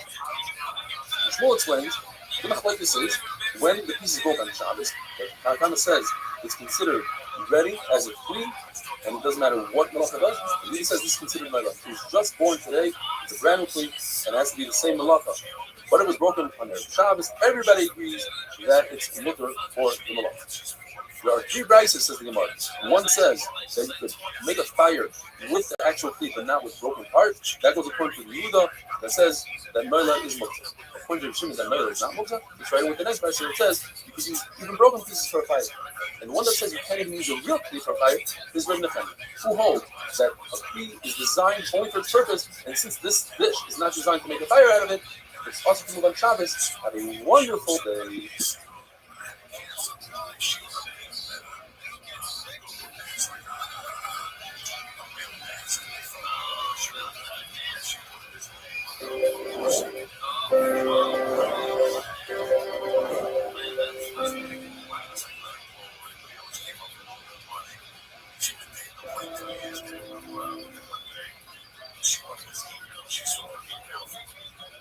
Shabbos Daf Kuf Chotei. We plan on making a one-of-a-kind siyum from Masechet Shabbos on Zoom, where all the viewers from all over the world, from Australia, from South Africa, from Muncie, from Borough Park, from Chicago, Switzerland, England, Italy, many, many more, are all going to join us on Zoom. Each location, each city is going to have one place where everybody's going to gather, and we're going to transmit. There's going to be a speech from there. So we have Yossi Klein from Superior Piping or Plumbing in Muncie, says that he's willing to take on, he wants to be the representative in Muncie, and he's going to organize the Muncie Fair and wants to put the advertising in the papers, etc., etc. So thank you, Yossi Klein. According to everybody, if you have a broken piece of a kli, it's not muktzah if you're in a chutzner. Because in a chutzner, there's always something you can use that broken piece for, to cover a bottle, etc. If you're in a carmelist, there's machlokes. According to Shmuel, there's nothing you can cover as carmelist. You're not going to find open bottles, muktzah. According to Nachman, there's spit on the floor that, let's say you're sitting and schmoozing, you want to cover that spit. According to Rabbi, it goes even further. Since it's a kli, and it's not muktzah in a chutzner, so you can never remove that name of a kli from it. So even in Rosh Hashanah, it's not muktzah. In fact, there's a story. Rabbi's shoes got really dirty with mud, and his shamish came and he found a piece of earthenware on the side of Rosh Hashanah and he started scraping off the mud. So Talmidim started screaming, Shabbos, Shabbos, what are you doing? Says Rabbi, these Talmidim, not only they're amarats, they never learned the halacha, but they go and they spread their mistakes to other people. It's not muktzah. Since it's a kli in Rosh Hashanah, so it's a kli in Rosh Hashanah. If you have a broken barrel, but the lid is intact, you're allowed to move both the lid and the broken pieces, provided that you don't smooth out the broken pieces of the barrel in order to make it a nice cover. That would constitute makeh b'patim. If you threw out the lid into the garbage, depends when you threw it out. If you threw it out before Shabbos, you're showing it's no longer necessary. It's not a kli, so therefore it is muktzah. If you threw it out on Shabbos, it's too late. You can't take something that's a kli already and say now it's not a kli. What if you take a shirt, a perfectly good shirt, throw it in the garbage, any kind of beggar? Even if you throw it out on Thursday into the garbage, it's not muktzah. It's still considered a shirt. You cannot take a perfectly good kli and make it a non-good. A broken piece of reed mat is not muktzah because it serves the same purpose as a very large mat. A large mat could cover dirt, could cover waste. So too small pieces could cover dirt. A piece of a talus gadol, a talus of a mitzvah, up until 3 fingers is considered a beged. Less than 3 fingers, even a poor person doesn't keep. But if it's not a talus shel mitzvah, then even less than 3 fingers has purposes. If you have broken pieces of an oven is made out of earthenware, and we're talking about an oven that was already had hesek rishon, meaning it was heated up and hardened. According to Rabbi and Blazim Yaakov, which the halacha is always like Blazim Yaakov, you could carry these pieces, the same reason we said before. You could, yes, they don't serve as an oven, but they could serve as a battle cap. Rabbi Yehuda says battle cap is considered noila. It was just created right now, therefore it's muktzah. Rav Ashi says we're talking about you want to take a piece of an oven and put it sideways and bake lafa pizza on top of it. Now, typically you bake it sideways, vertically. Says Rabbi to Rabbi Yehuda, don't you agree to me in this case that it's not muktzah, it remains with the same usage? Since I'm using a broken piece of an oven as a real oven, it should remain a kli. Says Rabbi Yehuda, no. Because beforehand the fire was on the bottom and the lafigs and the pitas were vertical. Now the fire is outside, and the lafigs are horizontal. It's not serving the same way, and therefore it's muktzah. Rabbi says we have a machlokes whether or not broken pieces of an oven that were not connected to the ground. According to Rabbi Yehuda, that's not considered an oven at all. It's not considered an oven. It's muktzah. It's not a kli. According to Chachamim, it's considered an oven, and therefore it's not muktzah. And the Gemara tells us they learn it from different psukim, yutats, and tmeim yilochem. Rabbi Lezer and Yaakov says a cover of a kli does not need a handle. Says the Mishnah, if you take a stone in order to put weight on a pumpkin pail so that the pail goes in and can draw water, if you tie it properly to the pail, it's not muktzah, it becomes part of the pail. If you have a stone, similar case, a stone on top of a barrel, you take the barrel, tilt it, that's tilted on the side, and the stone falls off. What if you're concerned that the stone will break another barrel? You lift the entire barrel up, move it to the side, and tilt it over there. That's in a case where you completely forgot about the stone. What if you didn't forget about the stone? You put it there purposely. So we have machlokes with Ami and Ravasi. What Rabbi says? Rabbi says that the barrel becomes a basis to the stone, and therefore the barrel becomes muktzah. Basis and dollar else is muktzah. And he says that it's very different than a pail. In the pail, it was tied down with a string or something. Over here, the stone is just laying there. And Rabbi holds that you don't need to take action when it comes to, you need to take action when it comes to making a stone non-muktzah. You have to tie it to a pail or something of that sort. Ravasi says the opposite. If you put a stone on top of a barrel, it's completely not muktzah because you created a covering for the barrel. And it's not similar to the case in our Mishnah where you put a stone into a pumpkin when it's not tied down that you're not allowed to use it. Because over there it just becomes buckle, it's going to fall out. And Rav Asi holds you don't have to take action on a stone. Similarly, we see when Rabbi came to a certain city, he told his Talmidim to go out and make those stones designated for sitting on them on Shabbos. So we have the same exact machlokes. According to Rav Ami, there's no action taken, and all they did was they designated in their head so that they shouldn't have to move it on Shabbos, and the stones are muktzah. And Rav Asi says there was action taken, but then cleaning off the stones, that is the action necessary. The Rabbi Ben Shol says what happened over there with Rabbi was a bunch of beans, and then we after the beans. And Rabbi Ben Shol says it wasn't beans; it was a special piece of wood, a feeler for a boat. Now, if you say it was beans, a feeler for a boat is different. Because a feeler for a boat, people are very careful with it. It's an expensive piece of equipment, and that would remain muktzah. Says the Mishnah, if I have a pail and I tie the pail to a vine, the only way that vine is not muktzah and I'm allowed to use the pail is if I tie it. Otherwise, I cannot use it. Even Rabbi Shimon Gamliel typically says you don't have to take action. You just think about it and have intent in your head and make something like a vine, a stone, a piece of palm tree.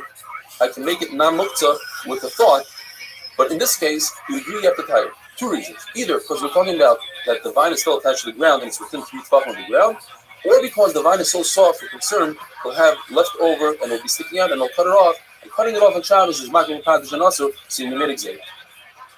If a person has shutters, so according to Rabbi Lezer, the Mishnah says, these shutters, in order to close up a window on Shabbos, they have to be hanging and tied. According to Chacham, it's not necessary. The Gemara explains what that means. There's an isser to make a rooftop on Shabbos, even on Yom Tov. And there's a machlokes. What if you already have a partial roof? Can you add to the roof? The same machlokes would apply, although it's a very different case, on a vertical wall by a shutter. Now, typically, there is no mechitza on Shabbos. There's no issue to build a wall on Shabbos. Rabbi Lezer holds that since it looks like you are building, even though it's a temporary shutter, but it's a permanent wall, it's awesome. If I'm say it's not awesome, have a wonderful day.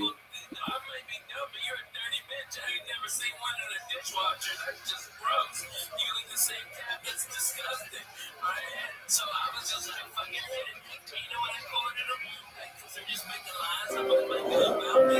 So like, I said before, I could have said anything, but all I said was, yes, Mr. Cosby, I love it as a cocktail. That's all I remember. Shabbos Daf Kuf Chavav. Today's email comes to us from Craig Goldman from West Orange, New Jersey. He says he started off a new cycle with 8-minute daf and eventually made his way to the full daf.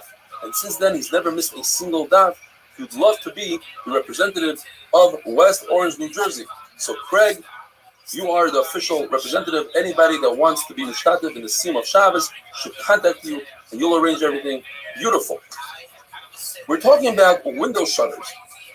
According to Chachamim, if you have a window shutter sitting right by the window, designated for the window, it's not considered baina. You're allowed to put the window shutter in. It doesn't have to be tied. It doesn't have to be hanging. According to Rabbi Lezer, you need two conditions. The window shutter has to be tied and hanging off the floor. Only then are you allowed to put the window shutter in. Something very similar is called a neger. This is a bolt that goes into the door. To shut the door closed, make sure nobody opens the door. According to Rabbi Lezer, if it's just sitting there next to the door, there's an Isser D'Oraisa to insert the bolt in its place.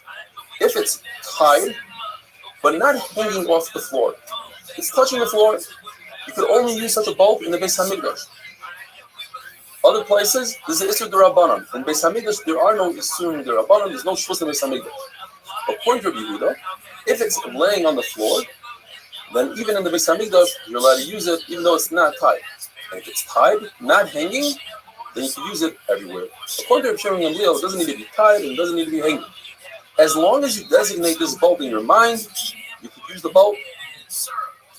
Rabbi Shimon Gamliel says this halacha, even by palm trees, by palm branches that were designated for fuel, and then you decided to designate them for sitting, just because you did so in your head, that's enough to take them away from the category of moktzah.